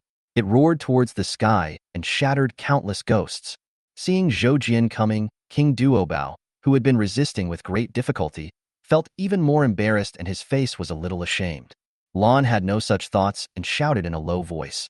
We should be near the Ghost Gate tree, which makes it feel threatened, so it is very ferocious. Use your Taoist tools to repel these ghosts. Let's work together. Otherwise, you will be surrounded. Chapter 60. Zhou Jian suppressed the life-restricted area? Zhou Jian ignored the two men's request for help and walked straight ahead. Seeing this, King Duobao said sternly, You bastard, don't think that you can be spoiled just because we appreciate you. Believe it or not, if I go crazy, I can easily kill you. He said this, probably wanting to prove his own strength. King Duobao suddenly threw the battle axe in his hand with force. The battle axe turned into a dragon in midair, roaring and piercing through 7 or 8 ghost generals, and rushed towards Zhou Jian fiercely. This attack was not intended to kill, but was just a warning to themselves that they still had the energy to hunt down Zhou Jian and let him cooperate with them. But what King Duobao didn't expect was, Zhou Jian didn't defend at all, just watched the dragon battle axe flying towards him with a smile. The next moment, a tree root suddenly sprang out from behind Zhou Jian and hit the battle axe hard. Bang! The battle axe was blown up and turned into countless fragments that shot out. Zhou Jian's face changed, and he slapped the tree root. You idiot! Why don't you trap it and sell it for money? The tree roots trembled continuously, not out of anger, but out of fear. Seeing this scene, King Duobao's eyes almost popped out of his head in shock. He stared at the fearful tree root and the relaxed Zhou Jian in disbelief. You and it? Lan was also full of surprise and asked quickly, Zhou Jian, are you a living being from the 10,000 Ghosts Absolute Land? A corpse king? Or a ghost king possessed by someone else?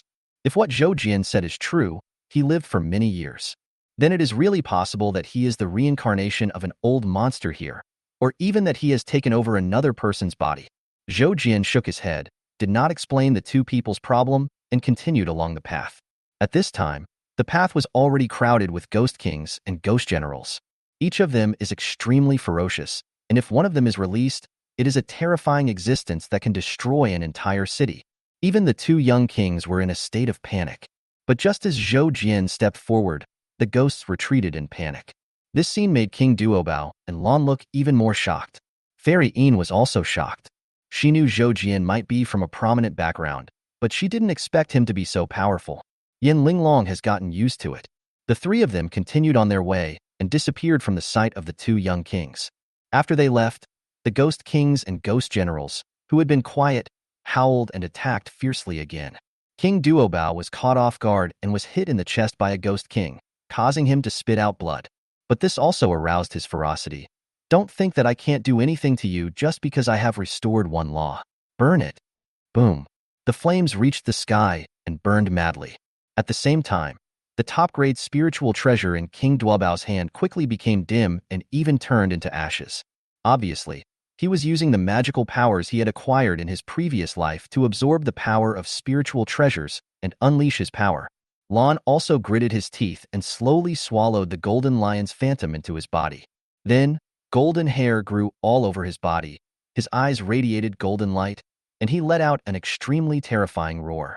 He slammed away the Ghost King and Ghost Generals in front of him and rushed forward. At this time, the two of them went crazy and forced the Ghost Kings and Generals to retreat. Soon, they caught up with Zhou Jian. Master Zhou Jian and his apprentice were not surprised at their arrival. After all, if they didn't have some hidden abilities, how could they dare to come to this forbidden zone of life? Fairy Yin was a little nervous. She looked at the two majestic young kings, fearing that they would launch a sneak attack. However, King Duobao did not attack or force Zhou Jian as he did before. This time, there was more seriousness and solemnity in his eyes when he looked at Zhou Jian. However, he still looked superior, with a blazing precious light burning on his body, and said, "I don't care who you are, but it is not difficult for me to break into this life-restricted area."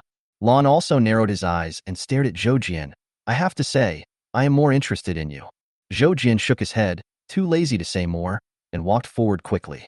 Soon, a huge locust tree appeared in front of them. The trunk of that tree is as thick as a mountain. The tree canopy is so dense that it is impossible to see it all. In the lush tree canopy, countless evil spirits shuttled back and forth. Some people could even feel countless prying eyes coming from them, making them feel cold all over. And under this tree, there are countless tree roots intertwined, deep into the ground.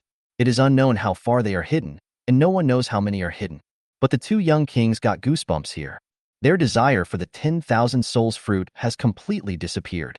At this moment, there was only one thought in their minds.